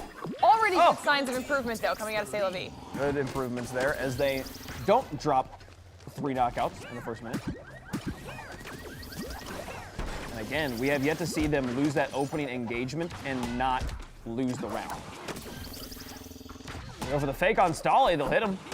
And now look to do it again. But Stolly catches it this time, goes for a fake as his own. Drip and Drop will take the ball away from him. Stolly catches it on the rebound and now trapped in the corner up against 3 players. He's not gonna be able to get out of here. No, surely he doesn't. What? Oh, he's still alive. No way, I don't believe it. Stolly in a 1v3. No. Outnumbered and still survives. How? How? Somehow only one player got taken out through all of that. Everybody escaped until that moment in time. But Finally. how did Stolly he just held off all 3 of I them? need a slow motion replay. It's Enzo now on the edge. In a much slower game too. Both teams aware of what is on the line. $6,000 to first place and the title of first North American champion in community tournaments. Enzo's best. Moving forward onto Dank. Hitting him on one, going for a second one here. Oh, Dank will catch it. charged up, and they'll hit him. 2 players, 2 balls, not sure how to defend it correctly, having to just react. The pass outwards, drip and drop, able to defend, looking for the slow shot. 2 players again, they'll hit him once more. The 1v2, the teamwork paying off as Orphans start to build a sizable lead, and they're continuing to dish out the damage. There is just some solid passing and teamwork going on with Orphans right now. Constantly able to focus fire. They're doing a great job passing and keeping the ball charged up. And right now, disengaging at a really good time, making sure they get that bomb ball off the map or trying to utilize it as best they can. Did that take a heart off of King Dank? I think he already used that one, but it might have been. Oh, and Dank comes up, gets the hit. Dank now. Need to back off alongside drip and drop. Paulie Walnut's very separated from his team, but he's gonna find some ammunition in between and maybe get a pinch on a player here. Oh, he finds X-Ray. X-Ray manages to get up high. No lob shot here. Oh, it comes up from behind, stalls out long enough for the teammates to disengage from the other fight. 4-6 now, Salavi trailing. That was such a solid, and that's the tunnel vision that I'm talking of. You got to remember that there's other people on this map with you. You can't, if you're not going to go for that throw, if you think it might not be the best time to go for the fight, just back off. Especially against a defenseless player, like what's he gonna do if you look the other way? Like run at you? Like he's through fine there. If he doesn't have the threat to possibly hurt you, it's okay to disengage from the 1v1. Now Paulie trying to put on more pressure, passing back, drip and drop. They will get 1. And now 2 to close it down to a 1 KO lead, 121 on the clock. They'll tie up the game. Dog team on top of Enzo. And wow, Orphans after taking round number 1, still with plenty of work to do in round 2.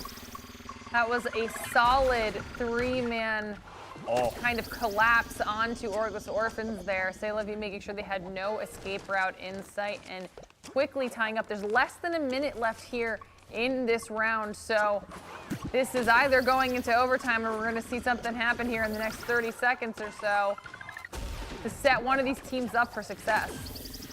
Enzo picks up middle ball, back to Stolly. The crowded middle of the map, limiting our players in the style of throws they can use.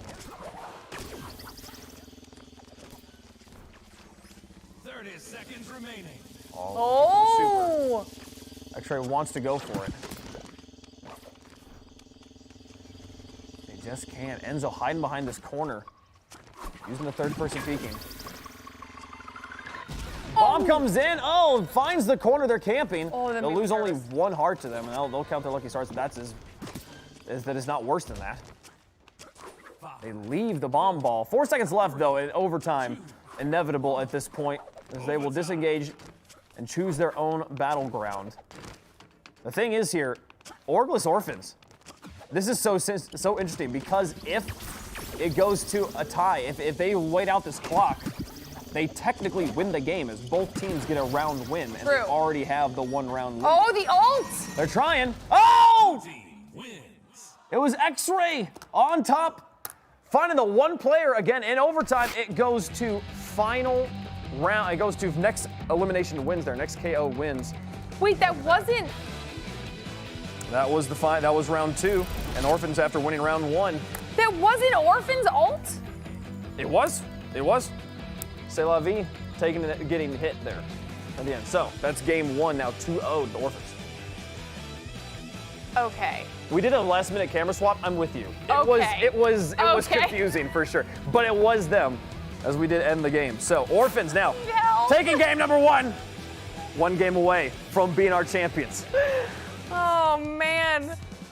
I feel you though. I just, there has been so much chaos in like the best way when it comes to all of our games today that my brain is completely scrambled.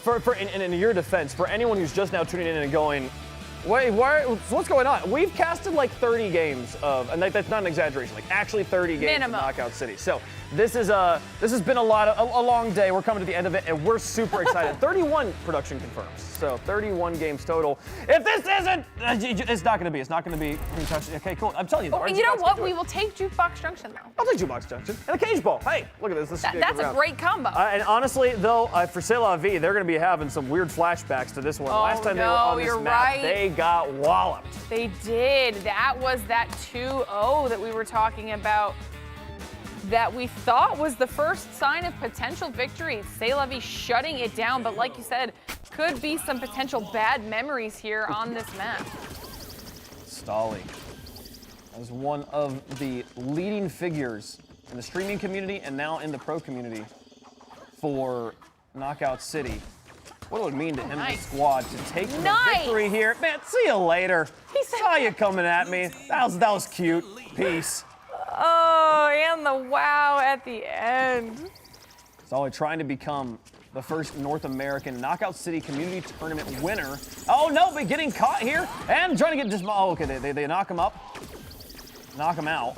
Stolly gets away after looking for the instant KO. Reminder: throwing players, the strong play. If you manage to make the hit, it becomes an instant KO. If this lands on a player, no matter who they are, no matter where they are, it's an instant KO. You could get all 3 players with that. Ooh. Now drip and drop, trying to get it onto him. Oh! Pushed No away. way. I thought Stolly was about to go down there. He can disengage as well, but gets it from behind. 2-1 now in favor of Salavi.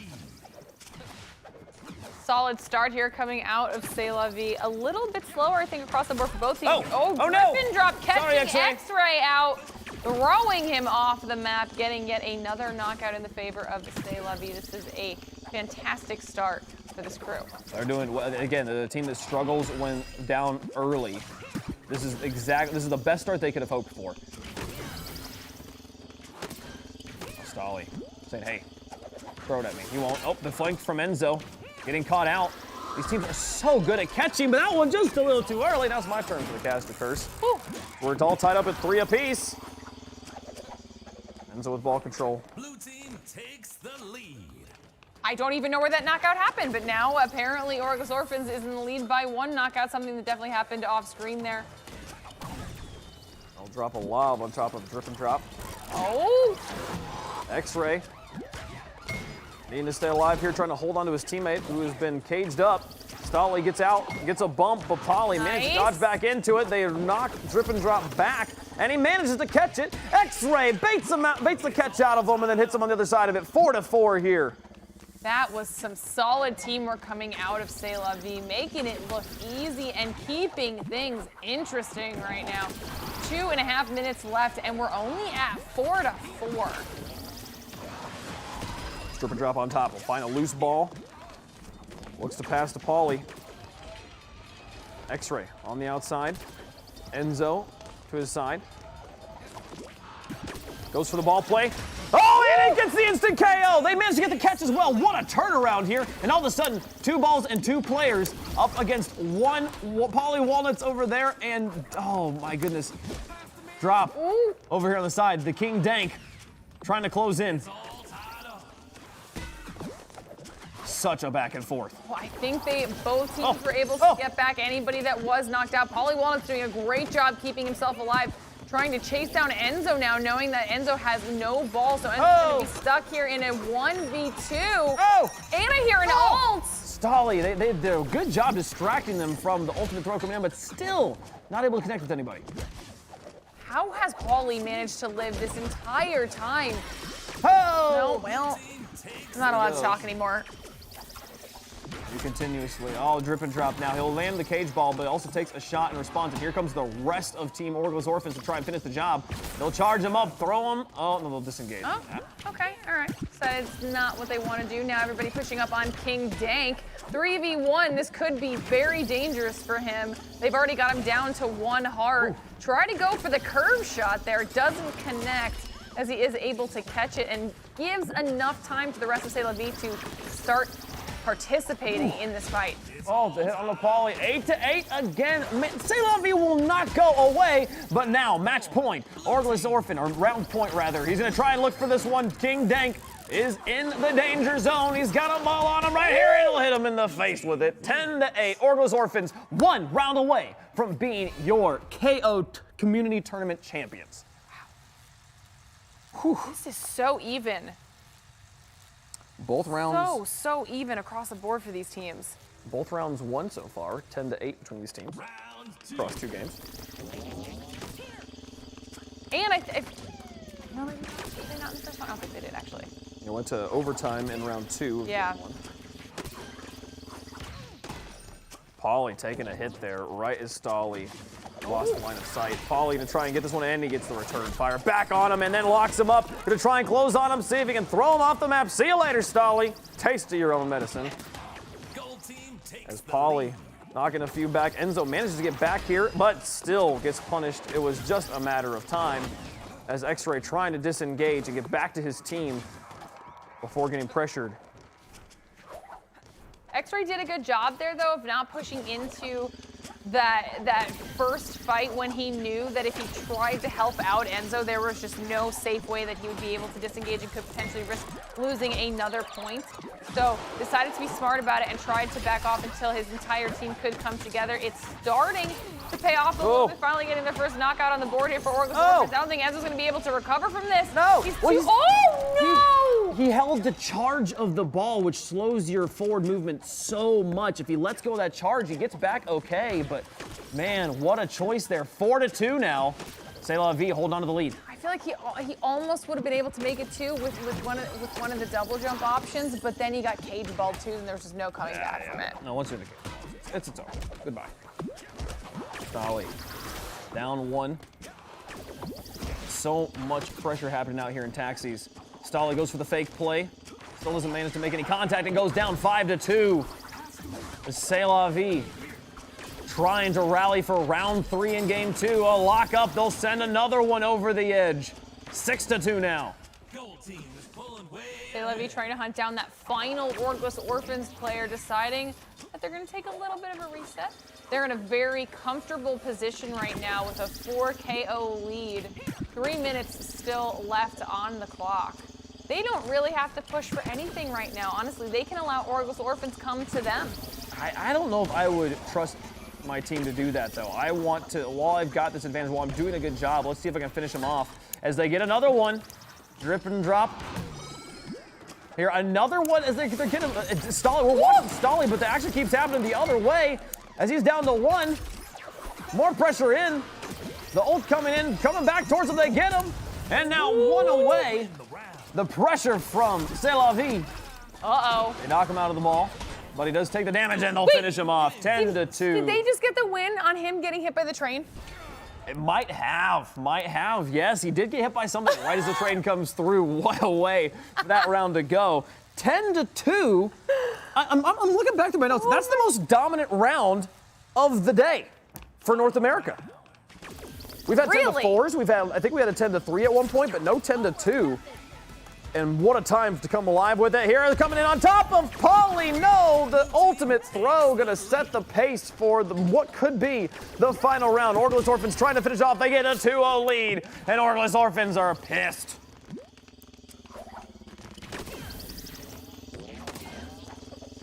All right, so setting themselves up well. Already instantly trying to get some more hits in on Salavi. Some curve shots coming out around onto the train tracks. They do have a cage ball at their disposal. Nice deflection there on behalf of Stolly. Oh, they got him, but a teammate will pick him up. Keep him. Oh, he got him, and he gets rid of him. Man, I would have clipped the wall every time. What a precise throw. Stolly making it a 3-0 lead. Oh, they've got drip and drop. Oh, no! Oh, he just chooses death. He chose death. It's falling apart for Salavi right now. This is bad. 5-0 now. This is a commanding, I want to say comeback right now for Orgos Orphans, considering how strong of a round we just saw out of Salavi. Orgos Orphans was not happy with their performance, and you can see that reflected in the aggression that is coming out of them right now. So much back and forth between these teams in the process. KOs coming out on both sides, still maintaining that 5 KO lead. No And he way, gets back! Stolly! No way! 7-2. We see a bit of trading, but trading will not help Salavi. They've got to get uncontested knockouts. Drip and drop versus Stolly, who manages to avoid the train. Looks for the curveball, but not going to go around the kiosk. And it will be taken out 8-3, though. Again, continuing to trade. Salavi has to find uncontested knockouts. He's up here, X-Ray, getting heavily chased. And only at one hit, manages to get caged up, and they're gonna look for the throw out. Oh. And they take their time on this one. They won't miss that time. 8-4, that's what they need. Zenzo puts more pressure on, catches this one, looks for the counter. And they'll go for the team throw. Doubt that ult does end up landing on someone, but 8-5 though. They have managed to get another one somewhere underneath train station. some way, somehow, not going down without a fight. Oh, drip and drop looking for the flank here, but again caged up. No, catches the shot and goes back. Enzo managed to get knocked out. He will take 1 damage, but better than being thrown away. And look at them coming back. Salavi trying their best. Drip and drop not taking any damage despite getting knocked around, and they get another one. A 1 knockout game as they look to put the pressure on Stolly. Stolly does have both Enzo and X-Ray right around his backside, though. Oh. The lead is only at he caught 1. Is Stolly going to be able to increase it to 2? The 1v1 against Pauly. He gets him on 1, gets him on 2. On to match point. Next KO can win it right here. The train, he'll hit him there. The Orgless Orphans take it in 2 games and become your KO Community Tournament champions. Wow. They brought that back after a decisive round coming out of Salavi. I did not see that coming, but Orgless Orphans securing that first place finish, making sure that no round like that ever happens ever again. What a win. What a finish. And what a day. What a day of Knockout City. This is some of the craziest action. I had so much fun watching the best European and North American players we could find. That, honestly, huge shout out to all of our competitors today because both regions put on a show and it was so different across the 2 regions. Was. But wildly entertaining in both respects. Absolutely. If you missed Europe earlier, please go back and watch it. It was a genuinely different show. But $6,000 to the Orgless Orphans. Let's take another look at how this final event went, this final match. They started off on knockout roundabout, and it was pretty decisive there. Orgless Orphans took it in 2, but then Salavi rallying back there. Overtimes to decide this one, and then the cage balls, so the precision. We saw crazy cage balls in this match. Some bouncing off, Salavi bouncing them off of the post. Orgless Orphans barely threading it through a window. Huge differences there as Orgless Orphans don't drop a game today. They 2-0 Comets, Instinct, and Salavi to become the first ever champions. And that's actually what we saw in Europe. I mean, obviously it was a little bit more drawn out in Orgless Orphans situation, but with Symbol. The 2-0, the 2-0, the 2-0. Absolutely. So this is what I was saying earlier on the EU show. Okay, with those types of performances out of our #1 from both EU and NA, I feel like they've got to go up against each other now. This is the ever consistent battle here right? in the West and esports. Yes. Well, you got a good team. We got a good team. Let's put them in the same room and have them go at it. Hopefully we can at some point. But $6,000 there, the Orgless Orphans going to take, and that does it. It's the end of the day. Any final thoughts here? I was not prepared for how prepared the competitors were. I know we said this a million times at the beginning of the show, but this is a brand new game. However, I don't think it felt like that in any way, shape, or form because of how good our players were today. So we need to give them a huge thank you for participating and making it fun for you and I to talk about all day. What a day. What a day of action. I had such a blast. The teams were so good. Please go follow them on all of their social medias. Give the streams some love there. And check out Knockout City. It's free on all platforms until 8 a.m. tomorrow Eastern Time. It's 5 a.m. Pacific. You can play to your heart's content here today. I'm Wife Punk. This is Glitter Explosions. Thank you guys so much for hanging out with us today. We'll see you next time.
again, man.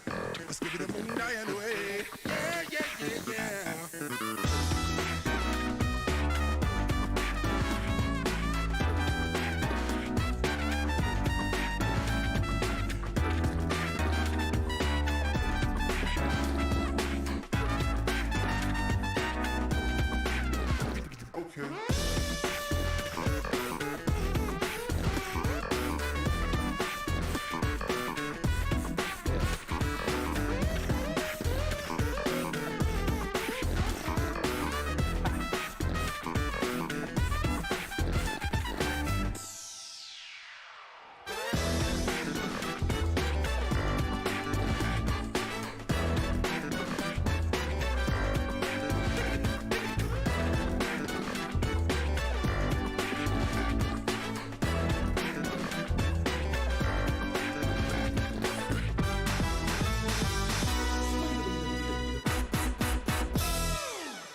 Checkable.